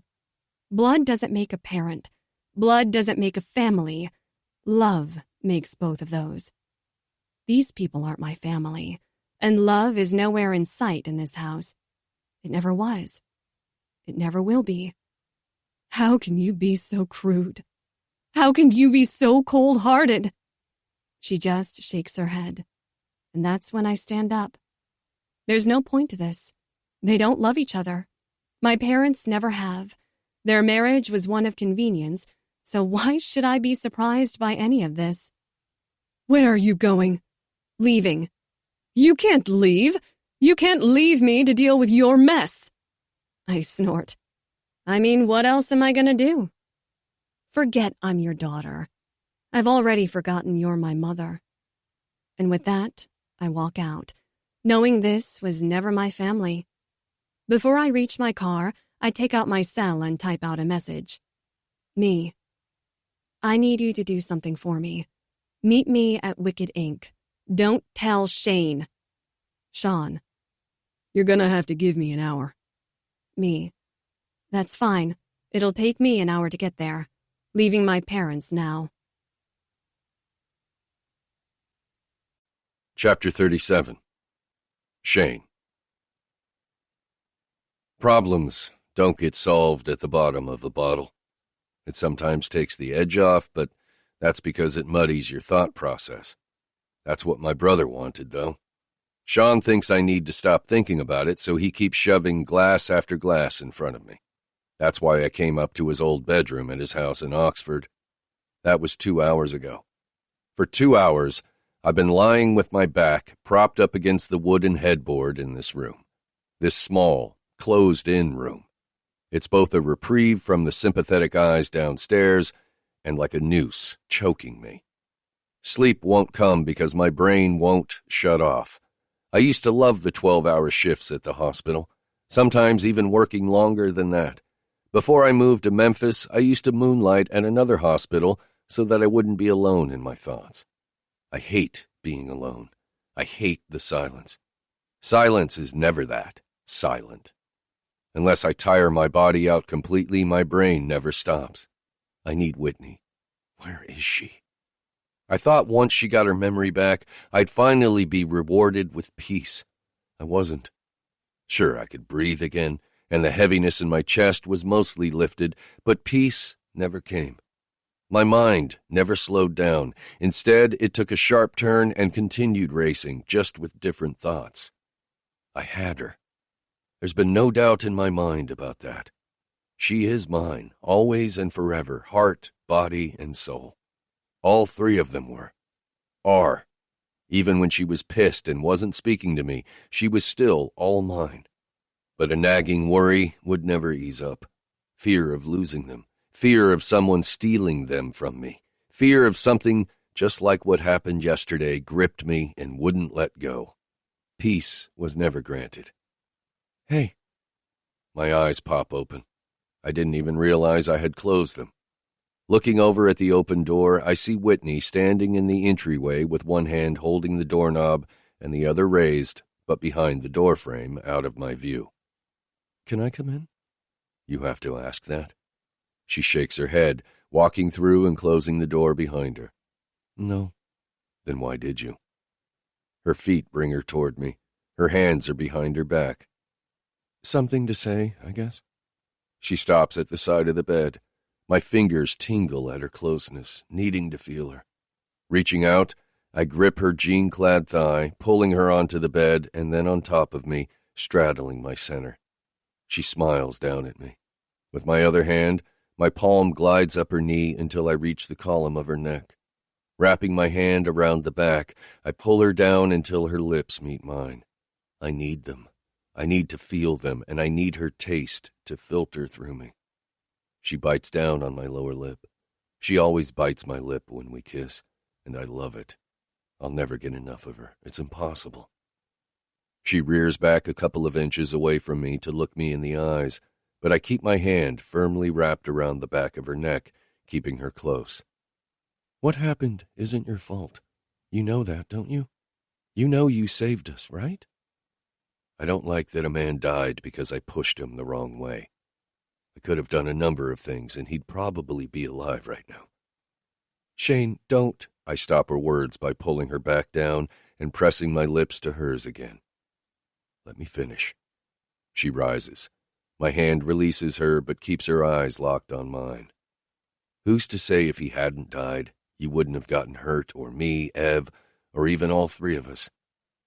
I sigh and run my hand through my hair. I need to tell her. I need to say it out loud. I need to come to terms with the truth. I felt relieved, too. And I'm conflicted by it. I hate he's dead, but I also feel relief because he's out of our lives. Emerson never has to go to his house alone again. The worry I felt that somehow I'd lose you all over again, lose all of you, is gone. And that feels good, if I'm honest.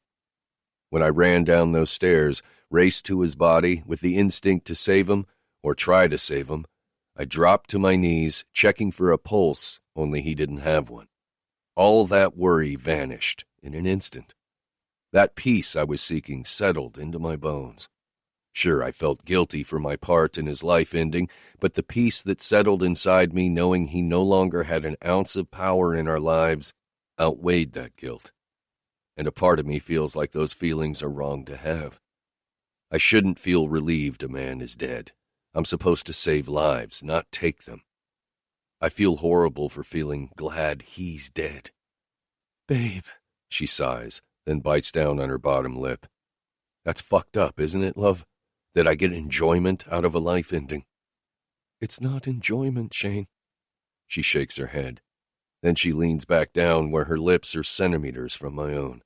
Her forehead presses into mine, and her eyes bore into me. I thought he was a thorn in our sides. Would always be there, not allowing us the pure happiness we deserve. She just looks at me. But he wasn't a thorn. He was a knife waiting to gut us. He was a bullet in a chamber waiting to go off and end us. She waits, and I know she wants her words to sink in. They do. Now he can't hurt us. He can't hurt us ever again. Baby, you didn't kill him. He killed himself. He took our daughter. He was going to hurt her, and I can't even utter the words rolling around in my head that I know deep down what he was really going to do. Kill Everly is what she can't say. I know this because I can't say them out loud either. Her lips take mine, kissing me. She's trying to make me feel her words, trying to make me take them in as the truth. I know she is right. I do feel it. Love, I start to say, but she shoves her hand between us, over my lips, and then she rises back into a seated position on my lap.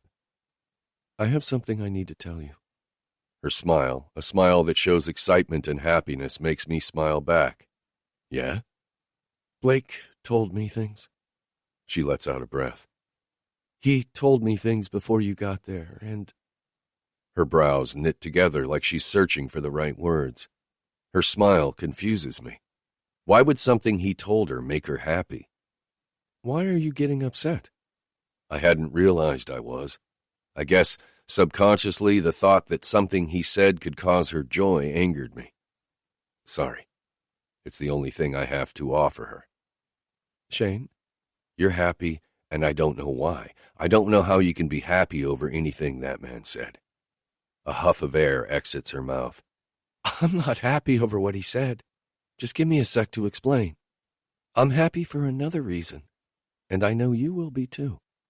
She leans down quickly, giving me a reassuring kiss. All right, love, what is it? Emerson was never planned. I knew I didn't love Blake. I certainly didn't want another kid by him. I cringe at those words. Hey, I didn't know Everly was yours. But I did know I didn't want another baby. Well, that's not exactly true. The thought of another baby was awesome until I factored Blake in.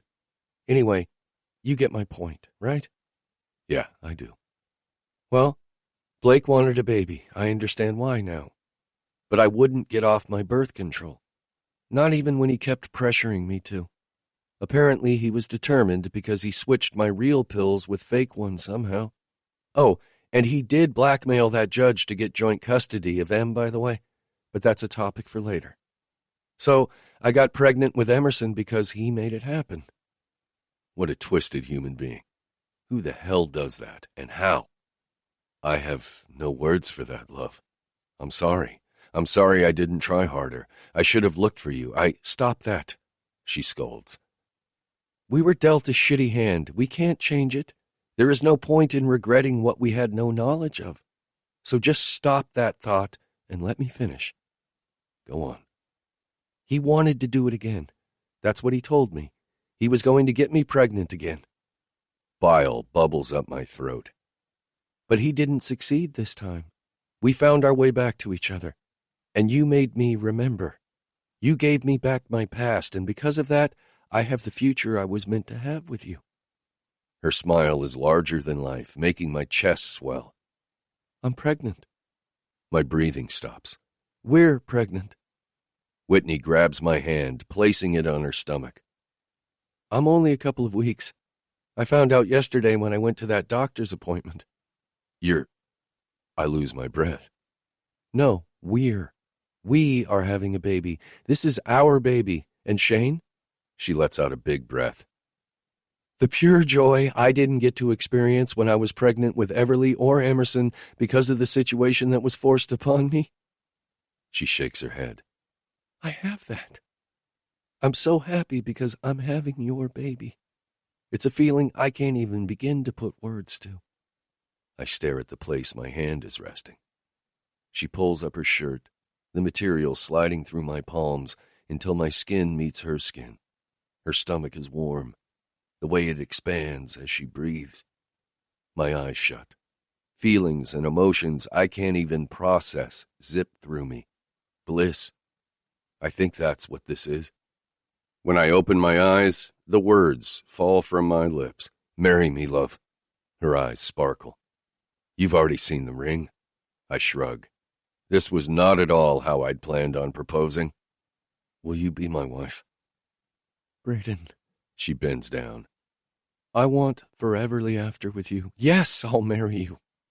Screw peace. Peace is overrated. I'm about to marry a woman and have 3 kids. I doubt peace will ever be in my life, and that's okay. As long as love is here, that's all I'll ever need. In a quick move, I rise and flip her onto her back. Her giggle washes over me, awakening my dick in the process. I need inside you, love. Then I guess you need to get us out of all these clothes. She looks up at me, showing me the love and lust heating her up on the inside and promising me forever with those eyes. When I finally slide into her warmth, I feel the shudder that ripples through us both. We can never get back what was stolen from us, but we can walk into our future, making up for lost time and creating memories that'll last forever. Epilogue, Part 1. Shane. Maybe all the tragedies in life are meant to get us to the point where everything comes together at the right time. I don't know if destiny is predetermined or if the choices we make daily are what form it. I do know the woman walking toward me was always meant to be mine. My soulmate, my other half, whatever you want to call it, she is mine. 7 months ago, a man died. Maybe at my hands, maybe not. Whitney keeps telling me I didn't kill Blake Lane. She calls it a fortunate accident. It's not that she's happy the man she was married to for 10 years is dead. He was, after all, the biological father of our middle daughter. Our soon-to-be middle daughter, anyway. That for me? I ask. Sure isn't for me. Whitney hands me one of the glass bottles of beer in her hand and leans over me, handing the other one to Sean before settling herself on my lap. Thanks. Sean tips his head. Y'all both did an awesome job moving all the furniture where I wanted it, so I figured it was well-deserved. We bought a house in my parents' neighborhood a few blocks from them and just finished moving in. It took 3 days. Both my dad and brother helped, but my parents were tired and headed home half an hour ago. When I finished my residency, I was apprehensive about moving back to my hometown and joining my mother's practice, but now that we're here, this feels right. You mean all 50 times I moved this couch? I think I deserve a 12-pack. Sean takes a long pull from the bottle. You're such a drama queen, Whitney throws at him. This is not the face of a drama queen. Sean points at himself. This is the face of a scary mofo. Watch yourself. Scary? Everly questions my brother from the other end of the couch, where she's sitting down from him with her Kindle nestled in her lap. Her nose wrinkles as she cocks her head to the side and looks over at him. Like, funny scary, or are we talking clown scary? She's doing great despite everything that happened. We did a few months of counseling for all of us, and I'm hoping I'm not missing anything because it's as though she wasn't affected all that much. She says she understands. We tried explaining, the best we could, why Blake did what he did. But really, what exactly are you supposed to tell a 10-year-old in this circumstance? Like mother-loving zombie world apocalypse scary. Clown scary? Jesus, girl. Sean scowls at her. Turning his head, he looks down at Emerson, shaking his head. She's sitting in her favorite spot, my brother's lap. Can you believe your sister, Em? My brother and Emerson are inseparable any time they're together. Oddly, it isn't weird. Uncle Shawnee, you not scary. Her small palms shake his head from side to side. You pretty. Emerson beams. Like a kitty. She pets his beard, smoothing her hand down only to repeat the motion as if to hammer her point home. I lose it. Laughter rips from my throat. Whitney and Tara Lynn follow behind me. Even Everly chuckles. But my brother looks horrified. Dude. My brother trains his brown eyes on me. Your kids are annoying me. You're annoying, Everly counters. Bad, Uncle Shawnee. Emerson shakes her finger in front of him as her head moves with the same motion. You not make a good daddy talking like that. She's 4 now. Her birthday was a few weeks ago, and the baby talk was quickly going away a few months ago until we told the girls that Whitney is pregnant. If anything, it's gotten worse, and she's gotten clingier toward Whitney instead of how she clung to her sister all the time. Jealousy? Maybe. Probably. I'm not the one that's going to be a daddy, sugar. Your dad and mom are the ones having a baby. Sean's been more forceful about making sure he refers to me as Emerson's father, more so than anyone else. It doesn't bother me, but I'm not so sure it should be forced upon her. She did, after all, have a father. A psycho-twisted fuck, but he was still her father. But now I'm her father. And I always will be, even if she decides not to call me dad, daddy, or any word to suggest she sees me as such. I know that, funny Uncle Shawnee, she giggles. But Aunt Terry got a baby in her belly, too. Sean's eyes freeze. How did she know that? Tara Lynn asks as shock washes over her face. We're gonna have lots of babies. Emerson claps her hands. Maybe I was wrong. Maybe she is excited about getting a little sister. You're pregnant? Sean questions his girlfriend. I can't tell if he's shocked, happy, or scared. Maybe a little of all three. Yeah, Tara Lynn sighs. I was gonna surprise you with it. She sounds disappointed. Her face falls, confirming my thoughts. But we're not married. Yeah, Love laughs. Neither are we. She points between the two of us. But we're having another baby. Another baby. I missed my firstborn's birth, and Emerson isn't really mine, even though I've been given the chance to call her mine. I've missed so much of my daughter's lives. The small things. I won't miss Ella's birth. I won't miss her anything. I tighten my grip around Whitney's belly, and with my other hand, I sit my beer down on the end table. Then I reach for her wrist, bringing it to my lips to kiss. They're my world, my whole world. And that's everything I've ever needed. Epilogue Part 2. Whitney. Sean's lips slowly tip up as he eyes his girlfriend's belly. He's shocked, yes, but his eyes have taken on a brightness I've never seen before. It makes him appear softer, less intimidating. The news that Tara Lynn is pregnant makes him happy. He slides Emerson off his lap, beckoning Tara Lynn to come to him. I chuckle when Emerson crosses her arms, pouting. Warmth cascading through me pulls my attention away from everyone else as Shane peppers 5 kisses along the 5 roses tattooed over an infinity symbol on my wrist. I got it the night I asked Sean to meet me at his tattoo shop. I never got to show Shane until the next morning. He scolded me pretty good, too, before he told me he loved it. How was I supposed to know you really aren't supposed to get tattooed while pregnant? Chance was pissed when they came 3 weeks ago for Emerson's birthday party. He's currently sulking like a 2-year-old and not speaking to me. Eve said he thought I was going to let him, and only him, continue tattooing me. But right now, I think 2 tattoos are enough. I don't plan on getting more. I don't have the ink bug everyone else seems to have. How's Ella? Shane asks. We only decided on a name this week, along with a wedding date. We wanted our whole family present, including the little girl that's currently sitting on my bladder. Our wedding is planned for next summer. We aren't in any rush. We're already a family. Making it official is just the final step. We're already whole. We have the rest of our lives upon us, and it seemed unfair not to allow Ella to be a part of our huge day, a day that's been a long time coming. Active, I tell him.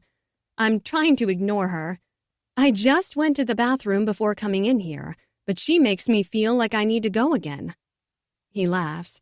Shane's laughter is one of my favorite things. It does so many things to me all at once. He can make me smile with that sound alone, and he can turn me on fire with it too. I let my eyes roam back over to Shane's brother. Carolyn asked Sean to marry her earlier this year. And as happy as they've both been, I'm almost surprised Sean hasn't flown her to Vegas to make her officially his. Then again, she already is, the same as I'm Shane's. No piece of paper can prove or show the amount of love we have for each other or the emotions swirling around in our hearts.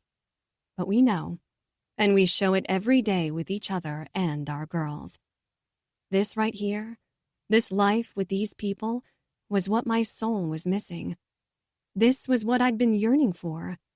At this moment, I'm content. There's still a want inside me, and I'm still not 100% sure what it is. And that's okay because I'm happy. Shane starts working at Pam's pediatric practice in a couple of weeks. Everly starts a new school, and Emerson starts preschool. And me? I'm going to college. At 28, I'm going to go to community college. For the first semester, I'll take classes online, since I'll be giving birth soon. I at least want to get an associate's degree. Maybe something in music. I don't know yet. But that's something down the road I'll decide.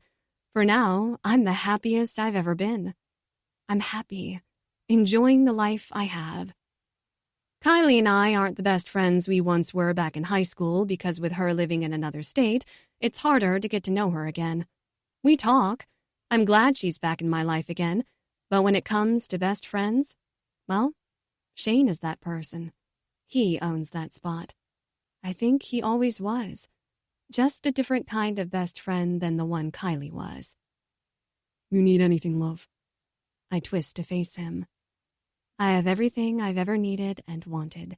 I have my foreverly after. We have our foreverly after, Shane.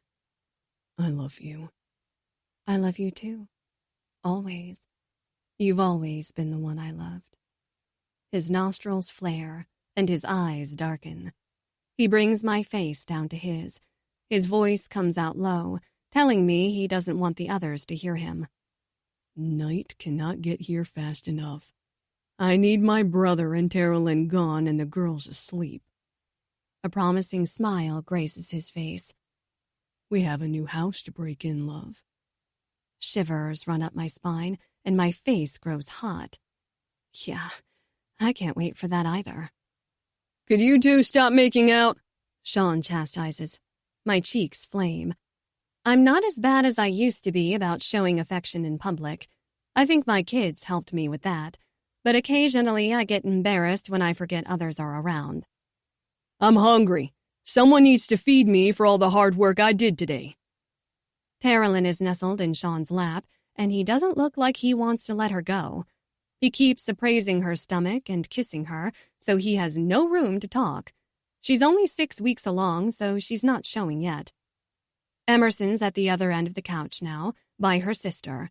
She's lying on her back with her feet practically in Everly's face, but Ev doesn't seem to care. I lean up, getting ready to get off Shane when I look at Carolyn and say, "Let's go start dinner." I'm getting hungry myself. Ella demands to be fed already, and she isn't even here yet. Before I'm off his lap, Shane reaches up, wrapping his hand around my neck. Later, he promises, making my heart speed up. I give him a quick kiss, biting his lower lip in the process, unable to stop myself. He loves it as much as I love doing it. I dash for the bathroom, feeling light with joy coursing through me. Maybe memories aren't forgotten. Maybe they're just locked up until the right person comes along with the key to set them free, unlocking glimpses of our past. Or maybe every situation is different. Maybe happiness outweighs what has been forgotten.